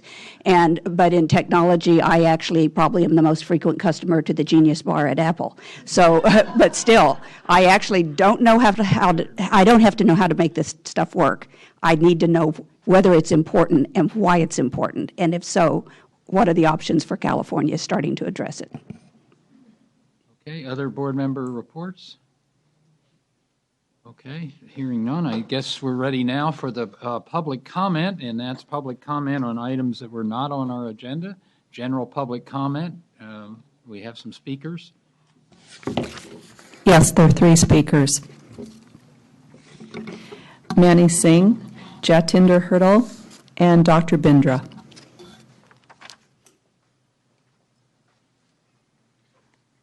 Good afternoon to everyone. 99% of the people who wear turbans are Sikh. They do not belong to any other religion. However, this is not known to a very large number of people and students. And as a result, they are sometimes scared. They are, you see, xenophobic out of this fear of the unknown. You see, there is 70% of them, have told that they cannot identify from a picture whether it's a Sikh or what is it. And also 1/5, one of every 5 becomes angry and apprehensive when he sees somebody with a turban. Now, this is a situation which leads to hate crimes and bullying, and that is why the Sikhs even spent so much money to put up a float in the Rose Parade about 10 days ago. I think many of you probably watched it. And there are 25 million Sikhs in the world, and this is a 5th largest religion. And when you compare the total population in 2014 of Confucianism, Taoism, Jainism, Shinto, and Zoroastrians, it is in America only 178,000. And the Sikhs alone are 279 million. And now, of course, those religions belong to what may be called as the medieval, as the ancient period, and are covered in the grade 6, which is fine. Sikhism cannot be covered in grade 6 because Sikhism was established or started only in 1469. And there are in the 7th grade some 10 sections under which history has been dealt with in the after the Christian era started. And 4 of them belong to time periods. Like it says... Can the time hold? We're only allowed to speak 2 minutes. There were 17 people here, sir, who wanted to speak, but they could not stay any longer. About an hour ago, I let them go. So if you kindly, I will not take very long. If you kindly allow me. Maybe one of your colleagues cover some of this? Can some of the subsequent speakers cover what you're going to cover? You have 2 more. Actually, he's the primary. He's the one behind the whole motion. I didn't even know about this till last month. Well, yeah, you have to. Oh, okay, so we're only allowed 6 minutes because there's 3 of us here? 2 minutes each? Okay. I'll give my time 2 minutes to him, and then you can take your 2 minutes. Okay, sure. Okay, there we go. Thank you. There are 4 time periods, like 600 to 1000 and 1000 to 1450, 1450 to 1750. And then there are several which deal with the medieval Japan, medieval Europe, medieval South America, etc., etc. And there is one which is based on religion. It is the civilization of X religion. And Sikhism could be added with that or in any one of these, but it is not there. Sikhism is not included. And even though there is introduction to the content, to the curriculum framework published in 2001 and 2005, and even the new one, they have those paragraphs 8, 9, and 14, which say that the framework and standards incorporate multiple perspective, that there should be multiple perspective throughout the history of social science curriculum. Second says special attention to be paid to study of non-Western societies. Sikhism is a non-Western society. And then it says the framework and standards acknowledge importance of religion in human history. We study, when studying world history, students must become familiar with the basic ideas of the major religions and ethical traditions of each time and place so that they learn to live amicably in a pluralistic society. These are the guidelines, sir, but these guidelines, how do they exclude Sikhism? I would like to understand. And this inclusion of Sikhism was tried for the last 15 years in Modesto City School District, and they found it very useful. The number of bullying has been greatly reduced, and as a result, the Assembly resolution ACR 154 was passed, and I have even submitted to the Honorable Superintendent to see if that can be implemented. And then 3 states have apparently followed our example.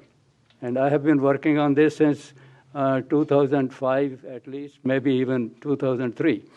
And 3 states, it is the New Jersey state and Texas state and New York state, which have included Sikhism in their curriculum framework. Now, why are we lagging behind? You kindly think about it. And I submit humbly that you kindly advise or ask or persuade the Instructions Quality Commission, whose authority or baby it is, you see, who they are developing the curriculum framework. The one they have developed so far, 2014, 2015, does not include Sikhism. And I beg and request that please do not ignore Sikhism, include it somewhere in those 10 points which are under which in the history is being dealt. You see, somewhere you can certainly find, and we can discuss this in this, because earlier, you see, in 2009, we were told that it is not in the content standards, you see, but the content standards, even our Mr.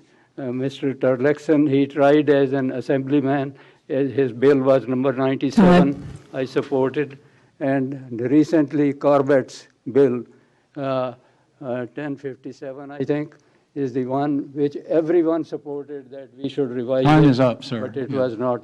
Thank you very much for listening. Okay. All right, so the board will now adjourn into executive.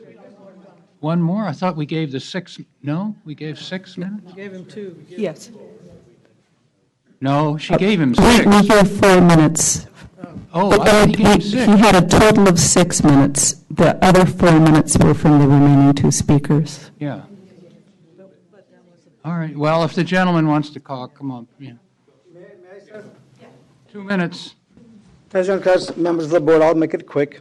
I'm a father of 3 children who are in public school ranging from elementary to high school. Thus, I have a first-hand experience of how children feel when I volunteer in their classrooms. as a parent to help teacher or to chaperone the kids to a field trip. Sikhism is the single largest group of South Asian community. In fact, the first ever elected Asian congressman was a Sikh. Yet, our education system continues to ignore teaching about this community. By not including Sikhism as part of the curriculum will be seen as an intentional attempt to keep our children uninformed about the presence of Sikhs for more than a century in this community. And by not including Sikhism as part of the curriculum, we will be producing a generation of Californians who will develop a dislike for their neighbors about whom they may not know nothing. This will certainly lead to increased hate crimes and pose a risk to the stability of the society in the future. In order to create an environment of understanding, we need to teach young minds at a young age to accept people of other faiths and backgrounds. This can only be done effectively if we include, among others, Sikhism as part of the curriculum. This will lead not only to an informed society, but also a society that lives together with mutual understanding and knowledge of each other. Only then we can prevent hate crimes to some extent. I am not expecting our high school graduates to be expert on Sikhism. That's not my intent. I'm only requesting that all children be at least exposed to all faiths to eliminate misunderstanding before they are adults. And I think our education system has a duty to teach our kids about all faiths equally to create a mutually understandable society. Thank you. Thank you. Okay, Superintendent has a comment. Just going to make a very brief comment. If Tom Adams could meet with the 3 representatives from the Sikh community, we have explained some of the background where there was a freeze on working on curricular frameworks, and the legislature has finally allowed that process to go forward. So I'm just going to suggest Tom have a chance to meet with the public speakers as we would adjourn to the next step. Okay, good. So the board will now go into executive session, so the audience will have to, what?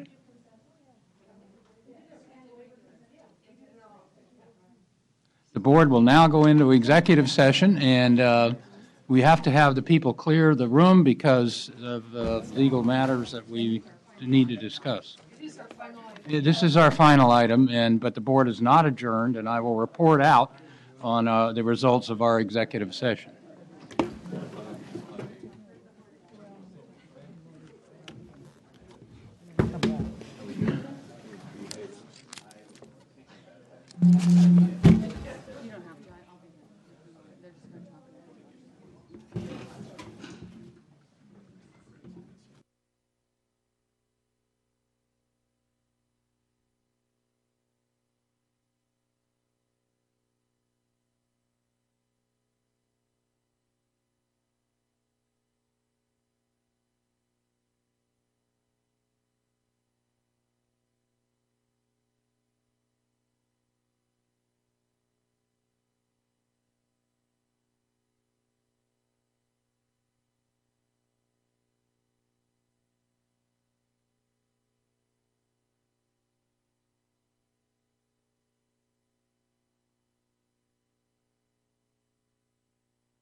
So I will report out that in closed session, the State Board of Education discussed and took action on the following case, DJ versus State, as noticed on the meeting agenda.